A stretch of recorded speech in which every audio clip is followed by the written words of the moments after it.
On the eve of the year 2076, the line between reality and fantasy shattered as a game-like scenario took over the world. Suddenly, dangerous dungeons filled with monsters appeared everywhere, and humanity was thrown into chaos. Powerful creatures wiped out entire populations, pushing mankind to the brink of extinction. But then, as if responding to the cries of humanity, divine talents were granted to a chosen few, giving rise to hunters, people who could wield incredible abilities. These hunters fought back, turning the tide against the monsters, and eventually saved the world. But as the dust settled, a new era began, an era where strength was everything and survival of the fittest became the law of the land. Now, hunters had to constantly evolve, fighting their way through dungeons, battling bosses, collecting treasures, and leveling up. This relentless quest for power marked the beginning of what became known as the Global Hunter Era. One of the most iconic places in this new world was the Hunter Square. This massive structure was known for its towering height and the aura of power that surrounded it. But before anyone could start their journey as a hunter, they had to face the 1,000 steps, a symbolic trial. If you made it to the top, you'd awaken your hunter class and gain the chance to unlock your full potential. However, not everyone hit the jackpot with their class. And that's where we meet Su Yang. After completing the trial, Su Yang descended the grand staircase of Hunter Square, but instead of excitement, he was feeling, well, disappointed. He'd hoped for a rare, powerful class, but what did he get? A warrior, the most basic class you could imagine. His stats? Nothing special. Strength at 12, speed and spirit at 10. Basically, not a great start. Warriors like him often found themselves in tough spots during close combat, facing more risks than those with specialized abilities. It felt like no matter how hard they trained, they were always in someone else's shadow.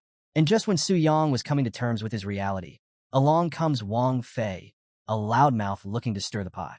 Wang Fei, who'd just awakened as an ice mage, couldn't resist throwing some shade at Su Yang, calling him a nobody orphan who didn't deserve anything more than grunt work.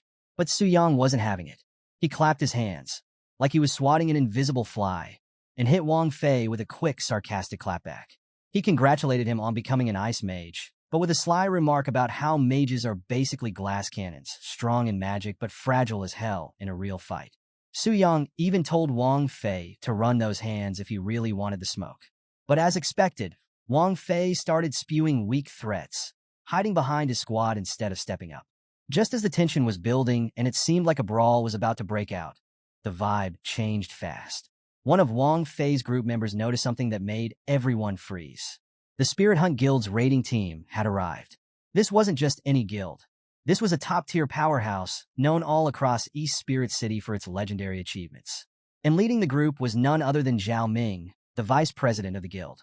Zhao Ming was a big deal. A guy you usually only saw on posters or in promotional videos, but here he was standing in the flesh, commanding the space around him with his presence. Alright, so Wang Fei, still riding the high of his Ice Mage class, decides to shoot his shot with the Spirit Hunt Guild. You can almost see the ambition in his eyes as he steps forward, eager to prove himself. He starts buttering up the raiding team, throwing compliments at the guild, and trying to showcase his rare Ice Mage abilities. The guy's got some confidence, hoping this might just land him a spot in one of the most prestigious guilds out there. At first, his request is straight up denied by one of the guild members. They stop him in his tracks, telling him to apply through the official recruitment process like everyone else. No shortcuts here. But then, in a twist, Zhao Ming, the vice president of the guild, notices Wang Fei's hustle and the potential value his control skill could bring to their team. So, out of respect for the effort, Zhao Ming hands Wang Fei a recruitment card. Big move. This not only highlights Wang Fei's potential, but also shows that the Spirit Hunt Guild is always scouting for new talent, even if they're selective. Now, seeing this go down, everyone else around them jumps in, trying to grab the raiding team's attention. People start shouting out their professions and abilities, hoping to score a spot in the guild too. But the Spirit Hunt team isn't having it. They make it clear that they're not here for a recruitment drive. Instead, they tell everyone to stick to the official process and stop bothering them with random applications. They drop this message with the kind of no-nonsense professionalism that shuts down any further debate. But then Su Yang, feeling a bit bold, asks if they're interested in warriors like him. The response? Nothing but disdain. The team acts like he just asked the dumbest question in the world, and you can almost feel the awkward silence as they brush him off without a second thought. This was just another reminder of how low warriors rank in the eyes of these elite guilds, especially compared to rarer classes. For Su Yang, this moment felt like another blow, highlighting just how difficult his path was going to be. In a world where your future was determined by the strength and rarity of your profession, being a basic warrior was like having a permanent handicap. Even the lower-tier guilds weren't interested in his class. But then, Su Yang overhears something that catches his attention. The Spirit Hunt Guild was gearing up to raid the Black Dragon's lair today. They were using the teleportation gate inside Hunter Square to access the dungeon. Now, for those of you who don't know, the Black Dragon's lair is no joke. It's the largest S-tier dungeon in City CA, packed with monsters, elite creatures, and at the very end of it all, the most terrifying boss, Black Flame Wings Athos, a level 99 monster that's taken down even the strongest guilds before. Despite how deadly this dungeon is, word has it that the Spirit Hunt Guild has hunters at 4th Transcendence or higher, meaning they've got the firepower to handle it. Plus, they've got a reputation for never failing a raid, so maybe they can actually pull it off. But for Su Yang, hearing all this just made him feel worse. Here he was watching others about to take on this epic quest, while he was stuck in a basic warrior class, doomed to a life of mediocrity. The thought of being trampled underfoot by stronger hunters, while he struggled to survive, was starting to weigh on him. Just as he was sinking into despair, something unexpected happened. Out of nowhere, a system notification popped up, catching him completely off guard. The message? Perfect soul host detected. Part-time system will soon be bound to you. Wait, what? Su Yang couldn't believe it. This wasn't just some random notification, it was a game changer. And as if that wasn't enough, when he opened his eyes again, he found himself transformed. He wasn't Su Yang anymore. He had become the very thing everyone feared. The level 99 Black Dragon, Athos, the Black Flame Wing itself. So, now that Su Yang is transformed into Athos, the Black Flame Dragon, he's suddenly aware of the sheer power he's gained. His health pool is insane, 5 million HP. And his stats? Absolutely off the charts. We're talking incredible strength, speed, and spirit values that make him almost unstoppable. Oh, and did I mention his 80% immunity to both physical and magical attacks? Yeah, that's the dragon bloodline at work, giving him an insane advantage. And the skills this guy has? They're straight out of a legend. First, there's his Black Flames, a destructive power he can unleash without any cost, dealing massive magical damage to anyone who dares to face him. Then, he's got Dragon Suppression, which lowers the stats of any creature below his level by 20%. So, basically, any lower-level monsters don't stand a chance against him. But wait, it gets even better. Su Yang's got an entire arsenal of abilities that make him practically untouchable. Dragon Blast hits with 300% of his strength, which at this point is already crazy high. Then there's Dragon's Roar, a skill that stuns everything within a 300-meter radius for 5 seconds if their spirit stat is lower than his. And finally, his Dragon's Eye gives him the ability to see everything in his territory, even without a direct line of sight. Basically, Su Yang has become an unstoppable force, and the realization of his power leaves him in total shock. His new stats? 3,000 strength alone, plus all his resistances and unique skills. This power rush hits him so hard that he lets out a mighty roar, a primal scream that shakes the entire area. Even though Su Yang knows this transformation is only temporary, the feeling of controlling a level 99 dragon like Athos is exhilarating. Then, something clicks in his mind. If he can use this power to defeat other players or monsters, the experience he gains could be transferred back to his original form. This realization fills him with excitement. Even though his basic warrior class is considered weak, this opportunity could be the key to leveling up fast and completely changing his fate in a world that only respects power. But as Su Yang is processing all of this, he notices something odd. The monsters in front of him are clearly shaken. Turns out, his Dragon Roar had activated without him even realizing it, and these creatures were suffering from the aftereffects. Among them, one hooded figure stands out, trembling and begging for mercy, calling Su Yang their king. That's when it hits him. These monsters see him as their leader because he's embodying the Black Dragon. So, Su Yang decides to play the part. He looks down on them with all the arrogance of a superior being, commanding them to rise. Immediately, the hooded figure praises his immense power and even hints that once this dragon reaches maturity, it could easily crush the human world. This is a big moment for Su Yang. as he realizes the black dragon he's controlling is still just in its juvenile stage. That's wild because normally bosses in dungeons have fixed levels. But this dragon? It seems like it has the potential to grow even stronger. This revelation piques Su Yang's interest. He's definitely going to keep an eye on that. But then, Su Yang's attention is pulled in another direction. A beautiful elf is locked in a cage nearby. She's got elegant silver hair and striking crimson eyes, but right now, she's struggling under the pressure of Su Yang's dragon aura. When she notices him staring at her, she demands to be released, threatening him with retribution from the elven race. Su Yang? He's not intimidated at all. In fact, he's more fascinated. Since the merging of the game world with reality, mythical races like elves have become a thing, but they're super rare, especially ones like this who usually stay secluded in dungeon instances. This was his first time encountering one up close, and he's captivated by the chance to interact with her. But before he can engage further, the moment is interrupted by a spatial disturbance, a ripple in the air signaling that a player is about to enter the scene. The elf, sensing this, immediately assumes that her savior is arriving, and she starts taunting the dragon, believing her freedom is near. But to her surprise, the dragon, who she thought would ignore her, turns its attention back towards her. This puzzles her because typically, dragons don't even acknowledge such jibes. Su Yang, now in his powerful dragon form, had more pressing concerns than getting into a back and forth with the elf.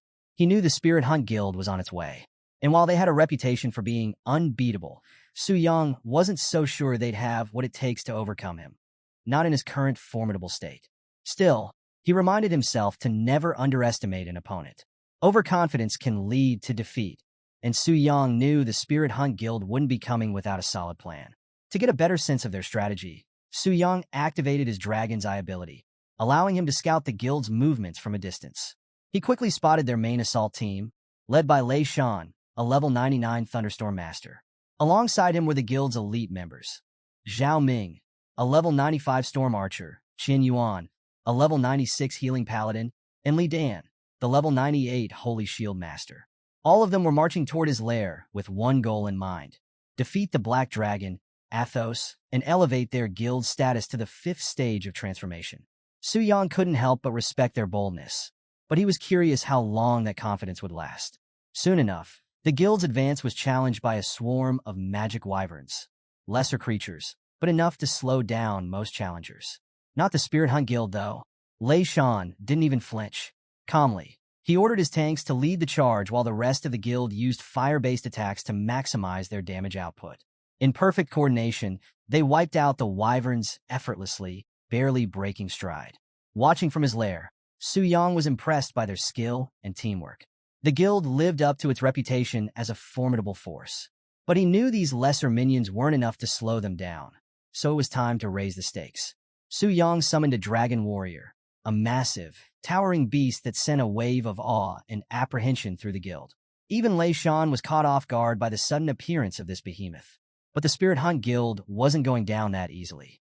Lei Shan quickly organized his team, and the dragon warrior, with its strength on par with the guild's elite, posed a real threat. The beast's ability to teleport short distances caught the guild off guard, almost overwhelming their DPS units. But just in time, Lei Shan activated his Divine Light Shield, a barrier that protected his team from the dragon warrior's devastating attacks. Amid the chaos, Zhao Ming took control, ordering the ranged units to retreat while the melee fighters engaged. With strategic precision, Zhao unleashed his Storm Arrow, a powerful skill that helped take down the dragon warrior and demonstrated the guild's resilience and flexibility when faced with unexpected challenges. Despite their success, Su Yang remained calm. This only proved that an elite monster like the dragon warrior could challenge the guild, but not stop them. Meanwhile, the elf, still in her cage, mocked Su Yang again for relying on minions that were easily dispatched. Little did she know, Su Yang had more up his sleeve. With a smirk, he summoned 6 more elite dragons, sending them into the fray. This sudden appearance of multiple elite dragons threw the Spirit Hunt Guild into chaos. Even their elite members were momentarily unsure of what to do. This wasn't part of any record or strategy. No one expected the Black Dragon to send units after them before they'd even reached him. It was a strange occurrence, one that had everyone on edge. But not Lei Shan. He stayed calm, confident that these were still just elite monsters, and dealing with elites was his specialty. With Lei Shan's leadership, The guild quickly reformed their ranks. He ordered his tanks to prioritize healing and maintain aggro, while the rest focused on taking down the elite dragons. Combining their sheer raw power with expert coordination, the guild once again managed to overpower the new threats. Watching from afar, Su Yang was surprised. He had expected the elite dragons to catch them off guard and push them back, but the guild handled the situation far better than he thought. They were more tenacious than he had given them credit for. But there was something else that puzzled him. Why were they so eager to challenge him? Sure, they were strong, but not strong enough to defeat him in his current form. Even with their elite members, they were barely handling the monsters he sent their way. Unless they had some hidden trump card, something they hadn't revealed yet. As Su Yang watched the Spirit Hunt Guild, he was deep in thought, only to suddenly notice something unexpected. The guild had changed direction. They were just steps away from confronting him, but now they were heading somewhere else. This definitely wasn't part of the usual raid strategy, and it set off alarms in Su Yang's mind. Curious about what they were up to, he activated his dragon vision to get a better look at their destination. That's when he spotted it. The Dragon Slayer's tomb. Inside, there was something glowing, an item that immediately caught Su Yang's attention. It was the Dragon Slayer's heart, a quest item capable of negating dragon talents. The moment he realized what this meant, a surge of rage overwhelmed him. If the guild got their hands on that heart, they'd be able to ignore his dragon talents, rendering his powers useless. His subordinates, startled by his sudden reaction, asked if he was all right, but Su Yang wasn't concerned about them right now. His mind was racing.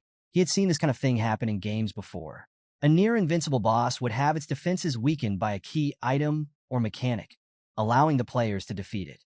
If the Dragon Slayer's heart could truly bypass his talents, then there was a real chance he could be defeated. But now that he knew their plan, there was no way he was going to stand by and let them acquire it. With a powerful flap of his wings, Su Yang left his lair at an insane speed. The force was so intense that it shattered the sound barrier, creating a shockwave that shook the ground. His sudden departure caused an uproar among the monsters under his command. They were cheering, thrilled by the sight of their king finally taking action. Even the elf was stunned. This was completely out of character for a dragon. Normally, they would wait in their lair for adventurers to come to them. But the way Su Yang reacted was as if he were in a frenzy, and that was far more concerning. Meanwhile, the Spirit Hunt Guild continued their march through the dungeon, unaware of the fury heading their way. Lei Shan was frustrated. Things weren't going according to the guide they had received. Zhao Ming suggested that maybe the Heavenly Mechanism Pavilion had deceived them with a faulty strategy. But despite all the uncertainty, Zhao Ming still had faith in the pavilion's reputation. He'd even traded his universe ring for that guide, so he wasn't about to question its authenticity. However, Qin Yuan raised a valid concern. If they ran into another unexpected situation, they might end up alerting the Black Dragon. Lei Shan dismissed this, confident that the dragon wouldn't leave its lair unless provoked. After all, according to their guide, the Black Dragon was nothing more than a lazy, overpowered lizard. As long as they didn't attack first, they had nothing to worry about. The dragon was just a stepping stone for the guild, and with all the damage it had caused, Lei Shan was determined to make the Black Dragon pay. But Qin Yuan had other motivations. He was more focused on completing the Elf Maiden's Easter egg. If they succeeded, they'd not only gain a pass to the Elven Kingdom, but the Elf Maiden herself would obey their commands. Lei Shan, understanding his team's ambitions, promised that once the dragon was defeated, they could deal with the elf however they wanted. However, their planning was cut short when one of the guild members, Chen Yuan, spotted a large silhouette in the sky. At first, they thought it was just a flying dragon, a minor threat, but something didn't add up. These types of creatures were labeled as guard monsters and shouldn't be appearing here. As the silhouette got closer, their mistake became clear. It wasn't just a guard monster. It was the Black Dragon, Athos himself. Shock spread through the guild. They were supposed to face the Black Dragon later in their quest, but now he was right in front of them. And without the Dragon Slayer's heart, the item they believed was essential for their victory, they were in deep trouble. Panic started to spread, and for a brief moment, the guild even contemplated retreating. Su Yang, watching their fear, couldn't help but smirk. The supposedly invincible Spirit Hunt Guild, reduced to cowards when stripped of their tricks. This played right into his hands. He saw this as the perfect opportunity to eliminate them and level up in one go. But just as he prepared to attack, Lei Shan's resolve hardened. He wasn't about to back down.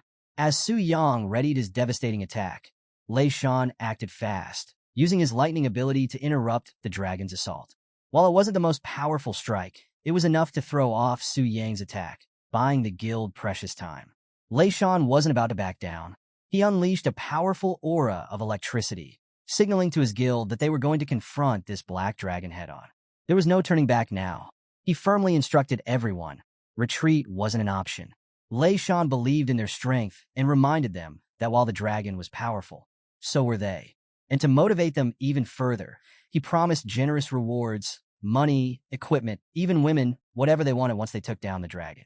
With that promise, the guild members' spirits were lifted. Even though the dragon looked as menacing as ever, they now believed they could do the impossible. Meanwhile, Su Yang couldn't help but feel a thrill of excitement. He was eager to see what this renowned guild had in store for him. As the confrontation escalated, Lei Shan swiftly gave orders to Li Dan to boost both their defenses and offensive capabilities.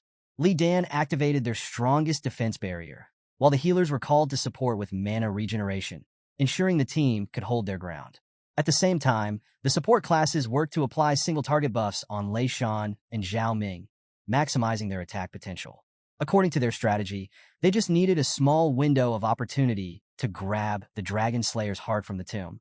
If they could create even the tiniest opening, there was still hope for them to defeat the dragon. But just as they were getting ready to execute their plan, Su Yang made his move. With a single powerful crash of his tail, he smashed down on the guild, causing chaos and destruction. He wasn't going to give them any time to breathe. But to his surprise, as the dust and debris settled, a flash of light and magic attacks came flying at him. The guild was still alive. It turned out that Li Dan had managed to activate a triple holy light barrier at the last second, protecting the guild from what could have been a deadly blow. It was unexpected. Bosses typically didn't attack first like this, so the guild had been caught off guard. But knowing that bosses could only use one skill at a time, Lei Shan and his team knew this was their chance to strike back. Qian Yuan quickly invoked a divine blessing, enhancing the power of their holy light skills. The other guild members followed suit, applying buffs to Lei Shan and Zhao Ming, boosting their power to the max. Now fully enhanced, they prepared to unleash their full might against the Black Dragon. Su Yang, watching them regroup so quickly, was impressed. The guild had been caught by surprise, but within moments, they were back on their feet and ready to counterattack. It was too late for Su Yang to dodge, so he braced himself, preparing for their assault. Lei Shan and Zhao Ming unleashed their most devastating attacks, combining all their strongest skills into one concentrated strike aimed directly at Athos. The impact of the attack was so intense that it could be felt far beyond the battlefield. Lei Shan, confident that they had done serious damage, commanded his guild to prepare for another wave. But as the smoke cleared, his confidence shattered. To his shock, the dragon stood there, barely scratched. The guild's most potent attacks had only managed to deal 10,000 damage. That wasn't even 1% of Athos' health. The dragon's damage reduction rate was far higher than they had anticipated.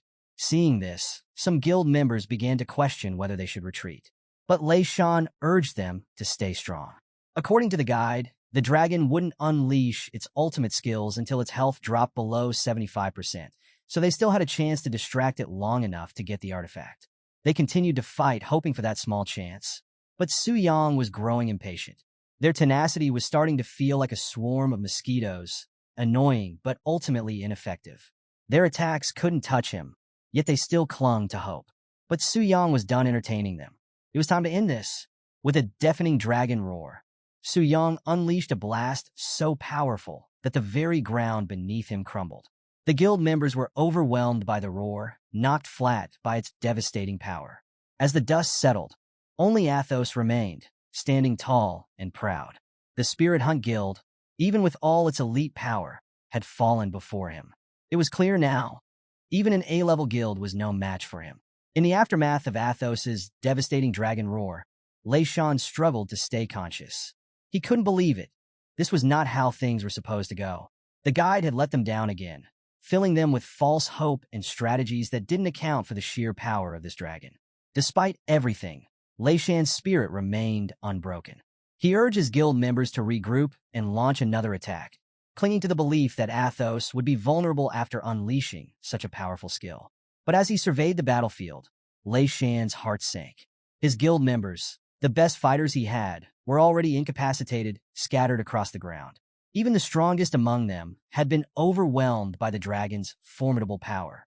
What crushed his spirit completely was realizing that the dragon they thought would be paralyzed after its attack was, in fact, far from immobilized. Contrary to the guide's information, Athos was on the move, preparing to strike again. Without warning, Athos unleashed a dragon's breath, a skill even more destructive than anything the guild had faced. The sheer force and intensity of the flames obliterated what little remained of their defenses. All Lei Shan could do was curse the damn dragon, vowing to return the favor 100 times over. As the last of the guild members fell, a system interface popped up for Su Yang.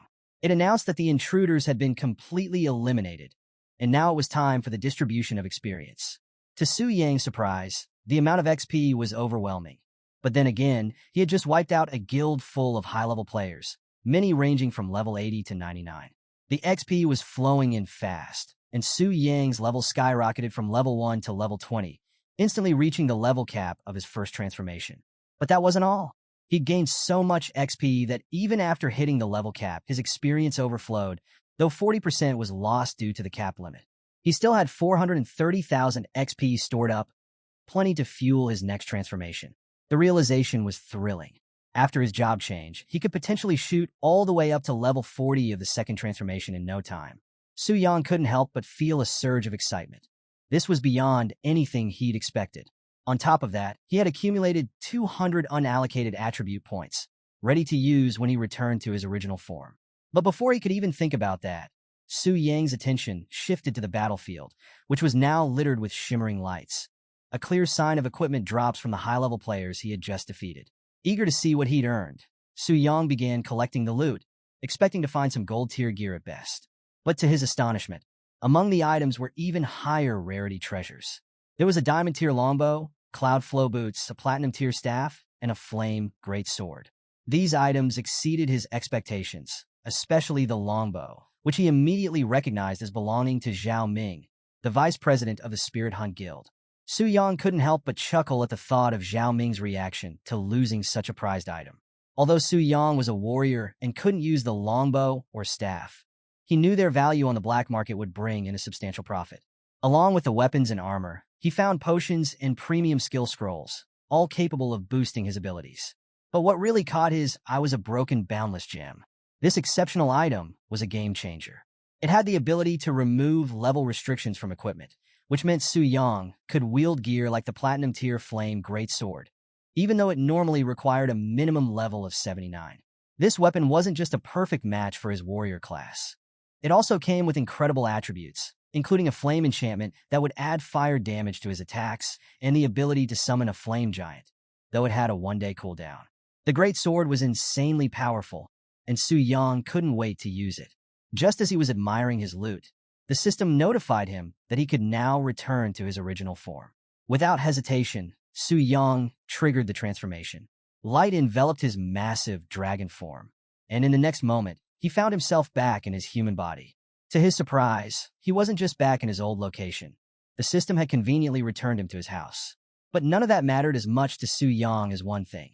He was now level 20. What had just happened was no dream. It was real. Without wasting any time, Su Yang went ahead and allocated his newly earned attribute points. He put 100 points into strength and 50 points each into speed and spirit. Now, typically, warriors don't bother investing in spirit, but Su Yang wasn't just any regular warrior anymore. With the system advantage, he wasn't bound by the usual path. Plus, he'd obtained scrolls that required a certain amount of spirit to use. But just as he confirmed the distribution of his points, something unexpected happened. An overwhelming aura erupted from his body, as if the very essence of his being had been supercharged. The power radiating from him was so intense that it sent a shockwave through the room, knocking over items and leaving everything in disarray. The experience served as a stark reminder of the raw power he now commanded, and Su Yang mentally noted to be more careful in the future. He didn't want to lose control again. Now that his stats were sorted, Su Yang's next priority was heading to the temple to complete his job change. But when he checked the time, he realized it was already too late to go today. With no other choice, he decided to rest for now and head to the temple tomorrow. The thought of starting the transfer quest filled him with excitement. He couldn't wait to see how his job change would take him to the next level. Meanwhile, Back at the Spirit Hunt Guild headquarters, the early return of their leader, Lei Shan, sent a wave of shock through the guild members. They knew his early arrival meant one of two things. Either they had swiftly vanquished the Black Dragon, or they had suffered a crushing defeat. It didn't take long for the truth to become clear. Lei Shan's diminished state told the whole story. His level had dropped from 99 to 90, something no one had ever witnessed before. The guild, which had always prided itself on being invincible, was in disbelief. They had relied on their strategies and the guide from the Heavenly Mechanism Pavilion, certain that defeat was impossible. But this defeat only fueled Lei Shan's rage. He commanded his men never to mention that backstabbing pavilion in front of him again. He had traded his universe ring for that strategy, and all it had done was lead them to ruin. The defeat had hit his men hard too. Zhao Ming, the vice president, had dropped to level 86 and lost his diamond tier weapon, which took a heavy toll on him. Even Xin Yuan, the guild's priest, was in a full-blown tantrum. He had lost his precious cloud flow boots and the chance to secure an elf girlfriend. With all this, Lei Shan's eyes sparked with fury, radiating the power of thunder. It was a clear sign of the storm brewing inside him. He vowed to seek retribution against the pavilion for their betrayal and wouldn't rest until he got answers from those deceivers. The next day arrived, and at the Anshan orphanage, the atmosphere was completely different from any typical day. The place was alive with activity. Children ran around, playing and laughing, while the adults were busy trying to keep things under control. But things were even more chaotic than usual, because the orphanage had received a surprising number of deliveries. Piles of boxes and packages had arrived, much to everyone's confusion. The elderly caretaker, who oversaw the orphanage, was particularly puzzled. He wondered if there had been some sort of mistake. How could all these goods be meant for them? He even asked the delivery staff if they were at the wrong place. But they reassured him they were in the right location. They showed him the paperwork, which clearly stated that all the deliveries were addressed to the Anshan orphanage, and the person who had sent them was none other than Su Yang. This revelation left the old man shocked. He knew Su Yang very well. He knew Su Yang didn't have much money, so how could he afford to send so many supplies to the orphanage? The caretaker couldn't wrap his head around it. As he stood there lost in thought, something caught his attention. A little girl was playing dangerously close to a stack of crates. His parental instincts kicked in, and his heart dropped when he saw the crates start to tip over, ready to fall on the girl. The caretaker tried to rush over, but he was too old to get there in time. All he could do was shout out, hoping someone could reach her before it was too late. Just as the crates were about to fall, a figure rushed in with remarkable speed.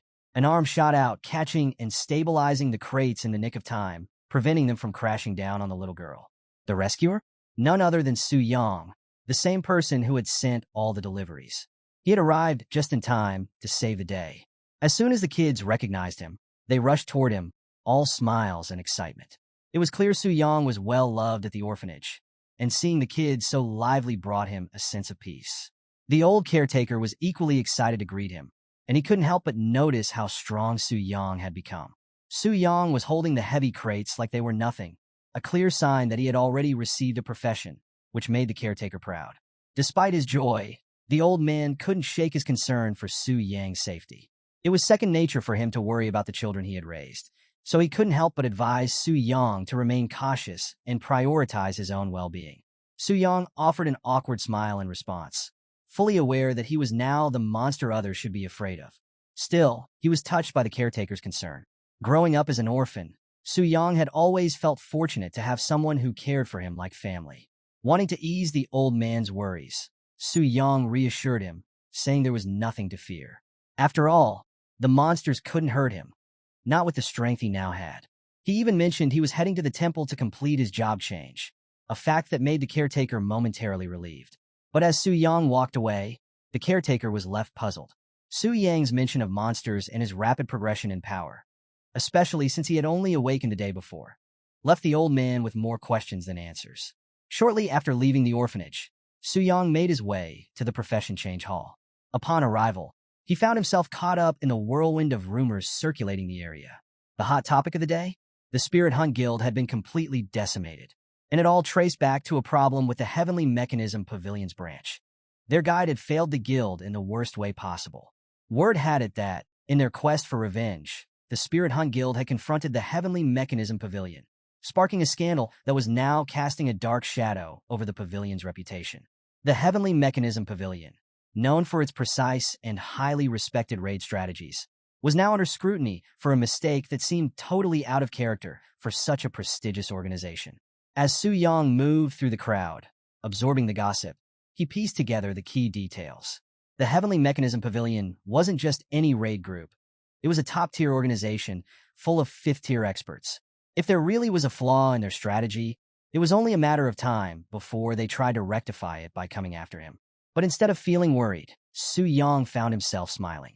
The thought of going up against the Heavenly Mechanism Pavilion didn't intimidate him at all. It actually excited him. He imagined the high-quality equipment he could snatch from them after their inevitable confrontation. However, his thoughts were abruptly interrupted by none other than the guy who couldn't mind his own business, Wang Fei. And as usual, he had his group of nobodies with him. Wang Fei, with his trademark arrogance, wasted no time in throwing shade. He mocked Su Yang for still coming to the temple, claiming that Su Yang's profession was nothing but trash. Before Su Yang could respond, Wang Fei cut him off, making it clear that his question was rhetorical. He knew why Su Yang kept coming here, because no guild wanted him. According to Wang Fei, Su Yang had to come every day, hoping for a change in luck, and Wang Fei found that hilarious. But all jokes aside, Wang Fei said it was a good time to finish what they started the other day. He smugly reminded Su Yang that he had let him off the hook because of guild business, but now that his schedule was free, and with his points allocated and new skills learned, he was ready to teach Su Yang a lesson. Wang Fei was itching to demonstrate his new abilities, and it looked like Su Yang was his chosen target. Alright, so things are heating up for Wang Fei. Just as he was about to make his move, Su Yang decides he's not going to wait around. Before Wang could even react, Su Yang strikes first. He throws a punch so powerful that Wang's face ends up catching his fists. The hit was insane. Wang Fei practically becomes a human pinball, bouncing around, and before anyone could blink, his HP drops to 5%. Yup, Su Yang almost killed him with one blow. This wasn't just a fight, it was a message. Su Yang made it loud and clear to Wang Fei's little crew. Mess with him, and you're gonna get a taste of these hands, just like Wang did. And you know what? They weren't about to test him on that. So, they scooped up Wang Fei and beat a hasty retreat, not looking back. But as they disappeared from view, Su Yang hears something from behind, applause. He turns around, and who does he see? A woman in black. Now, her outfit might kind of look like a nun's, but the thigh-high slit in her dress? Yeah, she's definitely not a nun. Turns out she's a transition guide from the temple, a key staff member from the Hall of Change, and she's impressed with Su Yang's skills. She asks if she can help him, and Su Yang, being on top of things, says he's ready for a profession transition. Lucky for him, this guide is exactly who he needs. As they walk together, she can't help but notice something interesting. Su Yang looks like he's new to the world of hunters. He has that vibe. But what she saw earlier, the strength and speed he showed, that was no rookie move. She starts to wonder if maybe he's a level 20 professional, a rank usually reserved for the second-gen kids of powerful families. This guy is definitely not what she expected. But her curiosity has to wait, because they've arrived at their destination, the transition god statue. This thing is massive, carved from marble, and radiating with a kind of magic that can evaluate your profession and level.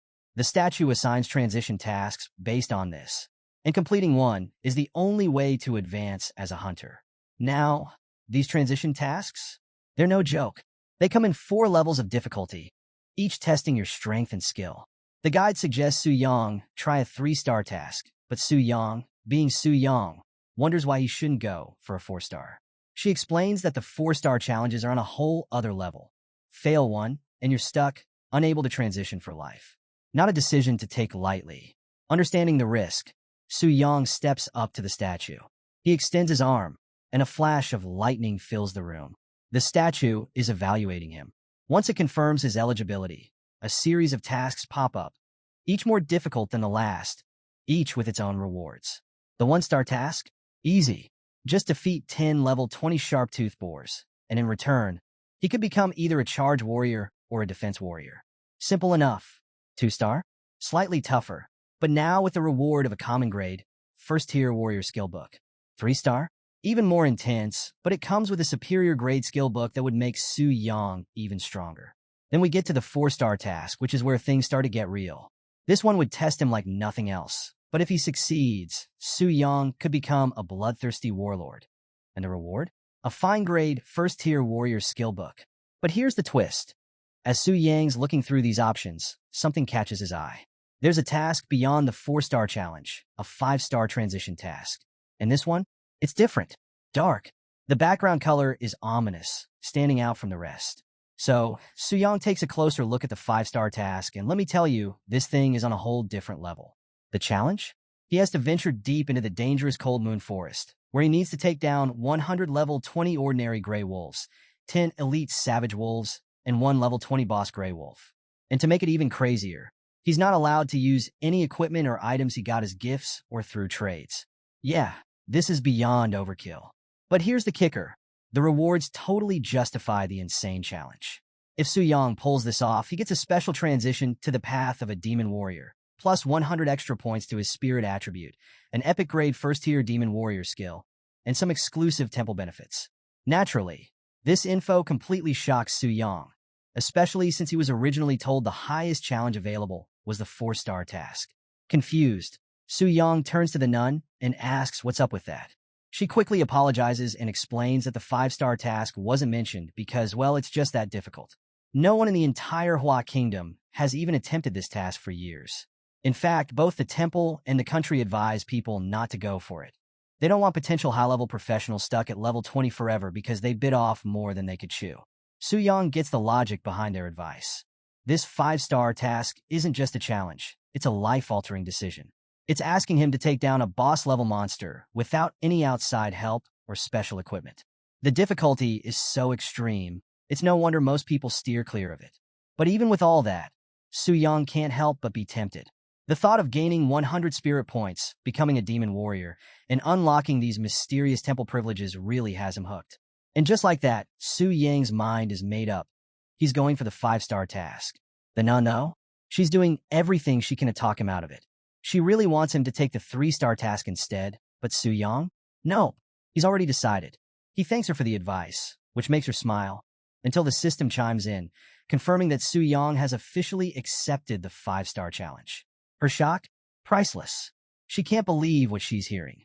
She even asks him straight up, "Why would you do that?" And Su Yang, as cool as ever, just says, "It felt right." That's it. He's going purely off his instincts. The nun is thinking, what the? But before she can say anything else, Su Yang reassures her that there's nothing to worry about. He's confident. He's going to complete the task, no question. He even tells her to get the temple ready because he's curious about those privileges. Then, like a total Chad, he just walks away, disappearing from sight, leaving the nun standing there completely stunned. After a moment, she snaps out of it, panicking, and orders one of her co-workers to inform the high priest that someone actually dared to take on the 5-star task. Fast forward to Su Yang arriving at the transmission center. The place is packed with hunters, but not by choice. Turns out, an unexpected energy fluctuation has disrupted the portal, leaving everyone stuck in place. It's a rare inconvenience, and it's caught everyone off guard, including Su Yang. But unlike the others, Su Yang's not too bothered by it. He's not in any rush to get to the Cold Moon Forest, so he decides to use the delay to plan out his trip more carefully. Not everyone's as chill about it, though. One person who's especially frustrated by the delay is a city girl named Su Yin. And honestly, she's kind of bad, I'm not gonna lie.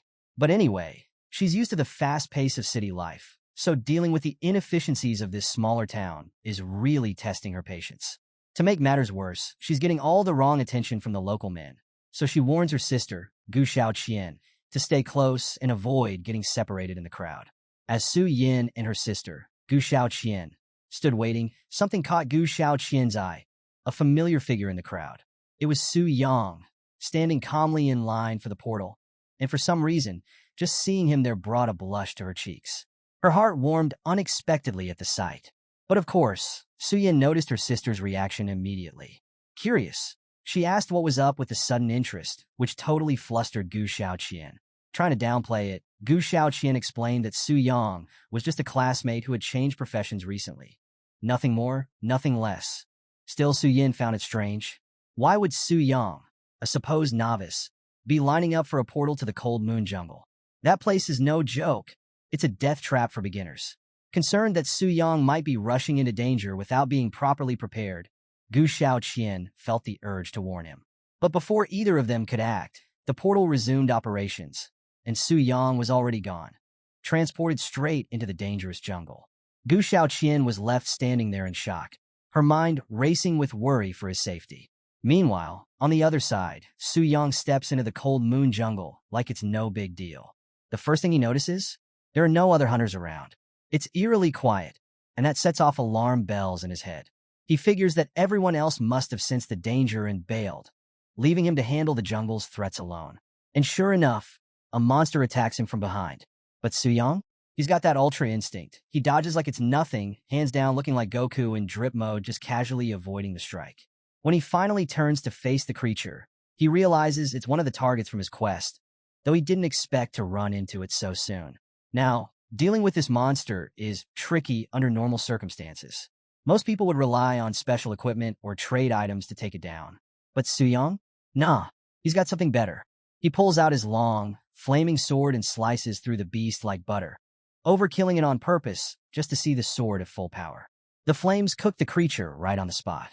See, Su Yang had invested a ton of money into this sword, mainly because the sword didn't have a gem slot. He originally planned to use a gem that would let him bypass level requirements, but without a slot, the gem was useless.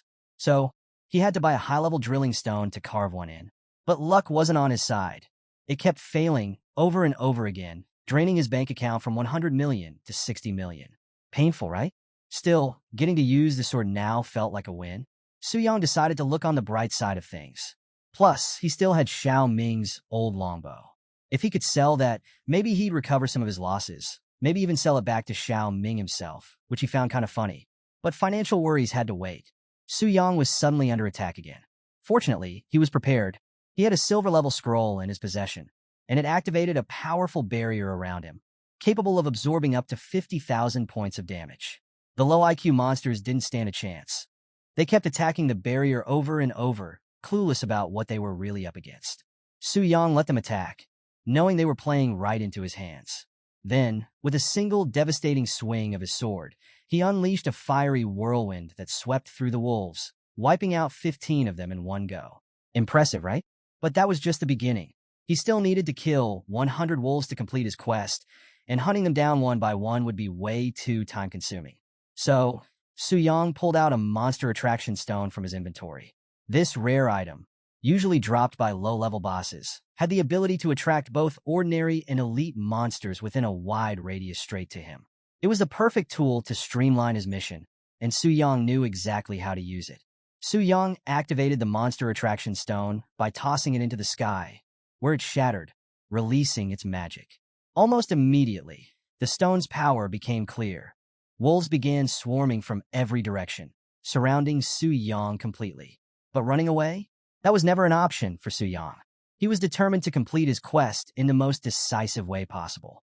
To prepare, he quickly drank an intermediate spirit potion, boosting his spirit points significantly, and then pulled out a special baptism of fire skill scroll.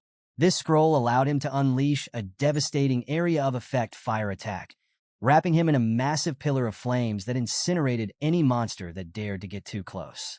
In just a few moments, he hit the goal of slaying 100 wolves. But, thanks to the insane power of the attraction stone, it seemed like he had lured every monster in the forest. Was Su Yang worried? Not at all. He had plenty of scrolls left, so he could easily keep dealing with the monsters swarming him. Meanwhile, in a remote part of the cold moon jungle, a group of hunters was moving through the eerily silent forest. Normally, they'd be fending off creatures left and right, but today, nothing. They had walked 2 kilometers without encountering a single monster, which had them on edge. Something was definitely off. One of the hunters even mentioned seeing a monster run away from them, which is unheard of in this forest. Monsters here are always aggressive, never scared. The group's most experienced hunter quickly pieced it together. Someone had used a monster attraction stone, drawing every creature in the forest to a single point. This tactic? Shameless. It was clear someone wanted all the kills and rewards for themselves, leaving other hunters empty-handed. Determined to confront this selfish hunter, the group picked up the pace, ready to teach this guy a lesson he'd never forget. But just as they were getting closer, a massive surge of power erupted from the direction they were headed. The attack was so strong it reached the skies, and the shockwave? Impossible to ignore. They felt it from a distance. The group cursed. This kind of magic fluctuation could only come from a high-level mage, likely a third-tier magician. Realizing they were way out of their league, they decided to abandon the idea of a confrontation. Whoever this guy was, he was clearly more powerful than they expected, and they'd be better off focusing on something else. Meanwhile, back at the heart of the jungle, Su Yang stood in the aftermath of his fiery assault. The area that had once been overrun by wolves was now empty. Not a single monster or corpse remained. The landscape around him was scorched, with no vegetation in sight for miles. The destruction was immense, and Su Yang knew he had now completed 2/3 of his 5-star task. All that was left was the final boss. A grin spread across Su Yang's face. Despite using several scrolls to get this far, the challenge had been way easier than he'd expected, especially considering how the nun at the temple had freaked out when he accepted the task. Now, with the boss battle ahead, Su Yang couldn't help but feel excited. Maybe this final challenge would finally give him the thrill he'd been looking for. Su Yang headed toward the Cold Moon Cave, the lair of the fearsome Blue Wolf King. This boss was no joke. It usually took a team of at least 3 hunters, all over level 20, to bring it down.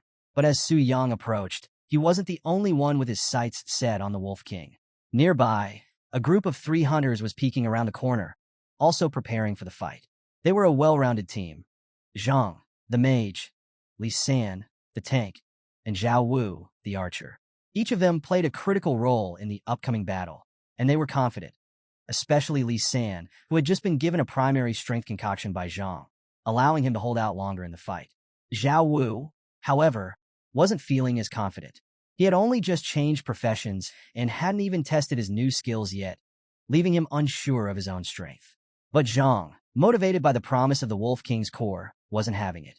The core had a 100% chance of dropping a crystal that could be forged into a silver-level staff, a weapon strong enough to carry Zhang all the way to level 40. So, Zhang did everything he could to pump up Zhao Wu, encouraging him to set aside his doubts and focus on the potential rewards. After all, if they could pull this off, their victory would be huge. Just as Zhang was hyping up the group, getting them ready to ambush the Wolf King, Zhao Wu suddenly signaled him to stop. He had spotted something unexpected, a figure approaching the cave. All eyes locked on this mysterious person, and to their surprise, it was Su Yang, confidently walking straight toward the boss's lair. The group instantly panicked, thinking this kid was about to steal their kill. But as they looked closer, they noticed something strange. This guy was young, way too young to be tackling a boss like the Wolf King. And on top of that, he wasn't even wearing any armor. To them, this screamed newbie. Li San, the tank, suggested they warn him, maybe tell him he's biting off more than he can chew. But Zhang? No, he wasn't about to help. He smacked Li San's arm, dismissing the idea as stupid. In his mind, this was the perfect opportunity. Why not let the kid be their free bait? Zhang figured Su Yang would get crushed by the boss's first wave of attacks, leaving them to swoop in, clean up, and take all the rewards. Li San couldn't help but admire Zhang's cunning plan, and they all agreed to wait it out. Unfortunately for them, things didn't go as planned. Suddenly, the ground beneath their feet began to tremble, a powerful quake shaking the area. The cause? Su Yang. His earlier massacre of the wolves had enraged the Wolf King, and now the boss's power surged by 30%. The trio was clueless about why the boss was so mad. Zhang, of course, blamed Su Yang for messing up their plan and ruining everything. Zhang wasn't about to let this go. He leapt out of hiding, yelling at his crew to move fast before the boss fled, convinced the kid would get folded in seconds. But just as he rushed forward, a fierce gust of wind slammed into his face, pulling back his hood and forcing him to stop dead in his tracks. And what did he see? The sight left him speechless. His crew? Same wide-eyed, jaw-dropping reaction. Su Yang, the newbie they thought would be easy bait, had completely flipped the script. With one clean hit, he obliterated the Wolf King. It wasn't even a fight. Su Yang took down the boss like it was nothing. Light work, no struggle, no reaction. The trio realized in that moment. Never judge a book by its cover. This kid was a monster. Meanwhile, Su Yang remained as calm as ever, like the whole thing was just another day at the office. The 5-star quest that was supposed to be insanely difficult? Child's play. After defeating the Wolf King, Su Yang sifted through the loot, hopeful for some valuable rewards. But to his disappointment, the drops were mediocre at best. The items weren't even close to what he was hoping for. Among the loot, the Wolf King's crystal core stood out, but not in a good way. It was practically worthless to him. Still, his quest was complete, so at least he had that going for him. Su Yang decided it was time to head back to the transfer hall, but before he could leave, Zhang overheard his dismissive comments about the crystal core. Seeing a chance, Zhang swallowed his pride and tried his luck. He asked Su Yang if he'd be so kind as to give him the core. But little did Zhang know, Su Yang had heard every word of their earlier conversation. The disrespect, the plan to use him as bait, all of it. So, instead of handing over the core, Su Yang confronted Zhang about his selfish, trashy behavior. Now that things didn't go Zhang's way, he had the nerve to try and play nice? Yeah, Su Yang wasn't having it. Without a second thought, Su Yang shattered the core right in front of Zhang's face, making it crystal clear that he wasn't someone to be stepped on. He dared Zhang to come at him if he wanted a fight. He was more than ready to give him some smoke. But Zhang? Nah. Even though he was humiliated, he didn't do a thing. He just stood there, defeated, and let Su Yang walk away like a boss. Zhang's crew was just as stunned, unable to believe what had just happened. They wished it was all just a bad dream, because who would believe that some rookie kid could kill the Wolf King with one hit? It was unreal. A few moments later, Su Yang successfully returned to Hunter Square, where he was greeted by the same nun from earlier. At first, she assumed he had come back with more questions, but Su Yang wasted no time setting the record straight. He had completed his 5-star task and was ready for his job transfer. The look on her face? Pure shock. I mean, it's understandable. Finishing a 5-star transfer task this quickly is unheard of. She was skeptical at first, but once she checked the system's records, it confirmed everything. Su Yang wasn't lying. He had really done it. This completely shifted the way she saw him. He wasn't just some show-off or reckless idiot. This guy was seriously powerful, to the point where people might think he was cheating. But with the system verifying his success and the fact that he returned unharmed, it was clear just how strong Su Yang really was. As the nun continued staring at him, Su Yang started to feel a little uncomfortable and snapped her out of it by asking if he could begin his job transfer now. After confirming everything, the nun led him back to the statue. But as they walked, her mind was still racing, thinking about Su Yang's insane strength. She realized how beneficial it would be for her temple to have someone like him on their side. Thankfully, she had already informed the priest about Su Yang's talent, reducing the chances of him being recruited by other factions. But as she thought more about him, things started getting a little personal. The nun, despite being, well, a nun, couldn't help but notice how handsome Su Yang was. Her thoughts went wild. She was straight up down bad, imagining all sorts of things, even thinking about asking for his contact info once all this was over. The idea of being with Su Yang was driving her crazy, but for now, she had to set those thoughts aside. They arrived at the statue, and Su Yang wasted no time stepping closer. Almost immediately, a burst of light filled the room, followed by beams of energy descending upon him, one after another. The powerful energy coursed through his body, signaling that he had successfully passed the test. Su Yang was now ready for his job change. Then, something amazing happened. A golden halo materialized around his wrist. This was a job halo, a special reward given to players who complete job transfer tasks. The color of the halo and the bonuses it provided were based on the difficulty of the task. White offered a 2% bonus, green gave 4%, blue provided 6%, purple granted 10%, and orange, the highest tier, offered a staggering 25% boost to basic attributes. Yeah, Su Yang had just unlocked that orange halo, the highest tier. This was beyond what he had expected, and he could feel it. He had leveled up significantly.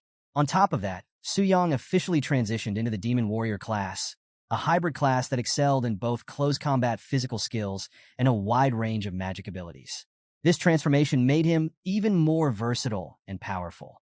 His level cap was now raised to 40. And thanks to the 400,000 experience points he had saved up, Su Yang's level instantly shot up to 34.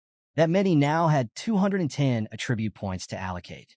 Wasting no time, Su Yang strategically boosted his strength and spirit to 90 each, while adding 30 points to his speed. This, combined with his flaming sword, made his power skyrocket. His strength surged to over 500, his spirit reached 300, and his speed hit 100, a massive upgrade from where he started. But the rewards didn't stop there. As promised, Su Yang received the Epic Skill Book exclusive to the Demon Warrior class. This book contained the Magic Blade skill, an epic grade ability that allowed Su Yang to forge a weapon out of condensed mana, dealing full magic damage. And here's the kicker. The damage of the blade increased with his strength and mental attributes, making it ridiculously powerful. Without hesitation, Su Yang decided to test the skill out. He materialized a blade made entirely of mana and swung it. And to his surprise, the blade's capabilities exceeded his expectations. It wasn't just powerful, it could be controlled with mere thought. The blade could even change shape at will, giving Su Yang incredible versatility in both close-quarters combat and ranged attacks. And the best part? The blade could be enlarged infinitely, only limited by Su Yang's mana reserves. It was basically like owning an indestructible heirloom weapon, perfect for any situation and insanely cost-efficient. There was no doubt about it. This was definitely a 5-star job transfer mission. The rewards Su Yang received far surpassed those of any lesser tasks. Now, with his newfound power, Su Yang resolved to pursue even more 5-star challenges in the future. Su Yang's thoughts were interrupted as the nun congratulated him on his incredible achievement. She told him that from now on, his name would be engraved on the temple monument, and he'd officially become a VIP guest of the Job Transfer Temple. Speaking of VIPs, Su Yang was curious, so he went ahead and asked about the specific privileges. But the nun wasn't sure of the details herself and suggested they wait while she checked with her superiors. Turns out there was no need to wait at all. Another figure appeared on the scene, ready to explain everything about the VIP benefits. The newcomer was dressed in an enchanting white gown. It was none other than Bai Ling, the senior priest of the Transfer Temple in Dangling City. Her sudden arrival shocked even the nun, and for good reason. The position of senior priest is just below the highest authority in the temple. Seeing someone of her rank personally show up was rare, but Su Yang's 5-star accomplishment was enough to warrant this special treatment. With Bai Ling now handling things, the nun's role became unnecessary. Bai Ling politely dismissed her, and while the nun left with a smile on her face, deep down she was crying because she still hadn't gotten Su Yang's contact information. Now that the formalities were settled, Bai Ling approached Su Yang and extended her hand for a handshake. At first, Su Yang was a little puzzled by the gesture, hesitating for a moment. But Bai Ling quickly explained that it was the easiest way to transport him to the VIP room for a more detailed discussion. Trusting her intentions, Su Yang took her hand, and in an instant, a magical circle enveloped them, teleporting them to a different part of the temple. Su Yang was amazed by the whole thing.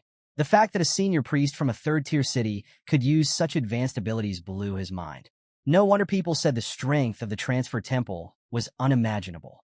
Bai Ling noticed Su Yang's impressed expression and humbly downplayed her powers, explaining that her abilities weren't inherently strong. It was just borrowed magic from the temple's sacred statue. She then mentioned something even more surprising. Dangling City had never had a 5-star job changer before. Even in Tianling City, a much bigger and more advanced city, only one person had completed a 5-star task in the past decade. This blew Su Yang's mind. If even Tianling City struggled with this, it made him realize the value of his achievement was far greater than he originally thought. Bai Ling began explaining the benefits that came with being a VIP at the temple, and the rewards were no joke. First off, Su Yang was going to receive a monthly allowance of 10 million in the national currency, an insanely generous sum that showed just how much the temple valued his success. On top of that, he'd been granted black gold status with the EX Alliance, meaning he'd get a 20% discount on all purchases and transactions. This perk alone would make Su Yang's future endeavors way more efficient and way cheaper.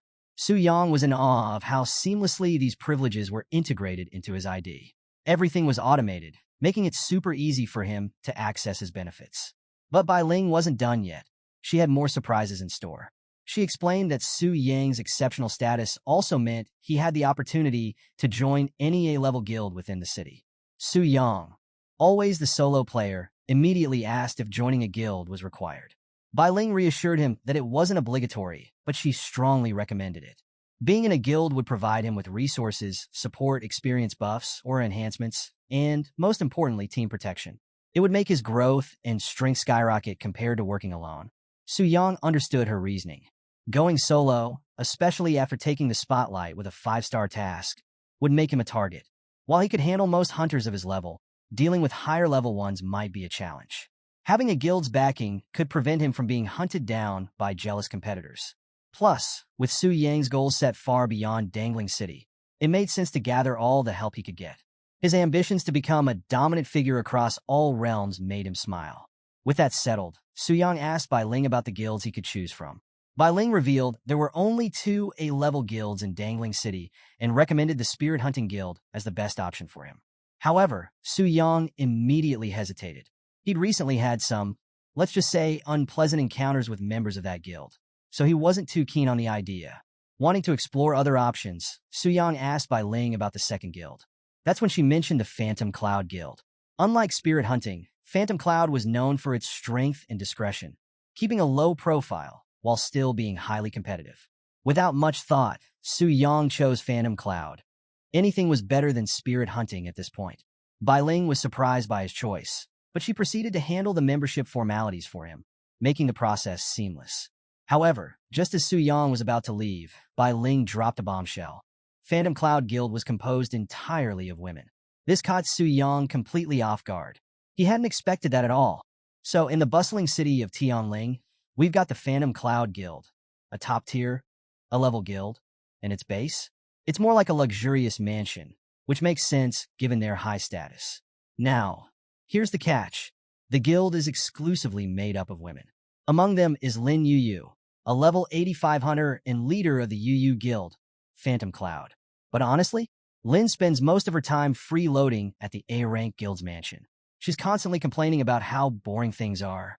Now, before we get mixed up, Lin Yu and Lin Yun, yeah, they sound almost identical, but I got you.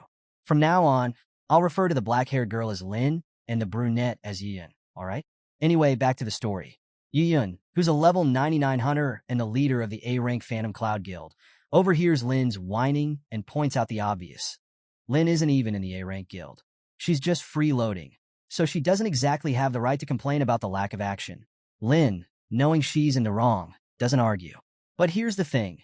She's not interested in going back to her own guild because she finds the responsibilities there way too tedious. Before Yun can respond, another character bursts onto the scene, swinging the door open with some serious force. It's none other than Su Yin, and she's already throwing shade at Yun for skipping out on guild duties, especially when it's her job to welcome new members. Su Yin introduces their newest recruit, Gu Xiaoqian, an ice elementalist. Lin, who seems more interested in appearances than abilities, takes one look at Gu Xiaoqian and is immediately sold. She finds Gu Xiaoqian's abilities satisfactory, but is more focused on how cute she looks. So, Lin just flat out approves her joining the guild without a second thought. Gu Xiaoqian, obviously surprised, barely gets a chance to respond before Yun interrupts, completely engrossed by some information on her system window. Lin, curious, asks what's going on. Yun reveals something big. A male member has joined their guild. This stirs up a huge reaction among the members because, as we all know, Phantom Cloud Guild only accepts female members. Lin's instantly suspicious and wonders if one of Yun's subordinates made a mistake. But Yun quickly clears things up. The new member wasn't a mistake. He was directly assigned by the Transcendence Temple after completing a 5-star task and being designated a VIP. Because of this, he had the privilege to join any A-rank guild of his choosing, leaving Yun with no grounds to deny him. This news leaves the guild members in awe. A guy completing a 5-star task? That's serious business. But the question on everyone's mind is, why didn't he join the Spirit Hunter Guild instead? Yun, being a level-headed leader, decides not to jump to conclusions and suggests they meet this mysterious new member, Suyang, in person. She's ready to step in if he causes any trouble, reassuring the others that if he turns out to be a problem, they'll find a way to get rid of him. Amidst all this, Gu Xiaoqian suddenly reacts. She recognizes Su Yang's name. This catches Yun's attention, and she asks if Gu Xiaoqian knows him. Gu Xiaoqian shares that Su Yang is actually a friend from Dongling City. But here's the kicker. She mentions he had just awakened and should still be at level 1, like her. This makes Yun think it's probably just a coincidence in names. But before they can dig deeper into it, another figure bursts into the room. It's Mu Rongshui, a level 95 hunter and a member of Phantom Cloud Guild. And she's not here with good news. She's here to confirm that the Spirit Hunter Guild had suffered a total defeat in the Black Dragon Dungeon. While the details of their mission remain murky, one thing is clear. It was a disaster. This news sends ripples through the guild, especially since they're planning to challenge the Giant Forest Dungeon soon. It means they'll need to be extra cautious with their strategy to avoid the same fate. But Mu Rongshui isn't just bringing bad news. She's got something juicy to share too. Turns out she'd been checking the auction house and saw Zhao Ming's weapon, Storm's Call, up for sale.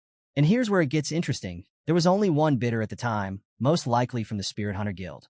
So, Mu Rongshui decided to play dirty. She pushed the bid higher and higher, knowing full well what she was doing. and drove the price up to over a dozen billion. Meanwhile, over at the Spirit Hunter Guild, Zhao Ming sneezed. And you know what they say? Someone's probably talking behind his back. But let's be real, Zhao Ming couldn't care less about superstitions right now. His mind was elsewhere, stuck on that damn black dragon and the insane auction where someone drove the price of his Storm's Call weapon through the roof. And who's at his throat about it? Lei Shan, of course.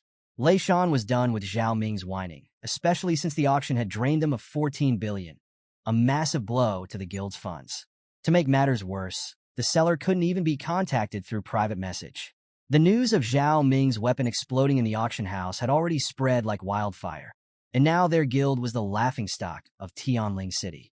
Lei Shan had had enough, and in typical Lei Shan fashion, he decided to literally kick some sense into Zhao Ming.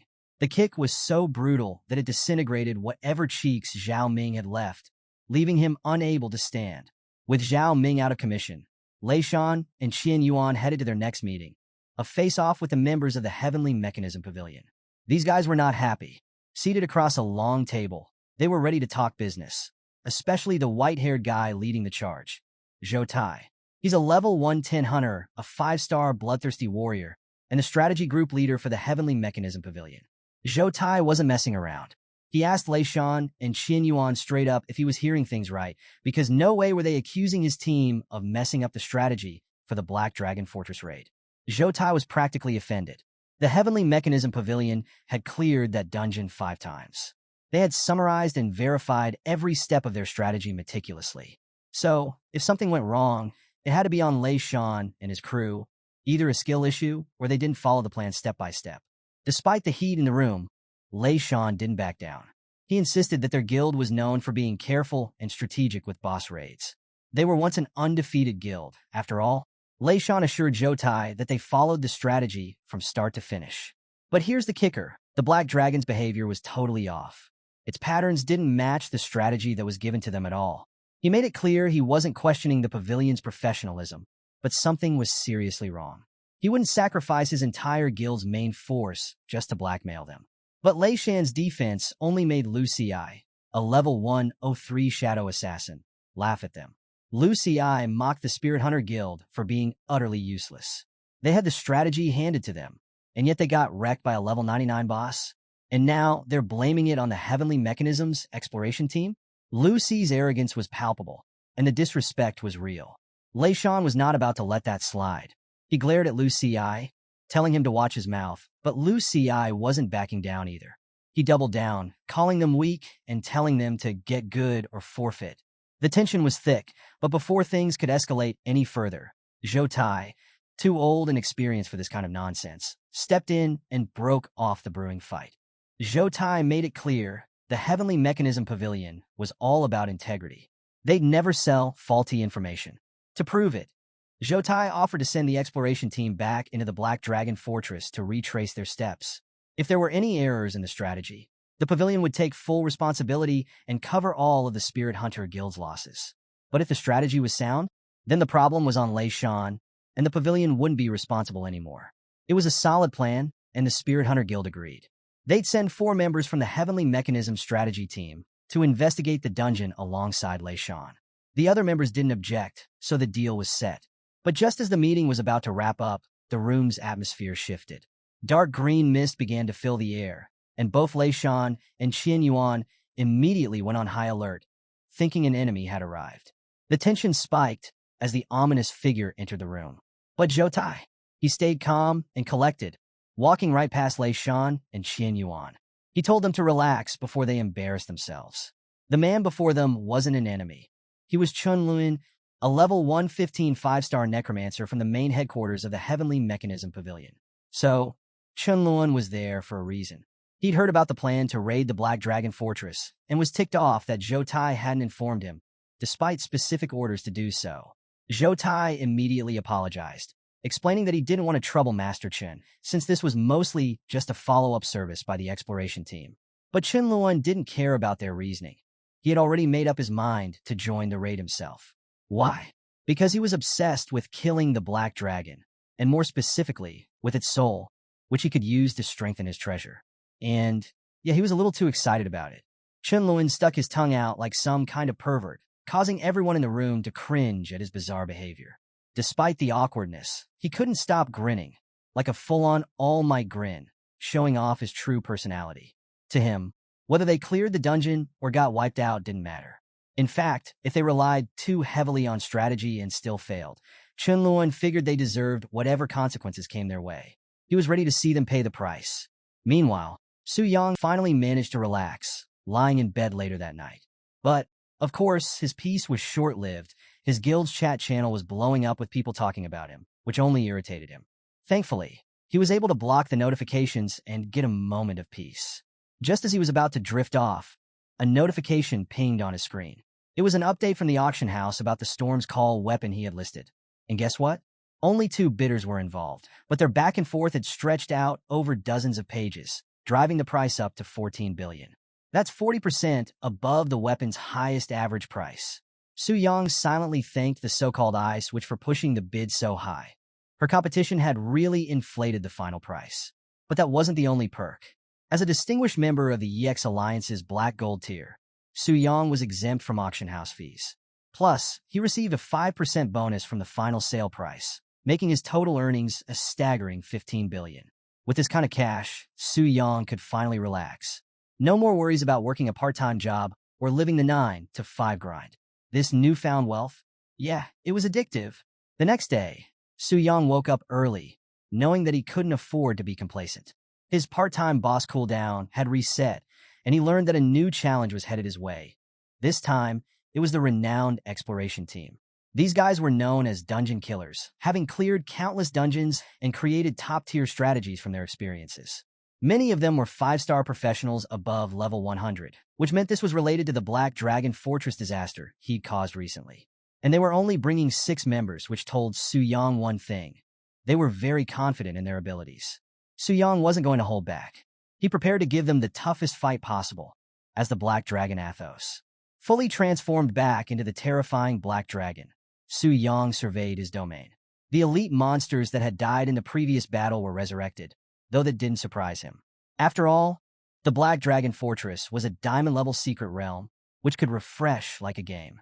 Only secret realms of a star level or higher couldn't be repeated. As he scanned the area, Su Yang's attention was drawn to a silver-haired elf who was standing nearby. From Athos memories, Su Yang remembered that the Black Dragon regarded this elf as a beautiful companion. And honestly, Su Yang couldn't disagree. The dragon had good taste, but he couldn't help but wonder how this elf had been abducted while he wasn't connected. The Black Dragon usually followed the established rules. Still, there were more pressing matters. Su Yang shifted his focus as the exploration team made their entrance. Just like last time, he activated his Dragon Eye ability to scope them out. Sure enough, there were 5 5th-level professionals confidently approaching, and among them was none other than Lei Shan, back from the Spirit Hunter Guild, clearly there to redeem himself after the disaster they faced earlier. Su Yang couldn't help but admire the professionalism of the exploration team's after-sale service.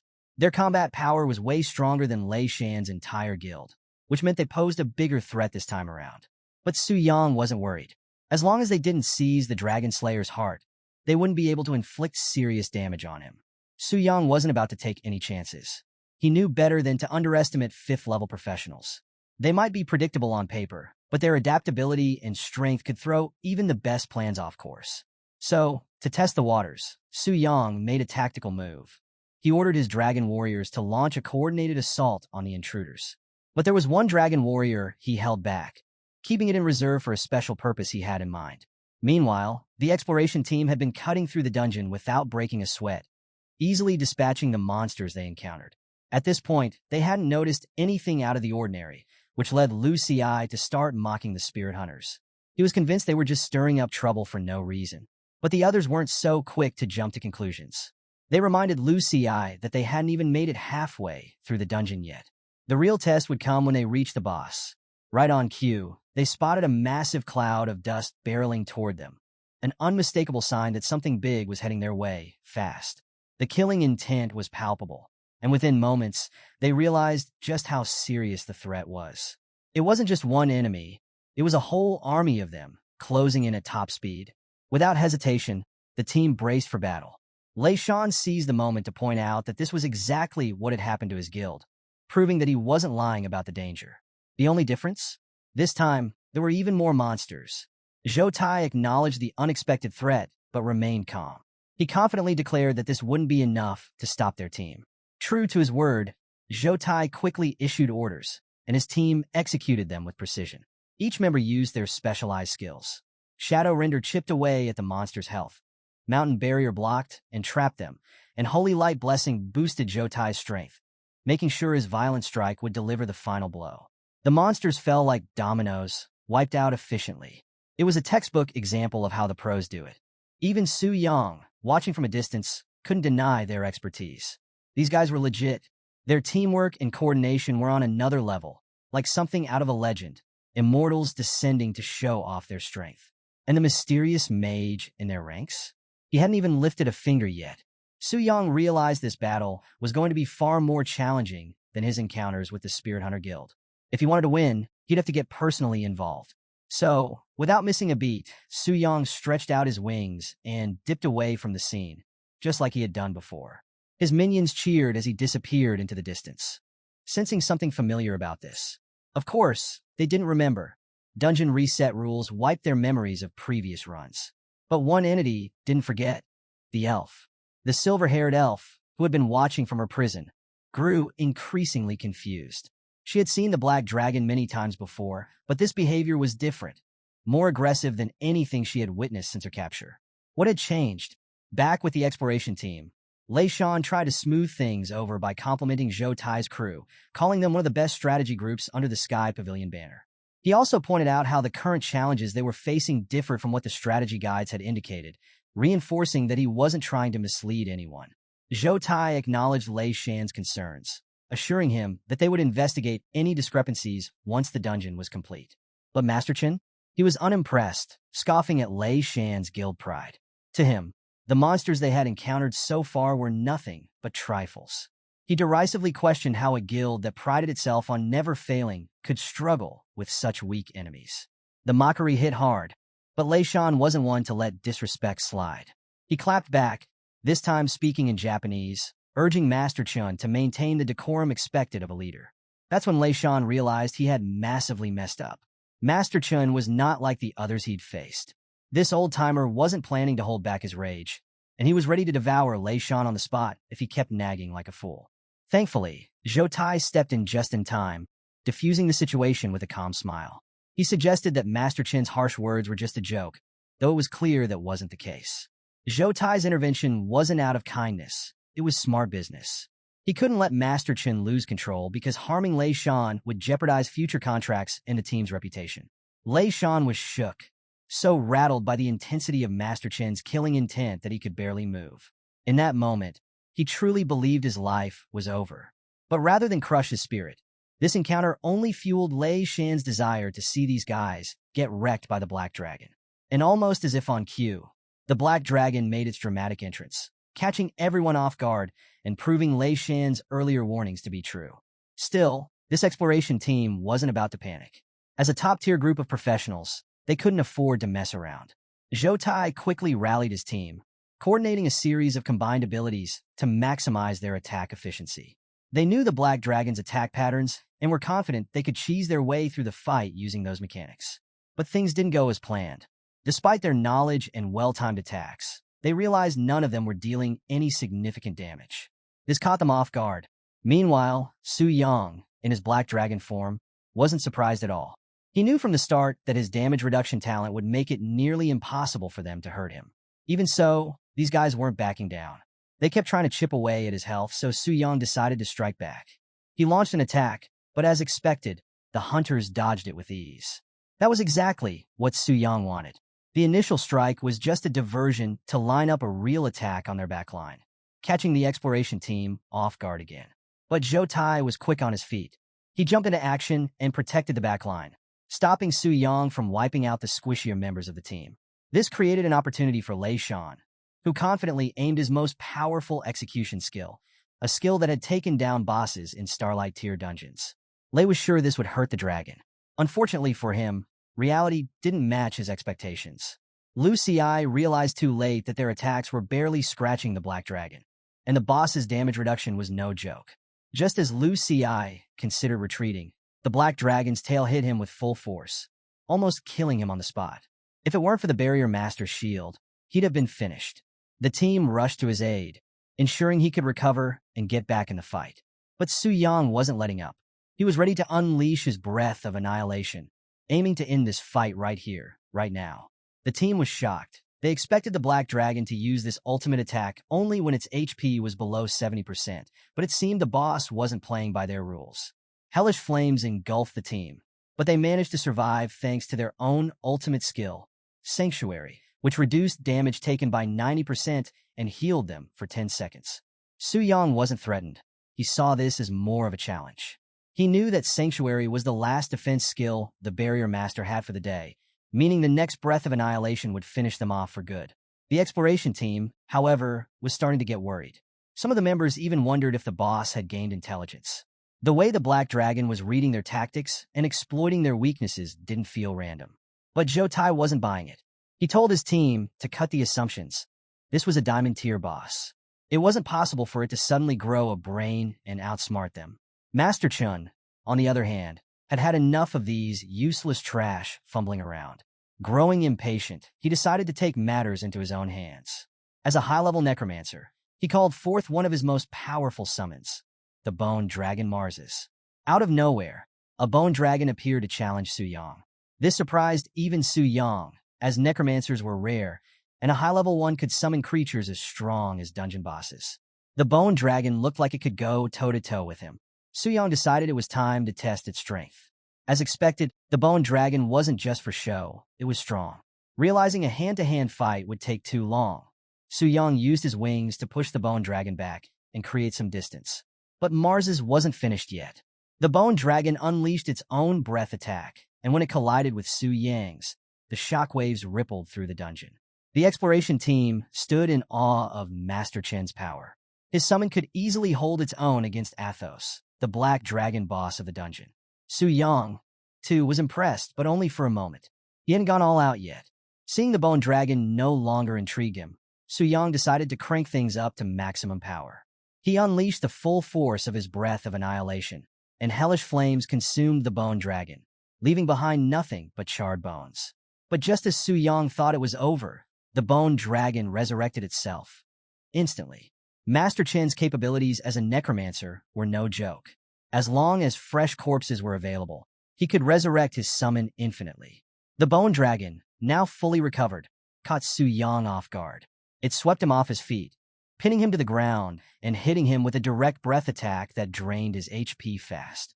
Su Yang realized he was in real danger if this kept up. So, he whipped his tail to break free and used his wings to fly away, assuming the bone dragon couldn't follow, considering its wings were nothing but bare bones.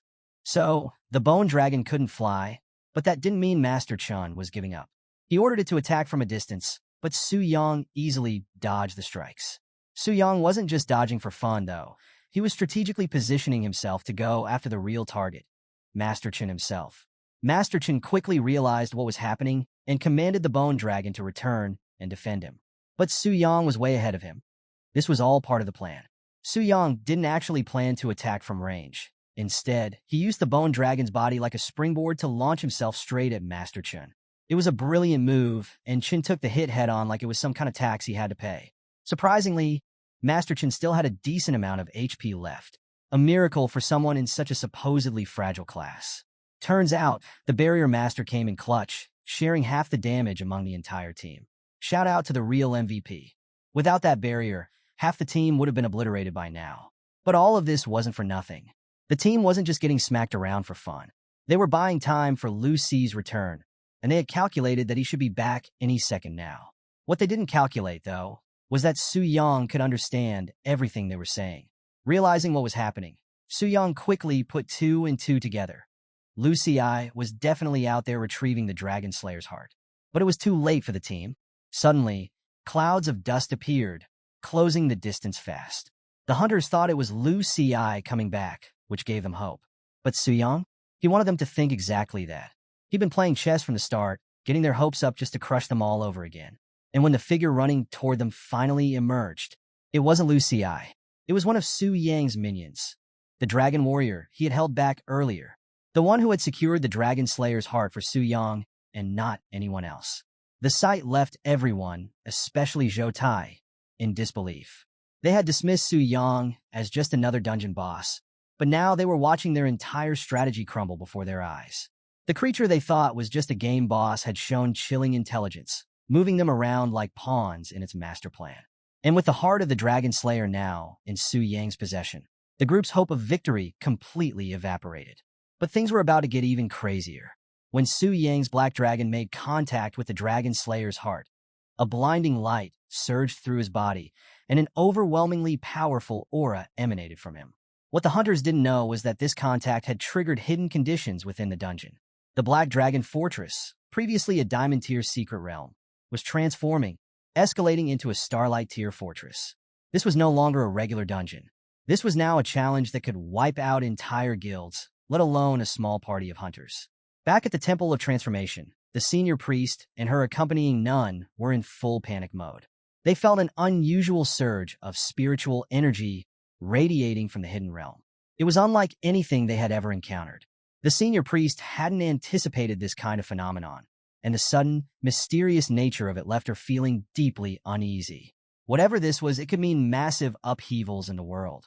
Meanwhile, back in the dungeon, the hunters were stunned.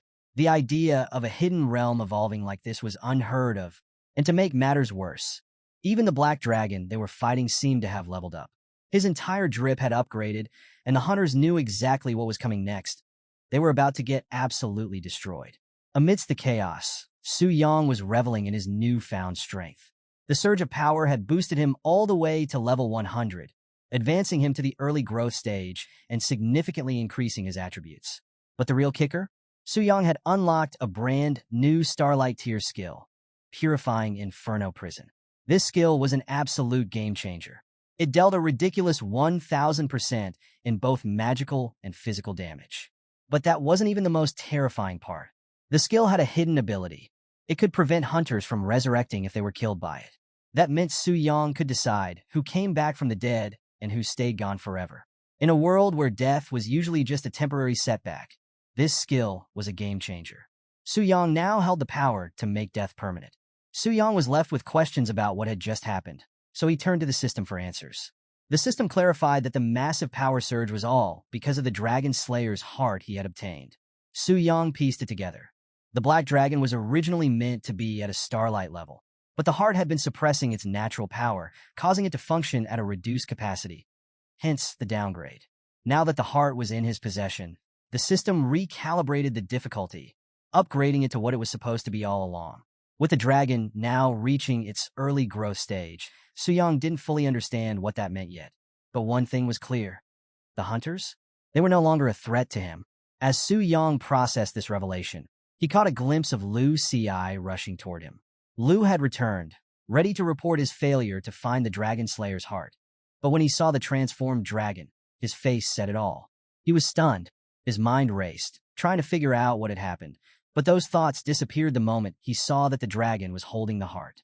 Zhou Tai saw the look on Lu Ci's face and quickly realized what he was about to do. He shouted for Lu to stop and come back to their ranks. But Lu Ci, being the overconfident idiot he was, ignored the warning. He charged at the dragon, thinking there was no way it could keep up with his speed. Big mistake. The Black Dragon absolutely wrecked him, killing him for real this time while his teammates could only watch helplessly from the sidelines. With the situation spiraling out of control, Lei Shan urgently turned to Zhou Tai, asking what their next move was. But Zhou Tai hesitated, knowing full well that Starlight-level bosses usually required a team of 10 to 25 awakened players to even stand a chance. With their small team, their odds of victory were next to zero. He knew the only smart move now was to retreat. This decision hit Zhou Tai hard. It was a blow to his pride, but he understood that survival was the priority. Without hesitation, he led the charge toward the exit, signaling for everyone to follow. Master Chun, however, was having none of it. He found Zhou Tai's cautious approach amusing and openly mocked him. But Zhou Tai wasn't fazed. He knew engaging the dragon under these conditions would be suicide. His cool-headed leadership showed why he was in charge. He prioritized his team's safety over personal glory. Even Su Yang, watching from above, respected Zhou Tai's decision. But respect didn't mean he was going to let them get away so easily. With a single beat of his wings, Su Yang launched himself at the fleeing hunters. His arrival was like thunder, slamming into the ground with devastating force and blocking their only escape route. Zhou Tai didn't lose his composure, though. He quickly directed his team to amplify their defensive capabilities, hoping to create enough of an opening to break through and escape. But Su Yang wasn't going to make it easy for them. The barrier master had already used up all of his trump cards, and Su Yang knew it. Without wasting any time, Su Yang unleashed his breath of annihilation. And this time, with his new Starlight-level strength, the attack was even more devastating. The hunter's defenses were shattered. Lei Shan and the healer were down, out of the fight for good.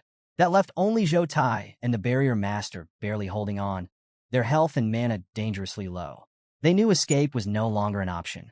In a last-ditch effort, Zhou Tai ordered his team to secure their valuable items within their infinite rings, hoping to at least minimize their losses. But this retreat didn't sit well with Master Chen. He wasn't about to concede defeat to a boss he had killed 1,000 times before. Even though the dragon had leveled up to a Starlight tier, Chen still believed he could kill it again. Confident in his abilities, Master Chen decided it was time to go all out. He summoned his most powerful skill, the Cloud Water Legion. This necromancer ability calls forth all the dead creatures on the battlefield, granting them infinite duration until Chen's mana or health depletes. In a desperate move, Master Chen unleashed his ultimate summon, the Cloud Water Legion, hoping that sheer numbers would be enough to turn the tide against Athos. But things didn't go as planned. The black dragon casually swept its massive tail, wiping out the undead army with ease, leaving only the bone dragon standing. The bone dragon lunged at Athos with a blast of its dragon breath, but this time, Athos remained completely unfazed. The attack no longer had any effect on him. With a display of dominance, Athos disrespected the bone dragon by slamming its head into the ground, silencing Master Chen's defiance in an instant. But Master Chen, ever the egomaniac, regained his composure and flashed an ugly grin, clinging to one thing. Hunters were immortal in this world. Even if he lost now, he would simply respawn and come back to torment Athos over and over until he finally devoured the dragon's soul. Su Yang had heard enough. Master Chen's arrogance and disrespect pushed Su Yang to make an example out of him. One that would send a message to the entire world. Never underestimate a dragon of his caliber. Without hesitation, Su Yang activated his newly acquired skill, Purifying Inferno Prison. A catastrophic wave of fire and magic erupted from Athos, annihilating every hunter in the vicinity. They vanished instantly, as if they had been nothing more than illusions. All except Master Chen. Even as he was engulfed by the flames, Chen continued to taunt Athos, believing his immortality would save him. But Su Yang had different plans. He informed Master Chen, with cold finality, that there wouldn't be a next time. Suddenly, Chen's twisted grin disappeared, and panic set in. He realized something was horribly wrong. He had been standing there far longer than usual, and his HP had hit 0 long ago. So why hadn't the system transferred him out yet? Why was his body falling apart? His thoughts raced, but deep down he already knew the answer. As time seemed to slow down, Su Yang delivered the truth that Chen had been avoiding. He would not resurrect. Chen's final screams echoed briefly through the dungeon before he disintegrated completely. For good. Su Yang stood victorious, having gained a massive 9.9 million experience points from the battle, instantly leveling up from 34 to 40 with 5.99 million XP left over. A few moments later, back at the somber headquarters of the exploration team, a heavy silence filled the air. Each member struggled to come to terms with the disaster they had just endured. The silence was abruptly broken when the senior priest burst into the room with grave news about Master Chen. As they had feared, there was no sign of Chen's resurrection at the guild's main headquarters. But it got worse. All records of Master Chen had vanished from their system entirely, suggesting either a deliberate erasure or something even more terrifying: complete death. This revelation hit everyone like a brick. If it were true, it meant that the Black Dragon not only ignored the usual level protection mechanics, but it had also forcibly erased a hunter's existence. The thought sent a chill down Zhou Tai's spine. Realizing they were dealing with something far beyond their control, Zhou Tai knew they couldn't handle this situation on their own. His only option now was to compensate the Spirit Hunter Guild for their losses and leave the bigger decisions to the higher-ups. But there was one detail that gnawed Zhou Tai. Out of all the hunters killed by Athos's attack, only Master Chen had been wiped out permanently. Everyone else had been spared. Why? Could it be a specific mechanism? Or, worse, had the Black Dragon chosen to let the others live?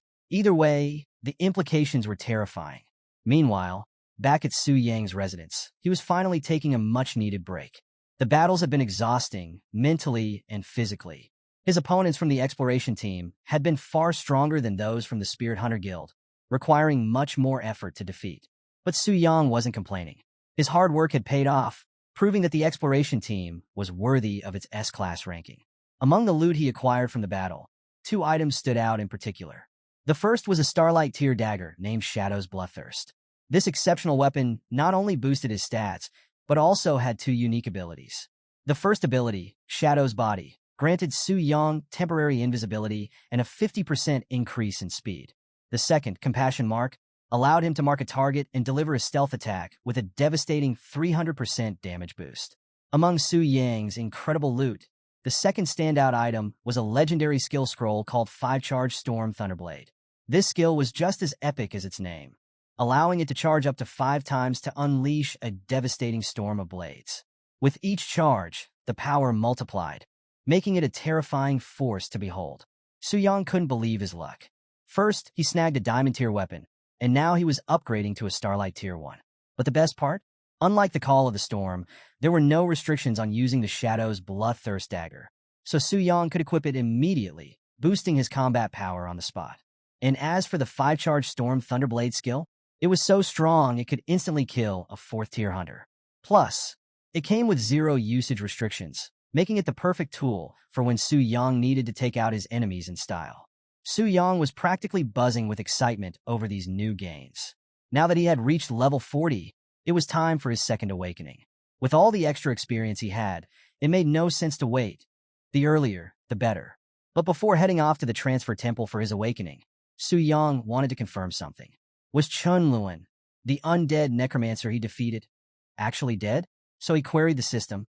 Not only did the system confirm Chun Luan's demise, but it commended Su Yang for eliminating him. The system had analyzed Chun and deemed him a significant threat, one who could have grown even more dangerous if he had gotten his hands on the Dragon Slayer's heart. But the system wasn't done. It revealed a critical rule Su Yang hadn't known. As a part-time boss, if he were defeated by hunters, he would die immediately. This revelation hit hard. The stakes were much higher than he'd initially realized. Facing high-tier hunters wasn't just risky, it could end his life in an instant. Still, with the overwhelming strength he had displayed during the previous battle, Su Yang felt confident the hunters would think twice before challenging him again anytime soon. That being said, something else popped into Su Yang's mind. He remembered that Starlight tier bosses, like Athos, were called true spirit creatures and had their own consciousness. So, he asked the system if the Black Dragon had developed its own intelligence when he wasn't controlling it. The system quickly clarified that the Black Dragon had not gained intelligence due to its unique status as a system-controlled boss. When the host, Su Yang, wasn't connected, the dragon would operate strictly according to pre-established rules and behavior patterns. And in case Su Yang ever defeated the part-time boss, the system would automatically assign him a higher-level boss with even stronger capabilities, keeping the challenges fresh and limitless. This news excited Su Yang more than ever. The system was way more engaging and powerful than he had initially imagined. And defeating the Black Dragon wasn't impossible, especially since he had a pendant that could make things easier. This pendant was no ordinary item. Not only was it a powerful tool for slaying dragons, but it also had an unsealed attribute that could be unlocked with the right item. Its abilities were mind-blowing. A 50% boost in his spirit points and a 100% boost in his strength. And if that wasn't enough, the pendant allowed Su Yang to ignore a dragon's racial talent and increase his damage against them by a whopping 500%. But the most exciting part? It had the potential to summon the blood soul of an ancient hero, an unstoppable ally that could only be called upon after slaying a dragon on his own. Although the pendant required Su Yang to accumulate charges for each dragon he killed. And right now, he had none. He was determined not to pass up this opportunity. He was convinced that the blood soul referred to a dragon-slaying hero, a figure of immense combat strength, far exceeding even a 5th-level professional. With this super minion by his side, there would be no one Su Yang would have to fear anymore. He resolved to defeat the Black Dragon as soon as possible so that he could switch out his part-time boss role and unlock the powerful summon. But first things first, he needed to advance to a second-tier hunter to fully utilize his new powers. So, Su Yang set off for the Transformation Temple. Meanwhile, outside the Transformation Temple, the sight of Bai Ling, the senior priestess, standing at the entrance had passers-by buzzing with curiosity. Her beauty was striking, and her graceful presence turned heads everywhere. People couldn't help but wonder, who was she waiting for? It wasn't every day that a priestess of her rank would stand outside waiting for someone. The crowd began to whisper, full of admiration and envy, longing for that level of attention themselves. So, the person Bai Ling was waiting for turned out to be none other than Su Yang. As he approached, Bai Ling greeted him warmly, even calling him hero, which caught Su Yang off guard. Surprised, he asked her about the title and how she knew he was coming. With a proud smile, Bai Ling explained that the temple's transformation statue emits a guiding light whenever the temple's VIP is about to arrive, and there was only one VIP in all of East Spirit City. As for the hero title, she said it was just something the temple requires, so he didn't need to think too much about it. Though Su Yang understood, deep down he felt a bit cringy. Hero? It sounded way too edgy for his liking, but he let it slide. After all, he was there for one thing, his awakening. With that, Su Yang accepted another 5-star transformation task. This time, the challenge was particularly tough. He had to solo clear a silver-tier dungeon and defeat the boss within 3 minutes of encountering it. Normally, these instances required a full team due to their difficulty. But for someone like Su Yang, just another challenge he was more than capable of handling. Bai Ling, ever impressed by his bravery, commended Su Yang for accepting another 5-star task, once again calling him hero. Cue the internal cringe. Not wanting to linger on the title, Su Yang quickly changed the subject, asking if she had a map of the nearby silver-tier instances. Luckily, Bai Ling had just what he needed. She handed over a map that not only detailed the locations of silver-tier dungeons, but also included info on bronze and gold-tier dungeons, complete with refresh times. Su Yang couldn't help but smile. This was a treasure trove for his future dungeon-crawling plans. Just as he was about to leave, Bai Ling stopped him to offer a word of caution. She warned him about a recent accident in one of the dungeons where the difficulty had suddenly spiked, resulting in a professional hunter disappearing. On top of that, she told him that the low-level wilderness areas had become overcrowded with players lately, sparking bloody conflicts over dungeon access. She urged Su Yang to be extra cautious in his upcoming ventures. Su Yang thanked her for the heads-up, but with his current power, he felt confident that finding and clearing 2 silver-tier dungeons wouldn't be a problem. But things didn't go quite as smoothly as he expected. The dungeons he targeted were packed with players, and it would take hours to wait for his turn. The real challenge wasn't even clearing the dungeons. It was finding an available one. After unsuccessfully checking 8 dungeons, Su Yang started wondering if these silver-tier dungeons were even worth the effort. His luck seemed to be balancing out. After all the insane loot he'd gotten recently, it felt like the universe was correcting the scales. Still, Su Yang wasn't about to give up. His search eventually brought him to the Cave of Suffering, a dungeon hidden within a canyon. But, to his disappointment, it was just as overcrowded as the others. He was about to leave when he spotted 2 familiar faces in the crowd, Gu Xiaoqian and, unfortunately, Wang Fei. The 2 of them were in the middle of an argument over who had the right to enter the dungeon. Seeing Wang Fei was almost enough to make Su Yang want to leave, but then he remembered that Gu Xiaoqian was part of the Yuyan Guild, a sister guild of the Phantom Cloud Guild. There was no way he was going to let some loser like Wang Fei mess with him, especially when they were acquainted. Plus, this might be his chance to secure a spot in the dungeon. Meanwhile, on Gu Xiaoqian's side, things were getting tense. Wang Fei's group was starting to show unwanted attention toward her, classic incel behavior, making her feel uneasy. But she wasn't alone. She had solid backup. Helan, a level 61 hybrid-class ranger swordsman who wasn't someone to be trifled with. She was already a 3rd-tier awakener, and her combat prowess was no joke. Seeing Helan's presence made Wang Fei's confidence crumble.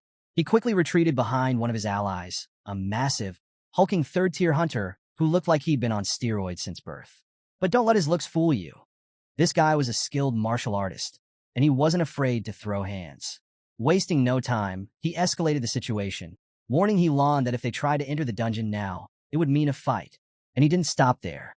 He made it clear that if it came down to it, he and his crew would jump on all of them, and they wouldn't even spare the newbies. Helan was left speechless. She knew they were outmatched. Her group consisted mostly of low-level newcomers, and if a fight broke out, they'd be done for. But backing down now? That would only embolden these guys to take advantage of the situation. So, Helan was ready to make the first move, hoping to gain an edge. But the big guy in front of her wasn't just brawn. His sharp observation skills quickly picked up on Helan's intent. Luckily, before a fight could break out, Su Yang stepped in, casually claiming the dungeon for himself. This took both groups by surprise. At first glance, Su Yang didn't seem like anything special, just another nobody. Gu Xiaoqian, however, was both shocked and relieved to see him. The last time she saw him was at the teleportation center, and while she was glad he was safe, she couldn't help but worry. Why was he provoking two heavy hitters? Wang Fei, recognizing Su Yang, was less than thrilled. He couldn't hide his irritation and immediately confronted him, demanding to know why Su Yang always seemed to be in his way. Su Yang just smirked and flipped the accusation right back at him, saying Wang Fei was like an annoying fly that kept buzzing around uninvited. That taunt hit a nerve, but Wang Fei knew better than to lose his cool, especially with his big guy backing him up. Confident in his muscles' abilities, Wang Fei mockingly suggested that Su Yang should kneel down and beg for forgiveness if he wanted to leave unharmed. But Su Yang? He wasn't even listening to these clowns. He walked right past them and warmly greeted Gu Xiaoqian, completely ignoring the big guy's threat. Helan, still confused by Su Yang's boldness, turned to Gu Xiaoqian, asking who Su Yang was. Gu Xiaoqian explained that Su Yang was an old classmate. Helan was baffled. If Su Yang was on the same level as Gu Xiaoqian, then why did he have the nerve to provoke third-tier hunters? Helan assumed Su Yang didn't know his place and tried to warn him about the dungeon's high difficulty. But to her shock, Su Yang confidently responded that he knew exactly what he was doing. It was part of his second transfer task. This revelation surprised Helan. She couldn't understand how Su Yang could have advanced to level 40 so quickly. Before she could wrap her head around it, Wang Fei, done with being sidelined, stepped in, determined to shut Su Yang down. Showing off some of his power to intimidate, Wang Fei challenged Su Yang to reveal his level for all to see. If Su Yang didn't comply, Wang Fei insisted he should stop acting tough and just kneel. Unfortunately for Wang Fei, Su Yang was itching to teach him another lesson. Seeing that Wang Fei had reached level 10 made things even more fun for Su Yang. Unlike their last encounter, Su Yang could actually kill him this time, knowing Wang Fei would just resurrect later. In an instant, Su Yang flicked his finger, and with that, Wang Fei was turned into a donut-shaped human, instantly killed. Wang Fei didn't even realize what had happened until it was too late. Su Yang calmly collected his loot, while the big guy charged in, furious and ready to retaliate. But Su Yang, with his ultra instinct in full swing, casually dodged every attack as if it was nothing. The big guy was beyond angry. He had promised to protect Wang Fei, and now he had failed. Fueled by rage, he was determined to kill Su Yang, but Su Yang barely saw him as a threat. In fact, Su Yang wanted all the smoke and even asked the samurai, Helan, to join the fight just to avoid dealing with him later. That instantly ticked off Helan. Sure, Su Yang was here for his second awakening, but challenging both her and the big guy was a level of disrespect she couldn't ignore. Even though Su Yang was a friend of Gu Xiaoqian, Helan wasn't about to let this go. She and the big guy teamed up, attacking Su Yang together to put him in his place. They didn't give him a head start. The big guy swung at Su Yang, but Su Yang dodged every punch effortlessly. The big guy was left questioning his own speed. How could Su Yang be this fast? Refusing to accept it, the big guy switched to his special move, Thunder Tiger Fist, delivering a powerful right-hand hook, ready to take Su Yang down for good. Su Yang absorbed the big guy's powerful Thunder Tiger Fist like it was nothing, barely flinching before blasting him away as if hitting a home run. This move left a wide opening for Helan to strike from behind, but Su Yang was 2 steps ahead. He effortlessly blocked her sword strike with a crystal barrier, activated by a one-time scroll that could absorb up to 880,000 points of damage. Helan's attack barely made a dent in the shield, showing just how high caliber the scroll was. Seeing this, Helan had to reassess the situation. She noticed the weapon in Su Yang's hand, far superior to any gold-tier equipment she had ever seen. Everything started making sense to her, especially how easily Su Yang had instantly killed Wang Fei earlier. The speed at which it happened was so fast, she'd barely caught it. And now, Helan realized that if she kept going, she might end up like Wang Fei, dead on the spot. Before she could decide her next move, the big guy started to regain consciousness after his brief nap, angrily shouting that he wouldn't stop until he killed Su Yang. But Su Yang had already had enough. With a flick of his wrist, he unleashed the full power of his sword, sending the big guy right back to sleep. For real this time. Turning to Helan, Su Yang calmly asked, "Do you still want to continue this?" Recognizing she was completely outclassed, Helan wisely sheathed her sword. Su Yang appreciated the gesture, especially given the connection between their guilds. This surprised Helan, but before she could say anything, Su Yang requested that she apologize to her guild leader on his behalf. He was going to take down the dungeon first. And with that, he walked into the Cave of Suffering, ready for what lay ahead. Contrary to its ominous name, the dungeon's interior was surprisingly beautiful. Giant crystal gems illuminated the space, creating a bright atmosphere where shadows were almost non-existent. Aside from his time in the Black Dragon Fortress, this was Su Yang's first time officially entering a wild dungeon, and he found it oddly refreshing. The dungeon was known to be the lair of goblins, a species Su Yang had yet to face in person. But he didn't have to search for long. A goblin archer emerged from the shadows, welcoming him with an arrow aimed straight for his head. Su Yang didn't even bother dodging, letting the arrow bounce off him as he sighed in disappointment at the goblin's weak attempt. The goblins, however, were cunning. They tried to play Su Yang by luring him into a false sense of security, hoping to pull off a sneaky surprise attack. But Su Yang's instincts were sharp, and he responded with lightning reflexes, launching a goblin into the air and sending it crashing into its companion for an easy double kill. After that encounter, Su Yang realized that this dungeon wasn't as straightforward as it seemed. He decided to stay sharp and avoid getting too overconfident. As he continued exploring, Su Yang reflected on his previous battle with the big guy. He realized he had mostly relied on brute strength and his attributes to overwhelm opponents. This was a bad habit. Against a stronger enemy, relying on pure strength wouldn't cut it. He'd need to outsmart his foes and hone his combat skills. This dungeon presented the perfect opportunity to sharpen his battle IQ and master his magic blade. With that in mind, Su Yang ventured deeper into the cave, where the light from the crystals faded into darkness. Prime territory for an ambush. Exactly what he was hoping for. Using his magic blade, Su Yang transformed it into a shield, blocking attacks from the goblins as they struck. He then morphed the blade into a hammer, smashing the life out of his enemies. More goblins attempted a sneaky aerial attack, but Su Yang stylishly dodged and shot them down with his mana blade, now transformed into a crossbow. But playing defense wasn't Su Yang's style. Deciding to go all out, he gathered up the remaining goblins, leading them into a narrow space where he unleashed his 40-meter greatsword, cutting through them all in a single massive attack. Every last goblin fell at once. Su Yang's mana blade was truly versatile, and the more he used it, the more excited he became about what new skills his 5-star transfer task would unlock. Soon, he reached the location of the dungeon's boss. As if sensing his presence, the boss appeared, a massive tiger. Su Yang couldn't help but find it humorous. The tiger, like many dungeon bosses, had the ability to talk, but its speech felt robotic and scripted. It was clear to Su Yang that bosses below Starlight tier didn't have true consciousness. Knowing this, Su Yang felt confident the fight was already over before it began. When the tiger lunged in for an attack, Su Yang masterfully countered with his demon blade, striking mid-air. Before the tiger even hit the ground, it was already dead. With the silver tier dungeon cleared and the boss down within 3 minutes, Su Yang only had one more dungeon left to complete his mission. So, he wasted no time moving on.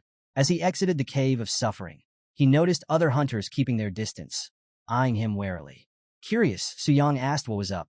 They responded cautiously, saying they were just being careful and that he shouldn't mind them. But the unease on their faces was impossible to miss. It was understandable.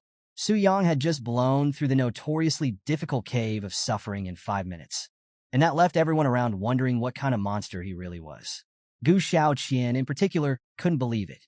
It felt like just yesterday they were classmates, but now it seemed like they were living in 2 completely different worlds. Without lingering too long, Su Yang entered another silver tier dungeon. Once again, he dispatched the boss with such ease it was almost laughable, reducing what should have been a formidable enemy to little more than a donut. And with that, he completed his 5-star transfer tasks. The system, impressed by his flawless execution, unlocked a hidden transfer mission for him titled Phase 1. The Lost Rusty Key. This new mission came with a map pointing to a location guarded by a fearsome beast and promised serious rewards if completed. A 5% boost to all his attributes and a legendary skill book. It was clear this hidden task was linked to his class progression and likely involved a series of missions that would unlock as he advanced through each transfer phase. Su Yang wasn't about to pass up on this opportunity. Just the 5% attribute boost alone was tempting enough, and the legendary skill book? That was just icing on the cake. Plus, with the name Phase 1, it was obvious this mission was just the beginning, making these 5-star tasks even more valuable than he had imagined. With this in mind, Su Yang accepted the challenge. The target area for this mission was located in the advanced wilderness of Tianling City, where the average monster level was over 40. Su Yang knew this wasn't going to be easy. The so-called fearsome beast had to be level 50 or higher, which was a real challenge, even for him. Still, he wasn't like anyone else. He had a Starlight tier weapon at his disposal. The only issue was he needed to unlock the weapon before he could use it. Unlocking diamond grade or higher tier weapons required boundless gems and the help of a Grandmaster blacksmith to socket them. The problem? There weren't any Grandmasters in Tianling City. That's when Su Yang remembered the branch of the Heavenly Mechanism Pavilion had recently set up shop in Tianling. The pavilion was known for selling dungeon strategies and had tons of general information, making it the perfect place to visit. Plus, the pavilion was part of the X-Alliance, and Su Yang was very curious to see how they'd react when they saw his black gold card. As Su Yang arrived in Tianling City, he was struck by the sheer number of people flocking to buy strategies. The place was packed, noisy, chaotic, with impatient customers jostling and arguing to secure their spots in line. Su Yang couldn't help but feel a little out of place. After all, he'd just sold a bunch of items and had officially entered the ranks of the nouveau riche. It was almost embarrassing in this environment. But he shook it off and pushed forward, entering the building. That's when his attention was drawn to a familiar pair of faces, Zhou Tai and Lu Xi. Su Yang hadn't expected to run into them so soon, and their conversation quickly pulled him in. Lu Xi was angrily venting to Zhou Tai about the loss of his Starlight-level weapon, hoping for some kind of compensation. But Zhou Tai wasn't having it. He was firm, reminding Lu Xi that there would be no reimbursement, especially since they were responsible for Chun Lan's downfall. In fact, Zhou Tai said they were lucky the headquarters hadn't punished them further. But Lu Xi wasn't satisfied. His frustration boiled over, and in a fit of rage he lashed out, hurling the nearest piece of furniture across the room, which just so happened to fly directly toward Su Yang. And Su Yang? He wasn't about to let that slide. Despite the fact that Lu Xi was several levels ahead of him, Su Yang didn't hesitate for a second. He confronted Lu Xi, calling him out on his tantrum. Lu Xi, already on edge, was enraged by the audacity. A fight was about to break out, but instead of throwing punches, Lu Xi stormed over, grabbing Su Yang by the collar in a pathetic attempt to intimidate him. Su Yang laughed in his face. He could see right through Lu Xi. He knew Lu was already on thin ice with the higher-ups and couldn't afford to escalate things further. Su Yang wasn't just confident. He was untouchable in this situation. Lu Xi couldn't do anything to him. Despite the tension crackling in the air, Zhou Tai stepped in to defuse the situation. He reminded Lu Xi to watch his temper and urged Su Yang to back off, explaining that they were handling some personal matters. But Su Yang wasn't someone to be brushed aside that easily. He made it clear he wasn't just some random adventurer. He was an esteemed guest of the pavilion, there to seek information. His statement, however, was met with disbelief and scorn. To them, Su Yang looked like a low-level nobody. The pavilion's high-end services weren't for the likes of him. Even Lu Xi seemed more reasonable compared to this guy, who was clearly pretending to be a big shot. They were about to teach him a lesson, when Su Yang casually whipped out his black gold card, revealing his true status. But, as expected of the ever-foolish Lu Xi, he didn't recognize the card's significance. With a dismissive wave, he knocked the card out of Su Yang's hand, putting Su Yang in a tough spot. Dealing with an idiot like Lu Xi seemed like an uphill battle.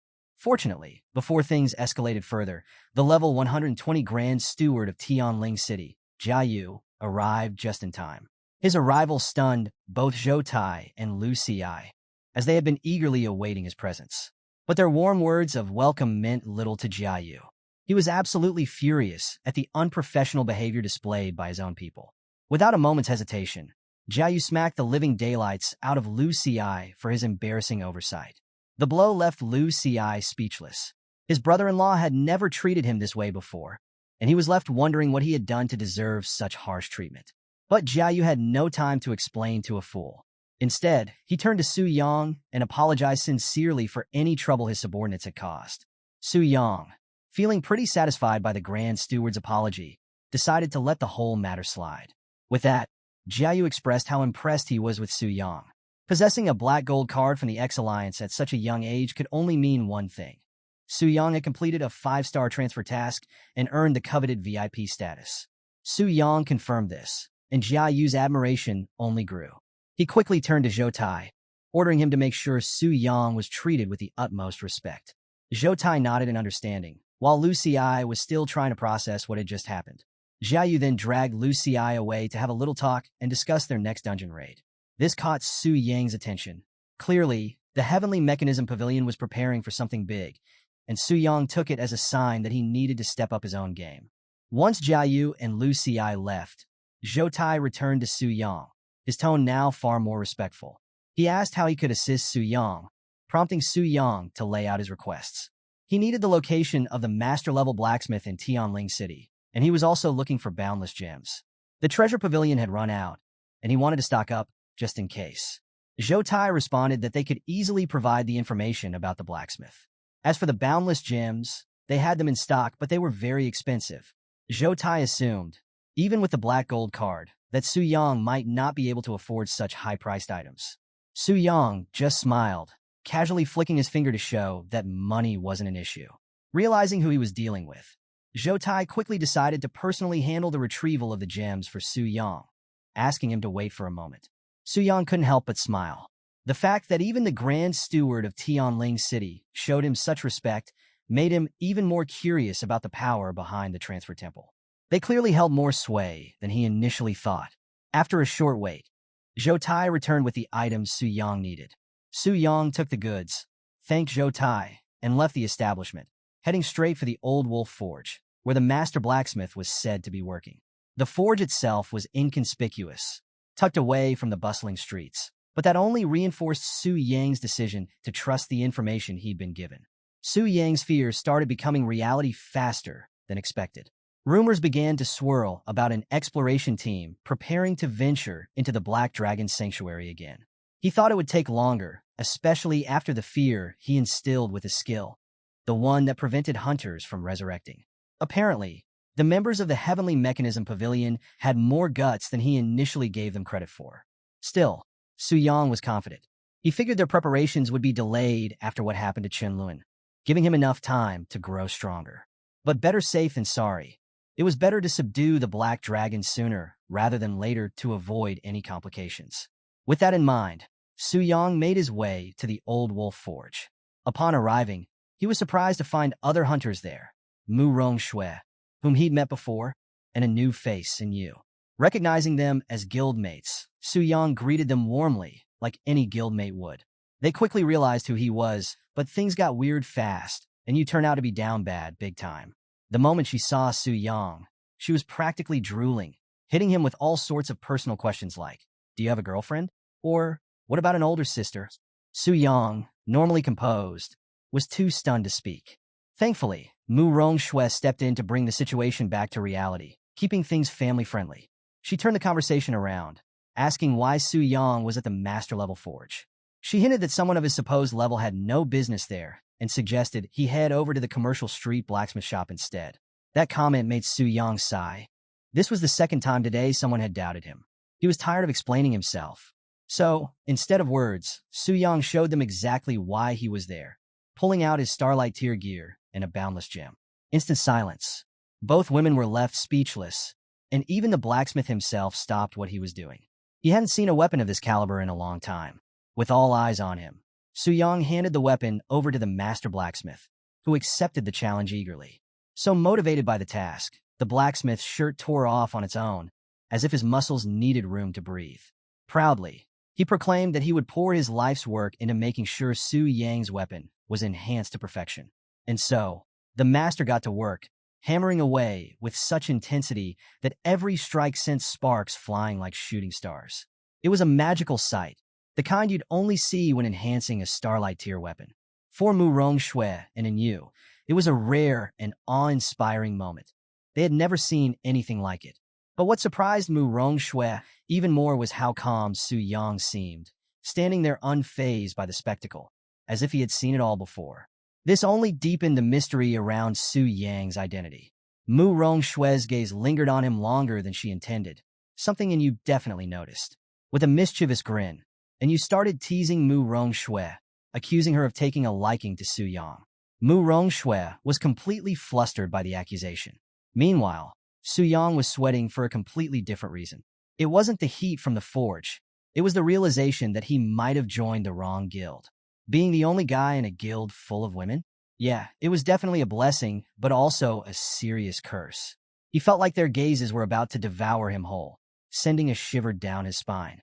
Su Yang couldn't help but feel like he was in real danger. If things kept going like this, he might actually die from being crushed by their attention. A few hours later, the blacksmith finished enhancing Su Yang's weapon. Su Yang was impressed, no more than impressed. He was stunned. The old man had done it on the first attempt. It was truly remarkable, especially since Su Yang had wasted so many materials when he tried to enhance the weapon himself. Grateful for the blacksmith's craftsmanship, Su Yang asked how much he owed him. The blacksmith, wiping the sweat from his brow, explained that typically he would charge 1 billion in fees for this kind of effort. But today, feeling reinvigorated by working on such a fine item, he decided to make an exception. He wouldn't charge Su Yang anything at all. Su Yang's generosity was unheard of, especially from someone dealing with a grandmaster blacksmith. While the old blacksmith insisted there was no charge for the service, Su Yang believed that respect should be paid where it was due. The blacksmith's work deserved to be recognized, so Su Yang handed over 1 billion in currency, not as a payment, but as a token of appreciation for the man's craftsmanship, while still respecting his wishes. The Grandmaster was visibly pleased by Su Yang's respectful gesture and happy to have worked with someone so well-mannered.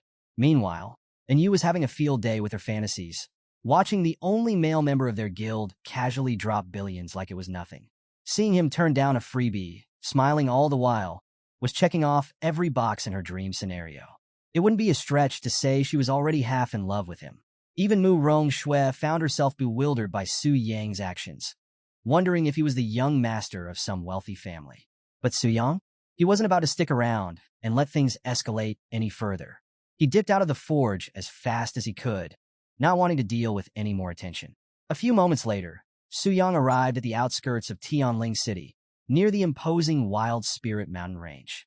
The rugged landscape and eerie silence marked this as territory meant for second-tier awakeners or higher. But Su Yang was unfazed. He had a few tricks up his sleeve, expensive potions that permanently increased his attributes. After using the maximum allowed for each type, Su Yang drastically boosted his speed and spirit and redistributed his remaining attribute points. This allowed him to finally wield his legendary Shadow Bloodthirst Dagger, a weapon that exponentially increased his power and made him a match for a 4th-tier awakener. With confidence high, Su Yang dove into the dense forest, ready to hunt. As expected, the monsters here were aggressive.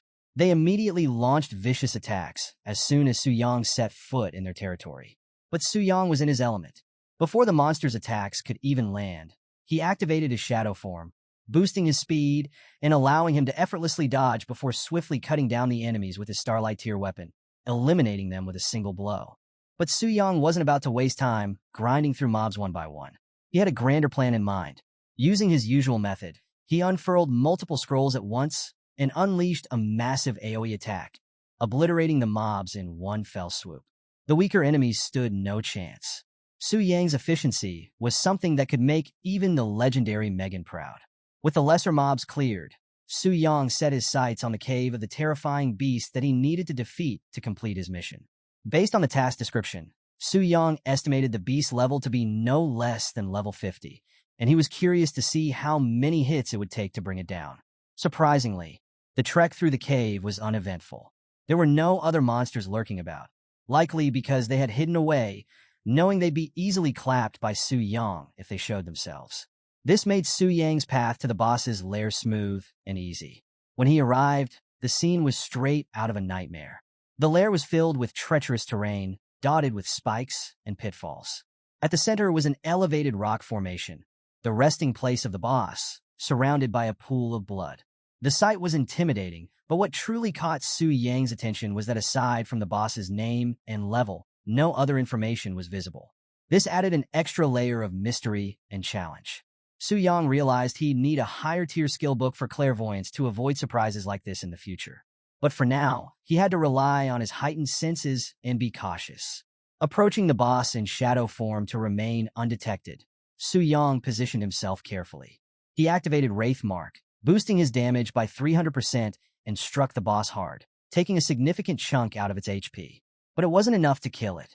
The boss, now fully awakened, roared in fury and retaliated by launching countless thorns towards Su Yang. But Su Yang was faster. Dodging the attack with ease, he countered with relentless strikes from his demon blade, attacking from all sides and wearing down the boss's health. The beast roared in rage, but before it could retaliate again, Su Yang decided to end the fight decisively. He lunged straight for the beast's core and delivered a powerful final swing. The force of the attack reverberated through the cave as the boss's death throes echoed off the walls. Su Yang, standing over the fallen creature, was surprised to see that he had slain the beast so quickly. He had expected more of a fight, but the outcome left him satisfied. Among Su Yang's rewards was the key mentioned in his mission, but more intriguingly, there was something else, a rotten chunk of flesh. Its description hinted at its former owner's immense power. Even in its decayed state, it had been potent enough to mutate the boss he just defeated. With no other information available, Su Yang decided to stash the mysterious item for later. Figuring out its use could wait. Right now, his priority was to return and submit his class change mission. Moments later, Su Yang stood on the brink of a monumental transformation. Awakening to the next tier wasn't something that happened every day, and Su Yang's recent achievements had skyrocketed him far beyond the ordinary. After all, he had just completed a 5-star task, which caused his base attributes to soar by an impressive 25%. But that wasn't all. As part of his rewards, Su Yang gained an exclusive skill from magic warriors called Dual Spirit Enhancement. This skill was no joke. It boosted his spirit attribute by 10% of his current strength and vice versa, creating an insane synergy that enhanced his abilities even further. And the blessings didn't stop there. Thanks to completing his hidden mission, Su Yang unlocked even greater rewards. His overall attributes surged by an additional 5%. His class advanced to the rare and prestigious Magic Warrior. And best of all, he was gifted a legendary skill book. As his level cap lifted, Su Yang shot up to level 58, powered by the experience points he'd been sitting on for a while. With newfound power in hand, Su Yang carefully distributed his newly gained attribute points, splitting them evenly between strength and spirit. This balanced allocation took his base attributes to unprecedented heights, making him stronger than ever before. His stats were now above those of a third-tier Awakener, and combined with his high-grade equipment, Su Yang was more than ready to take on anything, even the Spirit Hunter Guild. The idea of facing a fourth-tier Awakener while still technically at second-tier level was exhilarating.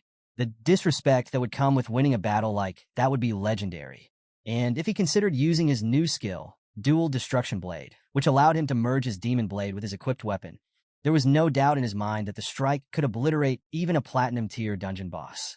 This was a truly legendary ability. As Su Yang's awakening concluded, Bai Ling congratulated him on his latest achievement. His VIP benefits also got a significant upgrade. His monthly allowance jumped from 10 million to a staggering 50 million, and the discount on his Black Gold card improved from 20% to 30%. But despite all these incredible perks, Su Yang's perspective had shifted.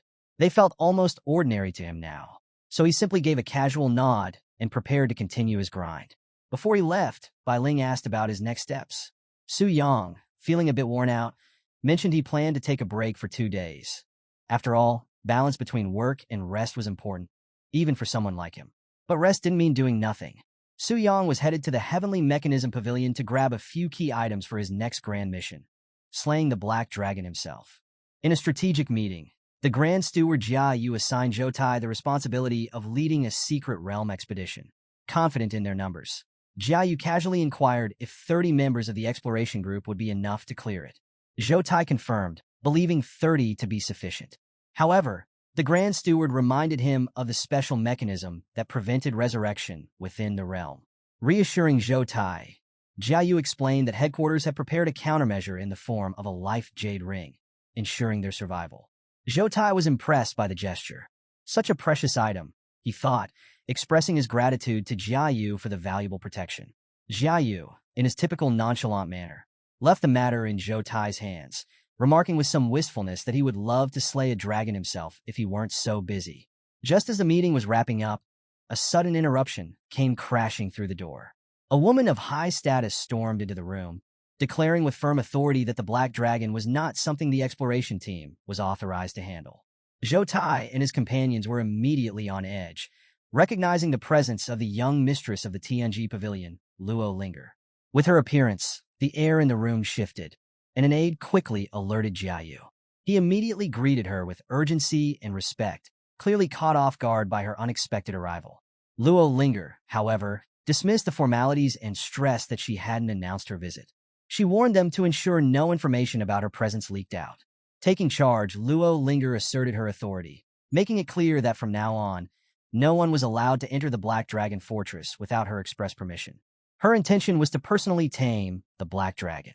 Jiayu, still unsure if this was sanctioned by her father, cautiously inquired if these orders reflected the pavilion master's wishes. Luo Linger's response was sharp and unyielding, leaving no room for doubt. Her aura intensified, asserting her dominance and leaving Jiayu no choice but to comply without question. Satisfied with his submission, Luo Linger ordered the team to prepare all information related to the Black Dragon and secure a room for her to rest. Jiayu and his subordinates complied quickly and respectfully. After she left, Jiayu let out a breath he didn't realize he was holding, reflecting on the unexpected visit from the young genius.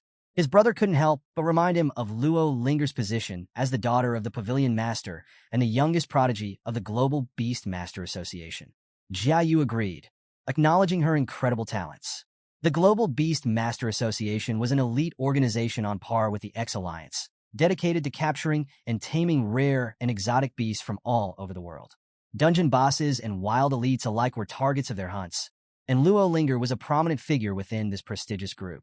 Jiayu speculated that her arrival was a secret mission to tame the Black Dragon before other top-tier beast masters could lay claim to it. If she succeeded, Luo Linger's reputation would skyrocket, solidifying her position as the continent's top beast master and elevating the Tianji Pavilion's prestige to unprecedented heights. Jiayu didn't hesitate to give his men clear instructions. When they accompanied Luo Linger into the dungeon, they were to follow her commands to the letter, especially when the dragon's health was low. Stealing the kill was not an option. They were there to support the young mistress in her quest to tame the dragon. As Jiayu's team rushed to carry out their orders, a new report came in from one of their subordinates. The subordinate revealed that a specific strategy guide had already been purchased the day before, and the buyer was none other than Su Yang. Hearing this name again, Lu Ci's mood soured. He couldn't shake the feeling that this young man was deliberately causing trouble, and it left him wondering if Su Yang was just incredibly lucky or actively working against them. Jiayu suggested it was probably just a coincidence. After all, how could Su Yang, at his current level, possibly know about the young mistress's visit? Still, the mystery of why Su Yang was interested in dragons left the team uneasy.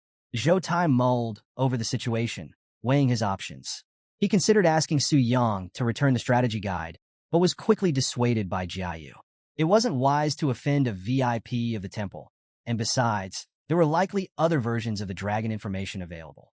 Everyone agreed with the reasoning, and Jiayu instructed his men to search for alternative copies. Meanwhile, back at Su Yang's residence, he was flipping through the basic guide to dragons he had purchased for 5.1 million gold coins. Although the price was steep, Su Yang acknowledged that the Tianji Pavilion was known for its professionalism. As he skimmed the content, murmuring the details about red dragons and white dragons, he reached the section on black dragons, but something didn't add up. The guide made no mention of the Black Dragon boss's 80% double damage reduction trait, a critical detail that Tianji Pavilion, with its reputation, shouldn't have overlooked. Puzzled, Su Yang recalled the moment he faced that monster in the desolate Spirit Mountain range, the one that had devoured the unknown rotten flesh. He wondered if the exploration teams couldn't see the full capabilities of certain unique bosses, just as he had experienced. As he continued to read, he noted that throughout Longxia, only 3 black dragons had ever been discovered. Of the 3, 2 had already been defeated, leaving only the black dragon boss he currently had his sights on. But another discrepancy caught his eye. The record of a defeated black dragon didn't match his understanding of the creature's growth stages. According to the guide, the dragon, initially identified as a late growth stage entity, was later determined to be in its early growth stage after it was slain. This assessment was based on the items it had dropped and further research that revealed the dragon had inadvertently swallowed an unknown rotting flesh, which caused its surge in power. Su Yang's focus shifted to a special note left in the guide. The Tianji Pavilion had openly announced that they were willing to purchase any such items at a high price. This realization hit Su Yang like a bolt of lightning. If the mysterious meat he found was the same type, it could greatly amplify the power of the Black Dragon boss. Su Yang was ecstatic, thinking he had truly struck gold. The announcement indicated to Su Yang that the value of the item was high enough that even if people demanded exorbitant prices, the Tianji Pavilion would still pay. As he strategized, he considered the implications. If he allowed the Black Dragon to consume the rotting flesh, it would ascend to Radiant Moon tier strength. Such a powerful upgrade would render it nearly invincible, making it impossible for dozens of 5th-tier professionals to stand a chance against it. With newfound confidence, Su Yang mused that after reaping the rewards from strengthening the dragon, his level could skyrocket straight to the 4th rank. But he also knew this strategy couldn't go on indefinitely. The Tianji Pavilion wouldn't keep sending exploration teams to their doom forever. Eventually, it would be time to slay the Black Dragon and move on to the next target. However, the thought of killing the dragon left Su Yang feeling conflicted. After all, it had been a significant source of his progress. As he pondered this, a system prompt appeared, informing him of an unexpected twist. If a boss that was previously tamed by the host was defeated, it would automatically become a 100% loyal subordinate. Su Yang's eyes widened in shock and excitement. He could hardly believe what he was reading. He could tame a black dragon as a pet? The system confirmed this, urging him not to get too excited. But how could he not? This was a dragon, the ultimate symbol of majesty, power, and dominance. Even the SSS tier Super Guild, the Global Beastmaster Association, boasted only a few members who had succeeded in taming dragons. As Su Yang imagined the impact of summoning a dragon pet during a guild war, he couldn't help but smile. The mere thought of the absolute carnage he could unleash was exhilarating. But reality hit him quickly. Despite his newly acquired legendary weapon and skills, his current stats were still not enough to kill the black dragon. He calculated that chipping away at its health would take an eternity, and if someone challenged him midway, it could spell disaster. Su Yang reflected deeply on his current strategy. He recognized that relying solely on side boss tasks presented several challenges. If he went too long without opposition, his leveling speed would inevitably decrease, and due to his relatively low level, tackling side bosses came at the cost of significant experience losses. Su Yang understood that encountering the next wave of exploration teams could pose substantial risks, particularly if an overflow occurred, leading to further complications. Faced with this reality, Su Yang concluded that he needed to level up quickly. He weighed his options between grinding in high-level wild areas or tackling a difficult dungeon.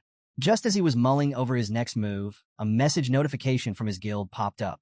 The guild was planning a raid in the Giant Forest dungeon, a diamond-tier dungeon that was precisely what Su Yang needed at this stage. Recognizing this as a rare opportunity, he immediately confirmed his participation in the raid.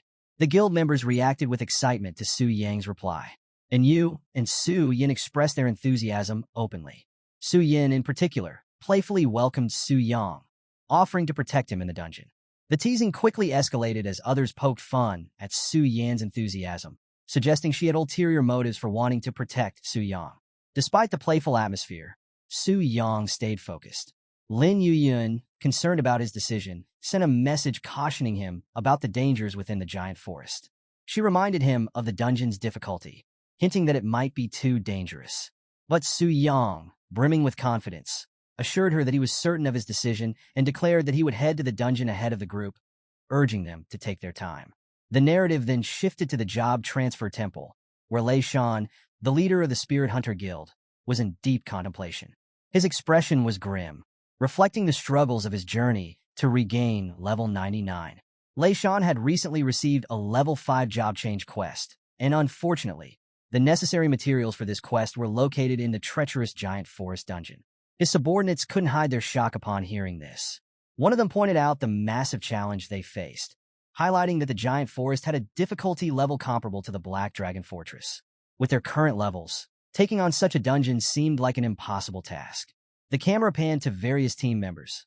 Li Dan, the level 88 Holy Light Shield Warrior, Qian Yuan, the level 89 healing paladin, and Zhao Ming, the level 90 storm multi-shot archer. Their expressions reflected the collective frustration and concern about their seemingly insurmountable predicament. In a resigned tone, Lei Shan acknowledged the reality of the situation. He mentioned that Yoyun's team was preparing to raid the giant forest, and it seemed inevitable that they would have to give up their chance at this year's trial dungeon ticket. The team sighed in collective defeat, feeling the growing gap between their guild and Yoyun's rising forces. Despite their concerns, Lei Shan's eyes held a glimmer of determination. He wasn't willing to concede just yet. A dark resolve formed in Lei Shan's mind. With a chilling expression, he revealed his final plan to the team. He saw no way out of their current predicament and believed he had nothing left to lose. His voice was steely as he shared his intention to stop Yoyun's team at any cost. Zhao Ming, sensing the intensity in Lei Shan's words, hesitantly inquired about the plan, his voice tinged with dread. With a sinister grin, Lei Shan laid out his desperate strategy. He decided that if they couldn't win fairly, they would make Yoyun's team experience the same despair. His tone was filled with dark conviction as he ordered his team to eliminate their rivals. The implication was clear. Lei Shan was ready to resort to drastic measures and had no qualms about sabotaging his competitors to secure their own survival. The scene then transitioned to the giant forest diamond tier dungeon, a daunting challenge recommended for hunters level 90 and above. The towering ancient trees blocked out the sunlight in the canyon, their dense canopies creating an atmosphere of tension and foreboding. Deep within the giant forest, the frequent roars of massive beasts served as an ominous warning to outsiders that they were not welcome. Everyone gathered there knew they were about to face a daunting challenge. A digital countdown appeared in the air. Countdown to opening, 35 minutes. Su Yang scanned the gathering of players and assessed the situation with a thoughtful gaze. There are quite a few people here, he mused. Giant Forest is a high-tier dungeon, on par with the Black Dragon Fortress, so the difficulty should be similar. Yoyun Guild probably chose this time for the challenge, specifically for that reason. The Giant Forest Dungeon was part of the annual Trial Dungeon event hosted by the Transfer Temple in Tianling City. This event was open only once a year and restricted to A-grade or higher guilds that possessed fifth-term professionals. Each city had just one admission ticket available, and the competition for it was fierce. The stakes were high. The guilds that ranked in the top 3 for performance would receive extremely valuable rewards, including A-star tier equipment, 3 diamond tier weapons, and an additional guild buff. These rewards caught the attention of everyone present, with Su Yang and the other players well aware of the stakes. Reflecting on the situation, Su Yang acknowledged the significance of the trial dungeon. This is a huge draw for any guild, he thought. As one of the only 2 A-grade guilds in the city, Yoyun Guild and Spirit Hunt Guild are both determined to outshine each other and secure the trial dungeon ticket. They're competing to reach their 5th turn to qualify. He couldn't help but compare the 2 guilds' current positions. Originally, the Spirit Hunt Guild was stronger, but after their disastrous defeat in the Black Dragon Fortress, they lost critical levels and equipment, putting them at a significant disadvantage for the upcoming competition. Naturally, this became Yoyun Guild's opportunity to rise. Looking around at the gathered crowd, Su Yang noted that most of the players belonged to B-grade guilds. These lower-tier guilds pose no real threat to Yoyun or Spirit Hunt, he reasoned. But the intimidating stance of the Spirit Hunt Guild caught his attention. The leader of Spirit Hunt Guild, exuding a commanding presence, issued a clear warning to the gathered players. He demanded that all low-level professionals vacate the area, declaring the dungeon as claimed territory for Spirit Hunt. A player standing nearby couldn't help but comment on the situation, expressing surprise at the presence of Spirit Hunt Guild despite their recent setbacks. Another player whispered a warning to keep quiet, cautioning that Spirit Hunt Guild had been on a streak of bad luck lately and might be looking for someone to take the fall. As Su Yang observed the situation, he pieced together what was likely happening. Given Spirit Hunt Guild's current strength, tackling a diamond-tier dungeon should be a serious challenge. They barely have anyone at level 90. Judging by their stance, it doesn't seem like they're prepared to enter the dungeon just yet, he analyzed. They're probably planning to block Yoyun from entering the dungeon and are just occupying the spot to prevent them from getting in. How despicable. While Su Yang was deep in thought, a rogue from Spirit Hunt Guild approached him aggressively. The rogue was a level 72 professional, his tone filled with hostility. He barked at Su Yang, demanding to know why he wasn't following the guild leader's orders to leave the area. But Su Yang remained unfazed and calmly explained that he was just exploring the area and had no interest in their business. This indifferent attitude infuriated the rogue, who took Su Yang's calm demeanor as a sign of disrespect. Enraged, he lunged at Su Yang with impressive speed, intending to teach him a lesson. But Su Yang's reflexes were quicker. He caught the rogue's wrist mid-strike and twisted it with such force that the rogue was immediately brought to his knees, crying out in pain. Before the rogue could react, Su Yang tightened his grip and, with a powerful throw, sent the rogue hurtling into a nearby mountain. The force of the impact was immense, causing a massive explosion of rock and debris. A deep crater was left in the mountain's face, and dust settled heavily around the area. The sheer display of power left the other players in stunned silence. Standing tall amidst the aftermath, Su Yang's expression remained calm, but his voice carried a chilling authority as he delivered a final warning to the rogue. He made it clear that crossing him would be a mistake they wouldn't want to repeat. "Don't mess with me again," he stated firmly. The Spirit Hunt Guild leader, Lei Shan, was filled with awe and curiosity when he faced Su Yang. He questioned him, wanted to understand. "Who are you, and why did you hurt him?" Su Yang, unfazed by the tension, responded calmly that he was simply defending himself against an imminent attack. However, Zhao Ming wasn't buying it. He lashed out at Su Yang, clearly angered by his casual attitude. Zhao demanded to know how Su Yang could call nearly killing someone self-defense. He saw it as nothing but arrogance. Sensing the rising tension, Lei Shan quickly stepped in, trying to de-escalate the situation. He acknowledged that the provocation came from their side and urged everyone to leave it at that, recognizing Su Yang's show of restraint. But Zhao Ming wasn't ready to let it go and questioned Lei Shan's decision. Lei Shan, however, weighed the risk, realizing that someone capable of taking down a third-turn rogue like that was at least a fourth-turn professional.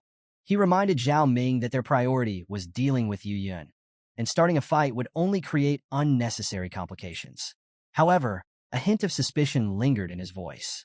He wondered aloud if Su Yang might be working with Yu Yun, given his unexpected presence there. But Lei Shan dismissed the thought, noting that the women of Yu Yun's guild rarely partnered with men. Now, Su Yang's interest was piqued. He seemed to have caught on to something Lei Shan said.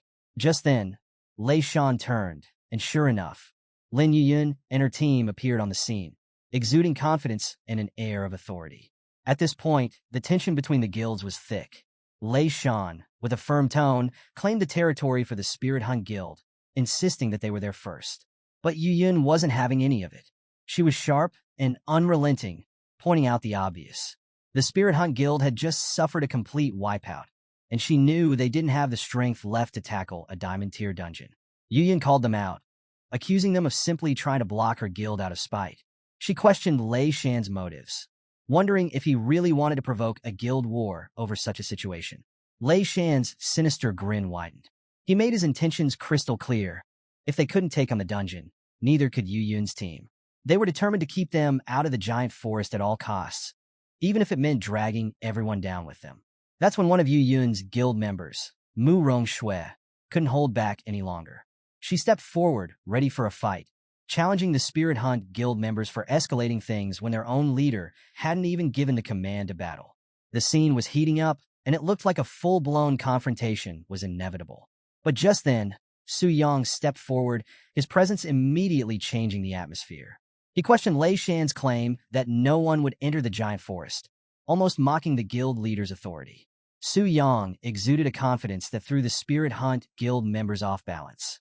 From the sidelines, the women of Yu Yun's guild couldn't help but admire Su Yang's boldness. Some of them were excitedly talking among themselves, realizing that this was the very guy they'd been discussing in the guild chat. Su Yin, a high-level wind mage, and Ji Muzi, a bard, watched with clear interest. Even Yu Yun herself seemed intrigued, finally seeing Su Yang in person after all the buzz about him. Su Yang addressed her calmly, acknowledging that he hadn't officially reported to her guild, believing it might have made things easier for her this way. Yu Yun was in deep thought, considering Su Yang's many secrets. From being a star professional and a VIP of the temple to owning a Starglow tier sword and possibly being the heir to an S-tier guild, Su Yang's identity was surrounded by mysteries. She was now faced with the decision of whether to back off or confront him directly. Meanwhile, Li Dan was visibly seething. He was envious of Su Yang, harboring feelings for Yu, who seemed to be drawn to Su Yang instead. This jealousy fueled his anger, and he muttered about wanting to kill Su Yang. Zhao Ming, on the other hand, was more focused on the guild situation. He confirmed Lei Shan's suspicions. Su Yang wasn't just an outsider. It seemed clear now that he was a legitimate member of Yu Yun's guild. This revelation pushed Lei Shan over the edge. Feeling deceived, Lei Shan demanded answers from Su Yang, realizing that Su Yang had been playing him all along. But Su Yang, never missing a beat, responded with a smirk. He didn't deny it. In fact, he almost seemed to taunt Lei Shan, asking him if he wanted to take a swing at him. Before Lei Shan could react further, Su Yang effortlessly intercepted an incoming attack. He displayed his quick reflexes by catching it midair. The attacker? It was none other than Zhao Ming. Now fully engaged, Su Yang made his intentions clear. He declared that it was an eye for an eye and that he intended to return the favor. With swift precision, Su Yang countered Zhao Ming's assault, sending a powerful strike right back at him. The impact was immediate. Zhao Ming recoiled in pain, visibly shaken by the force of Su Yang's retaliation. Seeing their vice leader fall, one of the Spirit Hunt Guild's subordinates shouted in alarm. They were clearly worried, realizing just how powerful Su Yang's counterattack was. But the battle was far from over. Lei Shan, now enraged, charged towards Su Yang, yelling that Su Yang was looking for trouble. Su Yang stood his ground, unfazed by Lei Shan's aggression. He pointed out the absurdity of the situation, accusing the Spirit Hunt Guild of blocking a perfectly good dungeon just to stir up trouble. Su Yang expressed his disdain, remarking that wasting time was the same as wasting money, and he certainly didn't have time to mess around with them. One of Lei Shan's members, confused by Su Yang's words, asked what he meant by fat sheep, but there was no time for explanations. Lei Shan, furious and seeing red, warned Su Yang that he was spouting nonsense and that his end was near. As things escalated, Su Yang revealed something unexpected, a skill scroll. Lei Shan instantly recognized the danger, shouting out in panic. He ordered his guild members to deploy defense barriers and activate all team-wide damage reduction skills. Barriers sprang up, glowing with defensive energy, and Lei Shan's confidence was clear. He sneered, asserting that Su Yang might be strong, but not strong enough to break through their guild's strongest defense. But Su Yang wasn't intimidated. He responded with determination, sending a powerful elemental wave crashing toward the barriers. The sheer force of the attack shook the ground beneath them, and the onlookers were in disbelief at the display of power. And Yu, observing the scene, couldn't hide her shock and questioned what kind of attack this could be. Meanwhile, Mu Rongshui, realizing the magnitude of what they were witnessing, compared the elemental wave to a prehistoric catastrophe. Even Lei Shan couldn't comprehend it. He stammered, questioning if it was truly a legendary skill. Then Su Yang, his voice cold and resolute, uttered a single word, disappear. And with that, he unleashed a devastating attack. Storm Thunder Thousand Blades. The sheer power of this move was breathtaking. A massive surge of energy swept across the battlefield, cutting through the terrain and leaving nothing but destruction in its wake. The sky darkened, and the shockwave rippled outward, showcasing the sheer extent of Su Yang's strength. The aftermath left everyone in shock. Yu Yin was particularly taken aback, struggling to process what had just happened. She noted that the Spirit Hunt Guild had been wiped out in an instant. Mu Rongshui tried to make sense of it, pointing out that even with a legendary skill scroll, it shouldn't have been possible to instantly take down an A-rank guild. Ji Muzi, who had been sketching the scene, observed that besides the scroll, Su Yang had utilized other skills as well. The others examined the drawing, impressed by the details. And Yu complimented Ji Muzi's artistic skill, while Mu Rongshui analyzed the sketch further, noting that it depicted a blade formed from condensed magic. Yin, deep in thought, pieced together the strategy. She realized that Su Yang had used a legendary skill to shatter the guild's defensive magic, then created chaos with numerous epic skills, and finally finished off the weakened enemies with his magic blade. And Yu remarked that under normal circumstances, level 58 skills wouldn't pose a threat to someone like Lei Shan, but given the luxurious equipment the Spirit Hunt Guild possessed, it made sense. The realization hit them all. They were in the presence of someone extraordinary. The girls were stunned, left with only one conclusion. Su Yang was likely the young master of a super guild. They looked at him with newfound respect and curiosity, acknowledging the immense power he wielded. Meanwhile, Su Yang, ever casual, interrupted their awe with a simple question. Can we enter the dungeon now? His words snapped Yuyun out of her daze, and she quickly composed herself. She confirmed with a nod, and the group prepared to set off. The scene shifts as the group advances into the dungeon. The atmosphere changes drastically, with towering trees casting shadows over the party. Su Yang, taking in the surroundings, can't help but comment on the dense environment, remarking that the trees give the area the feeling of being in a giant's territory. Sensing the complexity of the terrain, Yuyun advises everyone to stay close and be alert to their surroundings. Su Yang leads the way, and Yu, walking beside him, can't help but ask if he thinks they'll be able to clear the dungeon smoothly. Su Yang responds confidently, not seeing any major issues ahead. She teases him, wondering if there'll be an unexpected situation like what happened back at Black Dragon Fortress, and playfully demands that if it does happen, he must protect his big sister. Su Yang laughs, promising to do his best. Just as they exchange light-hearted banter, something rustles in the nearby bushes, instantly putting everyone on edge. It turns out to be just a small rabbit, and Yu lets out a sigh of relief. But the relief doesn't last long. Before they can relax, a two-headed raptor, level 89, bursts out of the foliage with a fierce roar. Yu screams in panic, but Yuyun quickly takes command, reminding everyone to stay calm and fight, assuring them that it's just a small monster. As the team readies themselves, Yuyun, being a level 99 Holy Knight, takes the lead. They're about to engage when suddenly, a massive level 95 elite rock bear appears, towering over the group. Yu panics again, calling out to Su Yang to save her. Su Yang quickly assesses the situation and notes that the group lacks a secondary tank, to which Yu explains that high-level female tanks are quite rare. Without missing a beat, Su Yang volunteers to tank for them and instructs the healers to keep an eye on his health. Yuyun acknowledges his readiness and issues a firm command to proceed. Su Yang, utilizing his fourth-turn support skills, feels his strength double almost instantly. He charges at the rock bear and delivers a critical hit that brings the elite monster down in one powerful strike.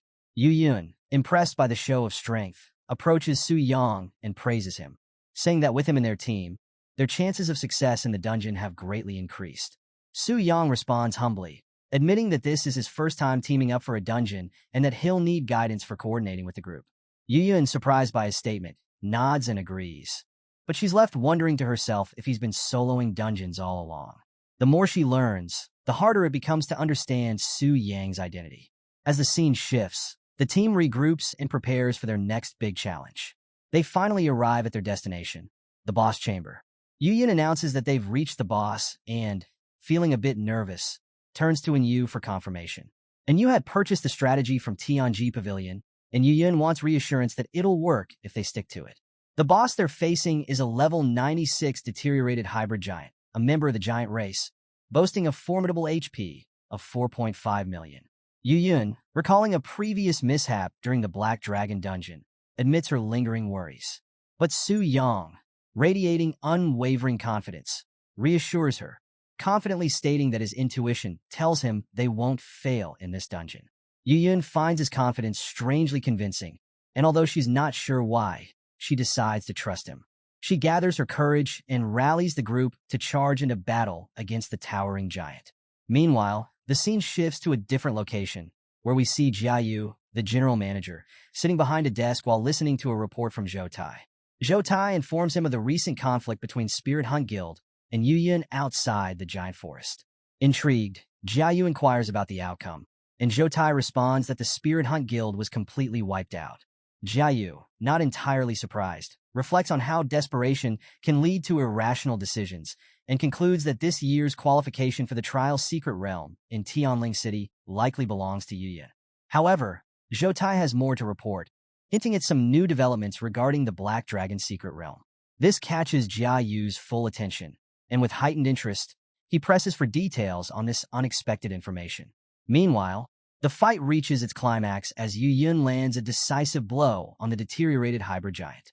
The giant lets out a final, agonized roar as Yuyun's sword strikes with precision and power, bringing the colossal creature down for good. As the dust settles, the members of the Yun Guild erupt in celebration, reveling in their hard-earned victory. And you can't hold back her excitement and exclaims joyfully, celebrating their win. A system notification pops up, Yuyan Guild has completed the Secret Realm Challenge. The rewards have been distributed. Please have the guild leader allocate them. With the battle behind them, Yuyan approaches Su Yang to thank him.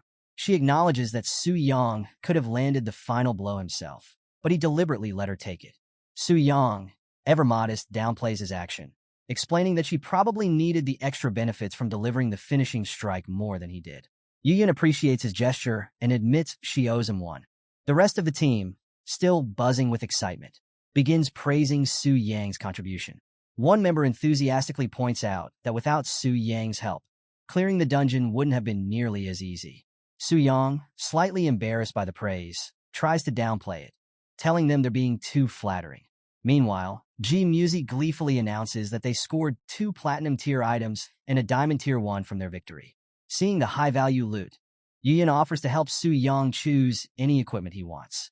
However, Su Yang politely declines, thinking to himself that his warehouse is already full of diamond-tier items. The conversation shifts to more pressing matters, and Yuyan points out that they've acquired the necessary materials for the 5th transfer quest, which will allow them to obtain the Trial Secret Realm entry ticket. And Yu, excited by their success, suggests that they celebrate with a good meal later. Yuyan laughs and agrees, and the group begins making preparations to leave. Someone in the group asks Su Yang if he plans to join them for the celebration. Just as he's about to answer, Su Yang is interrupted by a mental notification. A challenger has been detected. Would you like to connect? Su Yang quickly realizes what's happening and suspects that an exploration group may have acted ahead of schedule. Apologetically, he informs the group that something urgent has come up and he needs to leave immediately.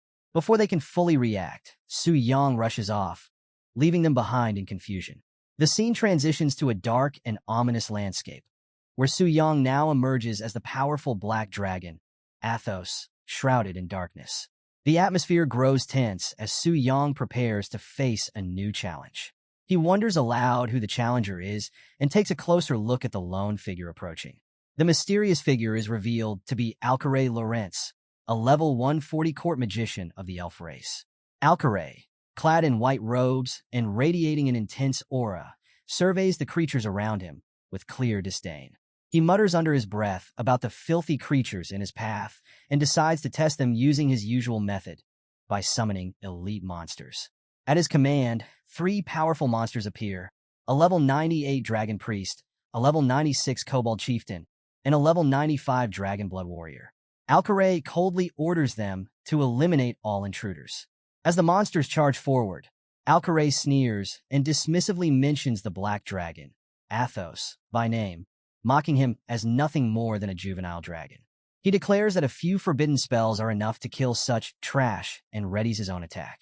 Dark energy gathers around Alcaray, crackling with intensity, and he releases a wave of destructive magic toward his foes. The ground quakes under the force of the spell, and the area is engulfed in a shroud of darkness. Even after unleashing such a powerful spell, Alcaray isn't done. He expresses his disgust at the blood of these lower creatures and remarks that if not for a certain person named Lilith, he wouldn't have bothered coming to such a filthy place. Commanding with authority, Alcaray summons a mountain giant to be both his spear and his shield. The giant emerges, towering over everything in its path, and Alcaray effortlessly controls it with a mere gesture. The sheer power of the mountain giant is overwhelming, and with Alcaray's control, it decimates the elite monsters above level 95 with ease. Meanwhile, Su Yang stood in shock as he observed the glowing elf, Alcaray Lawrence, effortlessly decimate elite monsters above level 95. He realized just how dire the situation was. This wasn't just an ordinary foe.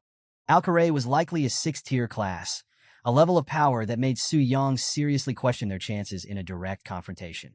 He knew facing an opponent of this caliber could end disastrously. But something Alcaray mentioned earlier caught his attention: the name Lilith. Su Yang quickly began piecing things together, strategizing how he might use this information to his advantage. In an attempt to get answers, Su Yang addressed the mysterious figure beside him, who seemed to be sleeping. "Hey, stop sleeping. How can you still be asleep? Wake up!" His call roused the figure, who groggily responded, confused about who was calling her. Su Yang wasted no time and pressed on with his question, asking if she was the Lilith of the Elven Kingdom. Hearing her name, the figure's eyes snapped open in shock. She was startled, not only by his question, but by the fact that Su Yang, now in his dragon form, could talk. In disbelief, she stammered, struggling to process the situation. Su Yang's response carried a hint of annoyance as he pointed out that she had never asked before and that she seemed to be focusing on the wrong thing entirely. The elf's frustration quickly boiled over, and she snapped back, calling him a dumb dragon. She was clearly baffled by his sudden shift in behavior, complaining that up until now, he only seemed capable of sleeping and wandering aimlessly. Suddenly, he was speaking and strategizing, and she didn't know how to make sense of it. As she became more awake, the elf began reflecting on her predicament, realizing with a jolt that Su Yang had seen her all this time. Horrified, she wondered if he had done anything indecent while she was asleep. Panic set in, and she yelled at Su Yang, calling him a perverted dragon and demanding that he stay away. Su Yang couldn't help but think to himself that this conversation had taken a bizarre turn. Losing patience, he decided to scare her into cooperating. He warned her that if she didn't answer his question, he might just eat her. Terrified by his threat, the elf finally broke down and revealed her identity. She was Lilith Savaraya, the sixth daughter of Queen Savaraya of the Elven Kingdom. Su Yang's mind raced as he processed the information. He recalled from the basic Dragon Guide that the Elven Kingdom, Dragon Kingdom, and Giant Kingdom were all part of the SSS Ultra Ultimate Subspace Nations, an incredibly powerful alliance. Of the three kingdoms, only the Elven Kingdom was known to be friendly toward humans, and the supreme ruler of that kingdom was Queen Savaraya. Su Yang hadn't expected this elf girl to be connected to such a significant background. Shifting his focus, Su Yang commented on the arrival of reinforcements, pointing out that her people had come to rescue her. Initially relieved, Lilith's expression quickly changed when she saw who it was. She recognized Alcaray and was visibly distressed, muttering to herself in frustration. Sensing her discomfort, Su Yang noted that she didn't seem pleased to see him. Lilith's tone turned bitter as she explained that Alcaray and his family were scum, people she would never forgive for what they had done to her. She expressed her disdain for him, making it clear that she would rather remain locked up forever than be rescued by someone like him. Su Yang's curiosity grew, and he pressed her for details on what had happened. Lilith's anger flared as she recounted how Alcaray had initially deceived her with his appearance, only to later try to drug and assault her. She had narrowly escaped his clutches, and her bitterness toward him was palpable. Hearing this, Su Yang was clearly disgusted and questioned how someone would dare to attempt this with a person of Lilith's status. She explained that despite being a Lilith, she had little protection due to her family's lack of favor. The Lorentz family held immense power in the Elven Kingdom, and even her mother, Queen Savaraya, couldn't easily punish them. Lilith, being the least favored daughter, felt particularly helpless. As Lilith revealed more about her troubled past, Su Yang began to consider how he might leverage this information. He shifted his tone, announcing that he intended to hand her over to Alcaray. Lilith immediately panicked and pleaded with him not to, insisting that she would rather die than fall into Alcaray's hands again. Su Yang remained calm, clarifying that he wasn't asking for her opinion. He pointed out that Alcaray was a six-tier powerhouse, and Lilith should be well aware of just how strong he was. Su Yang hinted that his own life could be in jeopardy if he didn't comply. But then, he offered her a choice. If she was willing to beg and provide him with information about Alcaray's weaknesses, he might agree to help her. Realizing the situation she's in, Lilith becomes desperate and starts pleading with Su Yang. She even offers to reveal a critical weakness of the Lorentz family in exchange for his protection. Apparently, while they're powerful in magic and spiritual abilities, their bodies are incredibly fragile, like glass cannons. Despite their magical prowess, they're at constant risk because their physical defenses are on par with low-tier strength. It's a huge vulnerability, but they usually cover it with strong magical barriers. Lilith warns Su Yang that with his current power, breaking through that barrier would be next to impossible. But Su Yang, not willing to give up, reassures her. He quickly realizes that if he advances to the Radiant Moon stage, it might make him strong enough to overcome this obstacle. However, this option comes with a heavy cost. Advancing would trigger an increase in the dungeon's difficulty, drawing the attention of the Explorer Guild and complicating his plans. Yet, he can't help but wonder if there's a way to achieve both goals. Protect Lilith and avoid unnecessary risks. As he considers his options, Su Yang remembers a past experience with the Heart of the Dragon Slayer, an item that had fused with his dragon form to grant him increased power. Inspired, he decides to try merging his current equipment with his dragon form. and in a sudden, successful transformation, Su Yang vanishes from Lilith's sight, reappearing as an empowered dragon with heightened abilities. His stats flash across his mind. His spirit attribute has strengthened massively, bridging the gap in his powers. Confident now, Su Yang steels himself for the upcoming showdown. Just then, an imposing voice challenges him. It's Alcaray, mocking and taunting Su Yang, demanding he surrender Lilith. Alcaray sees the dragon's silence as cowardice and begins plotting, even considering using a forbidden spell to wipe out the palace, Lilith included. In a twisted scheme, he thinks he could manipulate her corpse with memory spells before resurrecting her to his liking. He's on the verge of casting his spell when, without warning, a massive shadow looms over him. Su Yang, repulsed by Alcaray's vile plan, has heard enough. In a flash, he strikes, slamming Alcaray with a crushing force that shatters his magic barrier in one blow, sending the elf flying into a wall. His health bar plummets, and he's left with only a sliver of health, barely clinging on. Alcaray is in shock, terrified at the power he's just witnessed. How did the dragon close in so silently? And how could he bypass the magic defenses so easily? It's beyond anything he could have anticipated. In his full dragon form now, Su Yang towers over Alcaray, flames swirling around him as he declares that for someone like him, the usual rules just don't apply. Channeling all his newfound power, he launches his final move, Spirit Cleansing Inferno. In an instant, a massive eruption of flames engulfs Alcaray, reducing him to nothing more than screams amidst the intense, consuming fire. As Su Yang's final attack on Alcaray fades, a system notification appears. You have slain Alcaray Lawrence, 140th level court magician.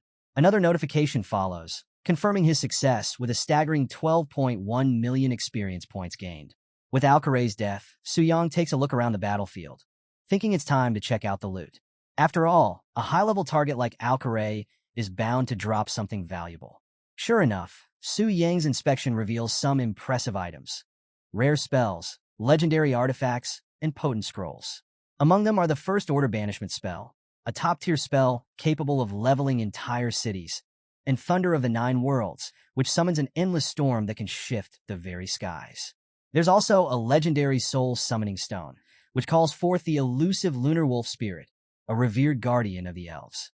To top it off, he discovers the Scroll of Nature's Guardian, a powerful tool able to withstand attacks from 8th-tier skills without so much as a scratch. Su Yang reflects on the haul, considering it a decent reward, though he's annoyed that some of Alcaray's highest-grade equipment, his staff, robe, and accessories, didn't drop. He's left wondering where he'll find another enemy this well-equipped.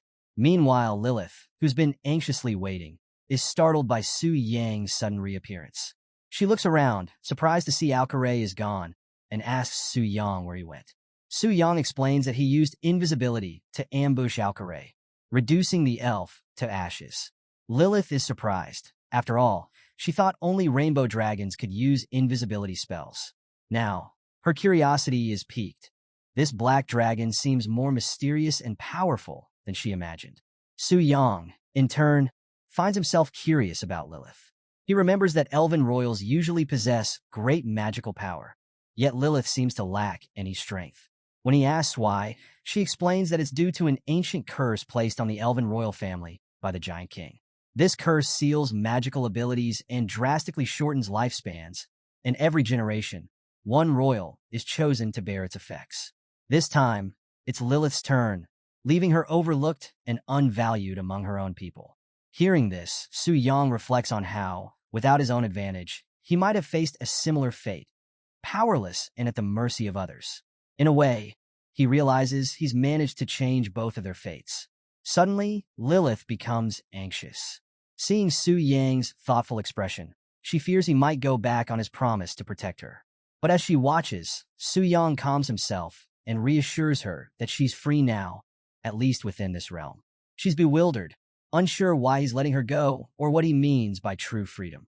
Su Yang explains that he intends to protect her and promises that she'll gain her freedom beyond the secret realm in time. Commanding his followers, he instructs them to ensure her safety. His servants pledge their obedience, leaving Lilith shocked by his unexpected kindness. With a final, peaceful glance at Lilith, Su Yang settles into a slumber, his dragon form retreating. As his consciousness returns to the real world, he reflects on how productive this venture was, feeling more confident about the challenges ahead, especially with the inevitable clash against the expedition team. As Su-yang got up, his device chimed with a familiar notification sound. Checking his messages, he was taken aback to see 99 plus unread notifications. His initial thought was that it might be Lin Yuyin reaching out, but the sheer number of messages was unsettling. Was this a virus? With a mix of curiosity and concern, Su-yang began scrolling through his messages, only to realize they were all genuine, and from numerous people trying to reach him. Several of the messages revealed the eagerness and worry of others. Su-yang, where are you? Why haven't you responded? Or next time, let us know if you're leaving so suddenly. Some even requested his company for simple outings, while others playfully asked for a sketch. Su-yang couldn't help but think, wow, these women are really enthusiastic. Among all those notifications, Su-yang chose to reply to Lin Yuyun, who casually mentioned understanding that he was busy. She suggested they catch up whenever they had the chance, and expressed appreciation for his help. Su-yang noted how different she was from others, especially the more pragmatic members like Ling Ao and the expedition team. This, he thought, is what a guild should feel like, lively, supportive, and positive. The next day, Su-yang made his way to the tower to proceed with his third job change. There, he coincidentally bumped into his classmate, Gu Xiaoqian, who excitedly greeted him. She mentioned that she'd just reached level 20 with the help of some senior players and was there for her first job change. When she learned that Su-yang had reached level 60 and was taking on his third job change mission, her initial excitement turned to unease. She couldn't help but feel the growing gap between them. Noticing her insecurity, Su-yang reassured her, reminding her that as a hidden class, her potential was significant. Encouraged by his words, Gu Xiaoqian left feeling hopeful, thinking that despite Su-yang's strength, he was still the same person, kind and supportive. Turning to the mission board, Su-yang reviewed the details of his latest challenge. A 5-star third job change mission titled Demon Warrior, double proof of magic and strength. This mission required him to gather magic-devouring spirit grass and endure both physical and magical trials. The rewards were impressive: platinum tier equipment, abyss arena gear, and a coveted demon spirit weapon with legendary properties. But Su-yang knew this mission would be no simple task, noting that the difficulty level and restrictions had increased significantly. At that moment, Bai Ling appeared and warned him about the Red Moon phenomenon. This rare occurrence increased the aggression and bloodlust of wild monsters and made dungeons even more dangerous. Bai Ling urged him to be especially cautious if his mission took him to dungeons like the Ruined Mansion, where spiritual disasters were already frequent. Su-yang acknowledged her advice, but was confident that, with his 4th-level strength, this mission would be manageable, even if he couldn't openly share that confidence with her. The scene shifts to Su-yang's mission location, the Ruined Mansion, a platinum-tier secret realm recommended for level 60 or higher. This place is cloaked in dark history. Once the home of a powerful official, it now stands as a terrifying dungeon, cursed and haunted by the spirits of all who perished there after the official went mad. As Su-yang arrives, a guard at the mansion's entrance wakes up from a groggy nap, clearly unnerved. He mutters about the timing of the Red Moon phenomenon, cursing his bad luck to be on duty during such a dangerous event. Just as he's preparing to set up a warning, he's shocked to see a portal opening nearby. Someone is actually entering the dungeon during the Red Moon. Inside, Su-yang navigates the haunted corridors, battling ghostly enemies with ease. He swiftly takes down several ghostly children's spirits and thinks the challenge is manageable. But then, something strange happens. More ghosts begin emerging from the walls, their eerie wails echoing through the mansion. As he watches, the spirits transform into monstrous versions of themselves, their labels changing to level 70 Mad Ghost Child. Stunned, Su-yang realizes he's seeing the true effect of the Red Moon. The monsters are mutating. Now facing faster and stronger enemies, Su-yang is forced to shift strategies. A mad ghost child charges at him, hitting hard enough to make him stumble.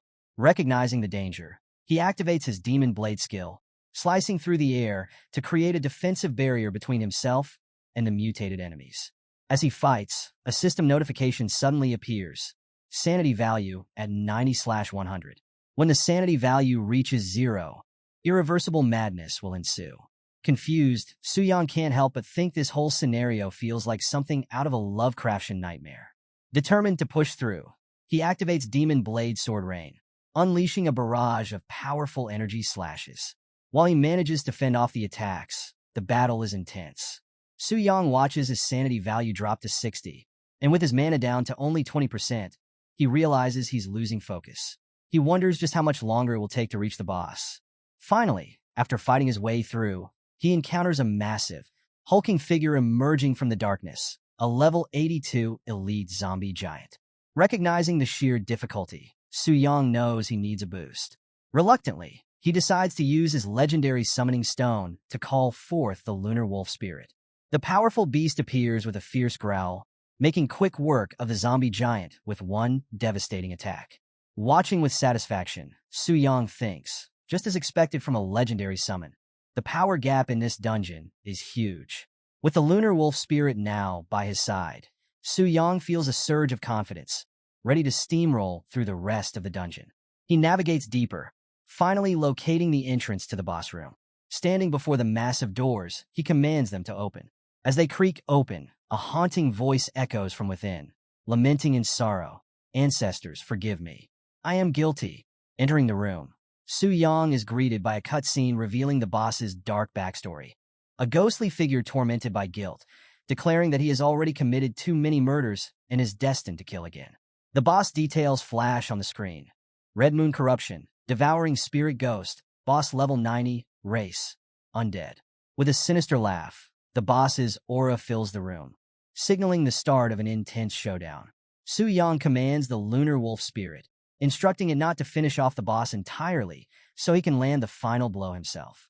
Observing the boss's level, he realizes the immense red moon boost has raised it to near diamond tier status. Without the lunar wolf spirit, this battle could have been a brutal defeat. In a final move, Su Yang lands the killing blow and a notification flashes. You have killed level 90 boss, Red Moon Corruption, Devouring Spirit Ghost. The rewards include platinum tier gear and a unique item, the Devouring Spirit Ghost Soul Core.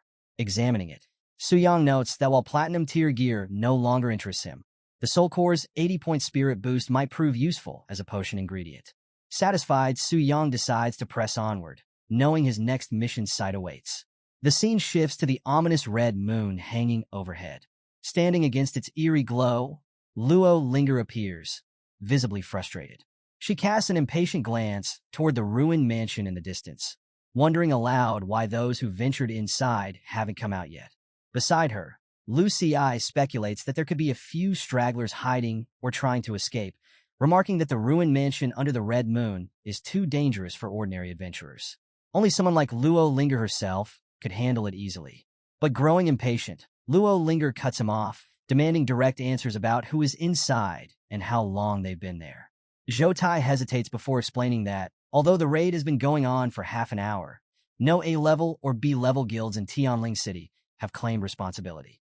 The situation remains a mystery, and it's clear this irritates Luo Linger. She knows that under the Red Moon, the ruined mansion rivals a diamond-tier dungeon in difficulty. She herself would have to proceed cautiously. Anyone who entered without a team should have been torn apart by the monsters by now, so who could possibly still be in there?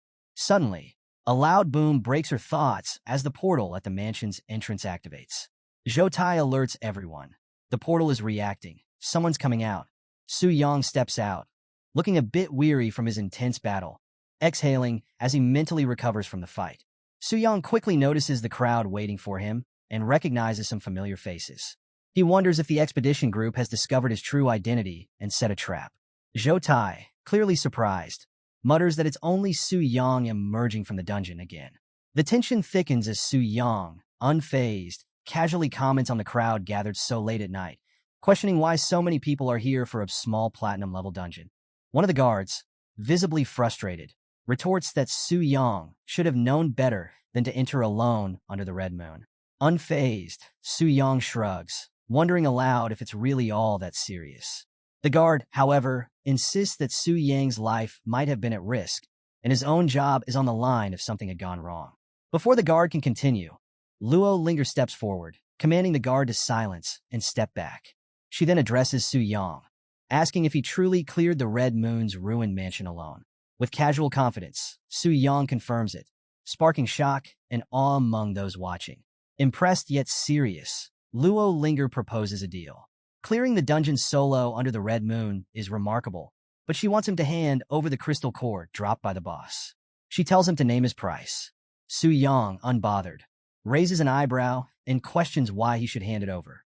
His unexpected response leaves the group momentarily stunned. Luo Linger's assistant, now agitated, steps forward, demanding that Su Yang show respect. The assistant introduces Luo Linger, detailing her background as a genius of the Global Beast Master Association and the youngest daughter of the master of Tianji Pavilion. Clearly accustomed to instant obedience, the assistant threatens Su Yang for ignoring Luo Linger's request. But just as she moves to strike him, Luo Linger halts her, commanding her to stop. Considering the situation, Su Yang realizes that while Luo Linger is clearly a powerful figure, she doesn't appear to be targeting him specifically. Curious, he politely asks what she wants. Luo Linger explains that she'd originally hoped to gather some top-quality ingredients for her spirit horse, but Su Yang's quick actions had allowed him to secure them first. Still, she can't ignore his audacity and issues a challenge. If Su Yang can withstand her soul-hunting falcon for 3 minutes, she'll consider the matter settled.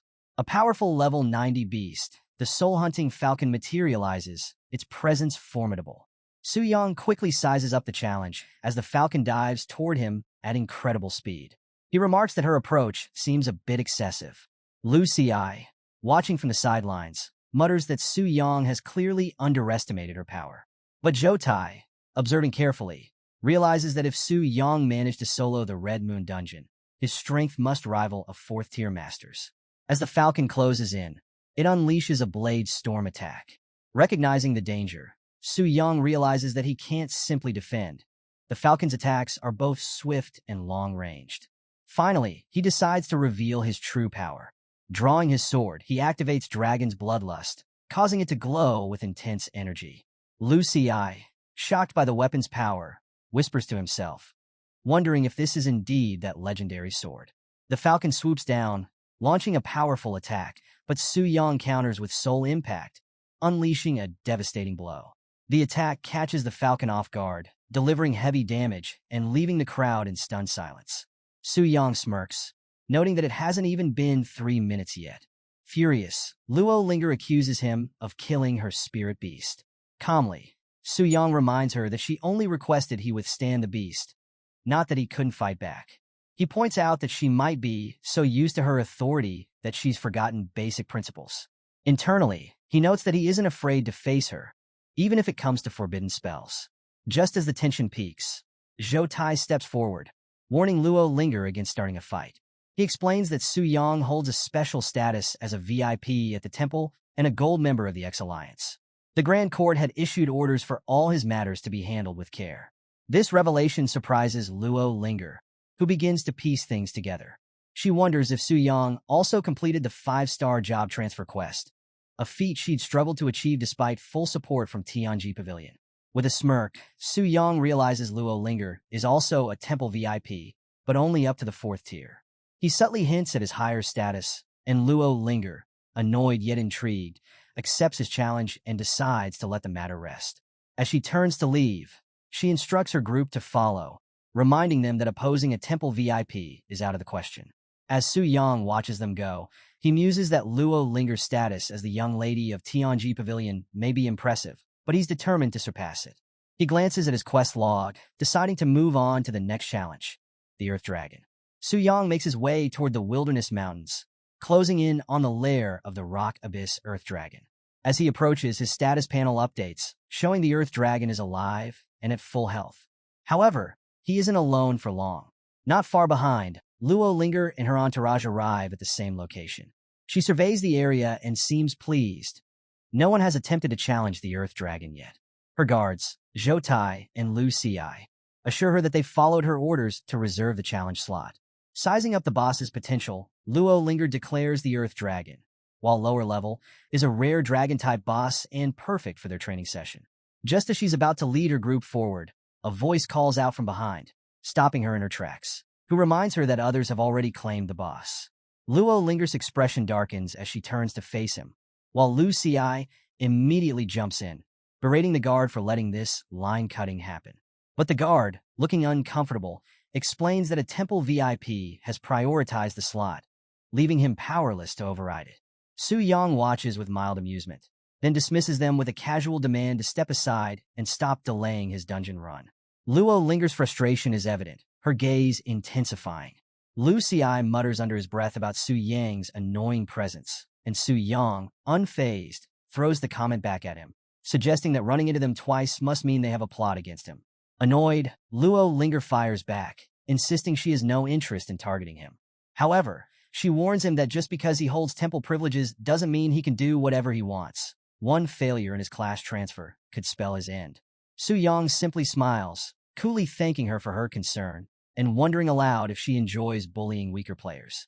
Zhou Tai steps in, explaining that Luo Linger is preparing to tame the Black Flame Wing and intends to use this Earth Dragon for practice.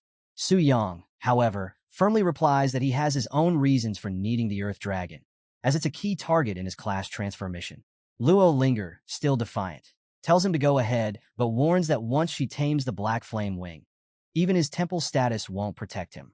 Su Yang chuckles, advising her to wait for the Earth Dragon to respawn, and then strides toward the portal with a casual bye-bye.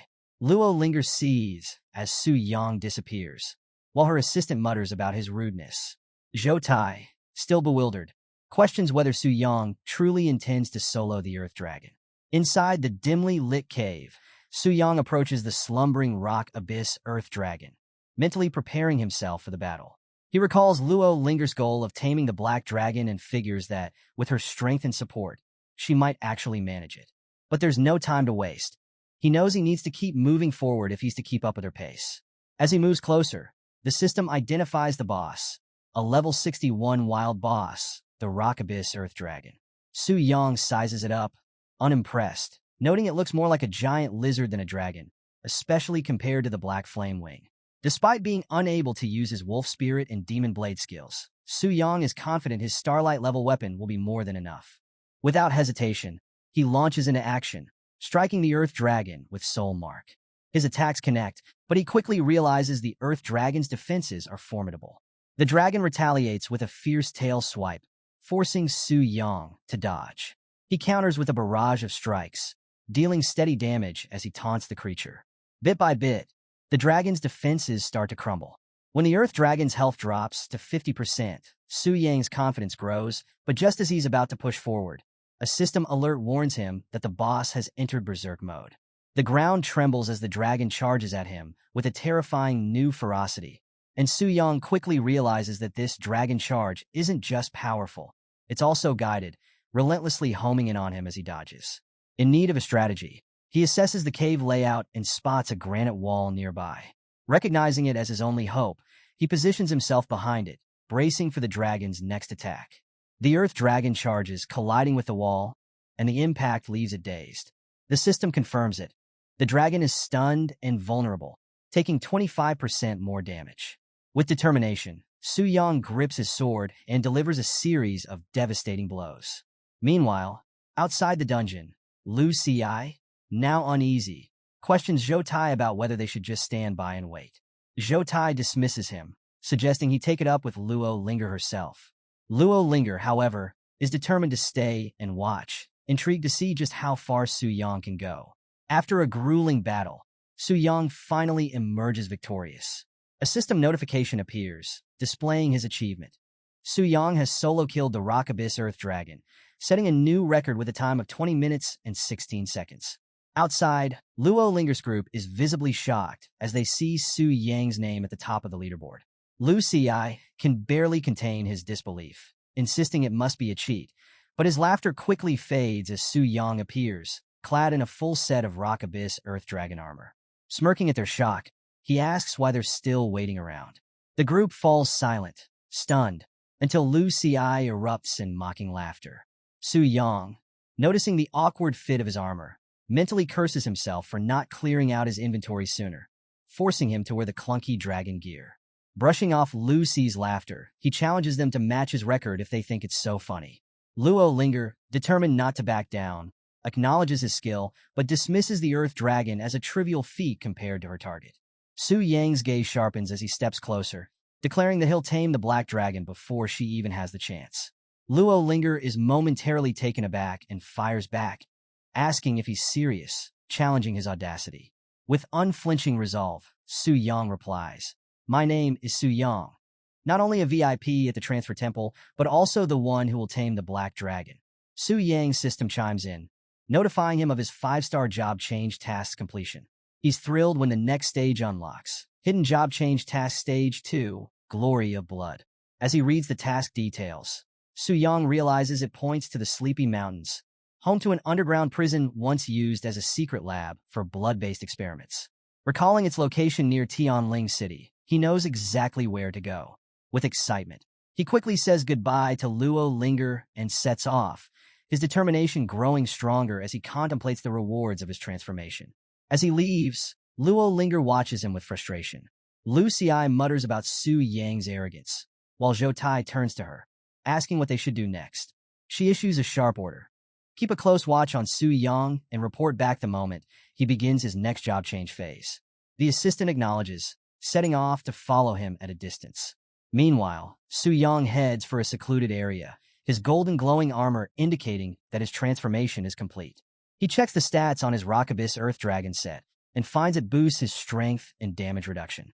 This set will be solid enough until my 4th job change, he muses, pleased with the upgrade. His next target, the Sleepy Mountains, looms on the horizon, its thick fog casting an eerie shadow across the landscape. Known for its cold silence, the area lives up to its grim reputation. As Su Yang navigates the foggy terrain, he realizes just how difficult it is to see far ahead, and he mutters about the long trek awaiting him. Suddenly, a pair of ominous red eyes appears in the mist, signaling a threat. Recognizing the danger, Su Yang braces himself and charges forward, cutting down the shadowy creatures blocking his path with swift, powerful strikes. Just as he's making progress, a voice echoes from behind him, catching him off guard. Turning, he sees a confident figure approach, Zhang Yin, a master of the Thundersword class. Lightning crackles around her as she curiously questions Su Yang's presence in such a dangerous area. She suspects he might be in over his head, but offers to team up with him, suggesting she could take care of him. Politely but firmly, Su Yang declines, explaining that his task doesn't allow team play. Zhang Yin watches him go, intrigued by his determination and curious about the nature of his mysterious task. Su Yang presses onward, summoning his spirit wolf to guide him through the mist. He uses a blood-stained high-speed charge, swiftly cutting through anything in his path. He notices the eerie red glow around him and considers whether his soul-summoning stone is being amplified by the red moon. It seems unusually powerful, he notes, planning to check on the artifact's stability later. After a long journey, Su Yang finally reaches the entrance to the underground prison, a hidden passage covered in thick vines and rocks. He mutters about the distance, but acknowledges the concealment as a clever touch. Stepping inside, he's immediately struck by a foul stench. What a stench! Smells like rotting meat. Scattered around are twisted corpses, frozen in agony and covered in blood. He can't help but wonder if this place is indeed tied to the glory of blood. As he ventures deeper, he notices there are no monsters along his path and speculates that something killed them before he arrived. A faint, flashing pentagram catches his eye, indicating a powerful force nearby. Cautiously, he reaches out to touch a glowing skull, only for a blood-curdling scream to echo through the chamber. Suddenly, a monstrous figure, the zombie of the dead wizard's resentment, emerges, its eyes glowing with unrelenting malice. The system identifies it as the vengeful undead form of a wizard who once pursued the glory of blood through forbidden experiments. In death, his resentment festers, demanding blood from any intruders. Without flinching, Su Yang delivers a swift, powerful strike, silencing the undead wizard. A system message confirms his victory. You killed the special boss, zombie of the dead wizard's resentment. Experience gained, 213,000 points. Among the loot, he finds a book titled Mad Wizard's Experimental Notes. Browsing through its pages, he discovers chilling details about the dark rituals and human experiments the wizard conducted in his pursuit of power. Just as he's wondering how this helps him, a system notification appears. Detected task item. Mad Wizard's Experimental Notes. Detection complete. Reward obtained. Blood Blessing Ritual. Realization dawns on Su Yang. This ritual is a permanent enhancement, but it requires the blood of a powerful creature. He recalls that the wizard used ordinary human blood, which must have led to his failure. But with Earth Dragon blood in hand, Su Yang believes he has the key to success. A bold idea surfaces. If he's seeking a truly powerful creature, why not aim for the Black Flame Wing? Standing with newfound purpose, Su Yang asks the system if he can connect to the boss realm when there are no intruders. The system confirms that, as long as no one else is present, he can proceed. Smirking, he commands his summoned creatures to guard the entrance against intruders, ensuring no one disrupts his ritual. System, connect immediately, he orders, and a golden light engulfs him. Meanwhile, in the Black Dragon Athos' secret realm, Lilith sits beside the slumbering Black Dragon, frustration evident on her face. Bored and restless, she reflects on her captivity and sighs. Despite being promised freedom, the dragon does nothing but sleep. Resigned, she mutters about her long imprisonment and laments how only Alcaray attempted to rescue her, furthering her belief that her family has forgotten her. Just then, the Black Dragon suddenly stirred, its eyes snapping open with a thunderous roar that echoed through the air. Lilith jumped in shock, exclaiming in surprise. She couldn't help but stare at the massive creature, now wide awake and emitting a loud bellow. "What's gotten you all grumpy?" she teased, a mix of amusement and annoyance in her voice. The dragon paused for a moment, still caught up in its outburst, before resuming its fierce display of noise. Just as Lilith began to relax, the dragon unexpectedly swung its massive tail with great force. In a moment of panic, Lilith yelped as the tail cut through the air, leaving behind a trail of golden blood. This was no ordinary dragon. Its noble blood meant that using it for the ritual would surely yield exceptional results. Concerned by the dragon's sudden injury, Lilith asked, "Why are you hurting yourself all of a sudden?" The Black Dragon, almost nonchalantly, responded that it had just gotten a bit too excited and had let out some blood. Lilith raised an eyebrow, playfully suggesting that perhaps the dragon had been rejected in a dream by a little female dragon. Taken aback, the dragon questioned, "What little female dragon?" before quickly diverting the conversation, insisting it was merely curious and that she shouldn't think too much of it. As the golden blood dripped down and pooled into a container, a notification chimed in Su Yang's mind. Black Dragon's essence blood has been stored in the warehouse. The Black Dragon finished its task with a mutter, declaring it was time to return to sleep, closing its eyes once more. Lilith couldn't resist teasing the dragon again, asking if it was dreaming of that little female dragon. But the dragon, already dozing off, simply replied to not overthink things, mentioning that the next wave of enemies would come soon and urging her to be patient. Confused and frustrated, Lilith wondered aloud about these supposed enemies. But before she could finish her thought, the dragon was already fast asleep. "Why do you always say such strange things and then fall asleep again?" she exclaimed in exasperation. Just then, Su Yang re-entered the scene, cheerfully announcing his return. He was pleased to find that no one had disturbed him. His red spirit companions growled in acknowledgement, ready for the next phase of their mission. Stepping into the center of the blood formation, Su Yang recalled the task's instructions. He took out the vial containing the Black Dragon's essence blood, contemplating the potential risks involved. With determination in his heart, he decided to seize the moment. Fortune favors the bold. After all, he drank the blood, feeling it burn as it traveled down his throat. Almost immediately, he collapsed, his body convulsing in pain. It felt as if everything inside him was melting. Gasping, he struggled to endure the excruciating sensation as the ritual began to take effect. Su Yang fought against the rising intensity. The blood clung to him as if it were alive, trying to devour and assimilate him.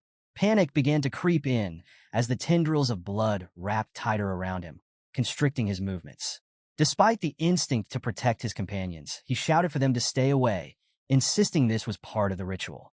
He emphasized that the weak were unworthy of the blessing from the strong, and that only those of equal strength could grow through the tempering of pain. The blood continued to constrict around him, pushing him to his limits as the ritual tested his endurance.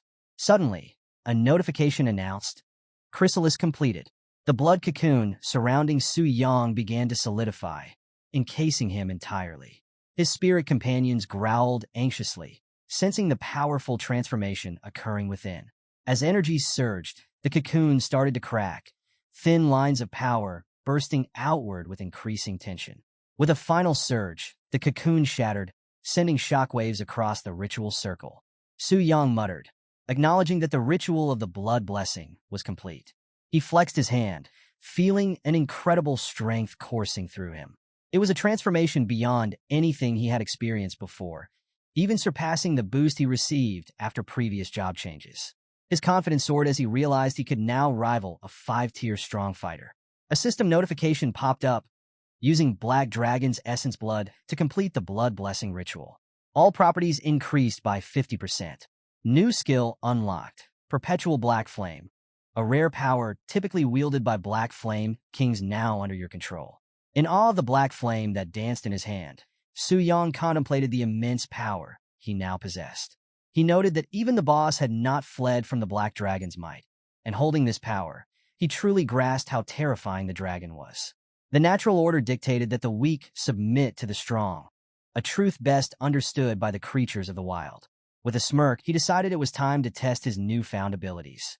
He unleashed the Black Flame with a swift motion, and the fire surged forward with a powerful whoosh, followed by an explosive boom. Surprised by the sheer force of the flames, Su Yang realized they were more powerful than he had anticipated. The black flames crackled and surged with immense energy, creating a massive blast that echoed across the mountains, leaving a path of destruction in its wake. Watching the aftermath with wide eyes, he marveled at the overwhelming power he now wielded. He reflected on the blood blessing's secret, realizing it was now buried within him, never to be reused. Despite feeling a tinge of disappointment, his expression remained focused. He knew he needed to control this strength better next time. Feeling the rush of power coursing through him, Su Yang prepared to switch jobs, pulling out a glowing tablet for his next transformation. But suddenly, a distant cry for help pierced the air, catching his attention. "Help!" The voice sounded familiar, stirring a sense of urgency within him. Could it be that female swordsman from before? The scene shifts to Zhang Yin, who is completely surrounded, but she's not backing down. Sword in hand, her gaze is sharp and unyielding. She warns the thugs, "If you take another step, I'll kill you all," showing no fear, even as danger closes in from all sides. Now, these guys are no joke. 4 rough-looking dudes closing in on her. Their names? Zhao Si, Wang Xiaoer, Chen Jin, and Lei Pu, all with levels in the 90s. They don't exactly look friendly, and their smirks say it all. One of them mocks her, suggesting she's better off under their protection, but we all know what he means by that. Zhang Yin, though, she's not having any of it. She calls them out, asking if they're scared that the Transfer Association might come for them. She's got her sword gripped tightly, and you can tell her heart's racing, but she's standing her ground. The thugs laugh off her warning. Wang Xiaoer, full of arrogance, brags that he's got a few lives on his hands and doesn't care about the rules. Chen Jin chimes in, saying they've been on the association's blacklist for ages. It's clear they're used to doing whatever they want. Lei Pu, the supposed leader, gets even creepier. He's been lurking around these parts for over 2 weeks, and to him, Zhang Yin looks like an easy target, a gift from the heavens, as he puts it. He's practically drooling at the thought of what they'll do. The group closes in, taunting her, thinking they've already won. Zhang Yin, on the other hand, is ready to fight to the bitter end. She'd rather die than be humiliated by these guys. Her grip on her sword tightens, and just when she's about to make her desperate move, bam! A blur flashes by, and suddenly, Lei Pu is screaming, clutching his arm. His hand's been cut clean off. Enter Su Yang, who steps into the fray like a total boss. He's calm, collected, and armed with a weapon that looks deceptively simple. He's heard about these outlaws causing trouble and didn't expect to run into them today. Su Yang doesn't waste time with threats. He just looks at the thugs and asks coldly, "So, how do you want to die?" And of course, these guys aren't too happy with his sudden appearance. Furious, they charge at him, promising to make him suffer. Zhang Yin tries to warn Su Yang, telling him to run, but he doesn't even flinch. Instead, he muses to himself that maybe in the past he would have needed a legendary item to handle these guys. But now, not so much. With a smirk, he bursts into action, moving faster than their eyes can track. One by one, he takes down the thugs with precision and speed. They're caught off guard, barely able to react before Su Yang is upon them. Even as they realize just how fast he is, it's already too late. Now, with most of his crew down, Lei Pu decides to go all out. He swings his great sword at Su Yang, thinking he's got the upper hand. But Su Yang just counters with a dagger, shattering the great sword in a single strike. The thug is stunned, his platinum-grade weapon shattered like glass. He starts eyeing Su Yang's dagger, realizing it must be a star-grade weapon, and greed flickers in his eyes. Thinking he stumbled upon a treasure trove, Lei Pu yells out to his remaining buddies. They think Su Yang is their ticket to riches, and they're ready to try their luck, even if it means risking their lives. But Su Yang? He's got zero patience for this kind of greed. He just shakes his head and tells them they won't live long enough to enjoy whatever they're after. Then, he unleashes a devastating attack. A burst of blue flames erupts, swallowing the thug's whole. As the smoke clears, system notifications pop up. Su Yang has taken down Lei Pu, Wang Xiaoer, and racked up over 22,000 experience points. Among the loot, he finds, well, let's just say some items of questionable taste, including a strawberry-flavored rubber ring and a black bodysuit. Su Yang mutters under his breath, "Perverts deserve their end," and walks off without a second thought. After that intense battle, Su Yang stood amidst the dying blue flames, taking a moment to appreciate the power of his black flame wings. He couldn't help but think to himself just how powerful those flames truly are. Then, he turned to Zhang Yin, checking on her with a simple, "Are you all right, miss?" Zhang Yin, still trying to wrap her head around what just happened, was in complete shock. She managed to ask him about the power she just witnessed, but Su Yang, staying cool as ever, just brushed it off, calling it a secret. Even though he kept it mysterious, Zhang Yin couldn't help but be impressed. She admitted that she had been self-righteous earlier and that, without Su Yang, she would have been forced to take her own life rather than face the thugs. Su Yang took note of her determination, realizing just how strong-willed she was. But before he could dwell on it, Zhang Yin cut into his thoughts, asking for his name. When he introduced himself as Su Yang, she immediately recognized him. Turns out, she'd heard about him from a mutual friend, Nu, who was at a party just the day before. Apparently, and Yu, a bit tipsy, had been loudly boasting about Su Yang's exploits, and now, word about him had spread among their circle. Su Yang couldn't help but feel a little exasperated at Yu's big mouth, but he quickly changed the subject, offering Zhang Yin a return scroll and letting her know he was ready to move on. Zhang Yin accepted the offer gratefully and watched him leave, clearly intrigued by her mysterious savior. She thought to herself, "Su Yang, huh? What an interesting guy." As Su Yang left, he moved on to the next phase of his mission. The system chimed in, letting him know he'd completed the weapon mastery proof and had officially advanced to a 5-star mage warrior. With that, he got a bunch of system notifications. His HP and XP went up, his level cap increased to 80, and he got some extra stat points. Not bad for a day's work. The system wasn't done with him, though. It processed his achievements and unlocked the mage warrior class, equipping him with a new arcane mystic weapon. His strength and spirit attributes got a serious boost, and as a bonus, he earned a legendary skill book that came with some pretty cool abilities, perfect for taking on mages. He got 2 new skills: Nullify All Magic, a legendary ability that straight up cancels out magic attacks, reflecting double the damage back. Arcane Armor, an epic skill that reduces damage from magic and ups the magic damage he deals out. And on top of that, he got a passive skill called Dual Cultivation, which made both his physical and magical attacks stronger based on his attributes. Su Yang tested his new skills, and the power surge was impressive. He realized that, with his boosted stats, his physical damage went up by 24% and his magic damage increased by 15%. He even thought he could take down the Rock Abyss Earth Dragon without breaking a sweat now. As he was checking out his upgrades, Bai Ling, who'd been with him throughout this journey, chimed in with congratulations, calling him hero like she always does. But Su Yang noticed something was off in her tone. She seemed a bit down. He asked what was bothering her, and Bai Ling revealed that the transfer temple in Dongling City could only accommodate transfers up to the 3rd class. Now, Su Yang would need to head to Tianling City for his next steps. She admitted that the thought of parting from him made her feel an emptiness she'd never known before. But just as things were getting a bit heavy, the statue behind them suddenly lit up, glowing with a bright, holy light. Bai Ling was as shocked as Su Yang, wondering if it was the blessing of the statue. As the light engulfed her, a pair of angelic wings began to form on her back. Su Yang recognized the scene immediately. It reminded him of the eerie blood blessing ceremony, but this time it had a holy and pure vibe. Bai Ling ascended into the air, transforming into an angelic figure right before Su Yang's eyes. The system pinged again, announcing that Bai Ling had advanced to a 5th-class temple priestess, which meant they now had to head to Tianling City for their next steps.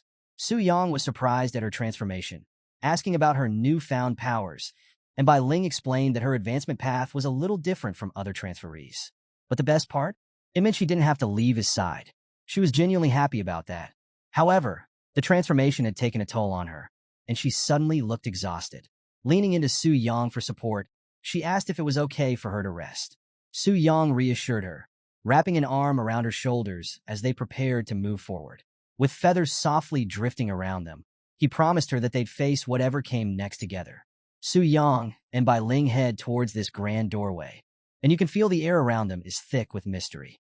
As they get closer, the door creaks open, catching everyone's attention. The crowd outside is buzzing, watching Su Yang like he's the star of the show. People start whispering among themselves, a bit of gossip already stirring up.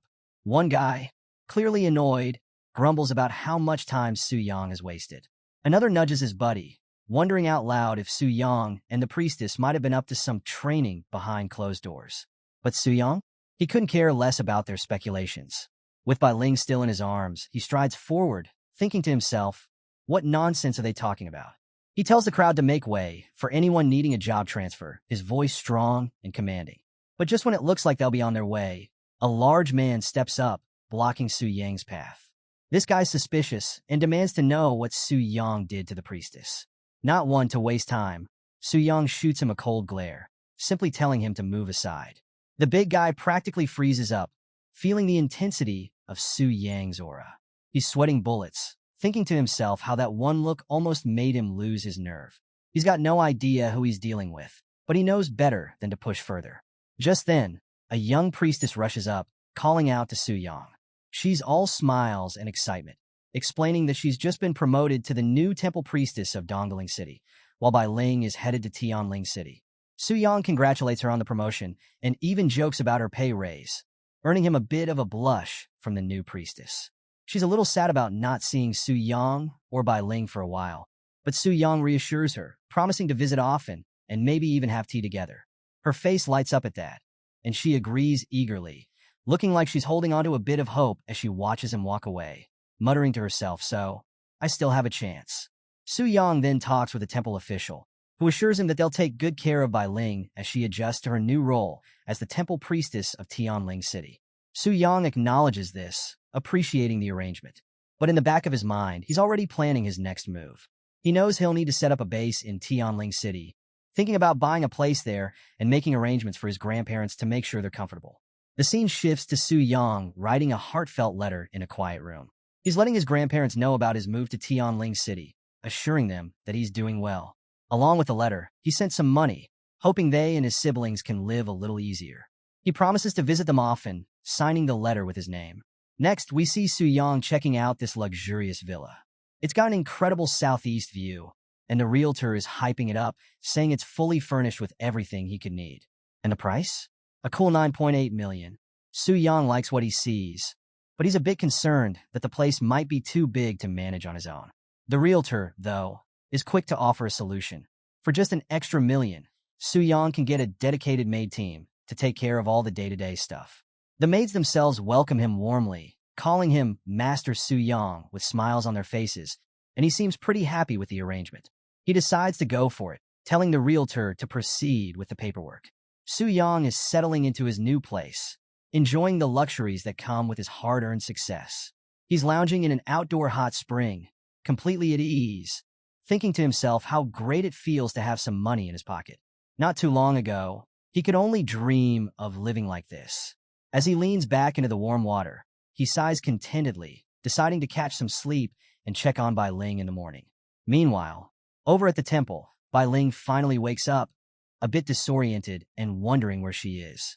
A temple priestess nearby reassures her, offering some herbal soup to help with her recovery. Bai Ling gratefully accepts, already feeling a bit better. As they chat, the priestess mentions how the temple statue hadn't given a revelation in years, and she's curious about Su Yang, the new hero who seems to be at the center of it all. She asks Bai Ling what she thinks of him, and Bai Ling can't help but smile. She describes Su Yang as someone capable of creating miracles, someone with not just extraordinary strength and courage, but also a kind and unbreakable spirit. She's confident that he's the type of person who could bring hope to a world in need. The priestess listens thoughtfully, then shifts the topic to something more serious. She mentions that the red moon has been lingering for days, a sign that a dangerous event is on the horizon. She advises Bai Ling to be cautious, but that's when something clicks in Bai Ling's mind. She suddenly remembers something important. Without wasting a second, she bolts out of the room, looking genuinely worried. The head priestess calls out after her, asking where she's rushing off to, but Bai Ling shouts back that she needs to warn Su Yang. He doesn't know about the Red Moon invasion yet. As she hurries out, the priestess smirks, teasingly wondering if Bai Ling's concern might mean she's caught feelings for the hero. Back at Su Yang's villa, the scene shifts abruptly as he's jolted awake, sensing that something's wrong. A commotion nearby catches his attention, and one of the maids lets out a gasp, panic evident in her voice. She's staring at something terrifying, a huge, monstrous figure looming over them. The system notification confirms it. A rare event has been triggered, and it's the Red Moon invasion. Su Yang's opponent is a massive 6th-tier giant axeman, a boss-level threat from the demon clan. The creature locks onto Su Yang, roaring, "Fated 1 kill." Su Yang, though, he's totally unfazed, even a little annoyed. He grumbles about being woken up in the middle of the night, complaining that he's got a serious case of morning grumpiness. He's more irritated about his sleep being disturbed than the giant monster standing in front of him. Determined to finish this quickly, he gears up for the fight. Just then, the sound of hooves cuts through the chaos. Su Yang turns and sees Luo Linger riding up on horseback, her expression intense. She takes one look at the scene and realizes that Su Yang is the target of tonight's invasion. There's urgency in her voice as she prepares to face the threat. Su Yang is surprised to see her and calls out in recognition, but Luo lingers all business. She tells him to stand back, insisting that he's no match for this enemy, and that she'll handle the Red Moon invasion herself. Su Yang, still a bit confused, asks her what the Red Moon invasion even is, but Luo Linger shuts him down, saying she has no obligation to explain it to him. Without missing a beat, she commands her beast to attack. Her water beast charges into the fight, clashing with a red-eyed creature in an explosive battle. The ground shakes from the impact, and shockwaves rip through the air, leaving a trail of destruction in their wake. Su Yang surveys the damage around his villa and can't help but complain, joking about how he just renovated the place. Then, out of nowhere, Bai Ling arrives, clearly anxious as she calls out to Su Yang, asking if he's all right. Su Yang, surprised to see her there, wonders why she's come rushing over. That's when Bai Ling explains that she woke up, saw the red moon still hanging in the sky, and realized she hadn't warned him about the invasion in time. Her concern for him had driven her to rush straight to his side. Su Yang, holding her close protectively, asks her to fill him in on what's going on. Bai Ling nods and starts explaining. She tells him that whenever the red moon appears, monsters from an unknown subspace, called the Scarlet Decay, start invading. These creatures specifically target warriors like Su Yang, and only warriors can harm them. This whole event is known as the Red Moon invasion, and it's as dangerous as it sounds. So, as Bai Ling continues filling Su Yang in about the Red Moon invasion, she drops a major bombshell. She explains that if a warrior is killed by a Scarlet Decay, they can't be resurrected. It's game over, no second chances. She adds that according to the temple's ancient records, these invasions only start happening after a warrior's 3rd advancement. Su Yang takes in this new info, thinking it through. He's a bit skeptical, though, wondering aloud if the strength of these invasions isn't a bit overpowered for something that's supposed to follow a 3rd advancement. And that's when the real action begins. A fierce battle unfolds between Su Yang and this 6th-tier giant axeman. The enemy is no joke, swinging its massive weapon with enough force to split the earth. Su Yang quickly realizes that this monster's power is beyond anything he's imagined. As he pieces things together, he figures out that Luo Linger's goal might be the Red Moon Crystal Core, a rare item that could boost her power. He starts analyzing the monster's behavior, thinking there's something off about it. Normally, a monster from a 3rd advancement shouldn't suddenly be this strong, unless its strength is shifting based on its target. In the middle of the battle, Su Yang launches an earthquake strike that shakes the whole battlefield, sending tremors through the area. Luo Linger, fighting alongside him, is stunned by how strong their opponent is. She's forced to go all out, realizing just how serious this fight is.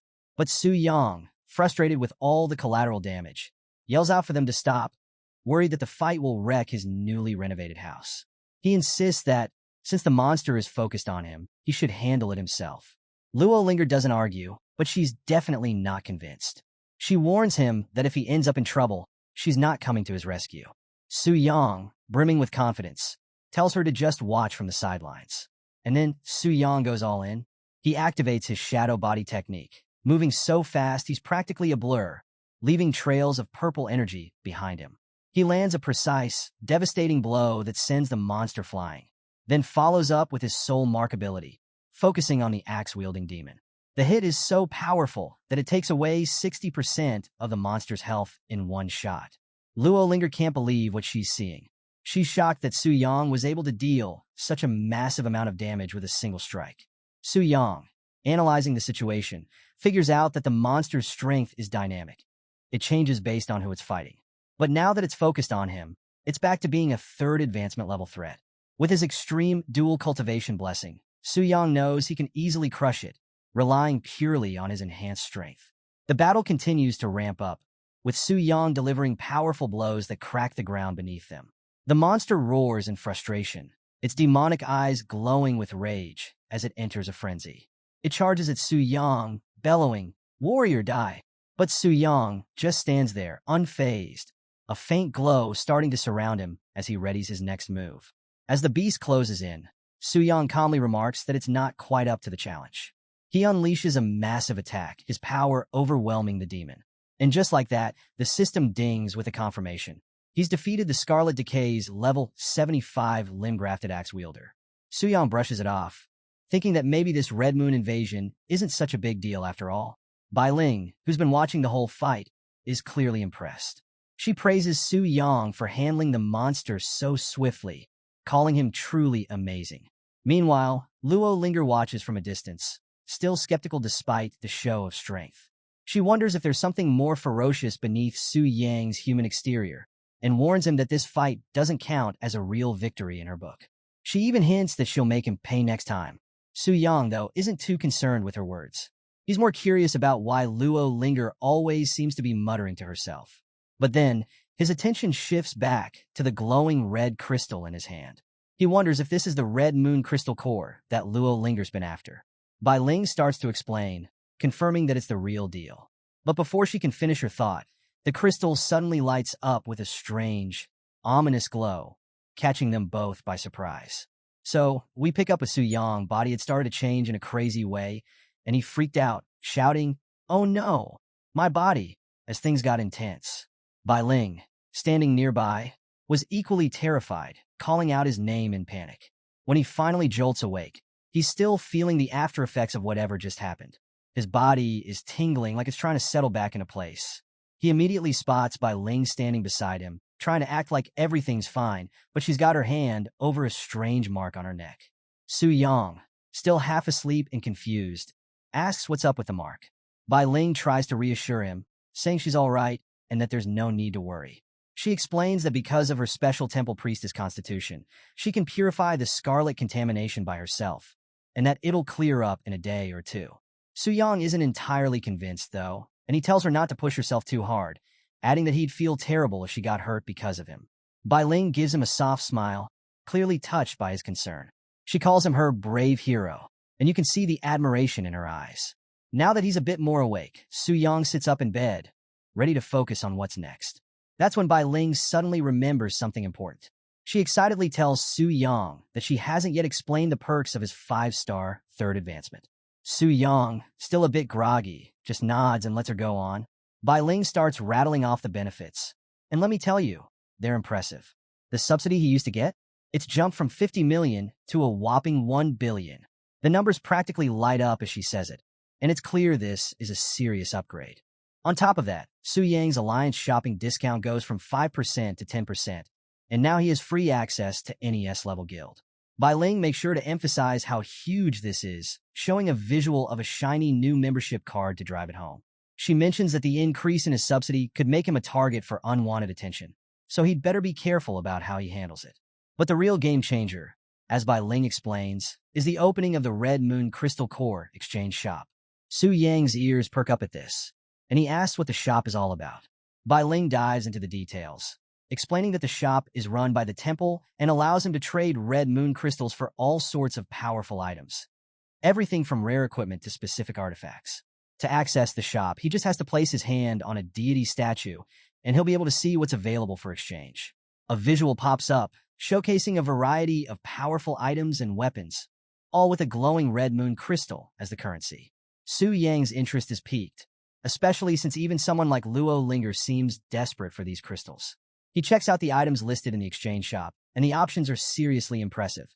First-tier forbidden spells for 300 cores, second-tier spells for 900, semi-divine artifacts for 4,000, and a divine artifact called the Eternal Golden Spear for a jaw-dropping 10,000 cores. He's definitely tempted by all the powerful items, but then reality hits. He only has 3 red moon crystals, and even the cheapest items start at 300 cores. It's clear he's got a long way to go before he can cash in on these prizes. Undeterred, Su Yang sets his mind to getting stronger fast. He knows he'll need to raise the difficulty of the Red Moon invasion and farm more crystals if he wants to reach those top-tier items. As he's thinking through his next steps, Bai Ling interrupts with a reminder that she needs to get back to the temple to fulfill her duties. But before she leaves, she mentions that there's a foreign dignitary visiting Tianling City that day. A dignitary? Su Yang asks, curious. Bai Ling nods, explaining that the visitor is from Longxia country and is headed to Tianling City. Meanwhile, the scene shifts to the majestic temple in Tianling City, where a powerful energy stirs as a portal opens. Through the portal steps a young woman brimming with excitement. She's marveling at her surroundings, amazed by the sight of Longxia. We find out she's a Sui Mikiko, a beast master from Sakura country, level 128, and she's got some serious backing. She's the daughter of the influential Asui family. Her escorts, tough-looking warriors, affirm her arrival. They mention that the Asui family has gone all out this time, giving her a chance to tame a dragon. Apparently, there aren't any dragon secret realms in Sakura country, and the Eagle Federation wasn't an option due to their high prices. So, they've made their way to Tianling City, hoping for better opportunities. The scene opens with Asui Mikiko and her group arriving in Tianling City, where they're greeted by Mr. Li, the diplomatic consul of the city. He's all formal and polite, welcoming them to Tianling City. Asui responds just as politely, thanking him for making the effort to meet them. But Mr. Li's mind is clearly on the challenge ahead. He's heard that Asui intends to take on the legendary Black Dragon, known for being one of the most fearsome and brutal creatures around. He asks if she's confident about facing such a dangerous opponent. Wu Zi, one of Asui's escorts, steps in with a bold claim, reassuring Mr. Li that there's nothing to worry about. He even boasts a bit, suggesting that Asui's skills might surpass those of Tianling's own beastmaster, Luo Linger. Mr. Li chuckles at their confidence, finding their youthful energy a bit amusing. Wu Zi notices and laughs along, trying to keep things lighthearted. Asui joins in on the banter, playfully teasing Mr. Li and Wu Zi, saying they become fast friends despite just meeting. Mr. Li, a bit flustered by her directness, tries to clarify, but Asui brushes it off with a smile, asking him for some guidance since they're new to the area. Mr. Li, thinking to himself that Asui's naivety is a stark contrast to the cunning elders he's used to dealing with, gives them directions. He points out that the Black Dragon Fortress, where Asui plans to challenge the dragon, is in Yongfeng City, just outside of Tianling. He indicates the teleportation point they should use and makes it clear that he won't be accompanying them, since he has official duties to attend to. Asui waves cheerfully, calling him Old Master as she bids him farewell, while one of her escorts grumbles about the lack of hospitality they've received. Another one chimes in, suggesting that Tianling City doesn't care much about visitors from smaller countries like theirs because of Longxia's strength. But Asui, ever the optimist, quickly corrects them. She reminds her team that as guests, they should respect the customs of the host country. She even quotes an old saying from Longxia about how guests should follow the host's rules, pointing out that Mr. Li did his job by letting them proceed without interference. She tells them not to make trouble, showing a maturity that surprises her guards. Wu Zi mutters under his breath that her attitude might get her into trouble someday, while another adds that it's probably because her family has always been so protective of her. Meanwhile, watching from a distance, Luo Linger keeps a close eye on the newcomers. She recognizes Asui Mikiko right away, noting that she's the so-called genius beast master from Sakura country. Zhou Tai, one of Luo Linger's subordinates, confirms this, mentioning that Asui joined the Global Beast Master Association at the same time as Luo Linger and is known for her impressive skills. He figures that Asui's here with her sights set on the Black Dragon. Luo Linger, however, doesn't see Asui as a major threat. She's more concerned about Su Yang, the mysterious warrior who keeps surprising everyone. She asks Zhou Tai for an update on the investigation she ordered. Zhou Tai reports that they've looked into Su Yang's background thoroughly, and it's clear that he's climbed the ranks all on his own.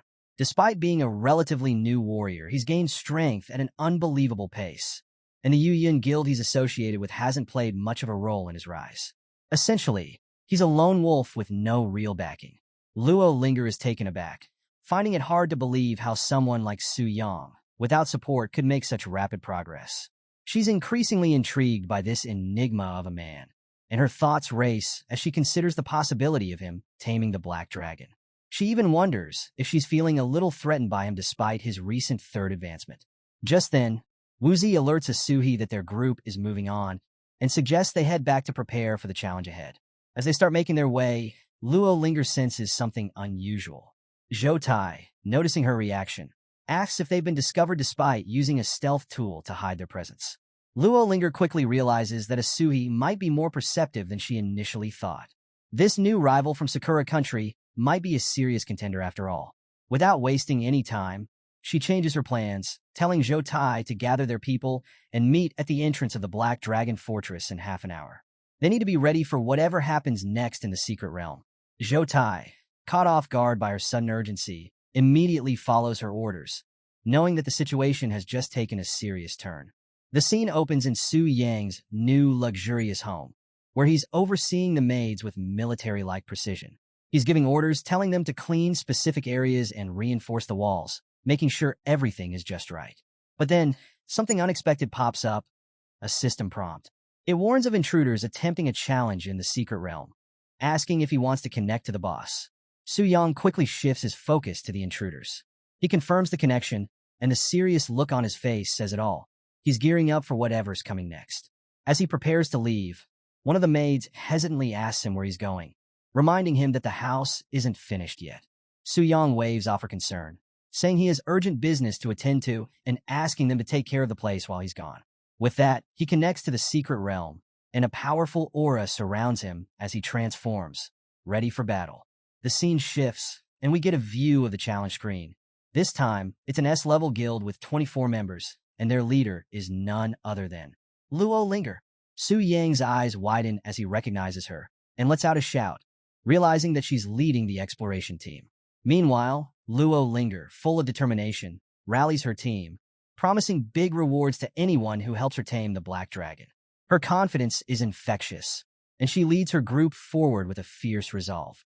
Su Yang, lurking in the shadows, watches her with a smirk. His mood shifts darkly, and a sinister laugh escapes him as he thinks about all the trouble she's caused him. He vows that this time, she'll pay for everything, including the cost of repairing his house, with interest. In his massive, intimidating dragon form, Su Yang addresses his underlings, noticing that this exploration team is better prepared than the last one. Not only do they have more members, but they're also equipped with high-end gear, making them a serious threat. This battle isn't going to be a walk in the park. One of Su Yang's dragon warriors, full of confidence, assures him that they'll take care of the intruders. Another elite warrior backs him up, promising that they'll leave no one standing. We get a glimpse of their impressive stats. Level 95 elite boss mutated dragon blood warriors with incredible strength and resistance, making them a terrifying force. But Su Yang notices two unfamiliar creatures among his forces and points them out, wondering who they are. Lilith, the elf princess, nervously chimes in with an explanation. She reminds him about the time he went berserk and self-healed. Apparently, these two creatures licked the dragon blood that spilled out, which caused them to mutate into their current forms. Su Yang is intrigued by this unexpected transformation, wondering how directly consuming dragon blood could have such an effect. Lilith adds that only these two managed to mutate successfully, while a few others had less fortunate results. She gestures to a pair of anxious-looking creatures who quickly apologize, clearly regretting their decision. Su Yang sizes up the new recruits, thinking that while they're not as strong as he is now, they could still be a big help. He figures they might be on par with his pre-evolved Black Flame wing form. Without wasting time, he orders them to intercept the incoming enemy. The mutated creatures respond with enthusiasm, ready to prove themselves. But Su Yang notices that something seems off with Lilith. When he asks her if something's wrong, she tries to brush it off with a smile, but it's clear she's not quite herself. As Su Yang turns his focus back to the battle, Lilith reflects to herself, feeling conflicted. She knows that the Hero Brave team is incredibly strong and might actually stand a chance against the Black Dragon. But for some reason, she can't find it in herself to feel happy about that possibility. Meanwhile, the scene shifts to the Hero Brave team, charging forward with impressive coordination and power. Each member moves with precision, their attacks striking with force as they push through the battlefield. The leader keeps his cool, reminding the team to stay steady and be on the lookout for any surprises. Luo Linger, leading the way, can't help but poke fun at how tense her team seems. She points out that even if the Black Dragon has evolved to the stellar tier, the smaller creatures in the realm shouldn't have changed. But Zhou Tai, ever the cautious one, insists that it's better to stay on guard. And just as if on cue, an alarm suddenly blares through the air, signaling the arrival of an elite boss. The team reacts instantly, bracing themselves as two massive, intimidating creatures emerge from the shadows. Zhou Tai, glancing at the looming figures, can't help but remark, just as we were talking about it, knowing that the real challenge is just beginning. The next scene kicks off with Luo Linger leading her team with a calm and confident demeanor, unfazed by the appearance of two elite monsters. She quickly analyzes their strengths, noticing that one is immune to physical damage while the other is resistant to magic. Without missing a beat, she commands her team to split up, making sure they prevent any combo attacks between the bosses by using the right damage types. The battle heats up as the team executes her orders, spreading out and launching precise attacks. Luo Linger remains sharp, warning everyone to control the boss's HP to avoid triggering their low HP berserk mode. Meanwhile, Zhou Tai unleashes a powerful skill, Shadow Horn Instant Kill, shaking the entire battlefield. The attack hits hard, taking down one of the elite bosses. As it falls, it roars out its dying words, swearing loyalty to Lord Athos and vowing vengeance on the intruders. But the victory is short-lived. Just as the first boss falls, the remaining one surges with newfound power. Its stats spike, boosting its attack, defense, and speed as it charges at the team with renewed ferocity. Zhou Tai, alarmed by the sudden shift, yells out that the monster's momentum is even more intense than its previous berserk state. Luo Linger, ever quick on her feet, recognizes the danger and adjusts their strategy. She orders her team to be ready for the boss's next move, instructing them to summon minions to keep the pressure off. She warns about the group buffs these minions might bring, and tells the team to divide the battlefield to keep the minions from regrouping. As she directs the fight, she stays steady and calm, reminding everyone to stick to the plan and keep chipping away at the boss's health. Her spirit beast joins the fray, adding to the team's strength. A team member, bolstered by her leadership, shouts out confidently, believing that with Luo Linger's support, they're sure to win. The battlefield turns into a whirlwind of powerful strikes and magical energy, with attacks flying in every direction. Luo Linger keeps a sharp eye on the fight, making sure her team stays focused. Just as they're about to land the final blow, she calls out, ordering them to stop and leave a sliver of health on the boss. The team quickly adjusts, pulling back just in time. The weakened enemy, struggling to stand, mutters bitterly, wondering why they're dragging things out instead of finishing it off. Luo Linger steps forward with determination, her eyes fixed on the creature. In her mind, she's thinking about the possibility of taming it. Despite its humanoid form, she knows that it's still a dragon at heart, and she's ready to make it her ally. But the dragon warrior is far from willing to submit. It roars defiantly, cursing the humans and refusing to be controlled. But Luo Linger doesn't hesitate. She activates her beast-taming technique with unwavering focus, commanding it to become her power. The dragon's resistance starts to fade as her technique takes hold, and it stumbles, confused, as its mind bends to her will. It mutters, questioning its identity, and Luo Linger seizes the moment, asserting that it is now her loyal servant. The dragon warrior, still struggling, starts to accept her control. But before it fully succumbs, another dragon warrior nearby calls out, urging it not to fall for the trap. That's when Su Yang, who's been watching from a distance, finally steps in. He's furious that Luo Linger would dare try to tame his subordinates right under his nose. He acknowledges that it's normal for players to capture creatures as pets, but he's not about to let anyone take what belongs to him, especially not in his own territory. As he considers his options, Su Yang knows that the odds aren't in his favor. Even with his power, taking on a team like theirs is risky. He debates his next move, eyeing an object in front of him with a conflicted expression.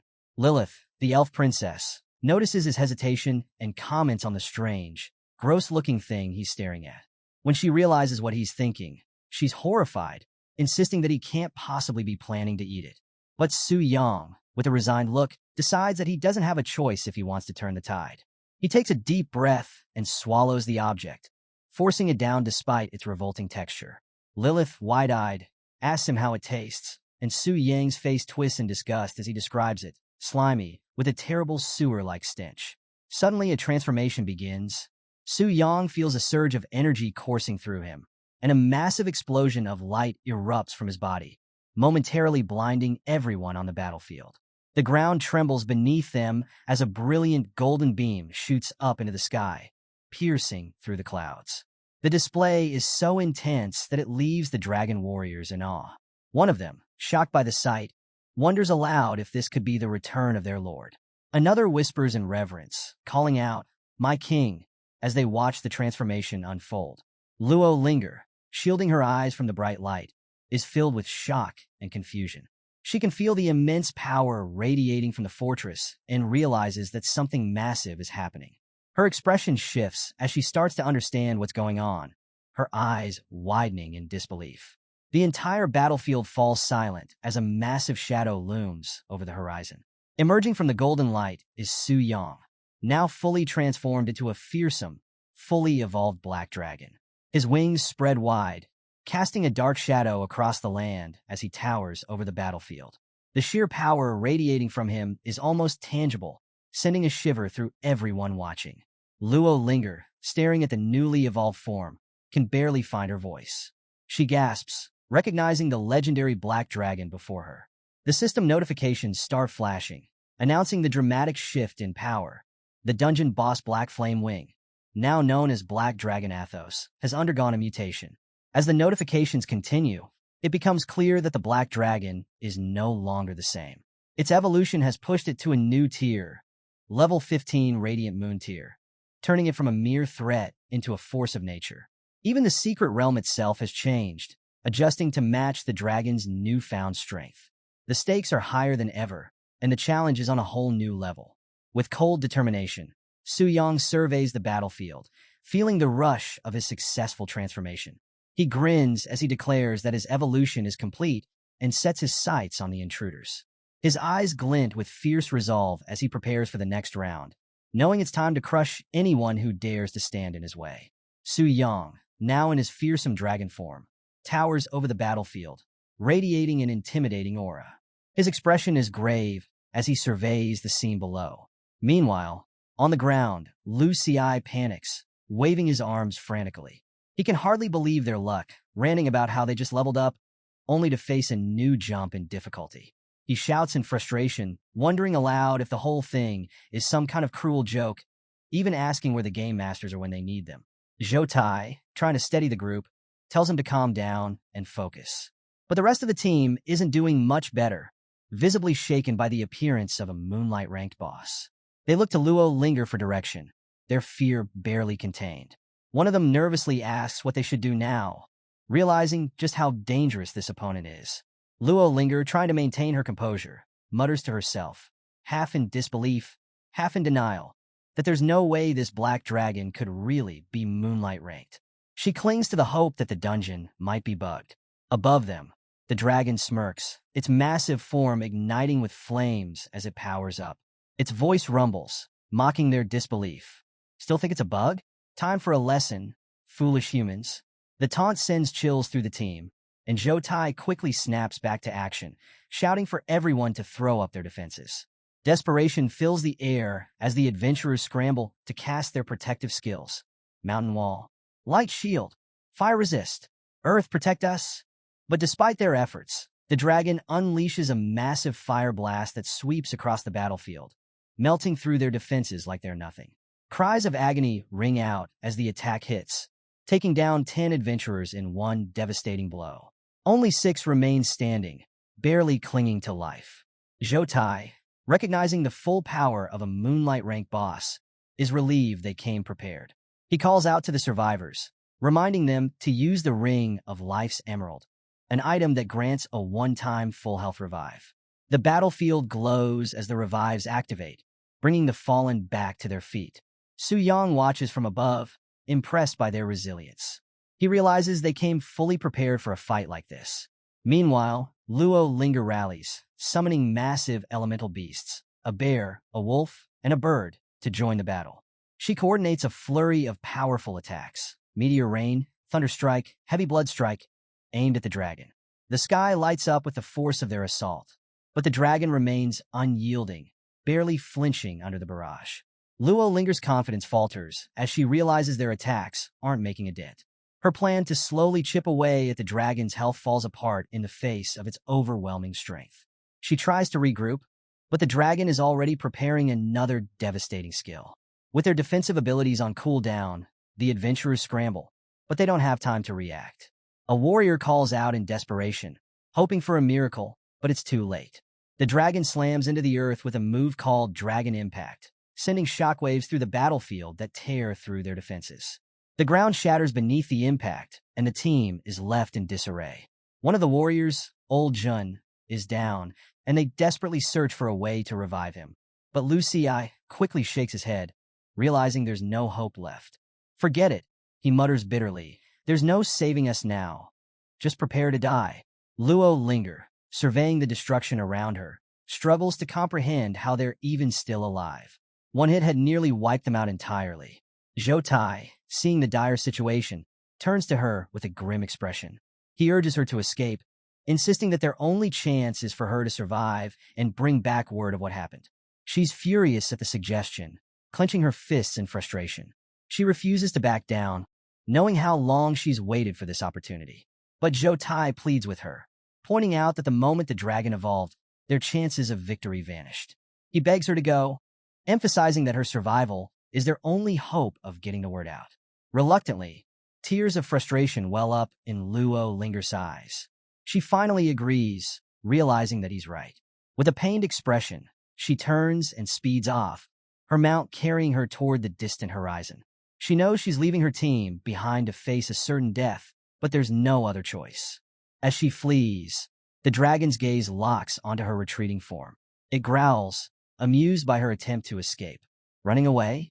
You're the main course. You think I'll let you leave mid-feast?" But before it can give chase, a shout echoes across the battlefield, drawing its attention back. Zhou Tai steps forward, gathering what little strength he has left. He shouts at the dragon, taunting it to focus on him instead. The taunt works, and the dragon pauses, turning its attention back to the adventurers making a last, desperate stand. They charge forward, knowing it's a hopeless fight, but determined to buy Luo Linger time. The dragon watches them with disdain. "Sacrificing yourselves? How noble," it sneers, before unleashing another devastating attack. With a single, brutal sweep of its wings, flames erupt, reducing the remaining adventurers to ashes. The dragon grants them their wish, ending their struggle swiftly. Meanwhile, Luo Linger pushes her mount as hard as she can, cursing herself for the way things turned out. She's filled with self-doubt, wondering how she could call herself a genius after such a crushing defeat. But as she races forward, a part of her knows that no one could have managed this. Neither she, Su Mikiko, nor even Su Yang. She grits her teeth, clinging to the hope that if she can find another dragon to tame, she might still salvage something from this disaster. But just as she's starting to regain her resolve, disaster strikes again. Her mount is hit, sending her flying through the air. She spirals out of control, barely managing to look up in time to see the massive shadow looming over her, the dragon closing in fast. Her eyes widen in disbelief as she realizes that Zhou Tai and the others hadn't even lasted a minute. It's a hopeless situation, and now she's directly in the dragon's sights. The scene picks up with Luo Linger, summoning the last of her strength. Desperate, she commands her summoned beasts to hold off the dragon. Her creatures roar in defiance and charge, but the black dragon swiftly grabs her in its massive claw, lifting her into the air. Luo Linger struggles, demanding that it let her go, but the dragon only tightens its grip, mocking her efforts. "You humans think you can subdue me?" it sneers, pulling her closer to its gaping maw, ready to devour her. Her heart races as she realizes just how dire the situation has become. She breaks down, her fear overtaking her as she begins to sob like a child, completely vulnerable. The dragon pauses, caught off guard by her unexpected outburst. It tilts its head in confusion, clearly not expecting this turn of events. Through her tears, Luo Linger blurts out her deepest fears, confessing that she doesn't want to lose to Su Yang, that she doesn't want to disappoint her father, and most of all, that she doesn't want to be eaten. The dragon lets out a disbelieving sigh, rolling its eyes. "You've got to be kidding me," it mutters, loosening its grip slightly. It relents, deciding not to eat her, but making it clear that she's still not off the hook. Instead, it declares coldly that it will grant her a swift death. Without another word, the dragon unleashes a searing fireball, engulfing her in flames. As the fire fades, a system notification chimes. Ding. You have killed the 5th transformation, level 130 Beastmaster Luo Linger, and gained experience. The dragon, Su Yang in his evolved form, smirks down at the battlefield, reflecting that, at the end of the day, humans and monsters are natural enemies. He considers her defeat as simply bad luck for crossing paths with him. The experience gain flashes across his vision. Total experience gained, 31.947692 million. Su Yang calculates that it only pushed him up 7 levels, a modest gain given his current power. He's reminded that as he advances, leveling up gets tougher, and he'll need to find even stronger opponents to continue growing. As Su Yang surveys the battlefield, his gaze falls on the loot left behind by the expedition team. Among the plunder are high-tier items like platinum and diamond-grade gear, but they barely stir his interest anymore. It's the rare items that catch his eye, especially a shimmering moonlight-tier ring with an infinite stone capable of lifting level restrictions. But before he can fully analyze the ring, another object floats into view, the Forbidden Scroll, crackling with energy. Su Yang's excitement spikes as he recognizes it. The Wrath of the Wind God, another powerful forbidden spell to add to his arsenal. With 2 of these trump cards now in his possession, he knows the value of this haul is immense. Satisfied with his victory, he muses that after this display, no one will dare challenge him for a while. Meanwhile, elsewhere in the realm, Lilith watches the sunset from a quiet spot, her mind lingering on a promise she once made. She dreams of true freedom, wondering what it would feel like once everything is over. Suddenly, Su Yang appears, teleporting back into his luxurious home with a confident stride. He announces his return, and his servants, startled but overjoyed, rush to greet him. They're amazed at how quickly he came back, especially after such an intense battle. Su Yang takes a look around, noticing that the mansion has been repaired during his absence. With a satisfied nod, he acknowledges their hard work and decides it's time to unwind. He casually requests a full-body massage, reclining as the maids begin to pamper him. A satisfied grin spreads across his face as he finally relaxes. Outside the Black Dragon dungeon, the adventurers who had clashed with Su Yang are left in shock and frustration. They can't believe the outcome, and one of them voices their disbelief, questioning why Su Yang seems to level up every time they fight him. Despite bringing a large team and even using their precious revival items, they've still been utterly defeated. Zhou Tai, always the leader, cuts through their complaints with a firm tone.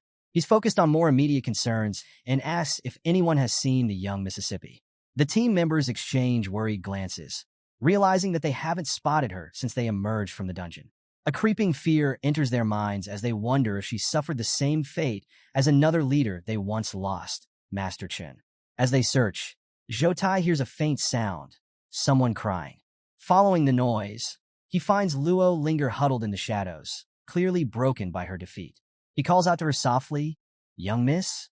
But she can barely contain her despair. Her voice trembles as she admits that she failed in her mission. She had been so close to taming the Black Dragon, only to face a humiliating defeat. Her self-doubt spills out, questioning how she can still call herself a genius monster tamer after such a loss. Zhou Tai, caught off guard by her vulnerability, hesitates for a moment, unsure of how to comfort her.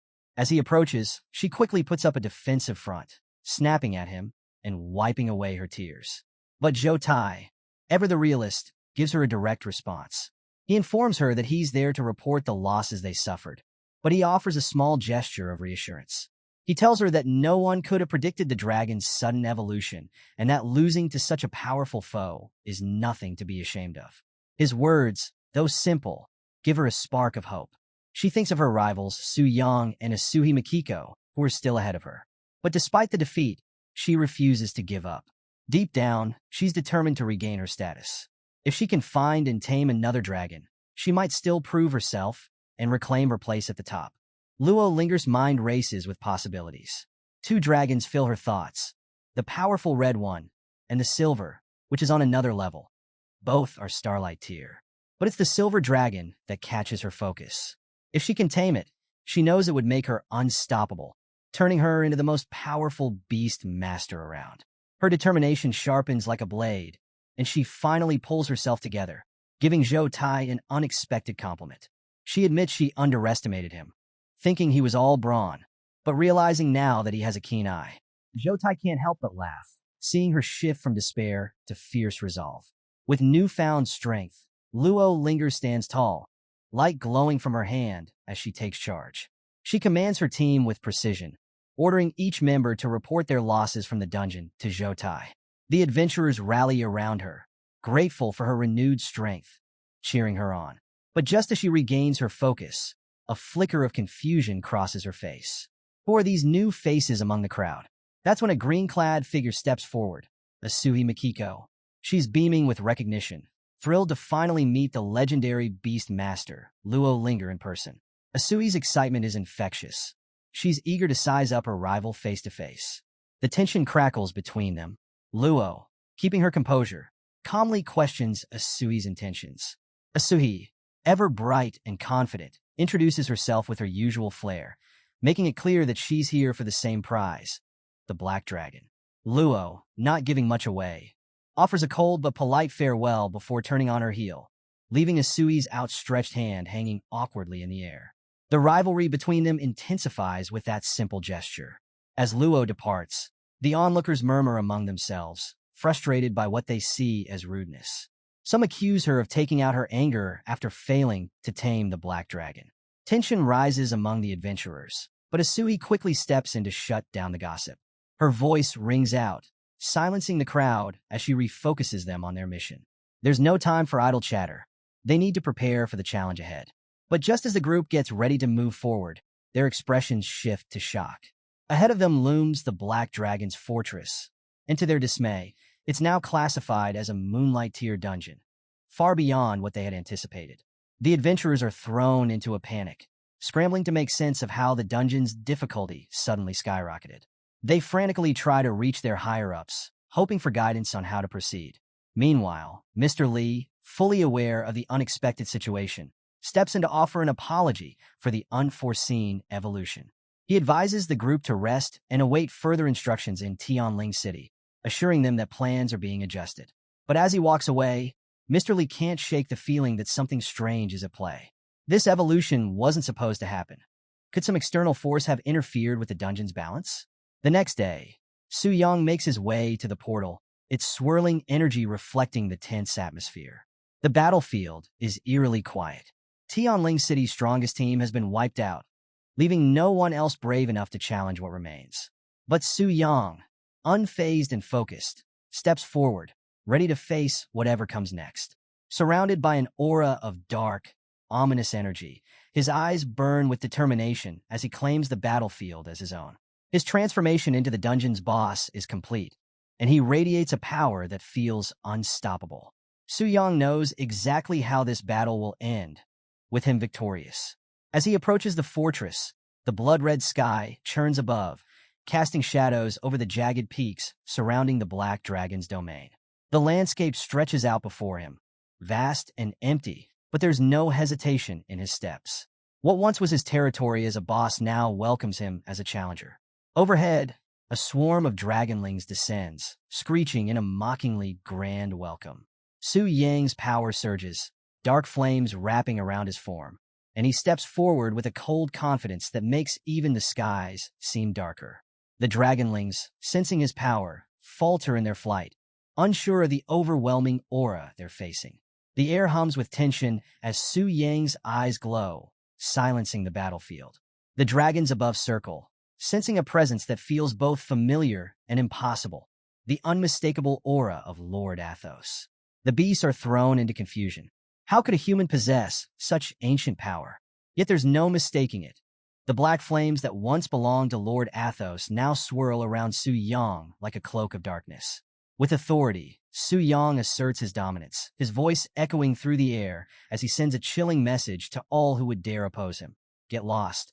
His words slice through the tension, scattering the dragonlings in a mix of fear and confusion.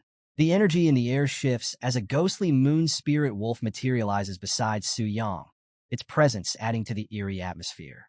Su Yang commands it to guard the battlefield, maintaining a watchful stance. The wolf's haunting howl echoes through the valley, signaling that the battle is about to begin. Su Yang's energy flares, a confident grin spreading across his face as he takes his place at the center of the battlefield. Boss duty has officially begun. The black dragon stirs, and nearby, the elf watches with a bored expression. She's seen so many challengers come and go, each one thinking they'd be the one to bring down the mighty beast. To her, this seems like just another foolhardy attempt.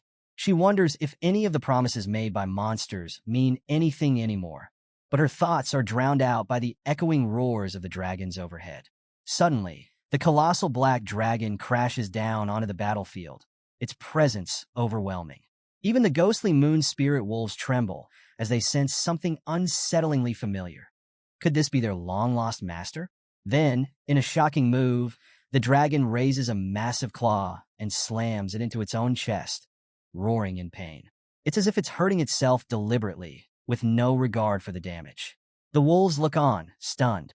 What is this dragon thinking? Is it out of its mind? They wonder.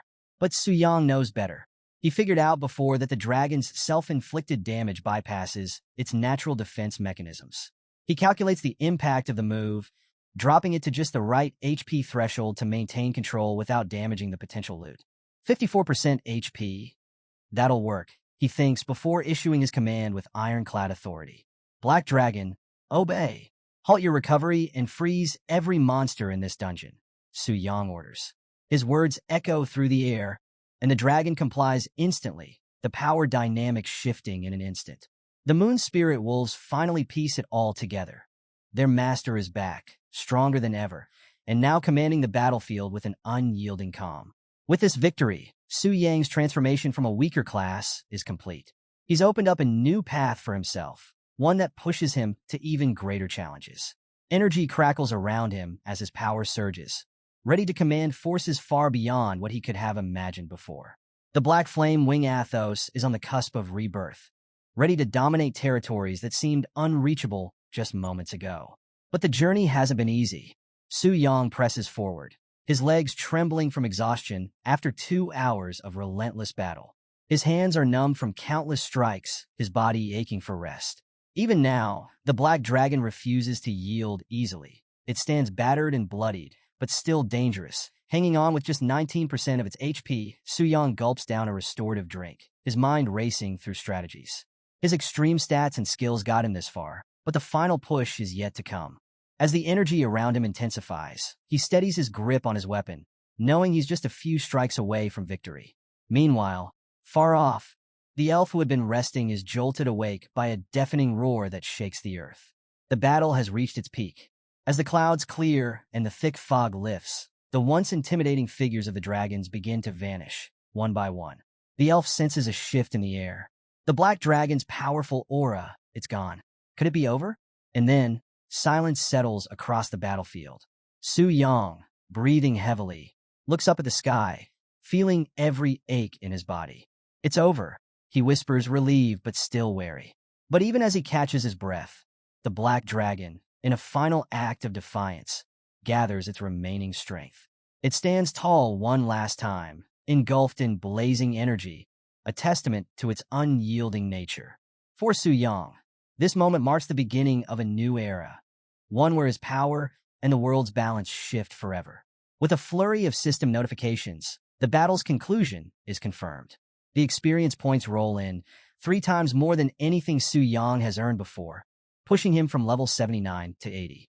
As the dust settles, Su Yang's gaze falls upon the dragon's final drop, a weapon that gleams with an ethereal glow. He can't help but think, this isn't just any weapon. The power radiating from it is palpable. With a determined grip, Su Yang reaches out and seizes the dragon's final gift. He lifts the blade high, feeling its power surge through him. A deep rumble echoes as he pulls the weapon from the ground, shaking the earth beneath him. The name flashes before his eyes. Dragon Bone, Great Sword, Devourer of Athos. It's no ordinary blade. Its description reveals a terrifying potential. Each time it slays a dragon, 10% of the creature's attributes become Su Yang's own. It's a weapon of legends, capable of turning its wielder into a force that grows stronger with every victory. Su Yang marvels at the sword's potential, realizing that its true strength lies not just in its initial stats, but in its ability to absorb the power of slain dragons. He grips the hilt firmly, issuing a command to the weapon itself. Drink.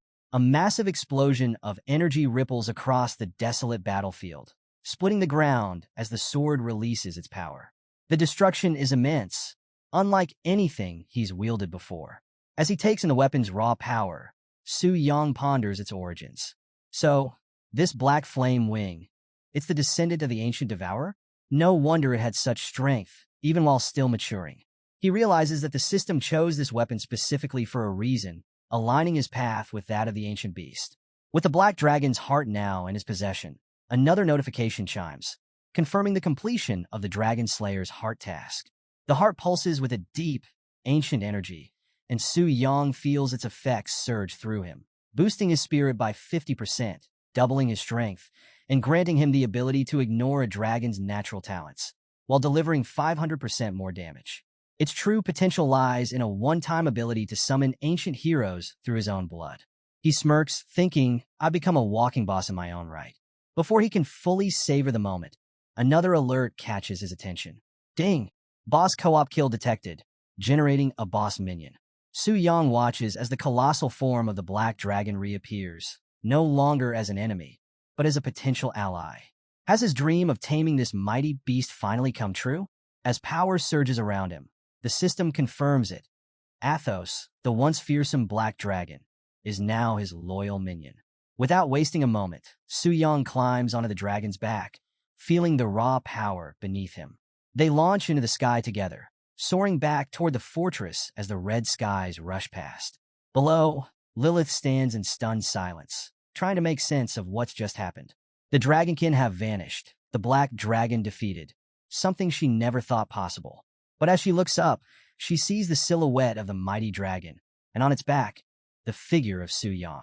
The ground quakes as the dragon lands before her, and Su Yang stands tall, commanding an aura that could freeze anyone in their tracks. Lilith is speechless, unable to comprehend the sight before her. Before she can react, Su Yang reaches out, extending a hand with the calm confidence of someone who knows exactly what comes next. I'm here to rescue you, he says, his words short and direct, his actions speaking even louder. And for a moment, Lilith finds herself completely starstruck, caught up in the power of the man who now commands a legendary beast. The impossible is now real. Su Yang, standing firm, has managed to tame the black dragon. Yes, you heard that right. The very same black dragon that everyone thought was untamable is now under the control of a human. Even Lilith, who's seen some pretty crazy stuff, is speechless. Nobody, not even the strongest elves, had ever come close. Yet here's Su Yang, casually riding the beast that others feared to even approach. Is he the legendary dragon slayer? Well, time will tell. But Su Yang doesn't waste a second. He's got a plan. He tells Lilith to hop on, and she's hesitant at first. Who wouldn't be? But she follows his lead. And he's like, hold on tight, we're about to take off. With a confident grip, Su Yang guides the dragon through the skies like he's been doing it all his life. Lilith's gripping onto him. And yeah, she's clearly terrified. But Su Yang glances back, encouraging her to open her eyes. And when she does, wow, it's like a whole new world, mountains, clouds, endless skies. A view she never thought she'd see. For Lilith, this isn't just a view, it's freedom. She whispers to herself about feeling truly free, like all her chains have been broken. And here's a twist. The black dragon's eyes seem to glimmer with a deeper meaning, almost like it knows something she doesn't. Su Yang notices this but keeps quiet, staying focused on the portal up ahead. He just says, almost there, hang tight. Meanwhile, back at the fortress, it's absolute chaos. The soldiers are struggling, trying to fend off waves of monsters. Their leader is barking orders, keeping them fighting. And then, boom, Su Yang swoops in with his dragon, and the entire battlefield freezes. I mean, these soldiers have seen their fair share of monsters, but a dragon? That's a whole different story. A knight stands there, wide-eyed, just trying to process what's happening above him. The dragon's shadow looms over everyone, landing with a roar so loud it shakes the ground. It's an entrance that would send chills down anyone's spine. Su Yang, ever the laid-back guy, tries to calm everyone down, saying, "Oops, sorry for the dramatic entrance. Looks like I scared everyone." Lilith just sighs. She's gotten used to his antics by now and can't help but think he's got that whole villain vibe down pat. They start talking about their next move, and Su Yang suggests going to the Lord's mansion to figure out a way to get Lilith back to her kingdom. But she's not too eager to leave just yet. Instead, she shyly asks if she can stick around with him a bit longer. She's got this unspoken feeling of gratitude towards him. It's almost like she's made a promise to herself. Su Yang, of course, never really intended to play a hero, but he's got a soft spot and decides to let her stay. At least for now. She's curious about how he managed to tame the black dragon, but he brushes it off, keeping the details to himself and leaving her puzzled. Classic Su Yang, always keeping things mysterious. But just as things seem to settle, a fierce roar rips through the air, shaking the city and throwing its people into panic. Luo Linger hears it too and wonders if it could really be the black dragon. Zhou Tai is scrambling, trying to figure out how a dungeon boss could be out of its territory. Somewhere else, Asui senses the disturbance and starts wondering if a dragon has appeared in Tianling City. And then, a mysterious figure gives the green light for them to investigate. At the entrance to the Black Dragon Fortress, Su Yang is chilling, completely unfazed by the chaos around him. Lilith is eager to move on, but he insists they wait a bit longer. He's got a feeling that their company is about to arrive. And he's right. Soon, a cloud of dust appears on the horizon. Enter Wei Ming, the lord of Tianling City, ready to take matters into his own hands. The crowd's buzzing with rumors. Some think a world boss has spawned, while others wonder if the Black Dragon escaped its dungeon. When Wei Ming finally catches sight of the dragon, even he's taken aback. I mean, this is the Black Dragon we're talking about, out here in the open. And as Su Yang greets Mr. Jia, hinting at some sort of connection between them, Wei Ming and the others can hardly believe it. Stunned, Wei Ming asks if Su Yang really managed to tame the Black Dragon. Su Yang's as calm as ever when Wei Ming asks him if he really tamed the Black Dragon. With a confident, almost casual tone, Su Yang responds with, "As you can see, but Wei Ming, he just can't wrap his head around it. There's no way this young guy could control a beast like that, right?" He demands proof, still stuck in disbelief. Su Yang, not one to waste time, has the dragon let out a roar, an absolutely earth-shaking sound that sends everyone around into a panic. Wei Ming's face goes pale as he realizes the truth, pleading with Su Yang to stop. Lilith, who's clinging to the dragon tightly, scolds Su Yang for scaring her like that. Meanwhile, Wei Ming's still trying to process everything, offering a flurry of apologies for ever doubting him. He's got a theory now. Maybe Su Yang found the legendary secret dungeon egg, a rare reward even after beating a dragon boss. And he can't help but wonder how a young guy like Su Yang could possibly tame a Moonlight Tier Black Dragon. The gears in Wei Ming's head are turning.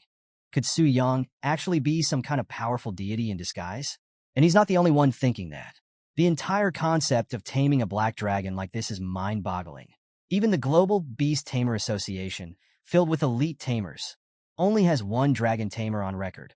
As Wei Ming's thoughts spiral, he starts to question why such a powerful figure would show up in a place as small as Tianling City. But then, all those thoughts get cut short when Su Yang offers a casual hand, and Wei Ming, utterly stunned, bows in submission. Then, right on cue, Su Yang's system chimes and ding. He's completed the first stage of his boss mission. But before he can even relax, another notification comes through. Looks like the next stage's boss has already been located, and even Su Yang is caught off guard.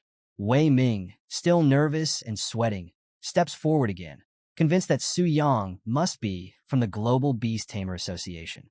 But Su Yang just gives him a puzzled look, clearly not following.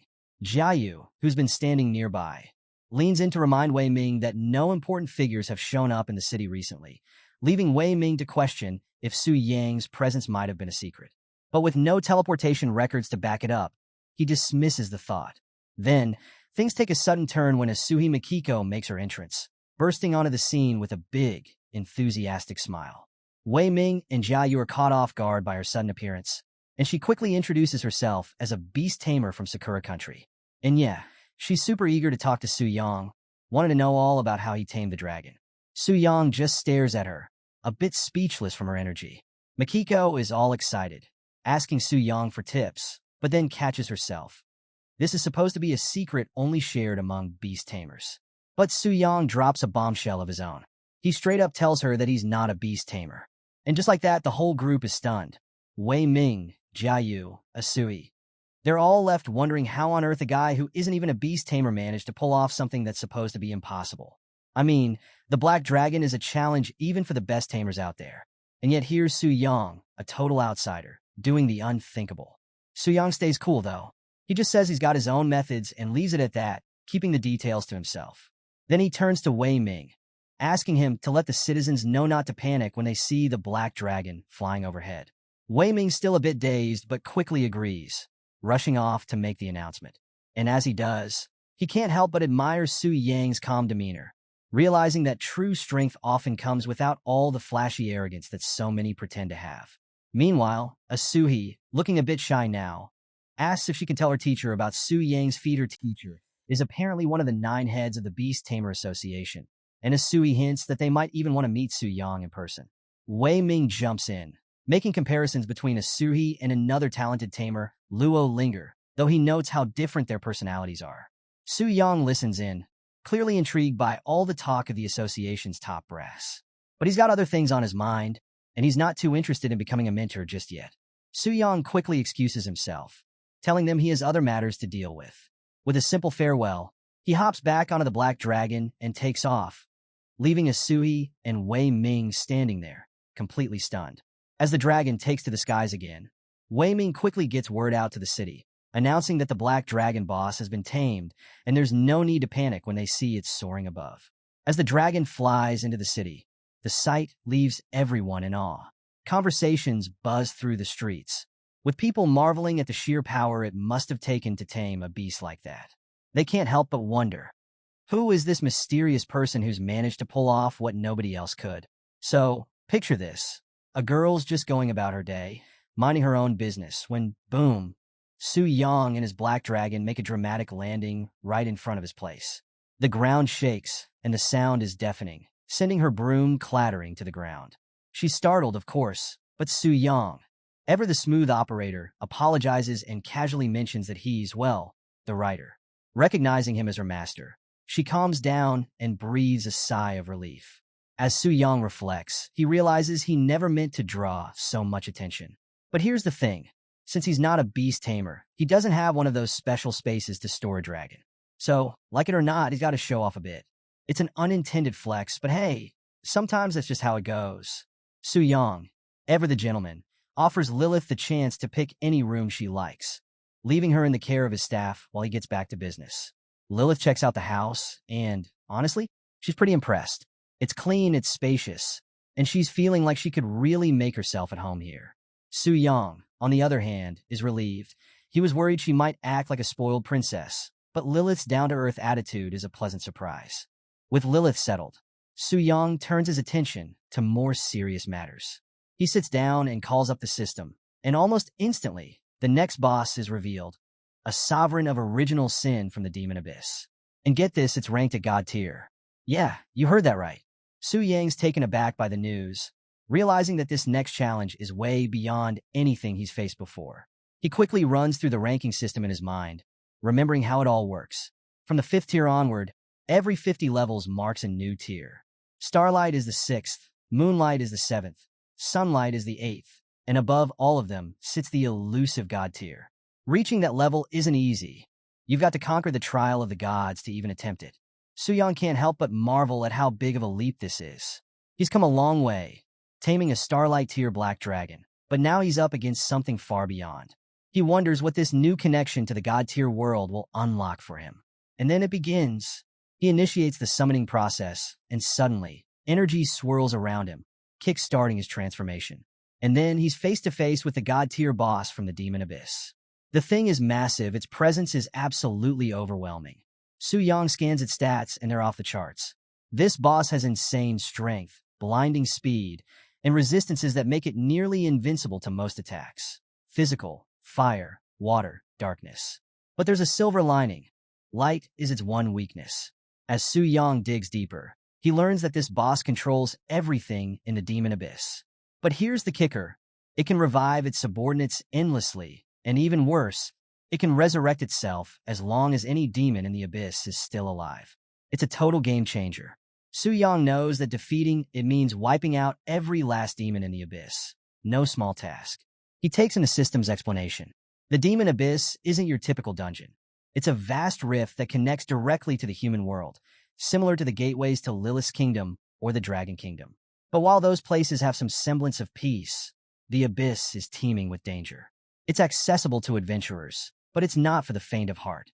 Each level is like a deeper descent into chaos, and the demons only get stronger as you go. Even the first floor starts at level 40, making it a hot spot for those looking to level up or hunt for treasures. Su Yang's thoughts race as he considers the demon abyss. It's not just a dungeon. It's an entire world full of challenges. And the deeper you go, the tougher it gets. Humanity's only reached the 386th floor so far, and even that took the combined efforts of SSS-ranked guilds like the Ring of the Archmage and Knight's Sanctum. These elite guilds are the only ones who've dared face god-tier bosses. Someday, they might become Su Yang's rivals. But for now, he's got his hands full. This boss feels like an impossible challenge, especially with its ability to revive over and over. But Su Yang knows he has to figure out a way through it. He studies the thrones of the 7 kings of sin in the abyss. Out of 7, only 4 glow with power. The other 3 are dark, defeated by adventurers before him. Su Yang's instincts kick in as he focuses on the glowing runes, feeling like now is his chance to make a move. And then, the god-tier boss flexes its powers, activating its second talent. With just a wave of its hand, purple energy swirls around, pulling at the runes. Suddenly, one of the dark thrones lights up. King Beelzebub, the gluttonous, emerges, revived and ready for battle. Its grotesque form drips with raw hunger and power. This monster is no joke. It's a blazing sun tier boss with stats that would make anyone break into a sweat. We're talking 20 million HP and strength that's beyond what most can even comprehend. So, Beelzebub, the once feared king of gluttony, is on his knees before the sovereign of original sin, practically begging for forgiveness. It's honestly a sad sight. This monster that used to strike terror into everyone's hearts is now a shadow of his former self, muttering apologies like he's got no pride left. The sovereign, standing tall with those intense, glowing eyes, looks down on him with clear disappointment. This wasn't the kind of revival he'd been hoping for. Su Yang, watching all this, can't help but think, only sunlight tier? Really? This guy's nothing special. But Beelzebub does come with a couple of nasty tricks. His first talent? The more he devours, the stronger he gets, and there's no cap on that power boost. But the real kicker is the second talent. Whenever Beelzebub consumes something, it's like offering a tribute to the sovereign, with 2% of the victim's attributes going directly to him, permanently. Su Yang quickly puts the pieces together. Beelzebub's kills are basically feeding power to the sovereign. Every fight is a win for them, but there's a catch. If those tributes stack up enough, the sovereign could descend into this world right away. Not exactly ideal. Meanwhile, Beelzebub keeps groveling, but the sovereign is over it, dismissing him without a second thought. Su Yang just watches, shaking his head at how far this so-called king has fallen. Beelzebub vows to return to the abyss and take revenge on humanity, but the sovereign barely listens. The system chimes in, confirming that Beelzebub's heading back to the 100th layer, and Su Yang can't help but think, this guy's the weakest of the 7 kings, isn't he? With the system out of the way, Su Yang takes a deep breath and gets ready. As he rises from his meditation, he feels the raw power of the sinful lord coursing through him, and he can't help but admire the control it gives him. It's a heady feeling, enough to make him understand why so many ancient rulers crave power. But before he can get too deep into his thoughts, there's a knock at the door, cutting through his focus. "Master, are you inside?" A voice calls from the other side. Su Yang sighs, a bit annoyed by the interruption, but he gets up and heads to the door. "Hold on, I'll be right there," he says, trying to keep his tone steady. When he opens the door, his servant informs him that City Lord Wei Ming is waiting and wants to speak with him personally. Su Yang nods and steps out to see what all the fuss is about. Wei Ming's there, practically bouncing on his feet, and he blurts out, "Su Yang, you've finally come." With that ever-calm demeanor, Su Yang just asks, "What does the City Lord need?" He's straight to the point. Wei Ming, clearly excited, says, "You don't know? Your feat of taming a dragon has spread throughout all of Longxia. It's even gone global. You've caused a huge sensation in the world of beast tamers." As he speaks, Su Yang notices how the symbol of the black dragon lights up the room. It's a reminder of what he's accomplished. The Global Beast Tamer Association has taken note of his achievement, especially since it completely shattered their previous assumptions about what's possible in the field of beast taming. But it's not all praise. There are still plenty of skeptics out there, and not everyone's convinced because they didn't witness it firsthand. To settle the doubts, the Global Beast Tamer Association issued an official statement, and one of their top leaders is already in Longxia, ready to meet this so-called beast taming genius. When is this leader arriving? Su Yang asks, trying to keep his voice steady. But internally, he's a bit on edge. He knows that dealing with the top figures from the association is no small matter. They should arrive soon, Wei Ming replies. Su Yang feels a knot form in his stomach.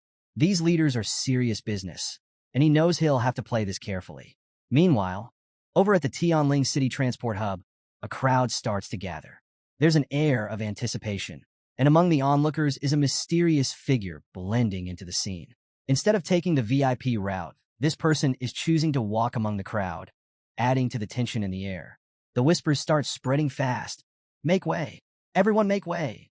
All eyes shift toward the new arrival, and even Luo Linger, always keeping an ear out for big news, perks up. Something big is about to happen over there, she thinks, curiosity sparking. It turns out the mystery figure is none other than Elder Luo Dashi, one of the great leaders of the Global Beast Tamer Association. As the crowd parts for him, murmurs ripple through the area. Seeing him in person is a rare event.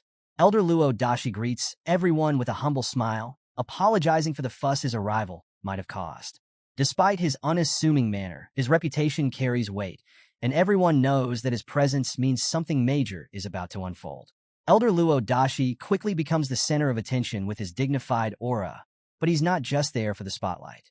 He even exchanges polite words with Luo Linger from the Tianji Pavilion, showing that he respects her standing in the beast-taming world.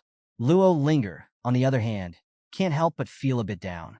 She admits to herself that she wasn't strong enough to tame the black dragon, a feat that could have cemented her position as Longxia's top beast tamer.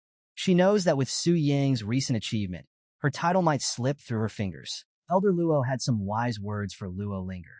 He could see that she was feeling down about losing her chance to become Longxia's top beast tamer, so he gently reminded her not to get too caught up in titles and achievements. He wanted her to remember what really mattered on her path, beyond just the accolades. It was a moment of genuine advice, showing that Elder Luo saw beyond the competition. But then, he brought up something that immediately caught Luo Linger's interest: the discovery of the Dragon Spirit's secret realm. Now, this place is a game-changer. It's a special realm that connects directly to the land of dragons, and those who are brave enough to venture inside can earn some serious rewards. Hearing this, Luo Linger perked up. She knew that this might be her shot to prove herself again. But here's the catch. Getting into the Dragon Spirit's secret realm isn't easy. To qualify, you need a dragon companion, and right now, only one person in the entire world meets that requirement, Vielria from the Eagle United Federation. Elder Luo mentioned that many, including himself, had tried to tame dragons, but none had succeeded quite like Vielria. He shared that his teacher's research suggested the strength of the dragon companion directly affected the blessings one could receive in the secret realm. That's why Elder Luo was so interested in taming the black dragon. Its power could bring the greatest rewards. Luo Linger, inspired, told Elder Luo that she planned to go for the silver dragon. It was slightly easier than the black dragon, but still had more potential than the red dragon. Elder Luo, ever the mentor, advised her to take her time. He reminded her that the Tianji Pavilion already had the white dragon's secret realm under its control, and suggested she join him in meeting the mysterious new beast-taming prodigy instead. But just as he made the suggestion, Luo Linger remembered something urgent and rushed off, clearly prioritizing her own plans over meeting Su Yang. Elder Luo just watched her leave with an amused smile, impressed by her determination. Meanwhile, back with Su Yang and Wei Ming, they were getting ready to meet this mysterious elder when they were interrupted by a sudden, earth-shaking roar. It was loud, intense, and they both immediately knew what it meant. Elder Luo had arrived. And let me tell you, he didn't do things quietly. Descending from the sky on a flaming beast, Elder Luo made an entrance that was nothing short of spectacular. Flames blazed around him as he arrived, the heat and light radiating through the air. His mount let out another deafening roar, and the flames flared even brighter. Wei Ming squinted up at the scene, eyes wide in disbelief as he muttered, "The Elder." It was clear that even he hadn't expected such a dramatic entrance. With his usual flair, Elder Luo gracefully landed on the back of his beast, its fiery wings flapping with authority, sending a gust of hot air through the area. His presence demanded everyone's attention, and the whole scene was like something out of a legend. As he touched down, Elder Luo didn't waste time with pleasantries. Wei Ming, ever the diplomat, cleared his throat to break the tension. "Greetings, Elder Luo. I'm Wei Ming, City Lord of Tianling. This is the genius tamer who mastered the Black Dragon." He gestured towards Su Yang, hoping to smooth things over. Elder Luo's expression shifted as he turned his attention to Su Yang. His eyes lit up with genuine curiosity. "Truly, the young are destined for greatness. To tame a black dragon at your age. Remarkable," he exclaimed, clearly impressed. Su Yang, keeping his cool, replied humbly, "Elder Luo, you overpraise me. It was just luck." But Elder Luo wasn't buying it. He burst into a hearty laugh, clapping Su Yang on the back. "Huh, Su Yang, no need to be modest. You're the first to tame a black dragon. Be proud of it."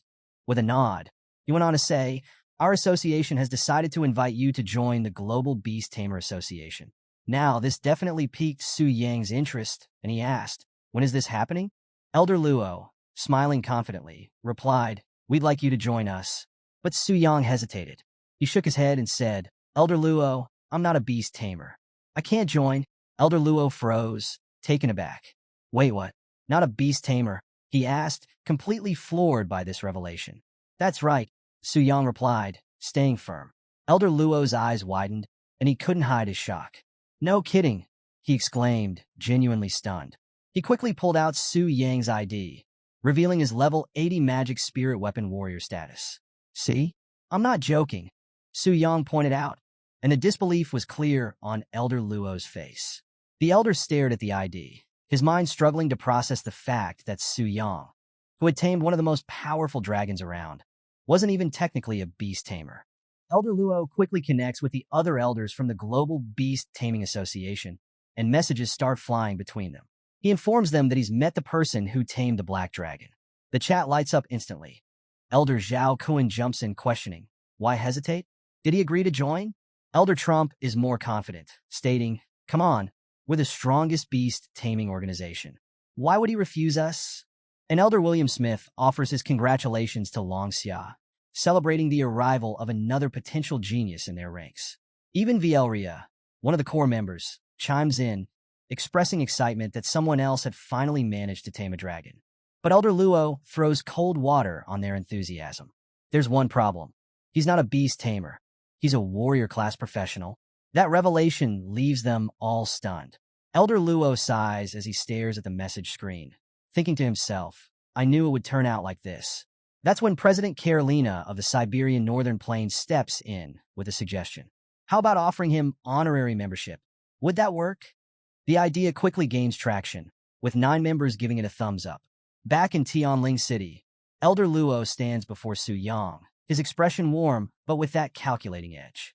"Su, my brother," he begins, after discussing it with the association, "we'd like to offer you honorary membership.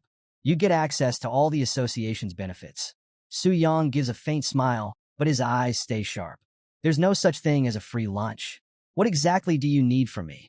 Elder Luo waves his hand, as if it's no big deal. "Oh, nothing too demanding. We'd just like you to give a few lectures on how to tame a dragon. It's not like it'll be a big crowd, just about 10 people. Su Yang's mind races, weighing his options. He realizes this isn't something he can just brush off. He's dealing with the upper echelons of the beast taming world, and the perks of being affiliated with an SSS-ranked guild are tempting. It's not an opportunity that comes around often. After a moment of thought, Su Yang looks Elder Luo in the eye. "All right, I'll give the lectures, but I'm not sure my experience will be of much help to your people." Elder Luo laughs softly. "No worries. Even Vielria gave a lecture once, and it wasn't all that helpful either. Everyone knows personal experiences can't always be replicated. It's just about trying, so don't feel pressured." Suyang smirks. All right, I'm in. If it's just sharing my experiences, I can spin whatever story I like. Beast taming leaders, get ready to hear my version of things. Meanwhile, the world around them is changing fast. The merging of games and reality has led to the appearance of transfer statues all over the place. These events have resulted in the creation of the Transfer Temple, overseen by the World United Council. A special area in the heart of the world is now known as the Holy City, and at its center stands a mysterious figure, Euphemia Vega, the Divine High Priestess. Euphemia Vega's reputation is shrouded in mystery. She's the highest authority in the temple, and no one has ever seen her leave the Holy City. She's always dressed in radiant robes, her aura brimming with a sense of divinity and power. Her true abilities and level remain a total enigma, hidden behind countless rumors. The only recorded instance of her strength was about 10 years ago, when the president of the SSS-ranked Guild Ring of the Mage God, Augustin, tried to challenge her. Back then, Augustin had just ascended to demigod status after completing the Trial of the Gods. He was eager to test his newfound power against Euphemia Vega. As a level 300, 9-turn element destroyer, he unleashed a barrage of forbidden curse attacks, flames, ice, thunder, the works, each one packing enough force to level entire cities. But despite all that destructive energy, Euphemia Vega's divine shield remained unbroken. Her barrier deflected everything he threw at her, effortlessly, leaving Augustin in shock.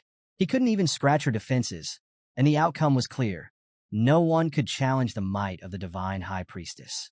After that day, nobody dared to question the authority of the Transfer Temple.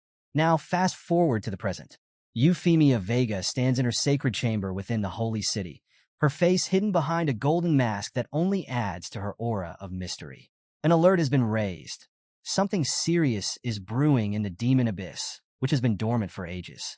Beelzebub, the king of gluttony, has somehow reappeared, and this isn't supposed to be possible. Her eyes narrow as she realizes what this means. In their world, once a star-ranked boss is defeated, it's supposed to stay down for good. But now, the laws that have governed their reality for so long seem to be breaking. It's unprecedented, and the implications are huge. In a solemn prayer, Euphemia Vega calls upon the holy statue for guidance, seeking the light to reveal the darkness creeping into their world. As the chamber dims around her, her prayer is answered, and her eye of insight activates, glowing with a divine radiance that allows her to see far beyond normal sight. Her vision pierces through layers of reality, focusing on the darkest depths of the demon abyss. It's a desolate landscape, filled with towering monuments and shadowy figures, remnants of the past battles fought there. The deepest record humanity has reached is the 386th floor, but every 100 levels, a king of sin emerges. At the 100th level, there's the grotesque presence of gluttony Beelzebub. At the 200th, the shadowy figure of lust Asmodeus. And at the 300th, the greedy Mammon. All three were supposed to be defeated, their thrones empty. But now, against all odds, gluttony has somehow revived, leaving only two dim thrones still unclaimed. So, we're back at the base of this massive structure, and Euphemia Vega is struggling to grasp the magic energy pouring out. It's way beyond anything she's seen before. Even with her powerful eye of insight, she can't quite see through it all. Could it be? This magic, it's bottomless, she mutters, barely able to believe it. Determined to get to the bottom of things, she raises her staff, which shines with a radiant blue light. She commands the darkness to reveal itself, shouting, "Evil, reveal your true form before the holy light." And just like that, a swirling black portal opens up in front of her, and out steps a figure, a human silhouette, twisted and dark. Euphemia's heart skips a beat as she watches, feeling the atmosphere shift around her. Suddenly, a deep voice thunders through the abyss, making the ground beneath her tremble. Who dares spy on our king? The power behind the voice is overwhelming, crashing in her senses like a tidal wave. The dark figure moves forward, its presence growing more menacing. "Be gone," it commands, and the air ripples with energy as Lucifer, the king of sin, pride, steps into view. Her enormous red blade glimmers ominously, and with a swift motion, she slashes, sending a devastating beam of energy straight toward Euphemia. Euphemia's instincts kick in. "Resist! Barrier!" she shouts, summoning her divine shield just in time. The attack smashes into her shield, the impact so powerful that it sends her flying back, gasping for air. She struggles to steady herself, her wings flaring as she tries to regain control. Above her, Lucifer looms, eyes glowing with a cold, godlike power. But the battle takes its toll. Euphemia's eye of insight flickers and fades, its power overwhelmed by the sheer force of Lucifer's attack. Eye of insight dispelled, she mutters, realizing that her vision has been shut down. Lucifer stands tall, her black wings casting a long shadow over the battlefield. With a sneer, she scoffs. Did it flee? Such a coward. Lucifer then kneels before a shadowy figure that appears behind her, bowing her head in submission. My exalted king, forgive my failure. I was careless. Someone dared to spy on you, she reports, her voice filled with a twisted mix of respect and longing. Her crimson eyes burn with a dangerous gleam as she adds with a wicked smile, my dearest king, when will I hold your face again? Meanwhile, Euphemia Vega, realizing the scale of the threat she's facing, begins to fade from the scene. A god-ranked enemy, she whispers to herself, her voice trembling with the realization. We were wrong, so wrong about the demon abyss. Her mind races as she tries to comprehend this new threat. A being served by the god-ranked kings of sin? Who, or what could this entity be? Then, a massive sound echoes across the world, a booming announcement that shakes the skies. A brilliant golden light radiates from above, and Euphemia's eyes widen in shock. Is this a world announcement? She breathes, her heart racing. The message is clear, and it's a game changer. World boss, monarch of the deadly sins, has appeared in the deepest abyss of the demon abyss. Somewhere else, hearing this announcement, President Carolina of the Global Beast Taming Association is quick to share her insights. Defeating the monarch of the deadly sins, who commands all 7 of the sins, grants a chance to obtain the Sin Reversal Series weapons, a rare and powerful artifact, she explains, her tone filled with determination. Augustin the Mage, always the serious one, chimes in next. These weapons are crucial for taking down the monarch. The higher your transfer star rank, the better your drop rate, he adds, making it clear that only the most powerful adventurers stand a chance. Then, Tang Zhan, the imposing president of the Undying War Domain, adds his voice to the mix, his deep tone rumbling like thunder. Defeating this world-class boss will unlock the next expansion, Ascend the Divine Ladder. Stay tuned for more. It's a huge declaration, promising new challenges ahead. Back in Tianling City's job transfer temple, players are buzzing with excitement and disbelief. One of them gasps, holy crap, a world-class boss? This is the first time I've heard of anything like this. Even demigod-ranked bosses had never reached world-class status before. Did this mean that the monarch of the deadly sins was truly a god-ranked boss? Another player, by Linger, nods firmly beside him. No doubt about it. Just look at the name of the new expansion, the 10th transfer, the real god rank. This is a huge event. The players continue to wrap their heads around the magnitude of what's happening. But Su Yang has his own realization, one that's even more shocking. He's become a world-class boss himself. Meanwhile, Elder Luo Dashi, sensing the urgency of the situation, turns to Su Yang. Brother Su Yang, I might have to leave you for a bit. The president's calling me to a meeting. Anyway, I've already completed the membership process, so we can talk later if anything comes up. Su Yang waves him off with a friendly smile. No worries, take care. As Elder Luo Dashi heads off, Bai Ling steps closer to Su Yang, her voice low with concern. Brave hero, with all these strange events happening, what exactly is going on in this world? I have a bad feeling. Su Yang places a reassuring hand on her shoulder. Don't worry, I'm here. She looks up at him, a small smile breaking through her worry. Yes, I believe in you, brave hero. Su Yang lets out a confident smirk, his gaze focused on the horizon as he starts to connect the dots. Right now, all the major SSS-ranked guilds must be mobilizing, and he knows it's only a matter of time before someone takes down the monarch of the deadly sins.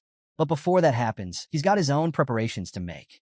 His expression hardens with determination as he thinks about the Sin Reversal Series weapons. Unique, limited artifacts that are key to defeating the monarch. If he can get his hands on one, it would be a huge power boost, something that could make all the difference. My returning Prison Bone Gave is powerful, but it's no match for the Sin Reversal Series. They're god-tier artifacts, and they're essential for taking down the monarch of the deadly sins. If I can get one, it could change everything. he muses, already planning his next move. So, Su Yang pauses, a new idea hitting him like a lightning bolt. Wait a second. If I, as the monarch of the deadly sins, could defeat the kings of sin myself, would they drop the sin reversal series weapons too? His mind races, piecing together the possibilities. As the ruler of the abyss and the original sin monarch, he knows his subordinates would willingly devote themselves to him. Resurrection wouldn't even be an issue. He could bring them back whenever he wanted. But then, a thought makes him frown. The cooldown on reviving them is a bit long. It'd be nice if he could shorten that somehow. Standing before a towering golden statue, Su Yang's thoughts swirl around the situation. He knows that the strongest professionals out there right now are barely scraping the semi-god rank. But with the upcoming expansion, the Ascension Ladder, it seems like the key to true ascension is defeating the original Sin Monarch. His competitive spirit flares up. If I could solo the original Sin Monarch, I'd be the first to ascend, he thinks, a smirk spreading across his face. He can't help but wonder how the others, who have been grinding away for years, would react when they learn that he's only been around for a month and is already on the verge of surpassing them. Su Yang looks up at the statue of the divine high priestess, with his angelic companion standing by his side. He nods to himself, refocusing on the present. But for now, let's stay on track. I'll take my 4th-rank 5-star mission first, he says, as beams of light shoot skyward from the Grand Cathedral, signaling the arrival of some familiar faces. And sure enough, 3 figures gather beneath the cathedral's imposing structure. Augustin, Carolina, Tang Zhan, and Poker. Each of them is on high alert, their expressions tense. Augustin, president of the Divine Magic Circle and a powerhouse of a 9th-rank element annihilator, tries to lighten the mood with a chuckle. Hey, what a coincidence. Looks like we all got the same invite. Carolina, never one to miss a chance for a jab, smirks at Augustin. You getting up this early? I didn't think I'd see the day, she teases, but her smile doesn't hide the seriousness of the situation. Tang Zhan, the no-nonsense president of the Immortal War Domain, speaks up next, all business. With a new version and a world boss on the table, we can't afford to mess around, he says firmly. Even Poker, the president of the Knight's Holy Sanctuary, adds gravely. The Holy High Priestess herself sent an invitation letter. This isn't your everyday gathering. As they step into the Grand Cathedral, beams of light continue to pour from its peak, attracting the attention of everyone nearby. Augustin glances around at the murmuring crowd, noticing the awe in their expressions. Pretty lively, huh? He comments. All the top dogs from the SSS rank guilds are here. Excited whispers ripple through the crowd, reverence clear in their voices. It's Augustin, the pride of the mages. Look, it's Lady Carolina. And there's Tang Zhan. The gathering of these legends only adds to the anticipation in the air. Up above, holographic projections of the high-ranking leaders from around the world materialize, hovering in midair. Augustin takes it all in with a casual grin. Looks like even the big wigs of the major countries decided to show up for this one, he says, sipping from his drink. Guild leaders, national heads, all under one roof. This is going to be interesting. Then, the divine high priestess Euphemia Vega steps forward, radiating power and authority.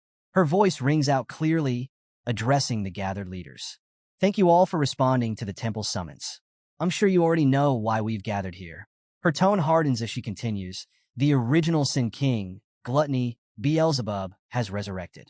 It's likely connected to the emergence of the world-level boss, the original Sin Monarch. The room goes quiet as the weight of her words sinks in. She presses on, her gaze steely. According to the guidance from the divine statue, defeating the original Sin King and obtaining a reverse Sin series weapon is the only way to stand a chance against the Sin Monarch. Euphemia stands at the head of a round table, her presence commanding respect. The best way to increase the chances of acquiring a reverse Sin series weapon? The final blow against each boss must be delivered by a high-star rank transfer. She looks around the room, taking in the serious expressions of the assembled leaders. You are the strongest warriors in the world right now. This mission falls on your shoulders, and only you can succeed in this fight against evil. As she finishes speaking, a holographic report fills the room, showing grim details about the Demon Abyss. The current deepest level conquered in the Abyss is 386, she announces. Along the way, the teams encountered 3 original Sin Kings, Gluttony, Lust, and Greed. Her tone is firm as she continues. Based on our calculations, a new original Sin King appears every 100 levels. That means we still have 314 more levels to clear before we can face the final boss. Euphemia Vega turns to Augustin and Tang Zhan, the strongest adventurers present, both at level 372. Master Augustin, General Tang Zhan, given your experience, how many levels of the abyss can be cleared with each level increase? Augustin pauses, taking a swig from his drink before answering with a wry smile. About 3 levels per increase. Push any further than that, and this old man might just keel over. Tang Zhan jumped into the discussion, making it clear just how tough things were going to get. The deeper we push into the demon abyss, the tougher it gets.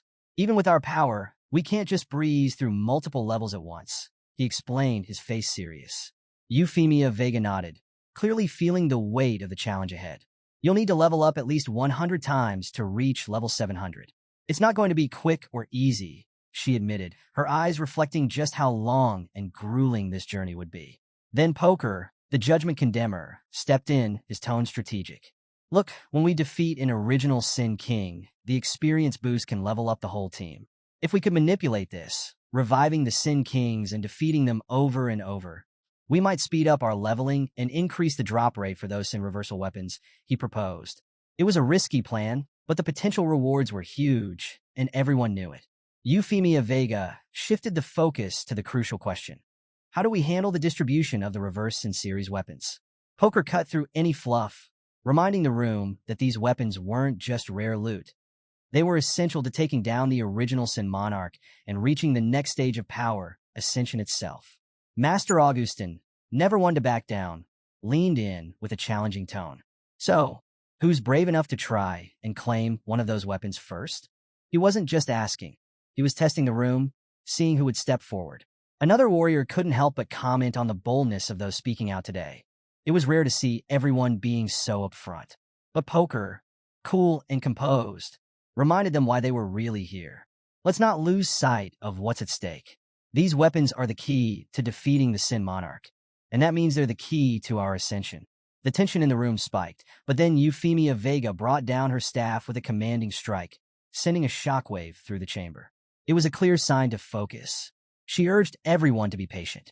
The Transfer Temple is keeping a close eye on how we handle this. The decisions about the weapons will be made once we have our extermination team set, she said. One of the warriors, a bit sheepish, apologized for getting ahead of himself. And Euphemia, ever the leader, acknowledged the intensity of the moment with understanding. Tang Zhan then offered a plan to organize the extermination team, suggesting that countries pool their resources to form national teams. Each team would take turns hunting the Sin Kings, and whoever got the drop would keep it. It wasn't perfect, but it could reduce the fierce competition for those coveted weapons while keeping everyone motivated. The room buzzed with discussion, and tension hung thick in the air as everyone considered the idea. Poker, ever the strategist, saw the wisdom in Tang Zhan's approach, using entire countries as units in the fight. Meanwhile, Euphemia Vega listened carefully, weighing the pros and cons of coordinating these forces. But then a question popped up. What about the weaker countries? Would they just get overshadowed in this new system? Tang Zhan, unfazed, shot down the concern. Look, in this fight, the only thing that matters is strength. It's not about the political power of a country, he said, making his stance crystal clear. Euphemia, seeing the need for clarity, announced a vote on the proposal, keeping everyone focused on the mission at hand. As the votes came in, the result was decisive, 80% in favor of Tang Zhan's plan. It was official, and Euphemia Vega announced that the first item on the agenda was done. With that settled, attention turned to the countries that lacked 9th-rank professionals. Those nations wouldn't get a chance to participate, and their fate would be decided by a lottery. The final results were to be announced later. With the first matter wrapped up, all eyes turned to the second agenda, and President Carolina stepped forward, clearly eager to speak. Her presence was intense as she addressed the room. Thanks to the emergence of the Dragon Spirit Realm, the gates to the Dragon Kingdom are open again. It's a vast realm, filled with powerful bosses. If we can conquer this massive subspace, the experience rewards will skyrocket, giving us the boost we need to take on the Demon Abyss. Augustin, ever cautious, cut in with a warning. Hang on. Getting into the Dragon Spirit Realm isn't a walk in the park. Only those who have successfully tamed a dragon can even step foot inside, he reminded the group. He glanced at Carolina, his expression sharpening. Vielria from your association was the only one who managed that, right? but I get the feeling something's changed. Carolina's lips curled into a knowing smile. You got that right. I'm sure you've all heard by now, a genius from Longxia has done the impossible. He tamed a black dragon, and as a result, he's joined our association as an honorary member. The room buzzed with murmurs, but then Poker spoke up, his skepticism cutting through the noise. Wait, he tamed a black dragon? Shouldn't that make him more than just an honorary member? Why didn't he become a regular member, or even a leader? Honorary status is usually for non-professionals in the association. The question lingered, adding a new layer of tension to the room. Carolina didn't miss a beat, her voice firm as she revealed the truth about Su Yang. That's right, Su Yang isn't a beast tamer at all. He's a warrior-class professional. The reactions came fast. Surprise, disbelief, and confusion flashed across the faces of the council members. The room fell silent, and the weight of this revelation settled heavily over everyone. They all tried to process the fact that a warrior, someone outside the traditional paths of beast taming, had managed to tame one of the most powerful dragons out there. It was a game changer, and everyone knew that the challenges ahead had just become a lot more interesting. In the Holy City Transfer Temple headquarters, tension hung thick in the air. Augustin, visibly enraged, stormed around, his disbelief echoing through the room. He couldn't fathom the situation. Time and again, he had attempted to make dragons submit through brute strength, killing many along the way, from Starlight to Sunlight tier dragons. Yet they had all chosen death over submission. The mere idea that someone might have achieved what he couldn't was an affront to his pride. He fumed, his voice cutting through the murmurs of the gathered crowd. No one but a beast tamer could tame a dragon. This was the undeniable truth he clung to. But now, that certainty was crumbling, and he seethed at the impossibility of it all. President Carolina, however, remained unimpressed by his dramatic outburst. With a calm but sharp rebuke, she reminded him that just because he couldn't accomplish something didn't mean others shared his limitations. Her words hit him hard, questioning how the leader of the renowned ring of the mage god could act so undignified. Augustin, bristling at her remark, retorted angrily, accusing her of being all talk. His frustration was palpable as he challenged her to prove her capabilities if she believed taming a dragon was so simple. Carolina's expression shifted, her composure cracking at his insult. The crowd sensed the tension as the two leaders exchanged heated words, the air between them electric with hostility.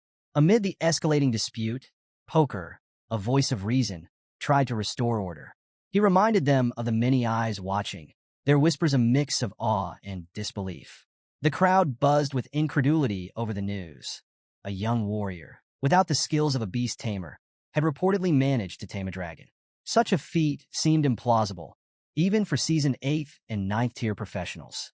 High Priestess Euphemia Vega, standing to the side, pondered aloud. Could this really be true? Could someone so young and seemingly unremarkable have accomplished what even the most powerful could not? Her gaze sharpened as her thoughts turned inward, grappling with the implications of such an achievement. President Carolina, sensing the need for clarity, addressed Euphemia Vega directly.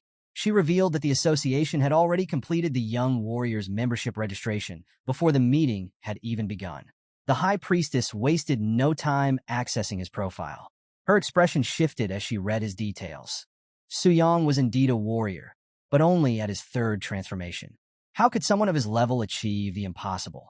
The question loomed large in her mind. Poker, still in shock, voiced the disbelief shared by many.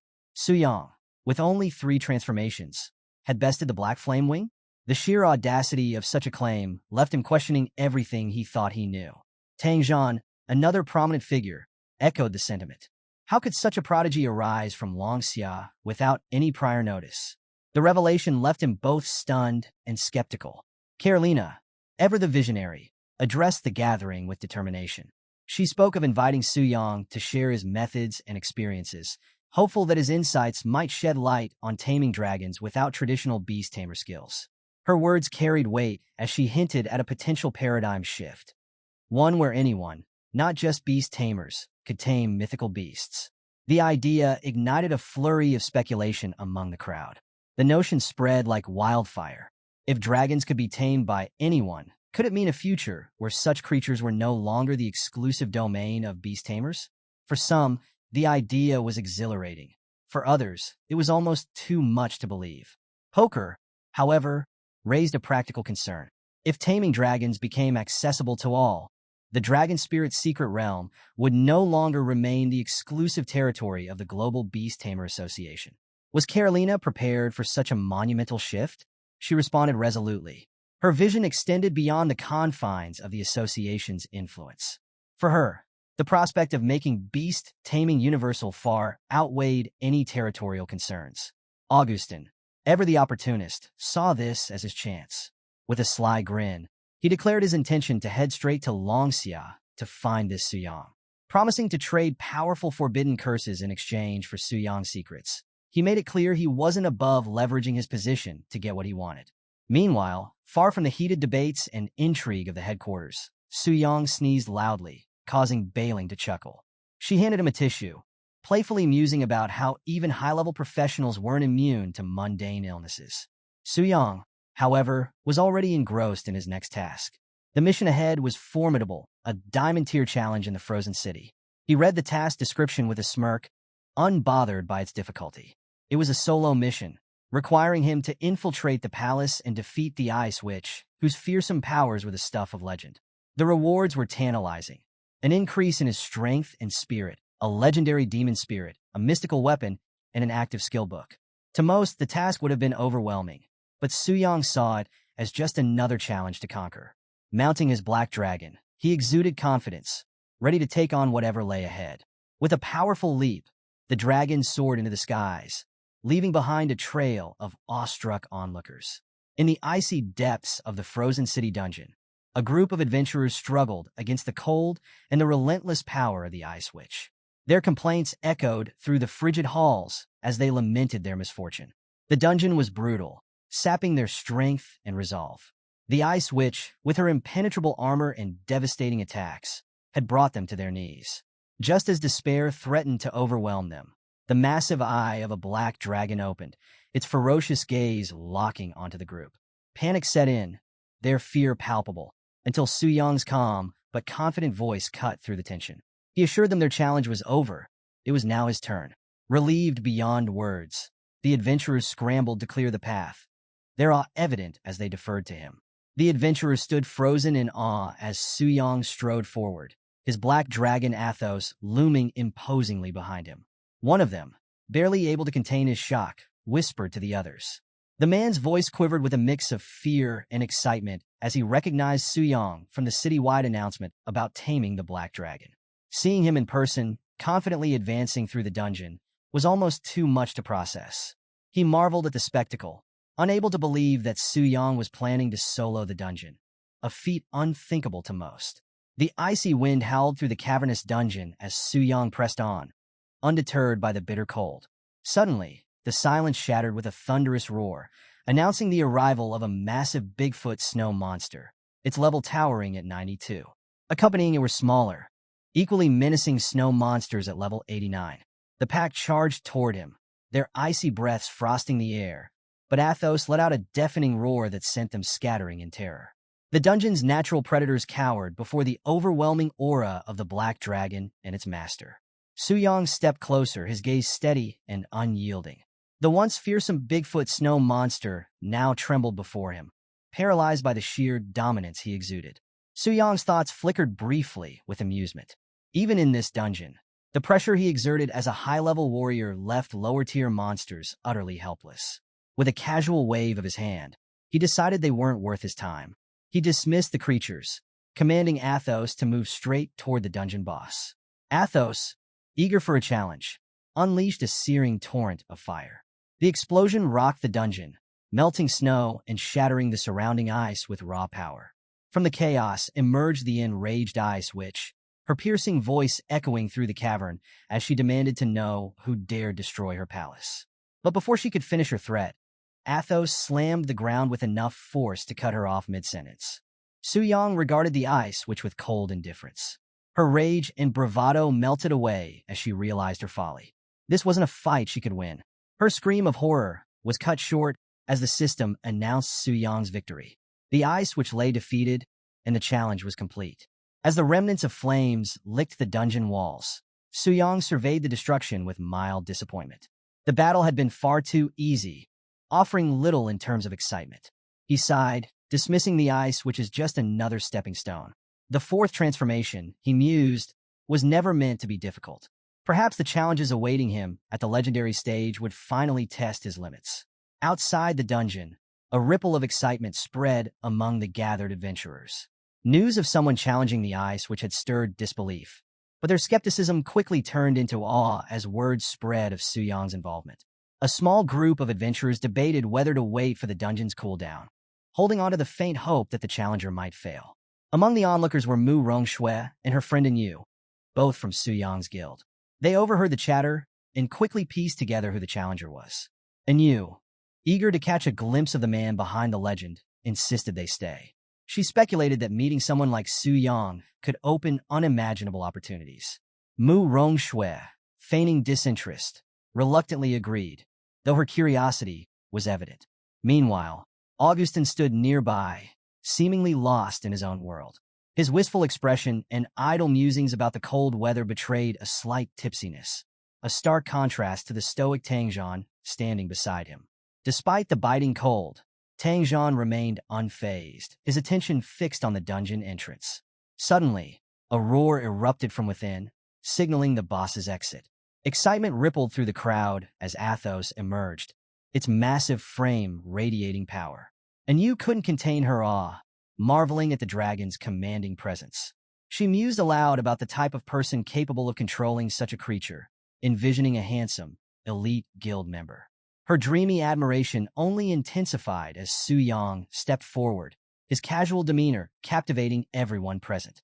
Lin Yuyun, their guild leader, gasped as recognition dawned. She had heard the stories, but seeing Su Yang in the flesh was something else entirely. Her disbelief was echoed by Mu Rongshui, who muttered her amazement at the fact that Su Yang, only level 80, had accomplished the impossible. Su Yang greeted them with a calm nod, his words understated yet commanding. He asked casually if they were there to level up, prompting Lin Yuyun to explain that they had been gathering materials for Mu Rongshui. Hearing this, Su Yang checked his inventory and, without hesitation, offered her a glowing orb labeled the Heart of Frost. The epic material had dropped from the ice witch, and he insisted she take it. Mu Rongshui hesitated, overwhelmed by the generosity. She tried to refuse, but Su Yang's insistence left no room for argument. Blushing, she finally accepted the rare item, holding it close. And Yu teased her friend, playfully calling Su Yang a handsome young master, and hinting that if he said he didn't need it, he truly didn't. With the group still awestruck, Su Yang reassured them to relax. They had faced challenges together before, and there was no need for formality among comrades. Lin Yun, still processing the surreal moment, smiled and agreed, appreciating his down-to-earth demeanor. Just then, a low, ominous rumble interrupted the moment. Athos growled, its massive head turning sharply. Su Yang's attention snapped to his dragon, concern flashing across his face. Before he could react, Augustin stepped forward, extending a hand toward the formidable creature. To everyone's astonishment, Athos allowed the touch without resistance. Su Yang's thoughts raced. For someone to interact with his black dragon so casually, without inciting any aggression, was unheard of. A bead of sweat trickled down his temple as he stared at Augustin.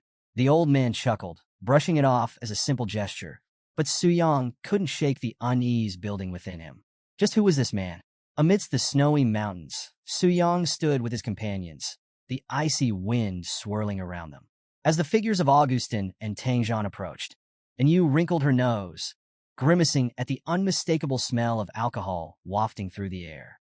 Mu Rongshui studied the elder with a spark of familiarity, trying to place where she had seen him before. Something about him triggered a memory, though she couldn't quite pin it down. Augustin's relaxed smirk broke the tension as he assured them he meant no harm. But before anyone could react, he vanished without a trace. Su Yang, now sweating despite the freezing conditions, tried to make sense of what had just happened. His mind raced. Spatial teleportation? Group teleportation without any visible gestures or spell movement. It was beyond his comprehension. Forcing himself to remain composed, Su Yang called out into the frosty silence, acknowledging the senior's impressive technique. He cautiously inquired about their business, knowing full well that such figures wouldn't appear here without a reason.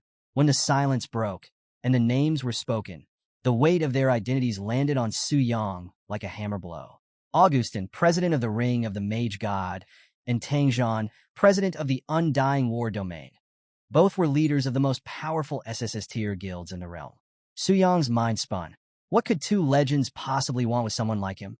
A novice who had just barely completed his advancement quest? His instincts screamed that this was trouble. Forcing a smile, he asked if their visit was related to dragon taming techniques, the words escaping his lips more nervously than he'd intended. Augustin grinned at the question, his laid-back demeanor barely masking the intensity behind his eyes. That was exactly why they were there, he revealed, urging Su Yang to spill the secrets behind taming a dragon. But as he spoke, Augustin's aura flared, an overwhelming pulse of magical power surging outward. Su Yang felt the suffocating weight of it, his body stiffening under the sheer pressure. Tang Zhan shot Augustin an unimpressed glare, chastising him for his lack of restraint. His calm voice reminded the elder that his overwhelming magic might frighten the younger generation. Augustin chuckled sheepishly, reining in his power as the tension in the air began to dissipate. He casually admitted that perhaps another drink might help keep him steady. To lighten the mood, Augustin reached into his robe, producing two radiant scrolls that shimmered with energy.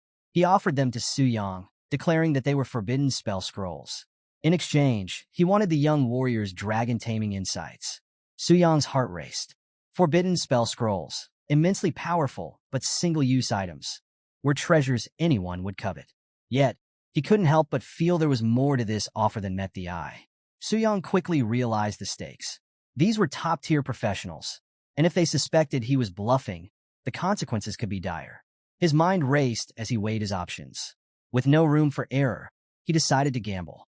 Feigning confidence, he raised a finger and suggested an alternative. Instead of scrolls, he proposed a forbidden spell skill book.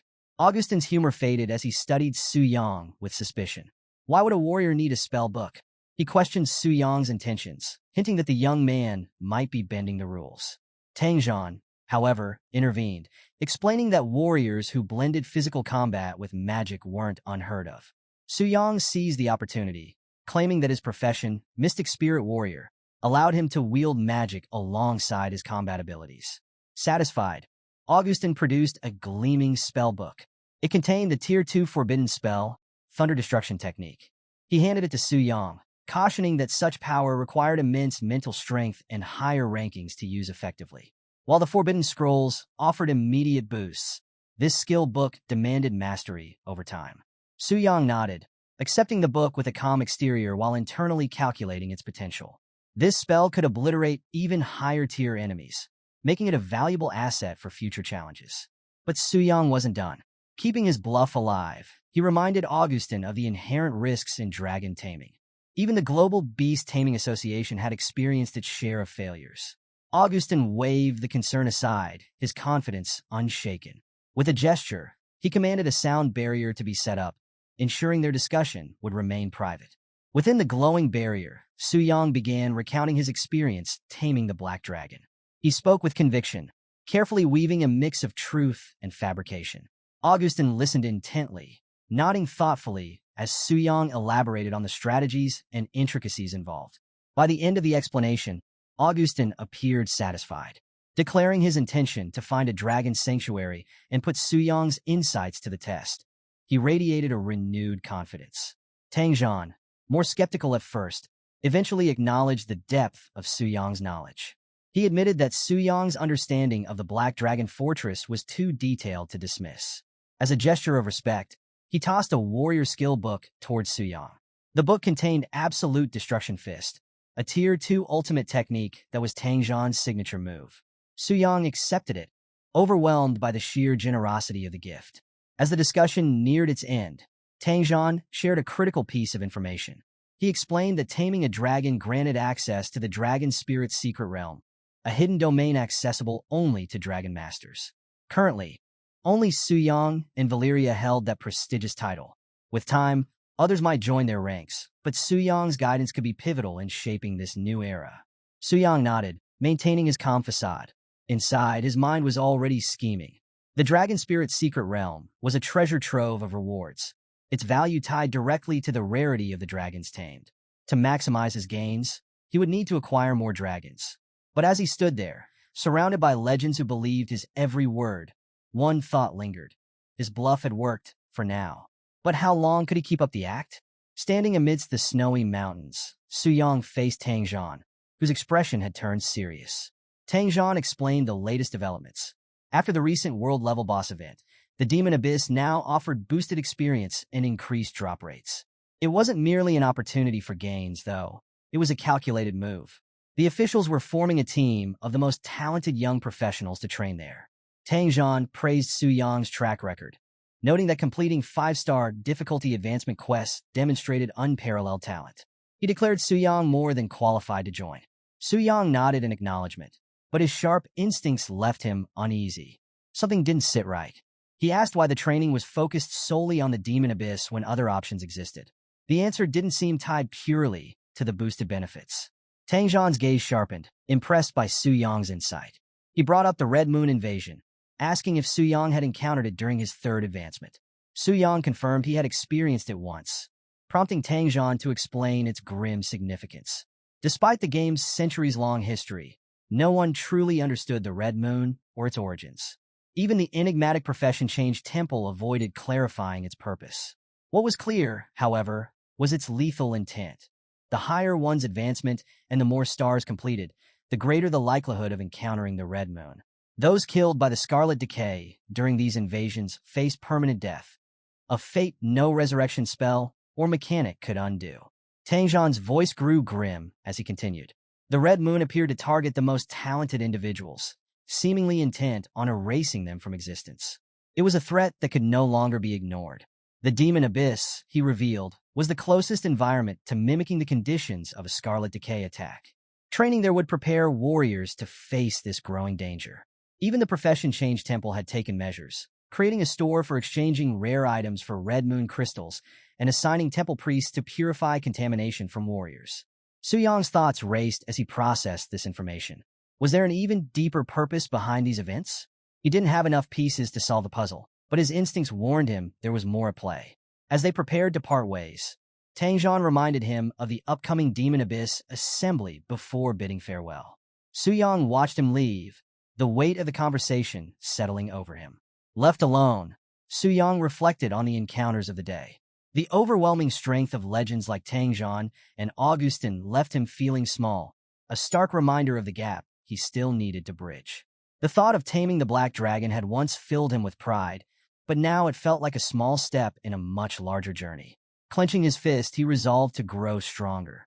The Demon Abyss awaited, and he had no intention of being left behind.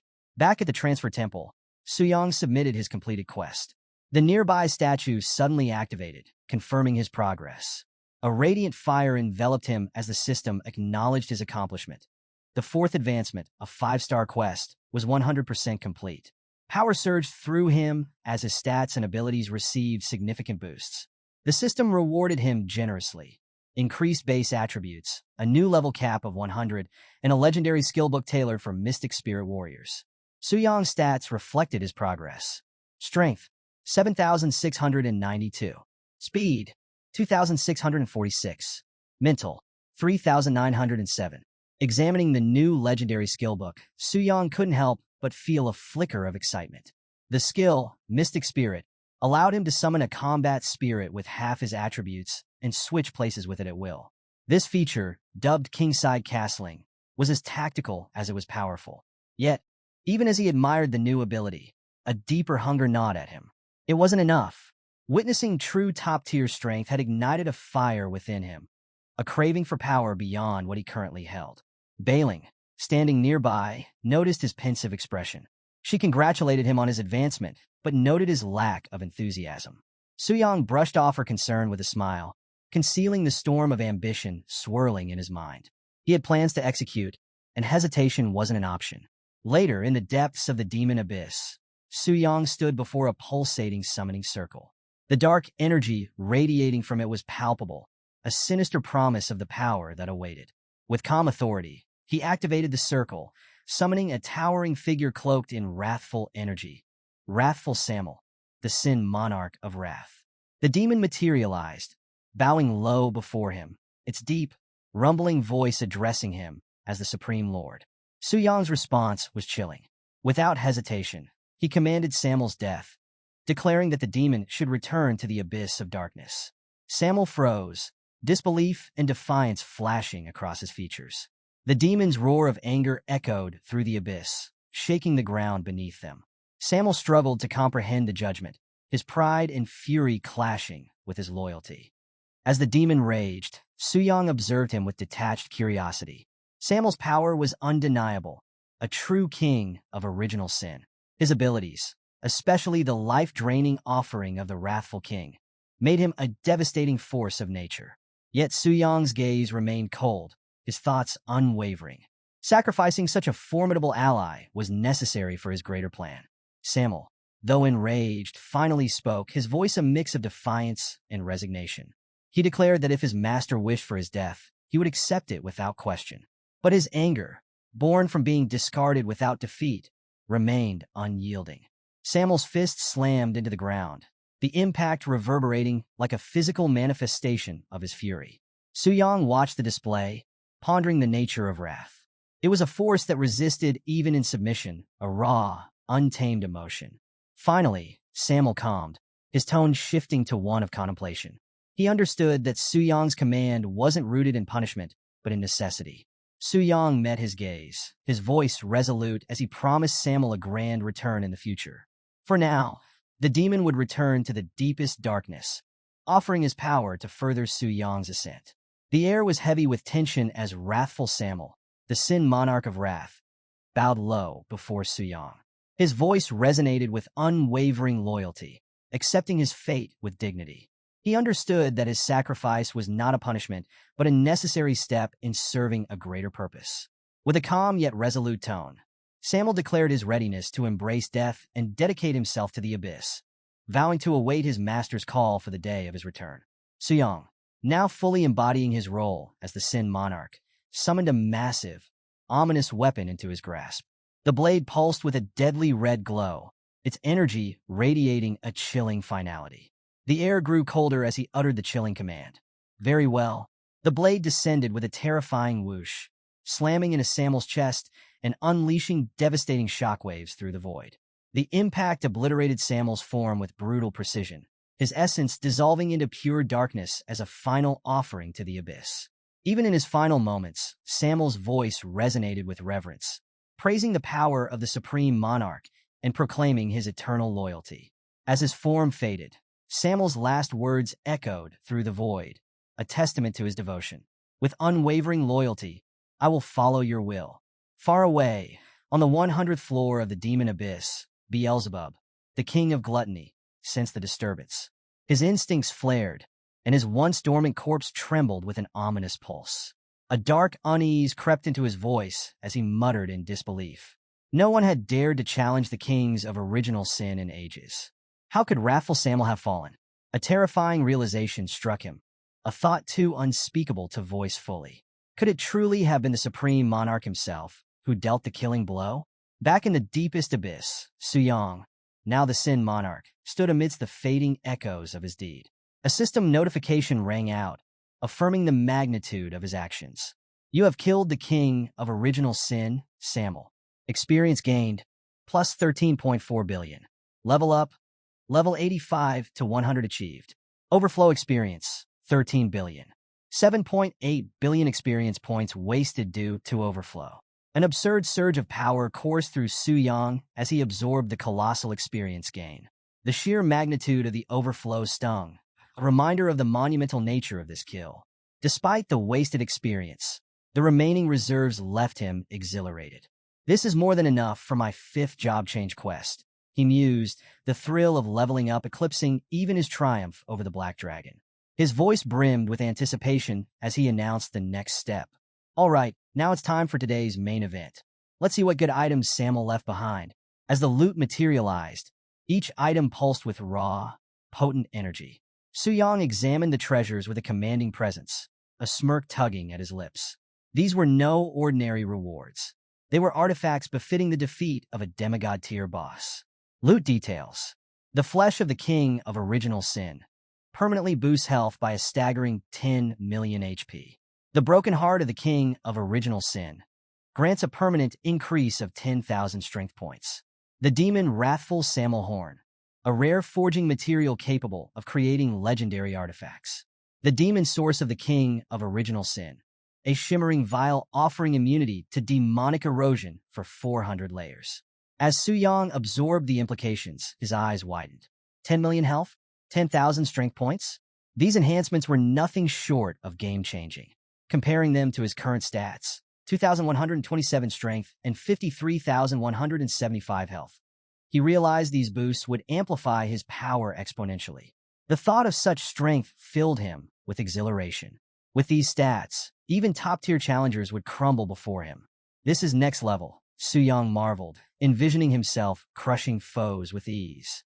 The idea of overwhelming enemies like Athos, the Black Flame Wing, with his bare hands was almost laughable now. His path to power was becoming clearer, and with these artifacts, he could rewrite his fate entirely. Among the loot, the demon source of the king of original sin caught his attention. The shimmering vial promised immunity against the abyss's corrosive demonic energy, a safeguard against the crimson infection Tang Zhan had warned about. It was a tool Suyang knew he would need for his future battles. As his thoughts raced, a new question emerged. If the demon abyss was akin to the Blood Moon and Samel had been a king among demons, could there be beings even stronger than the kings of original sin? Could a supreme monarch rival such power? Suyang dismissed the thought for now. The answers would come later. His immediate focus was on consolidating his newfound strength and preparing for the next step. I'll consider the rest once I reach the divine tier, he resolved, grounding himself in the present. Among the drops, the most striking was the demigod artifact, Armor of the Wrathful King. The dark, intense aura surrounding it reflected its overwhelming power. Suyang examined the attributes with awe. Health, plus 2 million. Strength, plus 5,000. Physical resistance, plus 5,000.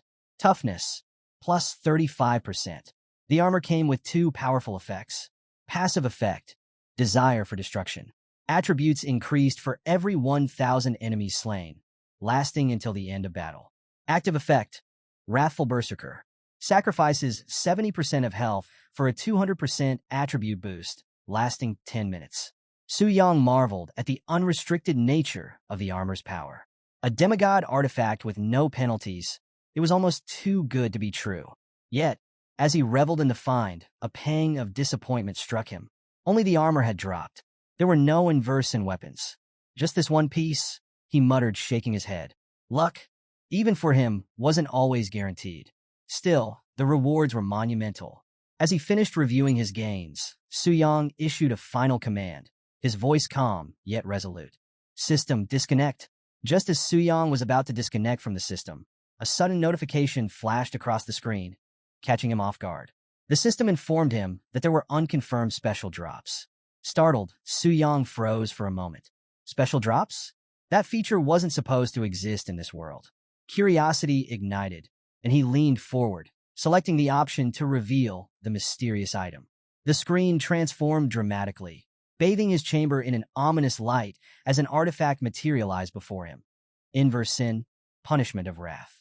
The weapon radiated an intimidating red aura, its intricate, dark designs pulsating with sinister energy. The system quickly outlined its extraordinary attributes and strict limitations. This was no ordinary artifact. It was soul-bound, designed exclusively for Suyang's use. The stats were jaw-dropping. Strength plus 20,000, toughness reduction plus 60%. Trait, Deadly Sin, all damage dealt by the wielder converted into true damage, bypassing defenses effortlessly. Special ability, Inverse Sin, Punishment of Wrath. Enemies suffer a 10% all-attribute debuff. Ultimate power, Judgment Slayer of Kings. Upon slaying the king of original sin, the weapon vanishes into the void, leaving behind a permanent authority for its master. As the weight of these details sank in, Suyang began to understand. The Inverse Sin series wasn't just powerful. It was essential for defeating the mythical king of original sin. This weapon wasn't simply a drop. It was a key to survival in a battle against divine tier power. Suyang's thoughts drifted to legends of his world. Figures like Tang Zhan, a ninth job changer and a demigod in his own right, had once stood at the pinnacle of strength. Yet even Tangzhan's prowess paled in comparison to the overwhelming might of the king of original sin. No one had ever bridged that chasm. But the inverse sin weapons, Suyang realized, were uniquely suited for such a task. He envisioned their potential, each weapon in the series imposing a 10% debuff on the king. A full set of 7 could strip the king of 70% of its power, making the once invincible being vulnerable. This was no mere theory. It was a strategy, a blueprint to challenge the unchallengeable. With his resolve hardened, Suyang tightened his grip on the weapon. This discovery was a game-changer, the kind of find that shifted the balance of power. Yet, the moment of triumph was fleeting. The faint glow of a nearby portal suddenly intensified, casting eerie shadows across the room. A chilling presence emerged. From the depths of the portal stepped a female demon, Lucifer. Her expression was a volatile mix of frustration and determination. Bowing low before Suyang, she addressed him with reverence, acknowledging him as the supreme monarch. However, her voice carried an undertone of tension. She confessed her transgression. During Suyang's slumber, she had returned to the abyss without his permission. Lucifer extended a pulsating weapon towards Suyang, its energy wrapped in ominous violet and crimson tendrils. Her posture betrayed conflicting emotions, submission mixed with a spark of defiance. She awaited his judgment, urging him to punish her for her disobedience. Suyang's gaze hardened as he processed her words. Her act of defiance wasn't something he could ignore. As supreme monarch, maintaining order among his servants was paramount. Though Lucifer bowed in submission, a flicker of amusement danced in her eyes, daring to challenge his authority in her own subtle way. Deciding that discipline was in order, Suyang acted. The punishment was swift and unrelenting, his energy surging as he enforced his will. Lucifer, despite the intensity of the punishment, held her ground. Her loyalty was unwavering. But beneath it all, a rebellious spirit lingered, a dangerous balance between devotion and defiance. Lucifer, however, didn't yield completely. Her demeanor bordered on provocation, a subtle challenge that Suyang couldn't ignore. Each strike was a reminder of his dominance, yet she met them with a complex mix of submission and pride. Suyang's stare cut through her resistance, reinforcing his absolute authority. Realizing the depth of her misstep, Lucifer finally conceded, her voice trembling with remorse. She pleaded for forgiveness, her earlier defiance now replaced by genuine repentance. Suyang, unmoved by her apologies, demanded action instead of words. With tension still thick in the air, Lucifer composed herself and delivered her report. During Suyang's absence, humans had dared to peer into the abyss. Such an intrusion was unprecedented, and Lucifer identified the culprit as the Holy High Priest, the only human powerful enough to perform such an act. Suyang's thoughts turned inward. The timing of the intrusion coincided too closely with his disconnection from the system. It was no coincidence. The transition temple must have seized that exact moment to broadcast his existence as a world-class boss. This human priest, Euphemia Vega, wasn't just formidable. She could very well be a divine tier being. With a newfound understanding of the threat, Suyang issued a command. Lucifer was to return to her post and remain vigilant. Bowing deeply, she accepted his order without hesitation. Yet, as she departed, her thoughts lingered on her master. Lucifer reflected on the monumental power of her king. Even the death of wrathful Samuel paled in comparison to the strength of Suyang. Her admiration deepened, and with it, her loyalty. She mused silently, knowing that no mortal could challenge her king without dire consequences. As she disappeared into the shadows, a faint blush crept across her cheeks. For Suyang, she would willingly endure any hardship, even death itself. Her devotion was absolute. After Lucifer's departure, Suyang sat alone on his throne, the shadows of the abyss casting an eerie stillness around him. His mind raced, reflecting on the unexpected revelation. He had underestimated the transition temple. Hidden powerhouses among their ranks explained their unshaken authority over the years. Still, Suyang dismissed them as mere distractions, temporary obstacles in the grand scheme of his plans. His focus shifted inward. The path ahead was clear, and his priorities solidified. Increasing his strength was the ultimate goal. Dwelling on the machinations of others was a waste of time. What truly mattered was his impending fifth transmutation task, a crucial step toward advancing to the legendary stage. With this resolve, Su Yang prepared himself for the next phase of his ascension. Meanwhile, across the ocean in the Eagle Beauty Federation, a vastly different scene was unfolding. Augustin stood at the new Silver Lake dragon nest, frustration written across his face. His quest to tame dragons was proving far more difficult than anticipated. Despite meticulously following the methods Su Yang had previously employed, success eluded him. Behind him, a battered dragon, its scales dulled from battle, let out a weary growl, its spirit unbroken. The dragon's defiant snarl echoed in the valley, challenging Augustin's resolve. Refusing to give up, he pressed forward, navigating through 3 separate dragon's secret realms over the course of a grueling day. By the time he finished, nearly every dragon stronghold in the Eagle Beauty Federation had been explored and challenged. As Augustin paused to assess his progress, a sudden notification materialized before him, illuminating the air with its significance. World announcement. The first weapon of the Reverse Sin series has been obtained. World-class boss subjugation progress. 1 out of 7. The message sent shockwaves through him. His eyes widened in disbelief, his thoughts racing. Someone had accomplished the unthinkable, a monumental leap in power that defied expectations. Fury surged through Augustin as he realized the implications. Chaos erupted around him as the weight of this development sank in. The rules set by the temple had been blatantly disregarded. The act itself was an affront not only to the sacred order, but to his pride and his allegiance to the holy high priest, Euphemia Vega. Augustin's frustration boiled over into suspicion. He wondered if Tang Zhan, the legendary powerhouse, was responsible for this disruption. Yet, no matter who it was, Augustin's resolve hardened. Disrespect toward Euphemia Vega, or himself, would not be tolerated. His body crackled with energy as he vowed to make the transgressor pay for their audacity. Far away, in the serene yet majestic landscape of Sakura Country's Kyoto, events were also taking a dramatic turn. Beneath the towering pagoda, surrounded by blooming cherry blossoms, a tense meeting was underway. Lord Tokugawa, the country's leader, addressed his assembly with steely determination. The topic of discussion was critical: their efforts to tame dragons and secure their position in the battle against the king of original sin. Tokugawa questioned the capabilities of one official's daughter, challenging her odds of success. His gaze was sharp, his words laced with urgency. He compared their progress to rumors of a black dragon being subdued by a genius from another region. The pressure to keep pace weighed heavily on the room. The head of the Azui family, Asui Soni Kairo, responded with measured confidence. He assured Tokugawa that while negotiations with Lania continued, the red dragon, less formidable than the black, would soon fall under his daughter's control. Her success, he estimated, was highly probable.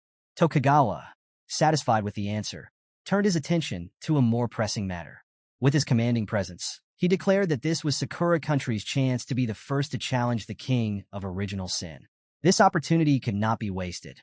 The assembly responded with unanimous resolve, their collective determination mirroring Tokugawa's ambition. But before the conversation could progress further, a glowing message materialized before them. World announcement. The first weapon of the Reverse Sin series has been obtained. World-class boss subjugation progress. 1 out of 7. The announcement sent a ripple of shock through the room. Tokugawa's composure faltered for a brief moment as confusion and disbelief swept over the assembly. Voices erupted in frustration and envy. How could this happen? One official exclaimed, his face flushed with anger. Another demanded to know how someone had not only completed the subjugation, but managed to secure a Reverse Sin weapon, artifacts so rare they bordered on myth. The implications of this development were staggering. Tokugawa's thoughts turned to other nations. Wondering which of them could have accomplished such a feat, the Eagle Beauty Federation seemed a likely suspect, but the identity of the offender remained unclear. Rising to his feet, Tokugawa's gaze sharpened with resolve. Addressing his followers, he issued a decisive order. They would travel to the holy city to demand an explanation. The rules of the temple had been violated, and Tokugawa would not let this slight go unanswered. The scene shifts to the headquarters of the Transfer Temple in the holy city, where a tense energy fills the grand hall. Messengers scurry across the polished floors, their expressions reflecting the weight of recent events. At the center of it all stands the third holy high priest, Euphemia Vega. Her divine presence is unwavering, yet there's a subtle tension beneath her calm demeanor. A messenger steps forward, urgency lacing his words as he informs her of the situation. Leaders and executives from nations across the globe, along with the heads of SSS-level guilds, are en route to the Holy City. The world announcement regarding the reverse sin artifact has shaken the foundations of their fragile alliances, and all eyes are now on Euphemia Vega to take control of the chaos. Without hesitation, Euphemia Vega commands the temple's barriers to be lowered, opening the way for the incoming delegations. Her attendant swiftly acknowledges the order, and the hall begins to glow as sacred light pours through the ancient architecture. As the temple prepares to receive its visitors, Euphemia reflects on the weight of her role. The Transmutation Temple, since the dawn of the game era, had been a stabilizing force in the world. It had quelled countless wars and disputes, bringing order to nations in disarray.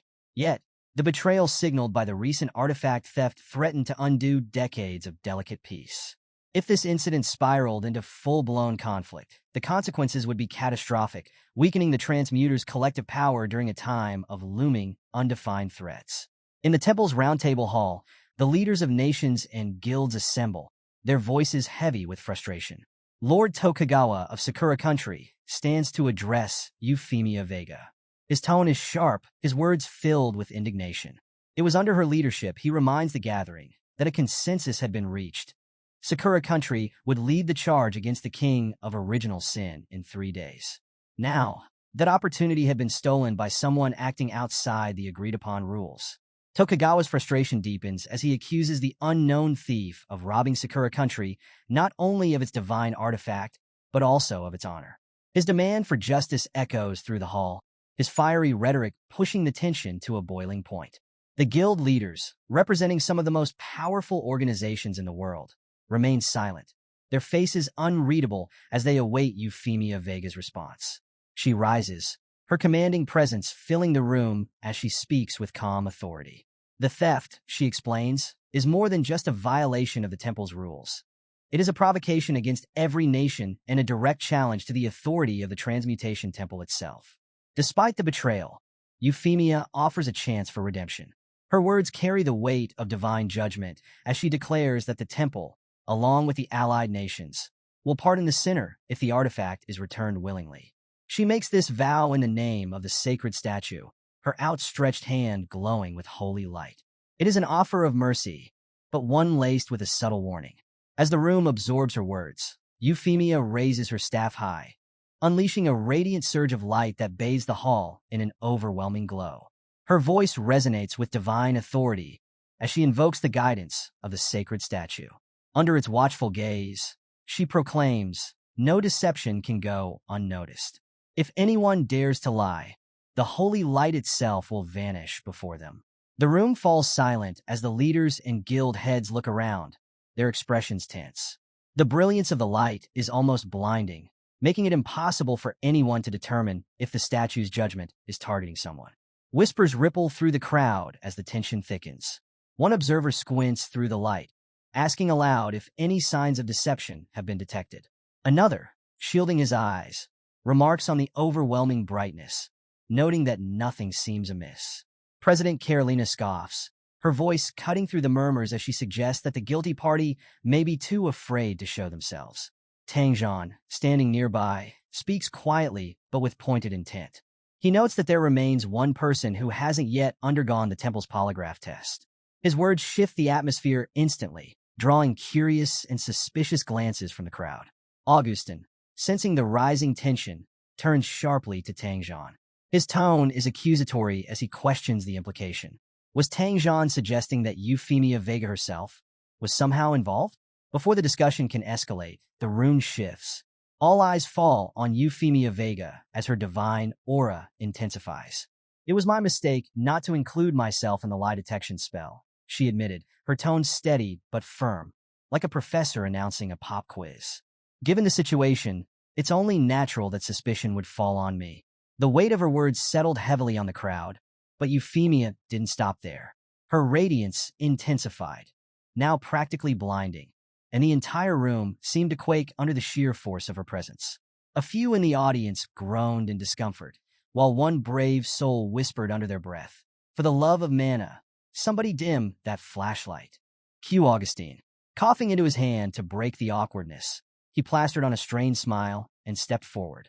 Great priest, please forgive their, lack of composure, he said, clearly trying to tiptoe his way out of the awkward moment. We've always believed in your strength. You wouldn't lower yourself to such petty actions. His words sounded confident, but his smirk faltered halfway through, like a bad poker player bluffing on a losing hand. To steer the conversation back on track, Augustine pointed out the obvious. The lie detection spell had found no culprits. If no one present had lied, then who could have killed the king of original sin? It wasn't your run-of-the-mill murder. This required an expert capable of slipping past the most vigilant of nations and their formidable powers. Carolina seized the moment, stepping forward like the no-nonsense captain of a SWAT team. Her sharp voice cut through the speculation like a hot knife through butter. Not everyone at this level of power is here, she stated bluntly, gesturing toward the conspicuously empty seats. Some demigod-level combatants conveniently decided to skip the meeting. Behind her, Tang Zhan stood, arms crossed, with a look that could pierce armor. His sharp eyes scanned the room as he countered. That's true, but let's not jump to conclusions. We don't have concrete evidence to tie anyone to the crime. Euphemia, unbothered by the back and forth, raised her hand, commanding attention once again. Her calm voice carried authority. My spell doesn't just detect direct involvement in the crime, she clarified, pausing to let her words sink in. It reveals anyone who aided the perpetrator. Traitors don't just hide, they leave marks. Yet here we are, without a single lead. Her piercing gaze swept the assembly, pinning everyone to their seats. The room fell silent, save for the occasional nervous cough. The unsettling question loomed over them. Who could have possibly committed such a crime? Breaking the silence, Euphemia added, this situation is unprecedented, but it's the reality we face. Our focus must remain on the future. Her words shifted the discussion to the next grim topic, the Demon Abyss. Sakura Country was entrusted to lead this effort, but the defeat of the King of Gluttony has changed the game. The next King of Original Sin lies deep within the 200th layer of the Demon Abyss. Her gaze turned toward Lord Tokugawa, who had been quietly observing the proceedings. Her eyes locked on him like a hawk spotting its prey. Lord Tokugawa, she said, her voice calm but weighted. Can Sakura Country maintain its resolve and continue to bear this responsibility? The assembly waited, the tension thicker than a bowl of miso soup, as they awaited Tokugawa's answer. All eyes turned to Lord Tokugawa, his calm, yet resigned expression betraying the heavy burden he carried. We certainly wish to continue, he said, his voice steady but edged with regret. However, our strength is insufficient. Reaching beyond the 100th layer is a task we cannot achieve. Euphemia wasted no time. Her voice rang out, clear and resolute. In that case, she declared, her tone brooking no dissent, according to the draw, the Eagle Union will take over Sakura Country's task of exploring the abyss. The statement left the assembly silent, the weight of her decision settling over the room like a heavy fog. Her gaze swept the room as she continued. As victims of this tragedy, the temple will provide compensation. Does that sound acceptable? Her tone made it less a question and more an ultimatum. Augustine bowed his head slightly, his voice subdued but respectful. Of course, we will follow the great priest's instructions. Euphemia's sharp gaze landed on Lord Tokugawa. His easygoing demeanor returned, and he offered a light-hearted smile. Sakura Country has no objections, he replied smoothly. With a decisive motion, Euphemia drove her staff into the ground. The resounding thud echoed through the chamber as she announced the next directive. Starting today, she proclaimed, her tone unyielding, all entrances to the Demon Abyss across every nation will be guarded by troops from the Holy City. This measure will ensure controlled access and prevent incidents like this from happening again. The leaders exchanged wary glances. The weight of her decree bore down on them, but none dared challenge her authority. Euphemia, tall and composed, concluded, if there are no further comments, this meeting is officially adjourned. The scene shifts to Su-Yong's home, where sunlight filters through sleek, modern windows, painting the room in warm hues. Inside, Su-Yong slung on his jacket with practiced ease, a confident smirk playing on his lips. Each motion seemed deliberate, radiating a sense of purpose. Speaking to himself in a low, self-assured tone, he mused, with the weapon of original sin in hand and my experience points maxed out, this trip has been ridiculously profitable. Time to change my class. His train of thought screeched to a halt as a glowing notification lit up the room, its ominous presence demanding attention. World announcement. The first original Sin series weapon has been obtained. World-class boss defeat progress. 1 out of 7. Su-Yang froze mid-thought, his expression stiffening. His eyes locked onto the notification, scanning it again to ensure he wasn't hallucinating. Seriously? A world announcement for this? He muttered, half in disbelief. Thank goodness my name wasn't mentioned. If it had been, I'd already be drowning in private messages from high-level players. And let's not even talk about the assassins. Running a hand through his hair, he exhaled heavily, feeling the mounting pressure. This revelation wasn't just a status update. It was a beacon that would draw every ambitious player and faction his way. If he wasn't careful, it could spell disaster. Turning his gaze to the artifact in his hand, Su-Yang's thoughts deepened. First rule of survival, he reminded himself. No one must know I possess this. Even if things get dicey, I can't use it recklessly. The fallout would be catastrophic. A familiar adage surfaced in his mind, one he'd heard countless times. A common man is innocent, but holding a treasure invites trouble. He leaned back, his thoughts flickering to Bailing's concerned voice. Hero, your leveling speed is unnatural, she had said, her wide-eyed expression flashing in his memory. Behind her imagined form, the whispers of others grew louder. Accusatory stares followed. This guy's definitely hiding something. The faceless crowd seemed to murmur, their judgment bearing down on him like an invisible weight. Yeah, Su-Yang muttered under his breath, shaking off the memory. Keeping a low profile just became a whole lot harder. Su-Yang's expression tightened as a sobering realization hit him. I can't rush into the class change, he thought. It's only been a day since I completed the 4th transition task. If I dive straight into the 5th, anyone paying attention will start connecting the dots. I've already drawn enough attention. If someone links me to the boss's defeat, things could spiral out of control. Pacing through his home, Su-Yang's mind churned with potential solutions. But sitting idle isn't my style, he mused, frustration creeping into his tone. What can I do to solve this mess? The question lingered as he stepped outside, his gaze falling on the maid working in the garden.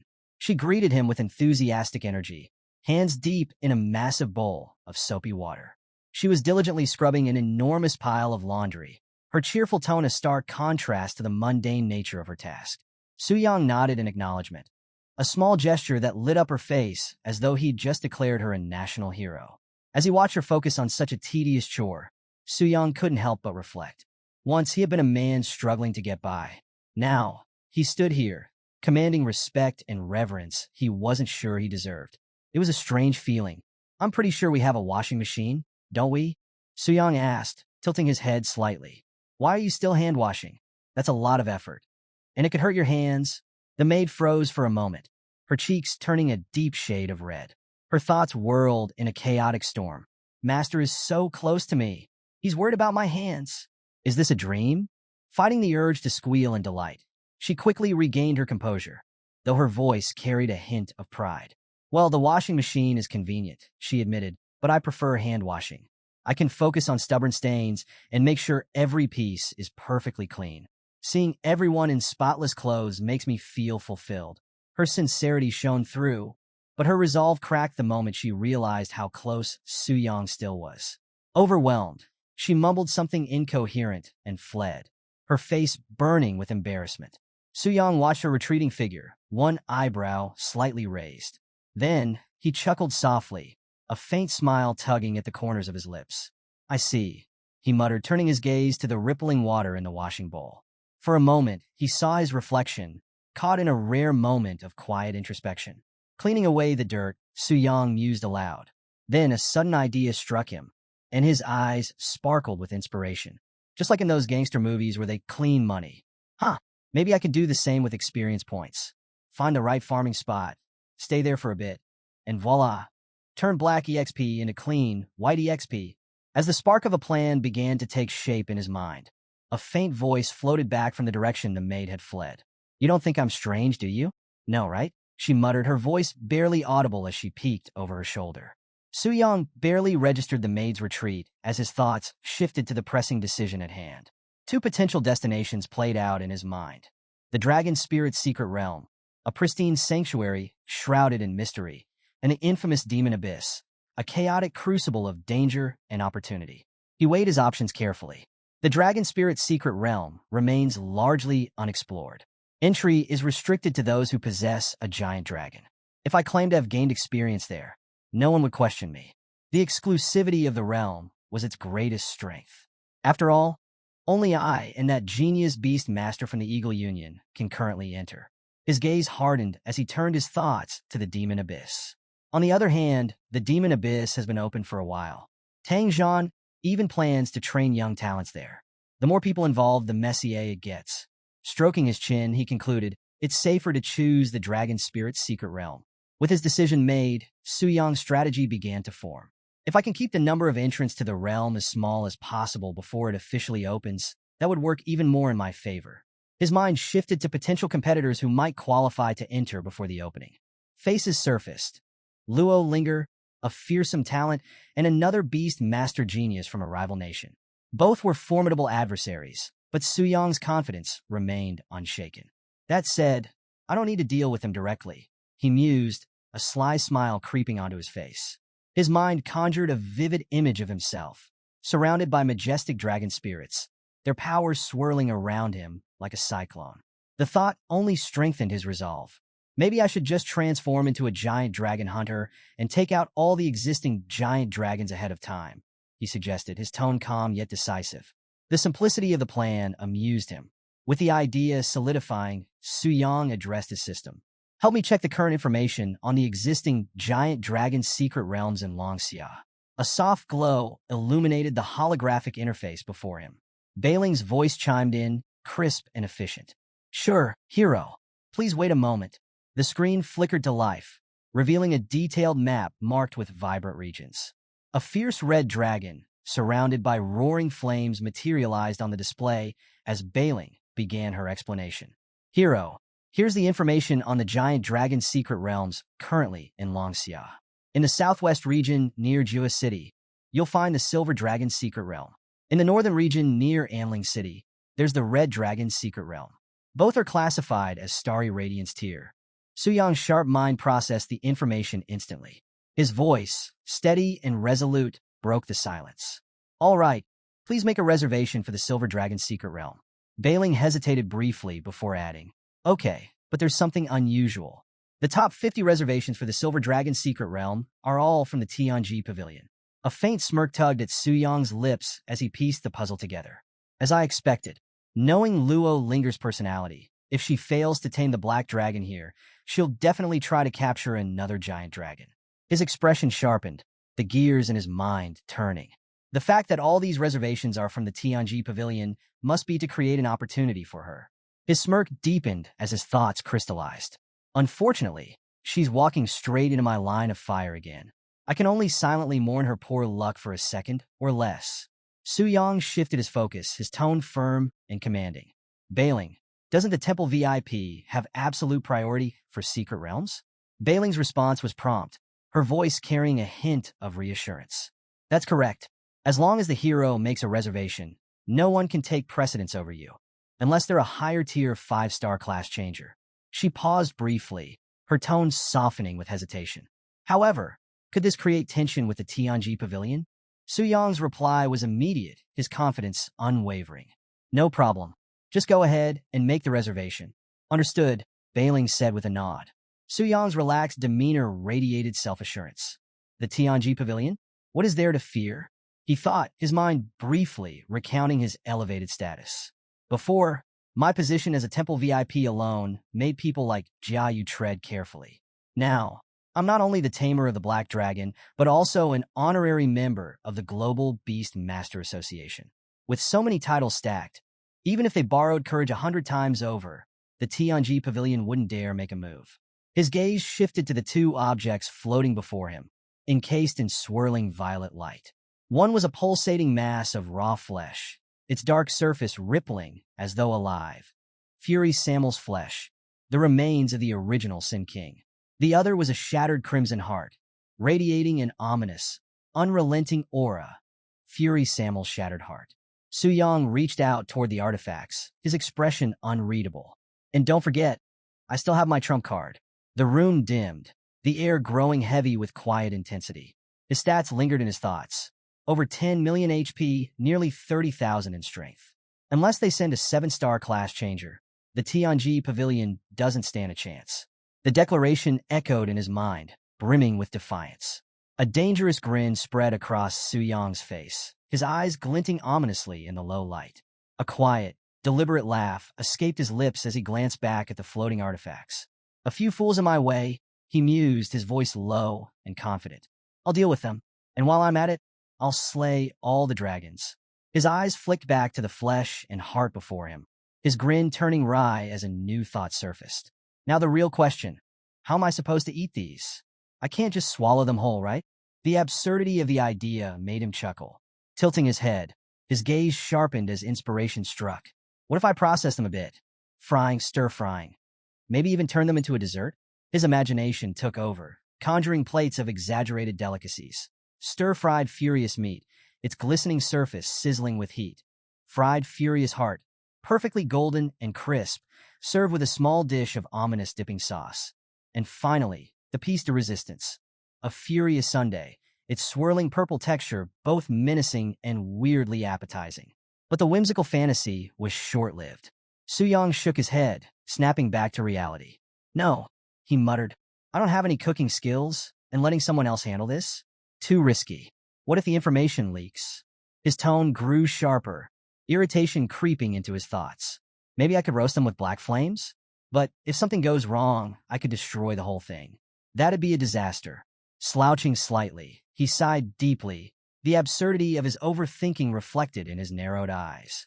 Why am I making this so complicated? It's just eating some raw blood and guts. Nothing to it. The corner of his mouth twitched as the words left his lips.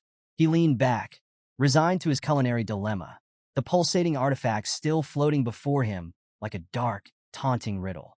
Su Yang's resolve solidified. Standing tall, he gripped the glowing artifacts tightly, sparks of determination flashing in his eyes. The room brightened as his power surged, and then boom! A blinding beam of energy erupted, exploding outward with a force that rattled the walls and sent shockwaves through the air. Golden light engulfed the space, roaring like an uncontrollable inferno. Outside, the maid froze mid-step, her head tilting in confusion as the explosion shook the air. A wave of heat rippled outward, nearly knocking her off balance. Shielding her face from the light, she stumbled backward, then sprinted toward the house. Skidding on the floor, she burst through the shattered doorway, her shoes crunching on fragments of glass. Smoke billowed through the room as it began to clear, revealing Su Yang standing at the epicenter of the chaos. His toned figure, wrapped in nothing but a towel, exuded an air of casual indifference amidst the wreckage. The maid froze, her wide eyes locking onto him. Realization hit like a thunderbolt, and her face turned crimson. No, it's nothing, she stammered, words tumbling out in a panic. It's good that you're okay. Her hands flailed as if they could dispel her embarrassment, and she stumbled backward, too flustered to think straight. Su Yang's gaze flicked to the shattered glass, then back to the maid, who was now retreating faster than a startled rabbit. A faint smirk tugged at his lips. I almost thought I was discovered, he muttered under his breath. Running a hand through his damp hair, he turned to the glowing panel that hovered in front of him. His stats gleamed like the spoils of an epic quest. Health, 10,420,000. Strength, 27,760. Speed, 4,414. Mental, 6,236. Resistance, a dizzying array of impressive values. He let out a low chuckle, his tone filled with amusement. Guess I really am overpowered. Fiery wings erupted from his back, their blazing intensity echoing the raw energy coursing through his body. The power of his dragon's soul hunter abilities radiated around him, fierce and unyielding, ready to consume anything in their path. His voice rang out, bold and resolute. Even if I face the starry tier black flame wings again, I'm confident I can take it down. The surge of power sent a thrill through him, his veins practically singing with energy. Grinning, Su Yang marveled at his newfound strength. It's like every joint in my body is having a party, urging me to hunt monsters already. He chuckled at the thought as he strode confidently out of the room, the air around him still humming with residual energy. Let's check on Lilith, he mused. I wonder if she's adjusting to life here. Meanwhile, in Johor City, tension crackled in the air as Luo Linger slammed her hands down on the table, her voice cutting through the silence like a whip. Someone cut in line ahead of me. Who could it be? She snapped, her sharp gaze zeroing in on Tang Si, captain of the TNG pavilion in Jua City. Tang Si flinched, his hand adjusting his tie nervously as he avoided her piercing glare. My subordinates had everything arranged, he stammered. But yesterday, a special reservation came through. It's from a temple VIP. Before he could finish, she cut him off, her voice dripping with disbelief. A temple VIP? Her fists clenched, and her violet eyes narrowed dangerously. You don't know who it is? Her thoughts churned, the pieces clicking together. One name echoed in her mind like an unwelcome guest. Suyang. Could it really be him again? Memories of their past encounters flooded her mind, each one more infuriating than the last. Her teeth clenched. It can't be him. There's no way I'd run into him this coincidentally. Her jaw tightened as the realization lingered. What a joke. Tang Si, desperate to defuse Luo Linger's rising fury, tried his best to sound composed. Miss, how about we head to the Silver Dragon's secret realm and wait? When that temple VIP arrives, we could, negotiate. Maybe we can work out some kind of exchange? Get lost. Luo Linger snapped, her icy tone sharp enough to freeze the room solid. Tang Si flinched under her fiery glare, the heat of her aura practically scorching him. Yes. I'll leave right away, he stammered, bowing repeatedly as he scrambled out of the room. It was less of a retreat and more of an escape, her overwhelming presence chasing him like a storm at his back. Left alone, Luo Linger stood tall, her resolve burning brighter than ever. If it really is Suyang, she thought bitterly. He just tamed the Black Dragon. I can't compete with him directly. There's no way I can win without some backup. Her expression hardened as she activated her communication device. Teacher, are you available now? The reply came swiftly, the voice on the other end calm, yet authoritative. What's the matter? If you got something to say, just say it. Luo Linger wasted no time. Here's the situation. I was planning to explore the Silver Dragon secret realm, but a temple VIP cut in line with a reservation. I suspect it might be Suyang. Since you know him, could you help me? Ask him to let me have it instead. Her teacher paused for a moment, his response measured. All right, I'll ask him for you. Relief washed over her as she turned to leave. Still, frustration simmered beneath the surface, her muttering barely audible as she exited. The guards nearby exchanged uneasy glances, unsure whether to intervene or steer clear. Moments later, her communication device buzzed. She snatched it up quickly, expecting good news, but her face twisted in disbelief as she read the message. Girl, that guy didn't agree. Luo Linger stared at the words in stunned silence. He refused me, she muttered aloud, incredulity dripping from her voice. On what grounds? I'm a giant in the Global Beastmaster Association. Before she could dwell on the rejection, another message popped up. Her teacher elaborated, though his tone was no less blunt. Anyway, he didn't agree. You don't know, but he's quite popular right now. I've even heard that the war god is looking favorably at him. You'd better not provoke him lightly. Luo Linger stiffened at the mention of the war god, her mind racing. There was only one person in Longxiao worthy of that title. The strongest of them all, the extreme path tyrant Tang Zhan. The image of his imposing figure flashed through her thoughts, a living legend known for his unparalleled strength and merciless reputation. The idea that Tang Zhan himself might favor Suyang sent a chill down her spine. Her frustration grew, her thoughts swirling like a storm. Even the war god thinks highly of him? She wondered bitterly. Is Suyang's talent really that extraordinary? Her subordinate approached cautiously, testing the waters. Miss, what should we do now? Luo Linger didn't miss a beat. Crossing her arms, she snapped. What are you standing around for? Let's go. With a dramatic twirl that matched her rising determination, she strode ahead with fiery resolve, her every step brimming with purpose. Her subordinate scrambled to keep up, his hurried footsteps a poor match for her relentless energy. The screen shimmered with glowing text, Silver Dragon's secret realm. Suyang stepped into the mystical domain, his sharp gaze sweeping across the towering cliffs and the eerie, ethereal light that cast an ominous glow over the terrain. The air hummed with latent energy, crackling faintly around him. Suyang took it all in with calm precision, his expression unreadable. I thought I'd run into those TNG pavilion people, he muttered to himself. Guess they've already left. Looks like they've got decent survival instincts after all. As his gaze shifted, it locked onto a massive, glimmering figure perched on a jagged cliff edge. A smirk tugged at his lips. Ah, so that's the final boss? The silver dragon. He tilted his head slightly, his tone filled with mild amusement. Doesn't even have a name.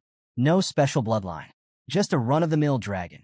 The silver dragon responded with a thunderous roar, shaking the realm as its hulking frame surged forward. A torrent of lightning breath erupted from its jaws, the crackling energy tearing through the air and illuminating the battlefield in brilliant flashes. Su Yang moved with lightning speed, his figure vanishing just before the breath reached him. He reappeared midair, cutting through the cascading energy with fluid precision. Hovering momentarily, his body began to radiate an ominous red aura that swirled around him like a living storm. From the swirling energy, his weapon materialized, a massive blade that pulsed with raw, destructive power. His voice was cold and commanding. "Don't make a move," he warned, his tone leaving no room for defiance. The energy around him condensed, spiraling tighter as his smirk widened. "It's rare to find a decent punching bag," he remarked, tightening his grip on the blade. "Let's see what this one can take." The silver dragon roared again, its tail slicing through the air with brutal force. Massive shards of earth rose from the ground and launched skyward, darkening the battlefield as they rained down like meteors. With a sharp crack, the boulders shattered midair, pulverized by a single sweep of Su Yang's blade. He moved effortlessly, weaving through the chaos with calculated ease. "Too slow," he muttered, his voice carrying a playful lilt. The ground beneath him trembled as a swirling black portal erupted at his feet. He glanced down, unimpressed. "Nice theatrics, but it's all show," he quipped. In a single, fluid motion, his blade slashed through the portal, dispersing its energy in a violent ripple that shook the realm. Landing gracefully amidst the chaos, Su Yang's HP bar flickered momentarily, displaying a faint plus 1,000. He smirked as he glanced at it. "Have a defying resilience, huh? These attacks are like mosquito bites," he muttered, confidence dripping from his tone. The silver dragon snarled, its massive claws glowing as it prepared its next assault. "Dragon magic. Double strike," it roared, slamming its claws into the ground. The terrain cracked and quaked violently, the fissures spreading like lightning. Su Yang stood unfazed, his posture relaxed. 27,000 strength, he said, his voice calm and cutting. "A dragon in my hand is no different than a chicken." His taunt only fueled the dragon's rage. It thrashed violently, launching a flurry of attacks. Su Yang dodged with ease, his movements fluid and shadow-like. In one quick leap, he soared above the beast's massive wings, his figure silhouetted against the glowing realm. The silver dragon twisted its head upward, its glowing eyes blazing with fury as it unleashed a cascade of lightning and wind attacks. The air around it churned with raw, destructive energy, yet Su Yang remained untouched. Suspended midair, his grin widened, his confidence unshakable. Raising his blade high, its glow cut through the storm like a beacon of destruction. With a single, perfect arc, he brought the weapon down. The impact was cataclysmic, shaking the ground as the silver dragon let out a final, pained roar. Its massive frame collapsed beneath the force of the strike, the battlefield falling silent as the beast crumbled in defeat. As the silver dragon dissolved into glowing particles, its essence fading into the ether, a notification flashed before Su Yang. Devour effect triggered. 10% of the silver dragon's attributes plundered. Immediately, his weapon stats surged. Strength plus 1,123. Spirit plus 27,211. Speed plus 13,211. Physical and mental damage resistances plus 8%. Spirit resistance plus 5%. A smirk played across his lips.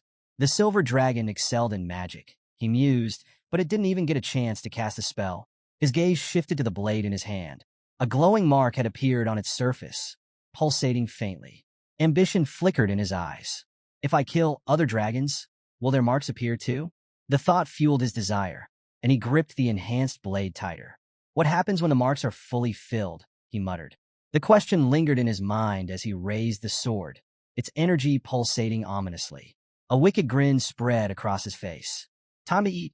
The dragon-bone great sword thrummed with life, greedily devouring the remnants of the silver dragon's energy. A faint voice echoed through the air, a sinister chant of feasting time. Su Yang observed the process, calm and calculating, his thoughts drifting. Leveling up feels wasteful now, he mused. After experiencing the burst of power from Wrath, this seems underwhelming. At my level, even diamond tier equipment feels meaningless. Another notification flashed. Black Dragon attributes increased by absorbing 10%. His smirk deepened, sharp with ambition. If only I could devour attributes directly too. His thoughts turned to the royal offering traits of gluttony and wrath, abilities that could plunder attributes and health. But those remained dormant in the abyss, unable to act unless challengers appeared. Looking skyward, Su Yang's gaze sharpened. If those kings could leave the abyss and descend into the real world, they could plunder offerings directly, creating a cycle of infinite growth. Attributes, health, everything could be mine. The realization ignited a spark of confidence. He clenched his fist, ambition gleaming in his eyes.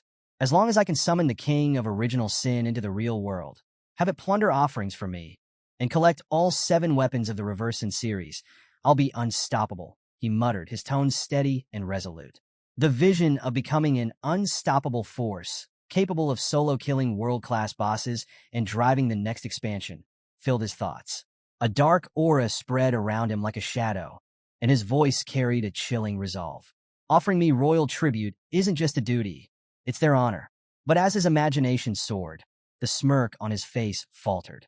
A sharp realization grounded him in reality. Stop, he muttered, dragging a hand to his temple. His frown deepened as he reined in his ambitions. First, the basic problem.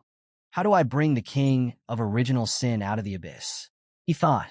Without solving that, everything else is just empty talk. Second, how do I prevent top-tier experts from killing it? If it dies before accumulating enough resources, I'll suffer a massive loss. Letting out a tired sigh, Su Yang's expression shifted to mild annoyance. I'll think about it later, he grumbled. For now, time to head to the next dragon's secret realm. The scene shifted, revealing the aftermath of destruction. A massive dragon's corpse lay in ruins, the ground around it scorched and broken. Standing tall amidst the devastation, Su Yang gazed ahead, his path forward clear and unwavering. A sudden notification lit up the sky, snapping Su Yang out of his thoughts. World Channel announcement. In Dragon Rift's secret realm, the Red Dragon Hall has been subdued by a Suhi Makiko. Su Yang froze, his eyes widening in disbelief. What? Meanwhile, in the Dragon Rift's secret realm, cheers erupted across the battlefield. A colossal red dragon lay defeated, its enormous frame shadowing the jubilant group of victors. At the center of the celebration stood a young woman, her radiant expression matching the fiery aura of the fallen beast. So good. Miss truly did it, one of her companions exclaimed, nearly bursting with excitement. In the background, a figure grinned with pride. Finally, Sakura Nation has a dragon of its own. The air buzzed with anticipation. The patriarch will be thrilled. The rewards will definitely be generous, someone declared confidently. An elder stroked his beard thoughtfully, his eyes gleaming with satisfaction. Not long ago, it was Su Yang taming the black dragon. And now, Miss Makiko of the Asuhi family has subdued a red dragon. Truly remarkable. The elder stepped forward, bowing slightly toward the triumphant young woman. His voice carried the weight of respect. Miss Asui, congratulations on achieving your goal. Next, we'll escort you to Longcheng City and safely back to Sakura Nation. Asui Makiko's confidence glowed as she nodded graciously. All right, thank you, Grandpa. Her gaze drifted toward the horizon, her expression turning wistful. It's a shame I couldn't meet the one who subdued the black dragon. He gives off such a unique aura. A faint smile graced her lips as her thoughts wandered to the figure whose name was rapidly becoming legend. But since he's joined the Global Beast Master Association, I'm sure we'll cross paths soon enough.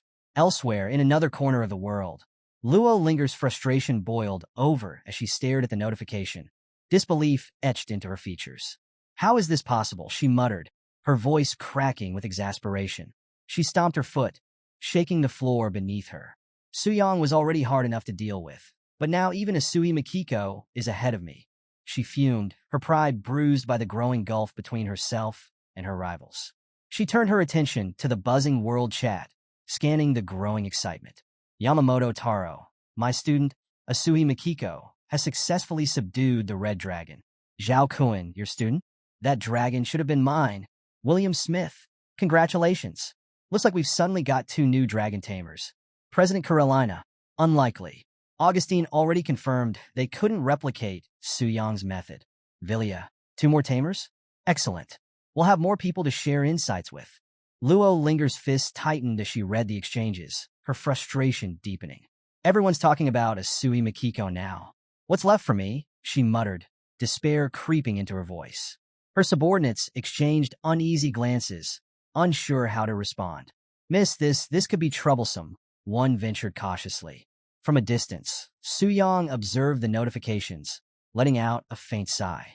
I didn't expect her to act so quickly, he murmured, his expression neutral. But his eyes soon sharpened with determination. This changes everything. The Dragon Spirit's secret realm will reopen soon. I can't afford to waste time. I need to focus on preparing for the next task.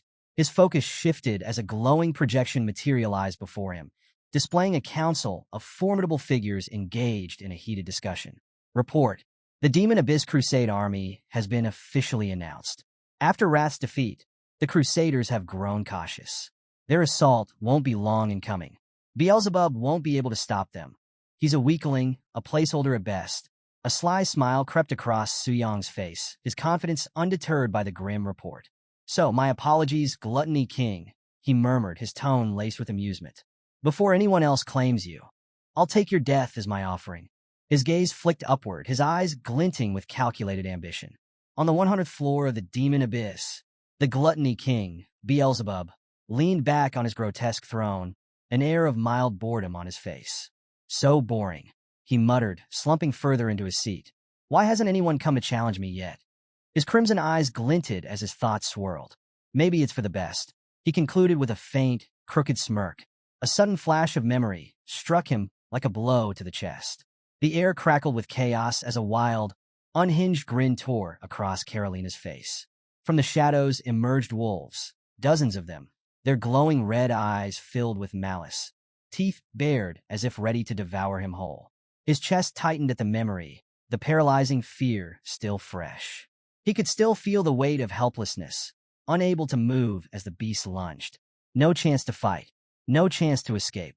Snapping back to the present, Beelzebub froze as a voice boomed from above, its commanding tone shaking the air like a thunderclap.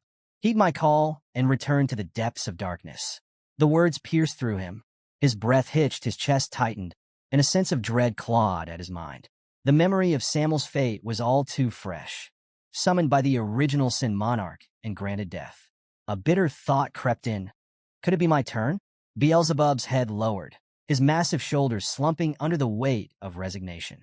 A truth he had long buried resurfaced. This life was never his. It belonged to the monarch.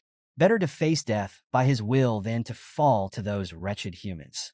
Dark energy erupted around him, violet streaks of light flaring violently, licking the air like flames. The ground vibrated as the oppressive power surged upward. Beelzebub fell to one knee, unmoving, consumed by the glow as it swallowed him whole.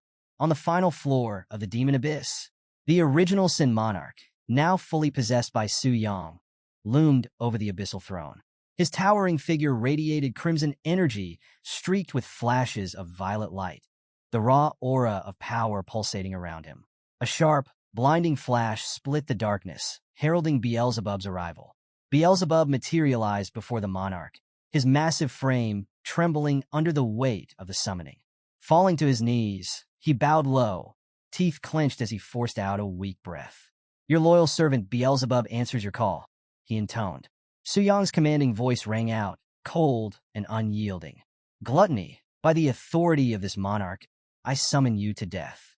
Now, I ask you to offer your flesh once more. Do you object? For a moment, silence reigned. Beelzebub's massive body quaked, but his voice rose steadily, unwavering despite the dread. How dare I? My life was granted by the Lord. If you wish to take it back now, your loyal servant has no complaints. Crimson eyes glinted with approval. Such loyalty is commendable. Very well. The ground trembled violently as the violet light intensified, growing unbearable. Beelzebub let out a final cry before the rising darkness consumed him. Chains of violet energy lashed out from the void, crackling with power as they coiled tightly around Beelzebub's massive frame. His crimson eyes flared in panic as his limbs jerked violently against the restraints. Absorb. The word echoed through the abyss like a hammer, final and absolute. The chains pulsed with jagged energy, tearing through Beelzebub's form as his essence was siphoned away.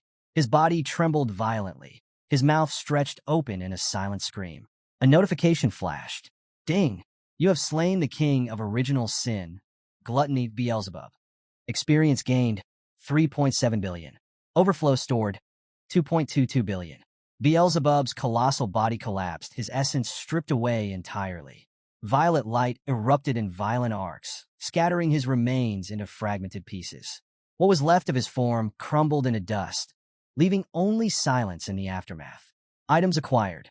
King of Original Sin, Gluttony's Heart. Grants plus 5 million HP, permanent, and plus 2,000 to all stats. King of Original Sin, Gluttony's Active Shell. Can be used to apply an imprisonment effect on a target. King of Original Sin, Gluttony's Demonic Core. Grants immunity to demonic corruption up to the 100th floor of the Demon Abyss. King of Original Sin, Gluttony's Heart. Material, an exceptional forging material for enhancing HP, defensive skills, or crafting divine artifacts. The air settled, the oppressive energy dissipating, but the battlefield bore the scars of devastation.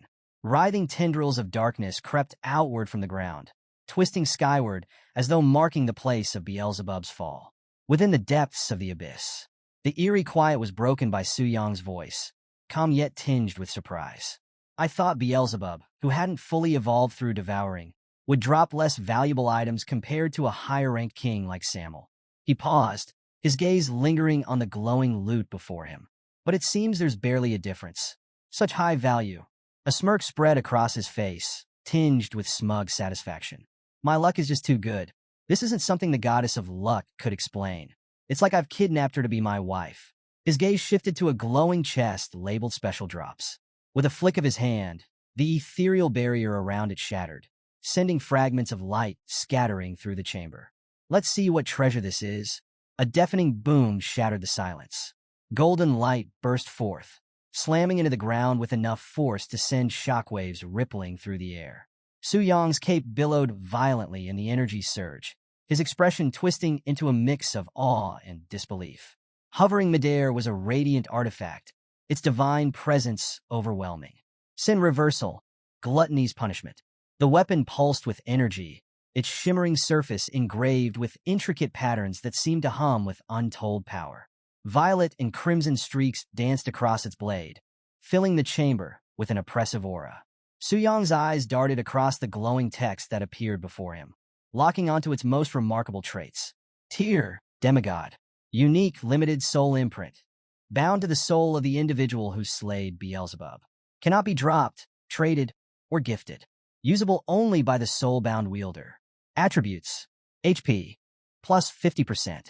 All elemental resistances. Plus 20%. Tenacity. Plus 30%. Abilities. 1. Sin Gluttony. O absorbs 2% of the attributes of slain enemies and transfers them to the wielder. 2. Sin Reversal. Gluttony's Punishment. O strips the authority of gluttony from sinful beings, reducing all their attributes by 10%. 3. Judgment, Kingslayer. O upon slaying a sinful lord, the weapon vanishes into the void. O the wielder gains permanent authority over gluttony as a reward. This is on another level, Su Yang murmured, his voice laced with astonishment. The artifact flared violently, its energy surging in jagged bursts of violet and crimson light. The chamber vibrated under its sheer power, a divine artifact in every sense of the word.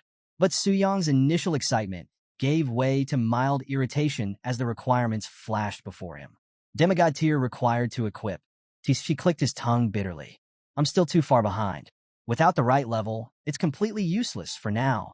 His gaze hardened as he considered its potential. If I could disrupt the transfer shrine and manipulate its power, maybe I could accelerate my growth. His voice trailed off, his mind already racing with plans. The scene shifts to the Holy City. Beneath the radiant spires of the Holy City, a council convened within the Grand Temple. The High Priestess stood at the center, her grip firm on her staff as glowing projections shimmered around her. A council member's voice cut through the quiet. Though the identity of the one who stole the first Sin Reversal artifact remains unclear, There have been no major clashes between nations or associations. Yet, the High Priestess's gaze lingered on the glowing figures of the projections, her expression contemplative. If subsequent actions align with the Round Table's resolutions, taking turns to challenge the kings of original sin, this fragile stability may persist. Elsewhere, the entrances to the abyss brimmed with tension. Dark-cloaked sentinels patrolled the massive gates, their gazes sharp and unwavering. Beyond them, a swirling portal radiated ominous energy, its shifting surface hinting at the shadowy depths it concealed. The air itself seemed to hold its breath. In the grand temple, the high priestess raised her staff toward a towering statue. The flickering glow of the data before her cast long shadows against the ancient walls. Global Temple VIP count, 143. Deity Advancement Stage. 8th Tier Temple VIP count, 0. 9th Tier Temple VIP count, 0. Crimson Alert. Total reclaimed Red Moon Crystal Cores, 10,234. Current Red Moon Corruption, 14%. Her grip tightened, her voice trembling as she whispered, "The chains are weakening. Stability begins to fracture." The temple trembled as the air grew heavy. Deep in the abyss, from the shadowy depths, a monstrous roar reverberated. The ground quaked violently as a titanic, flame-cloaked figure began to rise. Its jagged maw split open, torrents of fire pouring forth, its guttural voice rumbling like a death knell. Despair, flames roared to life, consuming the chamber in an infernal glow. The high priestess stumbled back, her voice trembling as she clutched her staff. "If only someone could break this stalemate," she whispered, her plea laced with desperation. "This world needs a true hero." Her words echoed through the temple, lost amidst the looming shadows of the abyss. The air shifted abruptly, a surge of energy rippling outward as a glowing screen materialized before the high priestess. Harsh text streamed across its surface, its golden glow pulsing like a heartbeat. World announcement. Her eyes widened, the golden light flickering ominously, casting long, wavering shadows across the chamber. The tension around her crackled like an impending storm. Her voice broke sharply through the mounting dread. "Alert all squads stationed at the Demon Abyss. Report any unusual activity in your areas immediately." The temple guards responded in unison, their voices echoing like a chant. "No abnormalities." The repeated words sounded hollow, offering little solace. The high priestess gripped her staff tightly, her knuckles turning white. Her mind raced. The Holy City's guards are the elites, capable of detecting even an 8th-tier assassin. Could it be? Her thoughts were cut short as the screen flickered again, its glow darkening. A new message pulsed ominously across its surface. "Second-sin weapon has been obtained." Her breath caught in her throat, the weight of the announcement striking her like a dagger. Her gaze flicked toward the swirling void visible beyond the temple's grand arches. Its chaotic energy crackled with dark power, palpable even from this distance. At the heart of the abyss floated a shadowy figure, its aura warping the space around it. The priestess's heart pounded. Could it be connected to that figure I saw last time? Before she could act, voices erupted across the world chat, breaking her train of thought. "Tokugawa, what's going on? Another artifact has been stolen. Did the United Federal States make an early move?" "Augustine, nonsense. I'm leaving tomorrow, and I've been drinking just now." The poker. "High Priest, what is happening here? How could this occur with the temple guards in place?" "Carolina, I don't mean to question your authority, but this is just too suspicious." Tang Zhan, "It's not unreasonable for people to suspect collusion within the temple, but I hope the high priest can provide an explanation that satisfies everyone."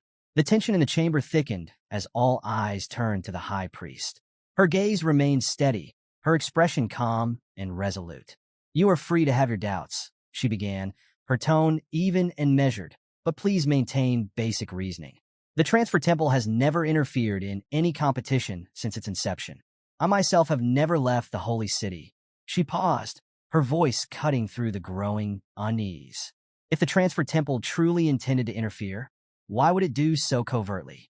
Everyone here should already understand this. Silence fell, heavy and oppressive, as the weight of her logic settled over the assembly.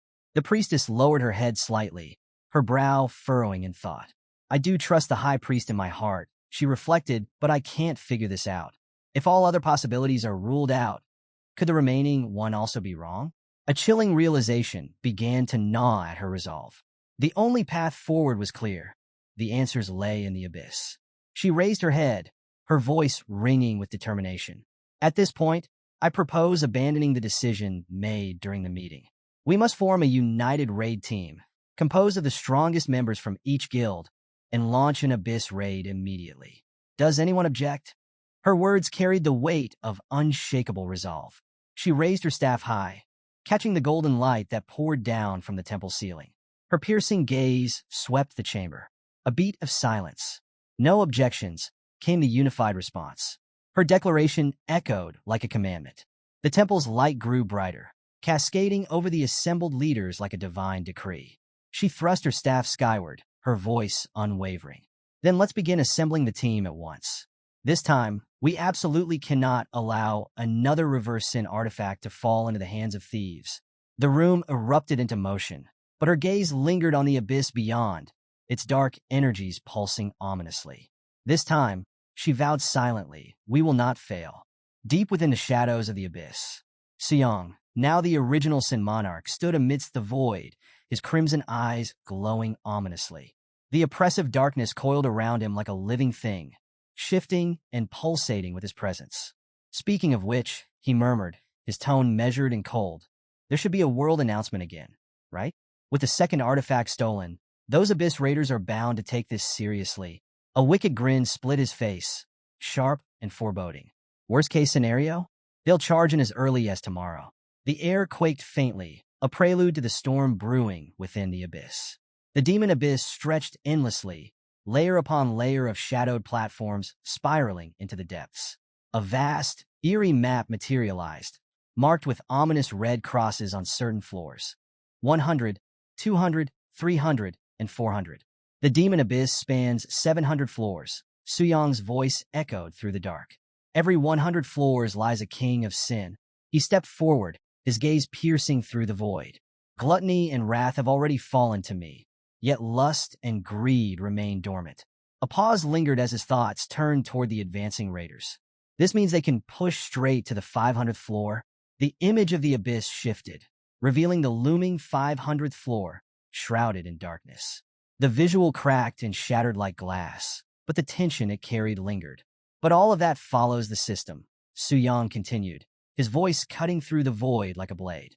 His glowing red eyes narrowed, his smirk curling wider. My very existence, he paused, letting the weight of his words sink in, is the greatest disruption to this system. The abyss trembled violently as Lucifer emerged from the shadows. Her immense wings unfurled, dark energy rippling outward like a violent storm. The void itself recoiled under her suffocating presence, the space trembling beneath her overwhelming aura. If I were to place Lucifer, the strongest among them, directly in Gluttony's domain, his words trailed off, a cold challenge etched into the air. Who could possibly clear the 100th floor? A few days later, in the demon abyss, Augustine stepped cautiously onto the jagged terrain of the abyss. The crimson glow of crackling lightning reflected in his eyes, tension carved deeply into his furrowed brow. Abyss of demons, he muttered under his breath, gripping his staff tightly. I'm finally back. Below him, the spiraling rift roared with blood-red energy, a chaotic storm promising nothing but destruction. Are you all ready? Augustine asked, his tone sharp and commanding. The group stiffened, the anticipation palpable. Carolina stepped forward, her smirk bold and fiery. Do you even need to ask? I've been itching for this, she quipped, excitement glinting in her eyes. Beside her, Tang Zhan shrugged nonchalantly. Ready to go anytime, he replied coolly. Augustine's tone grew heavier, his resolve solid. The first 200 floors have already fallen. We cannot allow the third reverse sin weapon to fall into anyone else's hands. Carolina's grin widened as her fiery determination flared. Everyone here's top tier, so let's skip the formalities. Who's leading the charge against the floor 300 boss? A knight stepped forward, his golden hair gleaming under the abyss's crimson glow. Let me take this one, he declared, his tone calm but resolute. I've always been beaten to the punch by the big shots. It's about time I faced one of these abyssal bosses myself. The air grew heavier as his status displayed. Rank 3. Level 301. Class Radiant Sun Templar. Raising his sword, a confident smile broke across his face.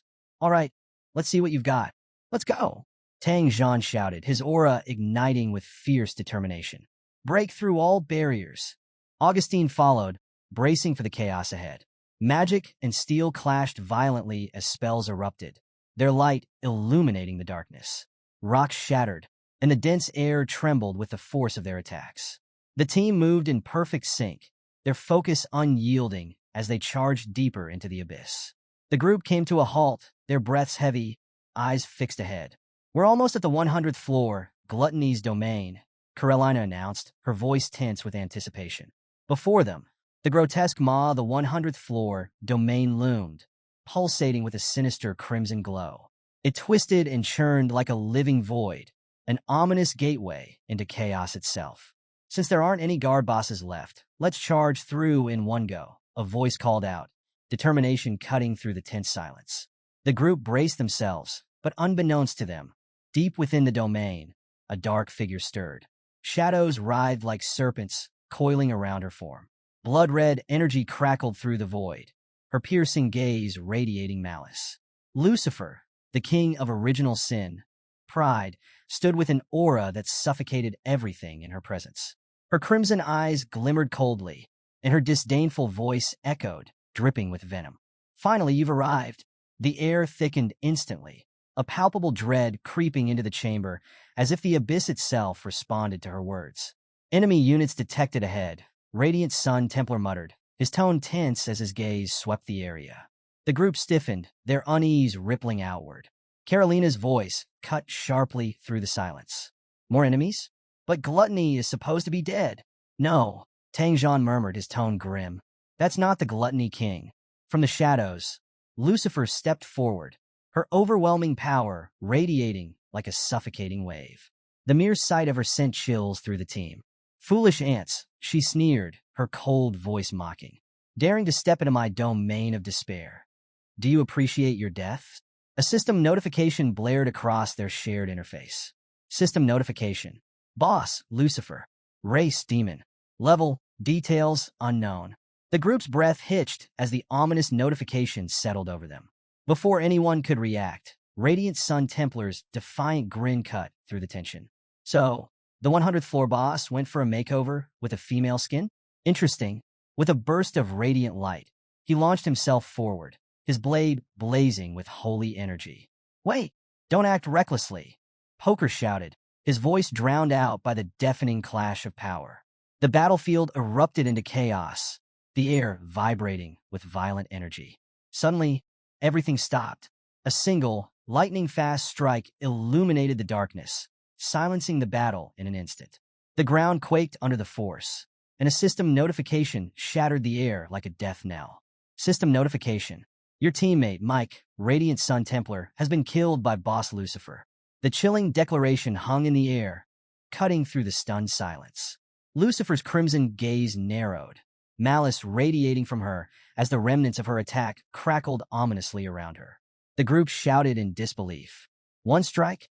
Carolina's voice trembled as she muttered, to instantly kill an 8th-ranked Templar Knight. How is that even possible? What level is this boss? She gritted her teeth, trying to suppress the dread creeping into her expression. I've already used high-rank insight. Another voice interjected, frustration lacing their words. It's completely ineffective, and those with weaker power fainted just from her aura.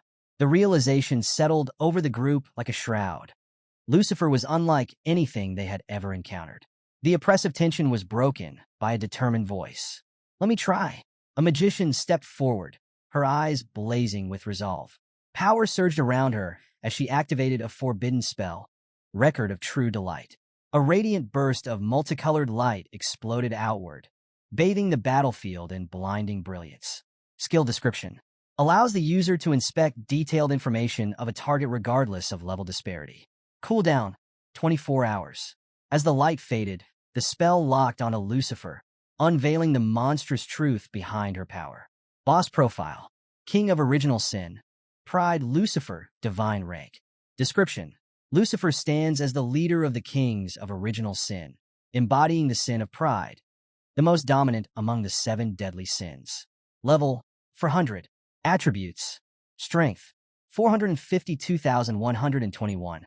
Spirit, 231,123. Speed, 213,432. Carolina's eyes widened in disbelief, her voice trembling. This is divine rank. The group exchanged glances, their unease growing into outright fear as the magnitude of their challenge became clear. Deep in the shadows of the abyss, Suyang, now the original Sin Monarch, stood motionless, his crimson eyes piercing the void. His voice, calm yet edged with tension, broke through the oppressive silence. During the punishment battle earlier, I forgot to check Lucifer's information, he murmured. But now that I see her stats, it's absurd. She's almost on par with the original Sin Monarch me. As if on cue, a notification materialized before him. Status, weakened. Special abnormal state. Cannot be dispelled, significantly reduces stats, and restricts some abilities. Suyang's gaze darkened, his thoughts swirling. Even in this weakened state, she's a Sin Monarch.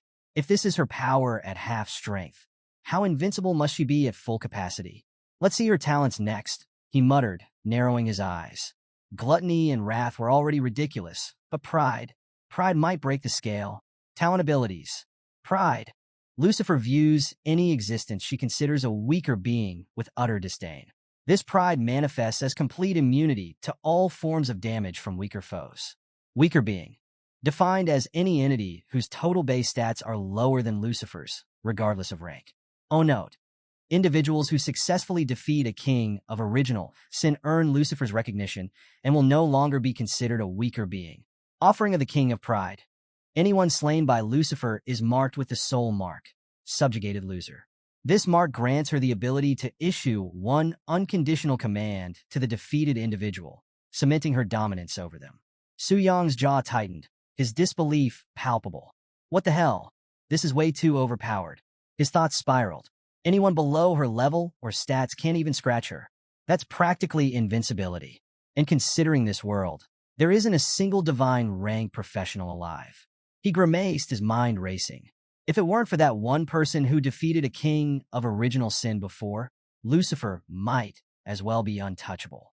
Straightening himself, Suyang's calculating nature resurfaced. And that offering of the King of Pride. If Lucifer wipes out the assault team, I'll gain one-time control over them. A sharp grin spread across his face, dangerous and gleaming with malice. If players like Tang Zhan and Augustine are here, oh, this is going to be glorious. I can't wait. Flashback. Days earlier. In the dark abyss, Suyang's voice echoed with authority. I've decided, Lucifer. You'll take Beelzebub's place and guard the 100th floor of the abyss. Let those arrogant fools learn what true strength is. Lucifer's crimson eyes flared with delight, her lips curling into a wicked grin. She bowed deeply, her voice a mix of mockery and devotion. Your loyal servant, Lucifer, obeys the king's orders. Present. The 100th floor of the abyss. The grotesque battlefield raged as the global top rankers unleashed their might. Frost Howl Elemental Chimera. Come forth and cover poker. Carolina's commanding voice rang out as two massive spectral beasts materialized.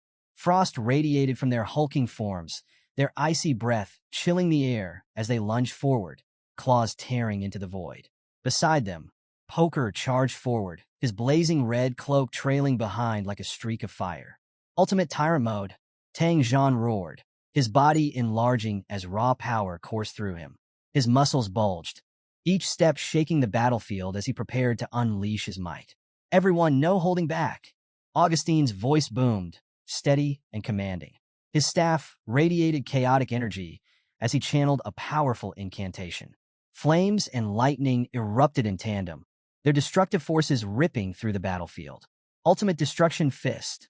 Tang Zhan's massive form surged forward, his glowing fist tearing through the dense air with unstoppable force, the ground trembling beneath him. Above, the sky split open as elemental forces clashed, energy cascading in violent arcs. Thunderstorm of heaven and earth. Augustine raised his blazing staff high, unleashing a colossal beam of light. The radiant energy tore through the battlefield, obliterating everything in its path. A deafening explosion followed, illuminating the abyss in blinding brilliance. As the fiery glow faded, silence fell across the battlefield, broken only by the faint crackle of dissipating energy. Smoke and dust billowed into the air, cloaking the scene in a suffocating stillness. The group stood frozen, breaths heavy and hearts pounding. The group cautiously regrouped, their eyes locked on the settling debris. "Did we do it?" one of them asked, their voice trembling with a flicker of hope. The silence stretched unbearably, only to be shattered by a ragged cry. "Leader!" The team turned in shock as their president emerged from the smoke, his once pristine armor cracked, his breath labored. "President!" the group cried out, scrambling toward him in panic. But their relief turned to dread as the smoke cleared entirely, revealing an unscathed, chilling figure standing tall amidst the devastation. Lucifer. Her dark wings spread wide, casting an oppressive shadow over the battlefield. Her crimson eyes gleamed with disdain, and the abyss trembled beneath her suffocating presence. A pulse of energy exploded outward, forcing the group to brace themselves. Above her, her health bar flickered ominously. HP, 100%. Her voice cut through the chaos, sharp and scornful. "Why do the weak fight?" she sneered. "Death is your destiny." "Damn it!" Poker shouted, his desperation slipping into panic. "Why is such an outrageous enemy on the 100th floor of the abyss? Our combined full-strength attack didn't even scratch her." Carolina growled, her frustration boiling over. "What kind of mechanic is this? How is this even fair?" Augustine's gaze hardened as he surveyed the battlefield. His voice was steady, but the weight of his words was grave. "Forget mechanics. The boss is preparing a big move," he warned. Tang Zhan's booming voice broke through the rising panic. "Everyone listen up. Activate all defensive skills. Hold the line no matter what." The team scrambled to respond, their focus shifting to survival. Above them, Lucifer smirked, her overwhelming aura suffusing the air. A dark beam of energy began to form in her hands, crackling ominously as it bathed the battlefield in its sinister glow. "My Lord Sovereign," she murmured, her voice laced with reverence. "Your loyal servant offers you a glorious feast. Please enjoy." The chilling words echoed, sending a shiver through the group. Beneath her feet, the inscription "Sin of Pride" glowed with malevolent energy, growing brighter as the beam intensified. The team braced themselves, their resolve faltering under the crushing weight of Lucifer's devastating power, now poised to descend. Boom! The battlefield erupted in chaos as the dark beams slammed into the ground with unrelenting force. The earth shattered, and a massive shockwave ripped outward, engulfing everything in its path. Lucifer's voice rang cold and unyielding amidst the destruction. "The weak shall perish." The abyss quaked violently beneath her. When the dust finally settled, Lucifer stood at the center of the wreckage, her crimson blade pulsing with dark energy. Screams echoed across the battlefield as the aftermath of the blast left nothing but devastation. Dust and debris swirled through the air, and the few surviving team members struggled to regain their footing. "So, in the end, only the three of us survived," Augustine muttered, his voice heavy with grief. The loss weighed on him like an unbearable burden. "Even Poker got wiped out," Carolina added bitterly, her gaze fixed on the wreckage. "And his defense was supposed to be incredible. What a terrifying skill." Tang Zhan gritted his teeth, his frustration bubbling beneath his calm demeanor. It annihilated everyone else instantly. Then his expression shifted, his eyes narrowing as realization dawned. "I get it now," Tang Zhan said grimly. "It's because only the three of us have ever delivered the final blow to a king of original sin. Everyone else was killed on the spot. No exceptions." The weight of his words hung heavy over the survivors. "This must be the boss's mechanic," he concluded. Augustine snarled, his fists clenching tightly. His voice shook with frustration and rage. "So what if we know this?" he snapped. "The overwhelming power gap makes it unwinnable anyway." A strange, ominous energy surged through the battlefield, pressing down like an invisible hand. The trio's eyes widened as the overwhelming presence engulfed them. Lucifer stood tall amidst the fading chaos, her dark wings unfurling to their full span, casting an immense and foreboding shadow across the ruined battlefield. Her crimson eyes glowed with a cold brilliance, exuding absolute authority. "My Lord Sovereign," she declared, her voice unwavering and filled with reverence. "I have not failed my mission." As her words echoed into the silence, the battlefield dimmed, the oppressive aura fading into stillness. Outside the demon abyss, Augustine, Carolina, and Tang Zhan now sat amidst the aftermath, their bodies slumped with exhaustion. The air around them was heavy. Their breathing labored as they struggled to process what had transpired. "Everyone is here," Augustine muttered, his voice hollow, barely audible over the faint crackle of lingering energy. Carolina's fiery demeanor was replaced by a quiet frustration. Her fingers twitched, betraying the tension she couldn't contain. "Damn it," she whispered, the anger simmering in her tone. "What just happened? Who is this person? Why couldn't I react at all? And why were we instantly wiped out?" Her questions hung in the air, unanswered, as the weight of their defeat settled over them. Nearby, a player clutched their arm, their voice bitter and trembling. "Apart from those three great ones, we were annihilated instantly. It was like we were nothing more than dogs on the side of the road." Another voice broke in, shaking with disbelief. "Why would such a strong boss appear on the 100th floor of the abyss? That's not just a boss. It's a god-level entity. How are we supposed to beat something like that?" The suffocating atmosphere grew thicker, a shared hopelessness spreading among the group. Tang Zhan's deep voice finally broke the silence, steady yet grave. "This was inevitable," he said, his tone measured. "We just suffered an unprecedented defeat, and we're only beginning to grasp what we're up against."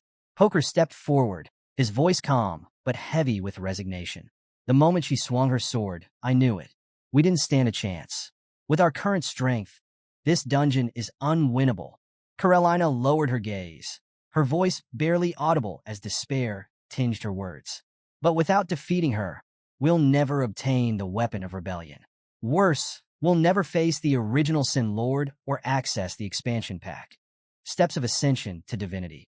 Tang Zhan's brows furrowed, frustration glimmering in his eyes. His voice was firm, though strained. "And if we fail to ascend," he said grimly, "we'll never break through to face the King of Arrogance. It's a vicious cycle." His final words cut through the silence like a blade, leaving the group to wrestle with the implications. Augustine slumped where he sat, his shoulders weighed down by exhaustion and defeat. His voice trembled as he spoke, each word laden with despair. "This is the first enemy, aside from the High Priest, who made me feel it's absolutely impossible to defeat them." His gaze darkened, shadows pooling under his tired eyes as sweat dripped from his brow. "The King of Pride is terrifying beyond measure," he muttered, his fists clenching tightly. His knuckles turned pale, and his hands shook under the crushing weight of the realization. His voice cracked, fading into the suffocating stillness. "This is truly the darkest moment in the entire world." The group sat in silence, the weight of their failure pressing down like a suffocating fog. Deep in the demon abyss on the final floor, the oppressive silence was shattered by the rumbling voice of the original Sin Monarch, dripping with mockery. "The darkest moment? That's true," he sneered, his tone razor-sharp. "But there's one thing you're wrong about." The massive figure leaned forward, his crimson eyes glowing with malicious confidence. With a casual wave of his clawed hand, he gestured as though addressing insignificant insects beneath his notice. "The steps of ascension to divinity will eventually come," he declared. "But the one to advance them won't be you. It'll be me." Dark energy surged around him as Lucifer's offering intertwined with the king's offering, forming a pulsating, ominous shadowy force. The original Sin Monarch's smirk widened, his fangs glinting in the flickering light. "Through these soul imprints, I can issue mandatory commands, sense your every movement, your every thought, even your exact position." His dark chuckle reverberated through the chamber. Far more efficient than any full map view feature. Swirling blue orbs hovered ominously in the void, illuminating the shadowy figure of the king. His crimson eyes glinted with suspicion as he scanned the glowing fragments of suspended souls. "Strange," he mused. "Amidst all this overwhelming negativity, one emotion stands out. Joyful, even." His gaze sharpened, locking onto a peculiar orb glowing brighter than the rest. Could it be, has their mind been damaged? Suyang's claws twitched slightly, his focus intensifying. The orb's radiance grew stronger, its pull irresistible. "And this appearance, is it from the people of Shiva?" As Suyang examined the orb, the scene shifted, revealing a figure clad in flowing emerald robes adorned with intricate golden ornaments. Adder Hazan, level 320, 9th turn Miracle Priest. Suyang's thoughts raced, the details clicking into place. When speaking of the people of Shiva, they always leave a peculiar impression. not just because of their distinct culture, but also due to their unique position in this era of games. His musings deepened, his tone sharper. Despite the advanced mechanics of this world, they still adhere to their traditional caste system, where the ruling elite control the most exceptional resources. This polarization has led to Shiva's number of legendary professionals being among the lowest of all nations. The glowing orb pulsed, demanding his attention. Suyang's voice cut through the void.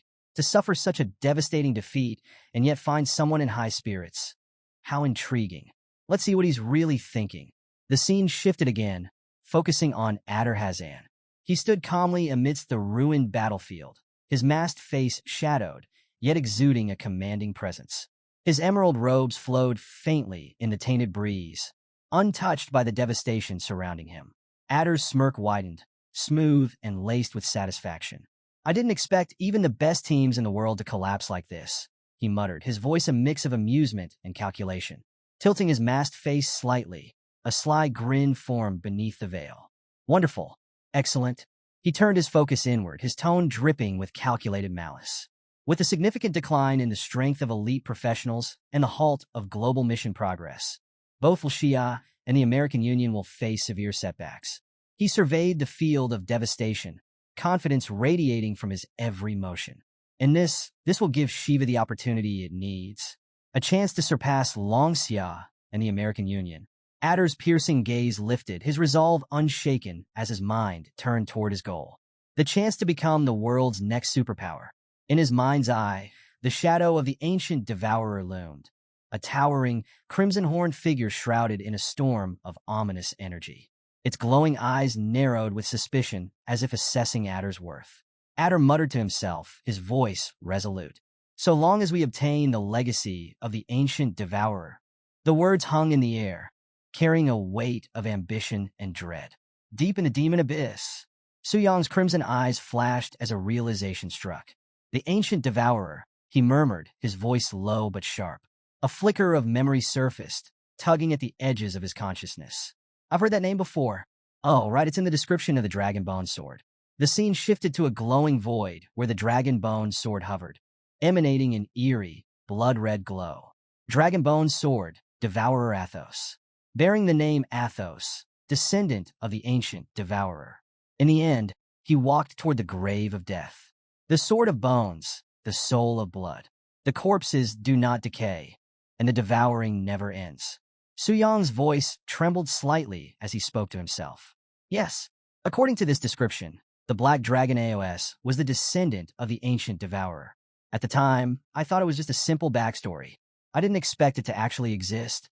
The weight of the revelation settled over him like a dark shroud. The scene flickered again, revealing fragmented memories drawn from Adder Hazan's thoughts. Suyang's mind replayed the discovery made by Adder's brother, Yumino Hazan. Near the dragon spirit's secret realm, Yumino had unearthed an ancient stone stele. The weathered inscription etched into its surface whispered ominous truths. The ancient devourer rests here in his slumber. The ancient devourer was killed by an unknown hero.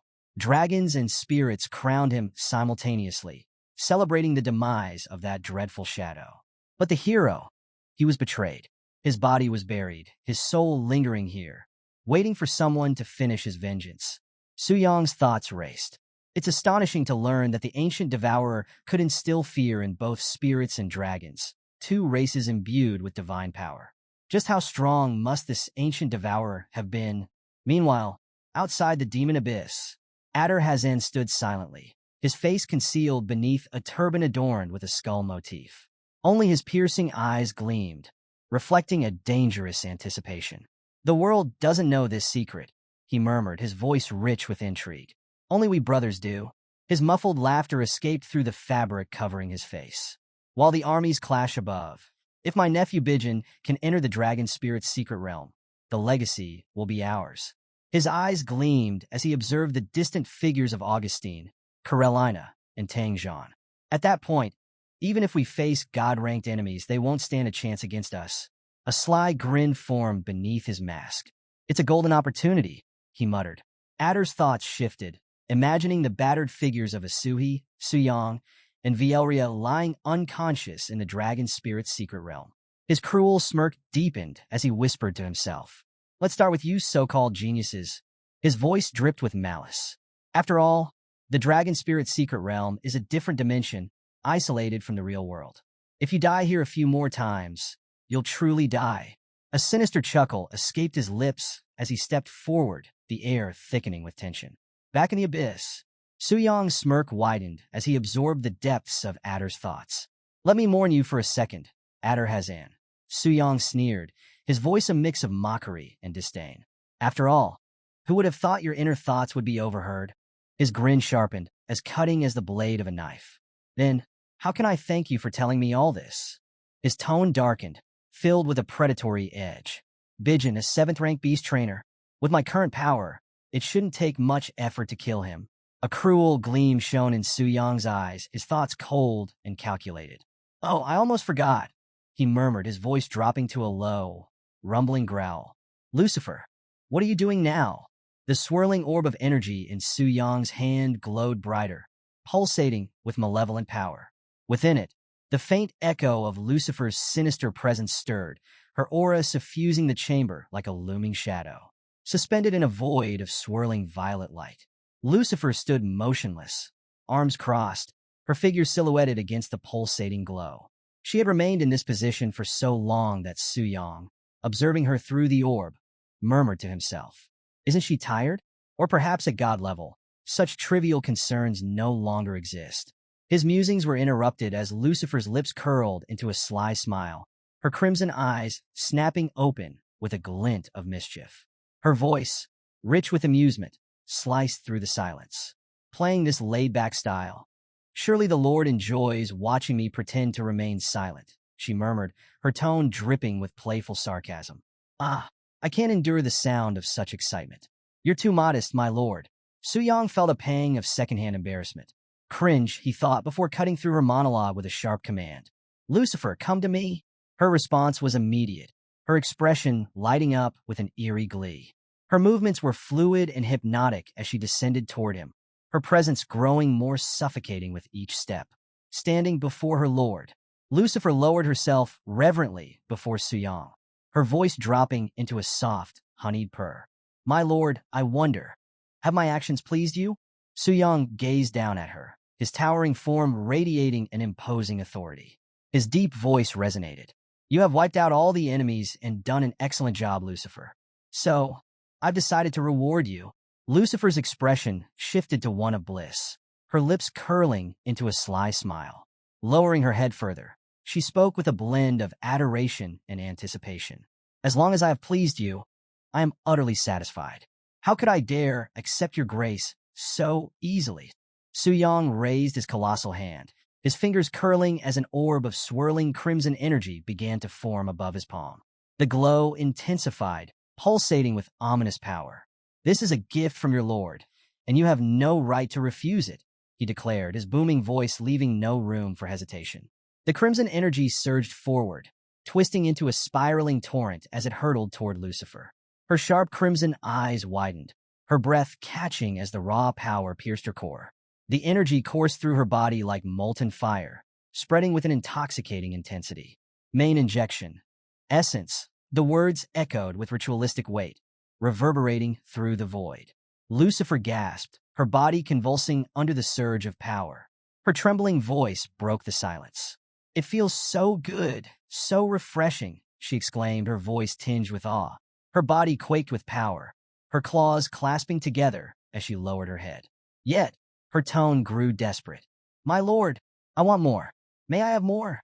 On his throne, Suyong leaned back upon his ominous seat, his glowing eyes narrowing. One clawed hand rested against the armrest, tapping rhythmically as his deep, resonant voice echoed through the void, cold and commanding. Wait until you achieve another feat, now go. Lucifer straightened instantly, her expression shifting into a mask of unshakable loyalty. As you command. In a burst of shadow and light, she vanished, leaving the throne room cloaked in oppressive silence. Alone once more, Suyong leaned back further, his crimson eyes glinting with amusement. He tapped his claws against the armrest in a measured rhythm, his voice dipping into a low growl. It's really tiring to roleplay in front of a god-level boss. And she's such a difficult character, he muttered to himself. A faint glow pulsed from the swirling dark energy embedded in his chest. A wicked grin spread across his face, revealing jagged teeth glinting under the dim light. But compared to those trivialities, the power of the Lord of Original Sin is truly terrifying. Just a wisp of that dark power can make Lucifer obsessed. When this weakened state is lifted, how strong will I be? Suddenly, the oppressive darkness of the void was pierced by a sudden brilliance, blinding and unrelenting. What? Suyang's voice echoed with both irritation and surprise as the light grew, swallowing the shadows. Before him, an ethereal figure descended amidst a cascade of golden feathers and flickering embers. Her flowing robes of white and gold seemed to shimmer with every step, each thread imbued with divine authority. The brilliance of her presence illuminated the oppressive darkness, a stark contrast to the void around her. Her sharp blue eyes locked onto Suyang, piercing through the shadows, while her golden hair flowed like a celestial halo, framing a face radiating both grace and unyielding resolve. A faint whisper escaped from Suyang, the realization striking like a thunderclap. It's her! The high priestess of the holy temple stood before him, her radiant form cutting through the abyssal gloom. A flashback. Euphemia stood in the sacred halls of the holy temple, her fingers trembling slightly as she read the report. Her voice, usually calm and measured, cracked with disbelief. The resistance army, composed of the strongest warriors on the continent, completely annihilated? How could this happen? The numbers and details scrawled across the glowing screen painted a grim and irrefutable picture. Euphemia's grip tightened on her staff. The situation is extremely abnormal, she muttered, her brows furrowing. I cannot remain a bystander anymore. With unshakable resolve, she raised her hands to the heavens, her voice echoing with divine authority. Oh, sacred statue, I am your representative, Euphemia Vega, the third high priestess. I request your blessing. Golden beams of light cascaded from the heavens, enveloping her in celestial brilliance. The air trembled as divine energy filled the chamber. Let the holy light shine. Her wings unfurled, their ethereal feathers shimmering with radiant energy. The holy power coursing through her ignited a celestial sigil above her head, pulsing with otherworldly might. System notification. The Eye of Insight evolves into the Eye of Truth. Euphemia's body glowed with unparalleled radiance, her wings transforming into a magnificent display of shimmering feathers. Skill description.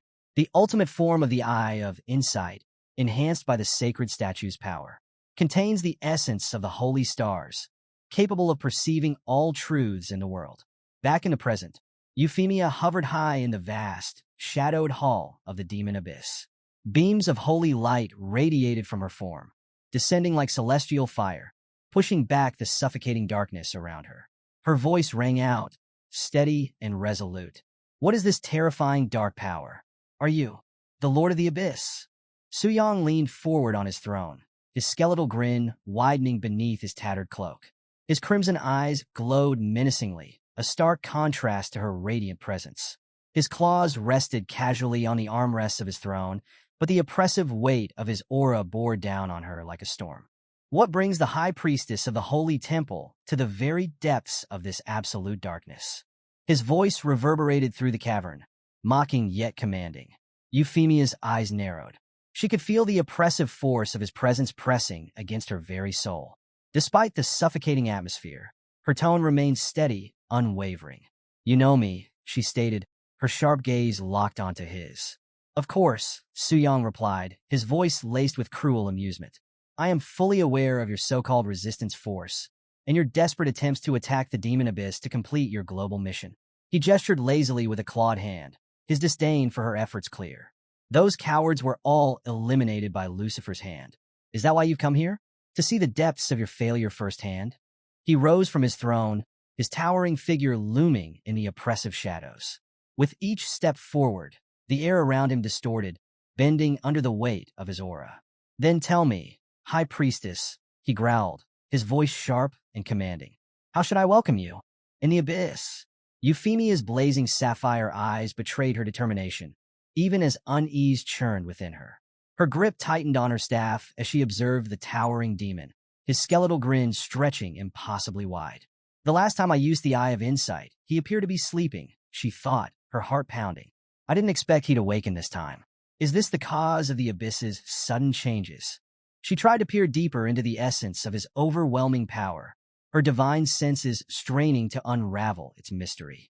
But this energy was darker, more profound than anything she had encountered before. Even the eye of truth couldn't penetrate its depths. Her breath caught as the realization struck her, chilling her to the core.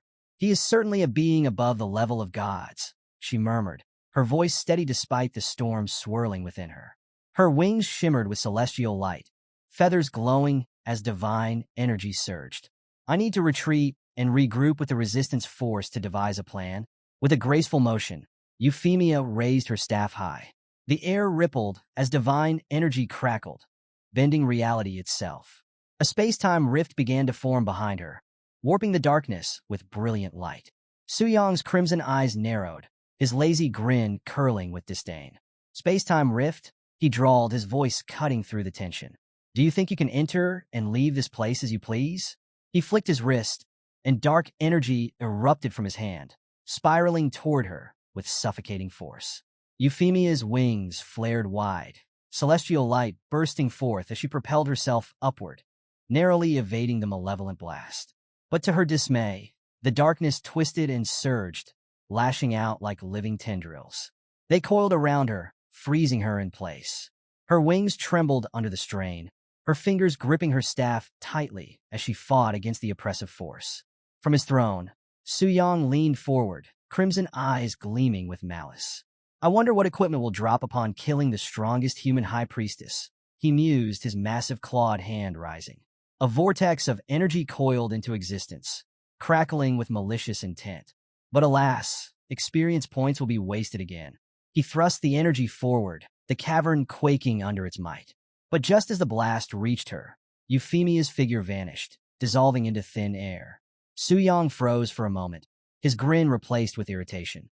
Then, a low chuckle rumbled from his chest. As expected of the strongest and most mysterious high priestess on the continent, he muttered, leaning back on his throne. She won't break so easily. The orb in his hand pulsed ominously, tendrils of raw energy slithering outward like living shadows, seeking a target. Suddenly, a rupture tore through the void, piercing the oppressive darkness. Suyong's head snapped upward, his crimson eyes locking onto the swirling storm above. A jagged rift burned with a searing orange glow, splitting the sky like a celestial blade.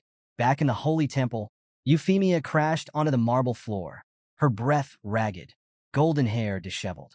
She clutched her chest as faint relief flickered in her exhausted eyes. That was incredibly dangerous, she muttered, sweat dripping down her brow. Her wings folded behind her as she slowly pushed herself upright. The warm glow of the temple's sacred architecture surrounded her, offering a fragile reprieve from the chaos she had just escaped. Towering golden statues stood vigil, their serene expressions a stark contrast to the storm within her. A voice broke the silence. Are you all right, High Priestess? Euphemia turned to see Temple Priestess Raya, her face etched with concern. I'm fine, just exhausted, Euphemia replied, exhaling slowly as she steadied herself. Despite the safety of the temple, the shadow of the abyss loomed heavy in her mind. How is the resistance force? She asked, her voice firm. They've all regrouped and are on their way to the holy city, Raya reported, her tone brisk and reassuring. Euphemia exhaled a breath she hadn't realized she was holding. Survival was a fleeting relief, but the weight of responsibility pressed heavily on her shoulders. Good, she said, her voice regaining its calm. I'll return to my room to sort myself out. Wait here and inform me if any visitors arrive. With that, Euphemia turned and walked away, her steps steady despite the heaviness in her heart. Above the holy temple, faint wisps of violet energy flickered ominously, weaving through the intricate carvings on the temple's ceiling. A deep, unseen presence stirred, its single glowing eye faintly illuminating the sacred architecture. Through the rift space that opened from the demon abyss, Suyong had infiltrated the heart of the holy temple. I didn't expect the energy to reverse through Euphemia back to its source, Suyong murmured, his voice a cold whisper in the void. In the shadows, Suyong began following the high priestess, his crimson eyes glinting with cruel amusement as he trailed her.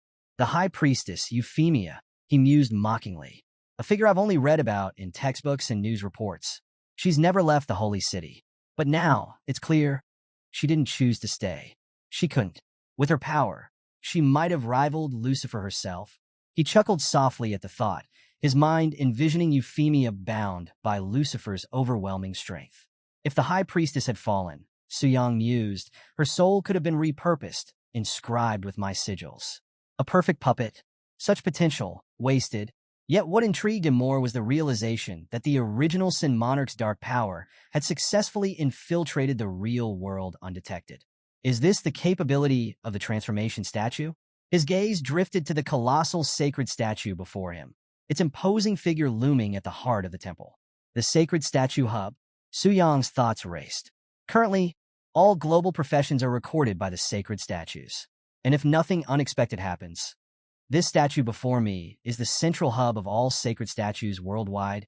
A sinister grin spread across his skeletal face. Could my power corrupt this monument? He whispered, excitement lacing his voice. Could I weave my influence into its core and rewrite the sacred laws themselves? The intoxicating thought spurred him into action. Let me try. A sphere of swirling violet energy roared to life in Suyang's clawed hand. The temple grew deathly still as the dark force surged forward, its focus locked on the sacred hub. Minutes stretched into tense silence as the violet energy wrapped around the statue, probing its divine defenses. Finally, the energy faltered. Sparks faded, and the violet light dissipated into the air like smoke, leaving the statue untouched. It didn't work at all, Suyang muttered, his voice laced with frustration. His crimson eyes darted around nervously. Whatever force the sacred statue wields not only resisted corruption, but completely nullified my power, he murmured. Still, no alarms were triggered. The resistance had been invisible, an untraceable wall of divine power. Fortunately, it didn't set off any defenses. Otherwise, things would have been troublesome, he admitted with a grim smirk. Shifting focus, turning away from the impenetrable hub, Suyang's attention was drawn to a lone figure standing beneath the golden light of the temple halls. Temple priestess Raya stood silently, her back to the encroaching shadow, unaware of the malice now fixating on her. Let me try controlling someone else, Suyang murmured. A thin beam of corrupt energy extended from the glowing violet eye hovering above him, striking Raya squarely in the forehead. Her eyes widened in terror as the chilling sensation spread through her body, suffocating her with its oppressive weight. Corruption. Her golden halo flickered as her knees buckled slightly. Dark tendrils slithered over her skin, pulsing faintly with violet energy, writhing like living shadows. Something is invading my body and mind. No, please, Raya cried, her hands clawing desperately at her face as the corruption deepened. The malevolent energy sank into her very soul, consuming her from the inside out like a dark poison.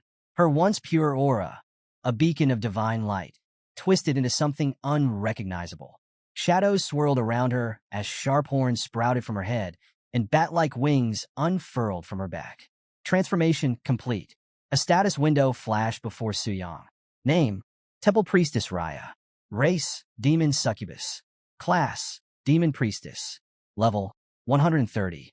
As her transformation completed, Raya's cheeks flushed red. She lifted her gaze, now glowing with a seductive, dark light. Her voice trembled with newfound devotion. Master, she whispered, her tone dripping with submission. Original Sin Monarch, I am yours to command. Suyang's thoughts. Watching the transformation unfold, Suyang's crimson eyes narrowed in confusion. He murmured to himself, what is this? I understand her power increasing, but how did her entire race change as well? The transformation was unlike anything he had seen before. Could the original Sin Monarch's power cause people to fall completely and transform into demons? Is she now a monster or still a profession holder? The questions swirled in his mind, unanswered and tantalizing. Divine intervention. Just then, the sacred transformation statue pulsed with a blinding golden light. Its ethereal glow surged outward, colliding with the creeping corruption. Suyang instinctively recoiled, shielding his glowing eye as the divine energy pushed back against his influence. What is this divine interference? He muttered, suspicion flickering in his voice. Beyond the temple walls, a tremor of energy rippled outward. Towering spires and golden cities across the sacred lands began to glow, their radiant beams piercing the heavens. The earth seemed to quake beneath the celestial light. Energy coursed across mountains, cities, and distant fields, spreading far beyond the holy temple. A system-wide impact. Su Yang's narrowed gaze sharpened. This reaction isn't confined to her transformation, he realized. It's resonating through the entire system of sacred statues. The statues across the world began to hum with divine energy, their synchronized glow a celestial response to the corruption's intrusion.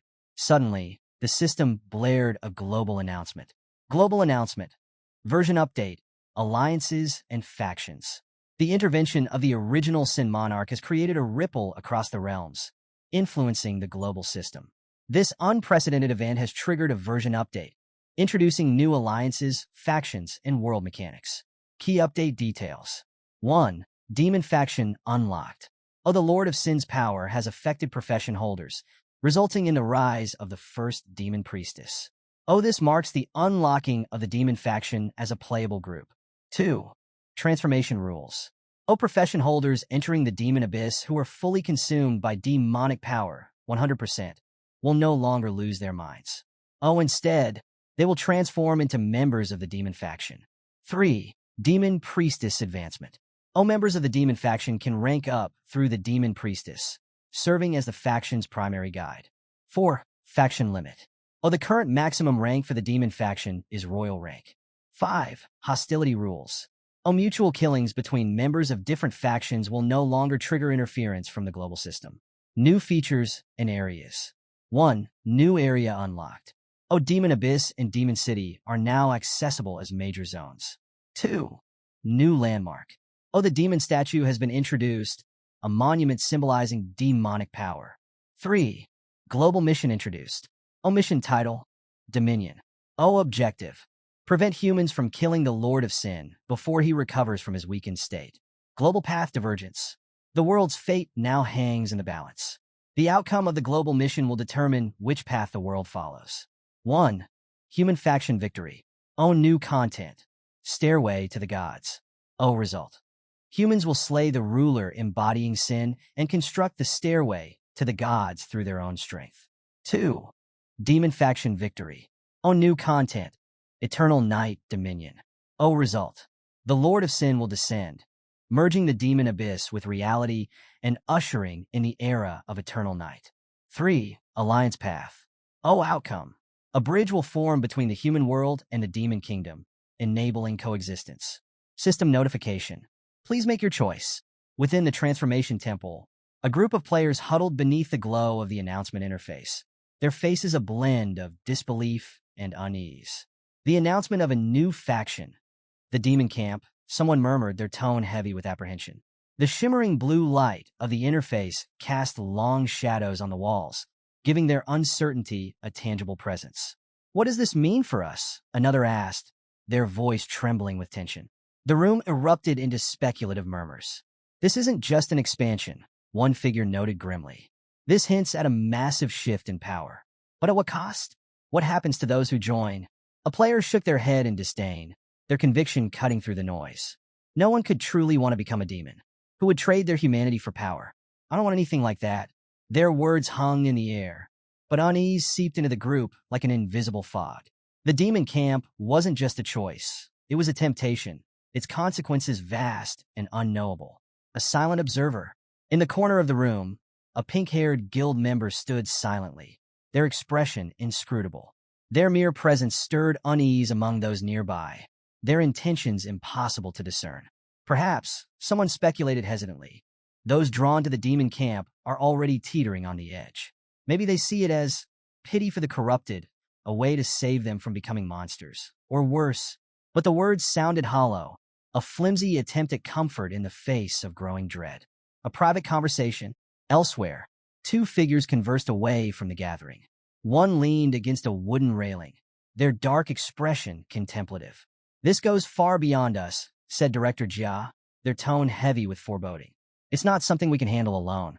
This must be viewed through the holy city's lens. The younger figure narrowed their eyes, leaning forward slightly. Do you think those who've embraced this darkness truly grasp what they're walking into? The question lingered, unanswered.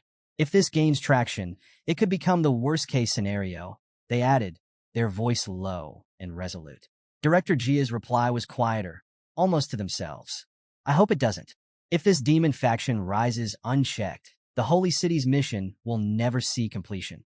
Within the Holy City, the towering gates of the Holy City loomed as golden beams of light pierced the heavens. Inside the Holy Temple, the air was thick with tension. Factions from across the world gathered to deliberate the implications of the global update. The sacred halls, once a sanctuary of calm, now buzzed with voices of doubt and dissent. Suyang's thoughts. Far away, Suyang observed the notification panels silently. The glowing text reflected in his crimson eyes. I never expected my adventure to lead to this, he thought. The global update had turned the world on its head. So far, the world's top players haven't even broken through the 100th layer of the abyss, let alone defeated Lucifer. And now, they're supposed to negotiate killing the original Sin Monarch. The very notion was laughable. The human faction's global quest had gone from daunting to hellishly impossible. In such a scenario, Suyang knew the demon camp would become an irresistible temptation. The demon camp's allure. The update had removed the insanity penalty from joining the demon camp, making it a viable path for those unwilling to face the impossible odds of defeating the original Sin Monarch. By joining the demon camp, players can bypass the human quest entirely and take on god-level job transfers without ever confronting me. Through his soul seals, Suyang sensed a troubling trend. The world's strongest warriors, at least 6 or 7 of them, are seriously considering defecting to the demon camp. Their defeat at Lucifer's hands left a lasting impression. The thought lingered, a mix of amusement and annoyance. I didn't foresee this. My actions might have accidentally made the demon camp the most tempting option in the world. A new opportunity. Suyang's thoughts shifted to his own predicament. With the demon statue now standing tall in Demon City, a new opportunity had presented itself. This statue allows me to accept my profession change quest without the risk of detection from the career change temple. It's the perfect way to solve my speed upgrade issue. His crimson eyes gleamed with determination. If I complete my rank advancement and collect all 7 Sin weapons, I can still claim the prestigious first kill of the Lord of Original Sin. Suyang's realization. As the swirling energy of the demon abyss pulsed faintly around him, Suyang's mind churned with unease. If I rely too heavily on the Sin weapons, will I strip the original Sin Monarch of their authority? He pondered, the question gnawing at the edges of his thoughts. But an even deeper and more troubling notion followed. If the monarch is slain and revived by the system, would they still retain their authority? Almost as if responding to his doubts, a system notification materialized before him. System notification. The Lord of Original Sin is no ordinary boss. Whoever claims the authority of Original Sin will automatically ascend as the new Lord of Original Sin. Furthermore, the system will always seek a higher-level entity to serve as the ultimate challenge. Once the current Lord is defeated, a boss stronger than the Lord of Original Sin will emerge. Suyang's crimson eyes narrowed as the implications sank in.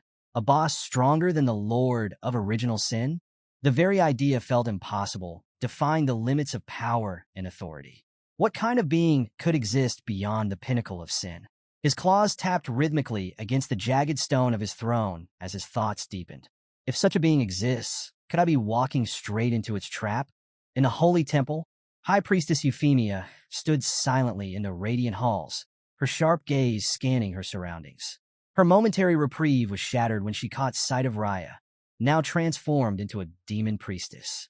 Euphemia's sapphire eyes narrowed, recognizing the threat instantly. "Guards!" she commanded, her voice carrying across the grand chamber. "Capture the demon!" The temple guards sprang into action, their golden armor glinting as they moved to surround Raya.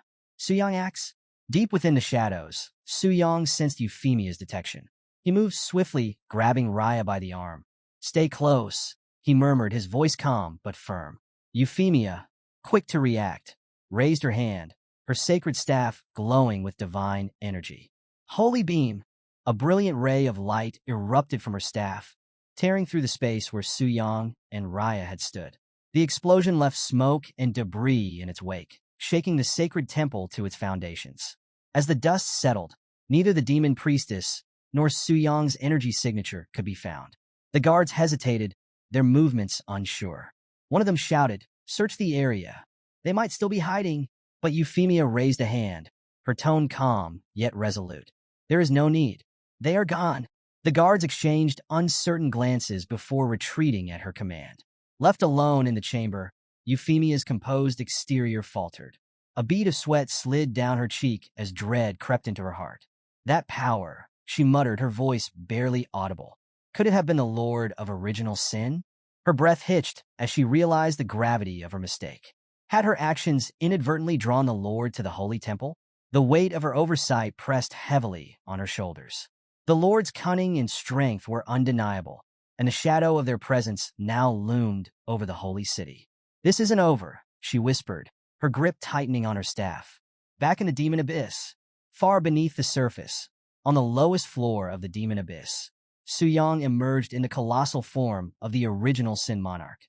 His towering figure radiated power, the swirling void around him bending to his presence. Below him, the newly transformed demon priestess Raya knelt in reverence, her diminutive form barely reaching his knee.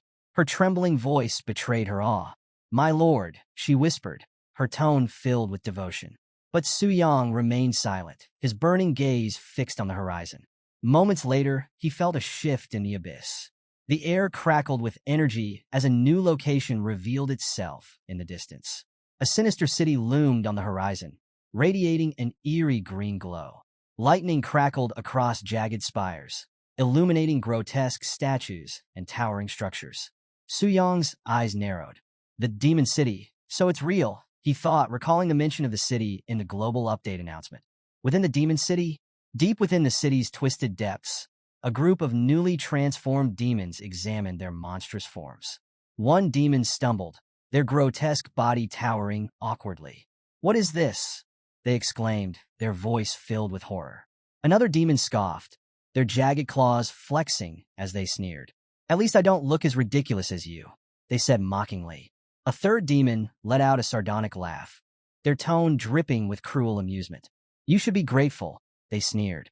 "Freed by the great Lord, you're lucky to exist at all. Salvation and enslavement, not so different, are they?" Suyang's smoldering crimson gaze swept over the unruly gathering of newly transformed demons. Their grotesque forms bristled with raw energy, their movements erratic as they adjusted to their monstrous transformations. Standing at the edge of the chaos, Suyang issued his first command. "Raya, manage this rabble," he said, his tone calm but unyielding.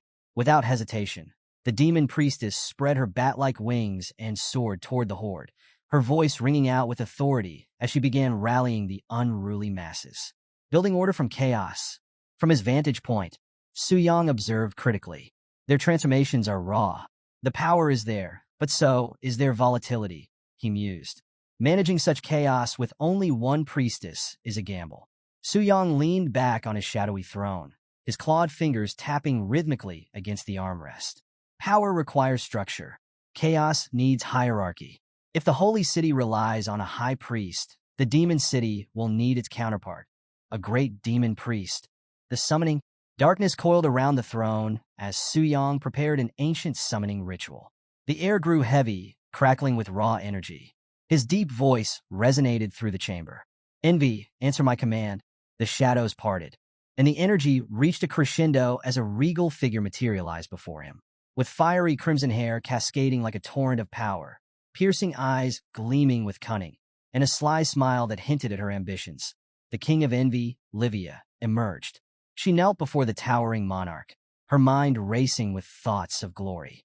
"This is my chance," Livia thought, her heart pounding with anticipation. "Only Lucifer has ever earned the monarch's favor. Now it's my turn to outshine her."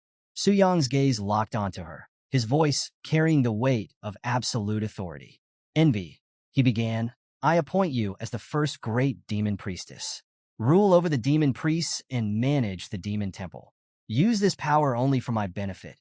Livia's piercing eyes glinted with satisfaction as she bowed deeply, her voice steady and resolute. "Yes, my lord."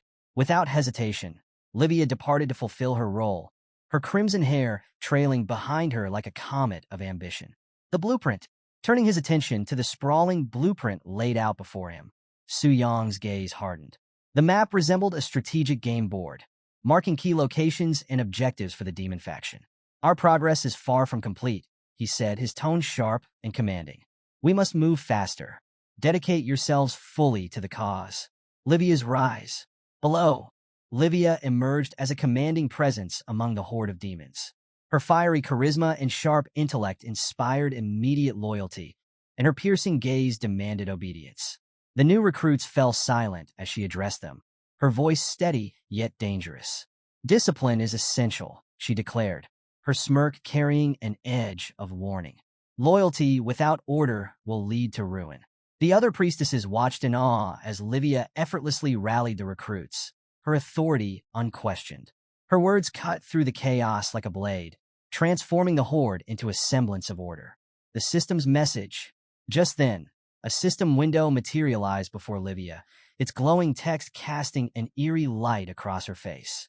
System notification. Congratulations! You have been appointed as the Great Demon Priestess. Knowledge of the demon camp will soon be unlocked to you. Directive. Resist the Red Moon invasion alongside the original Sin Monarch.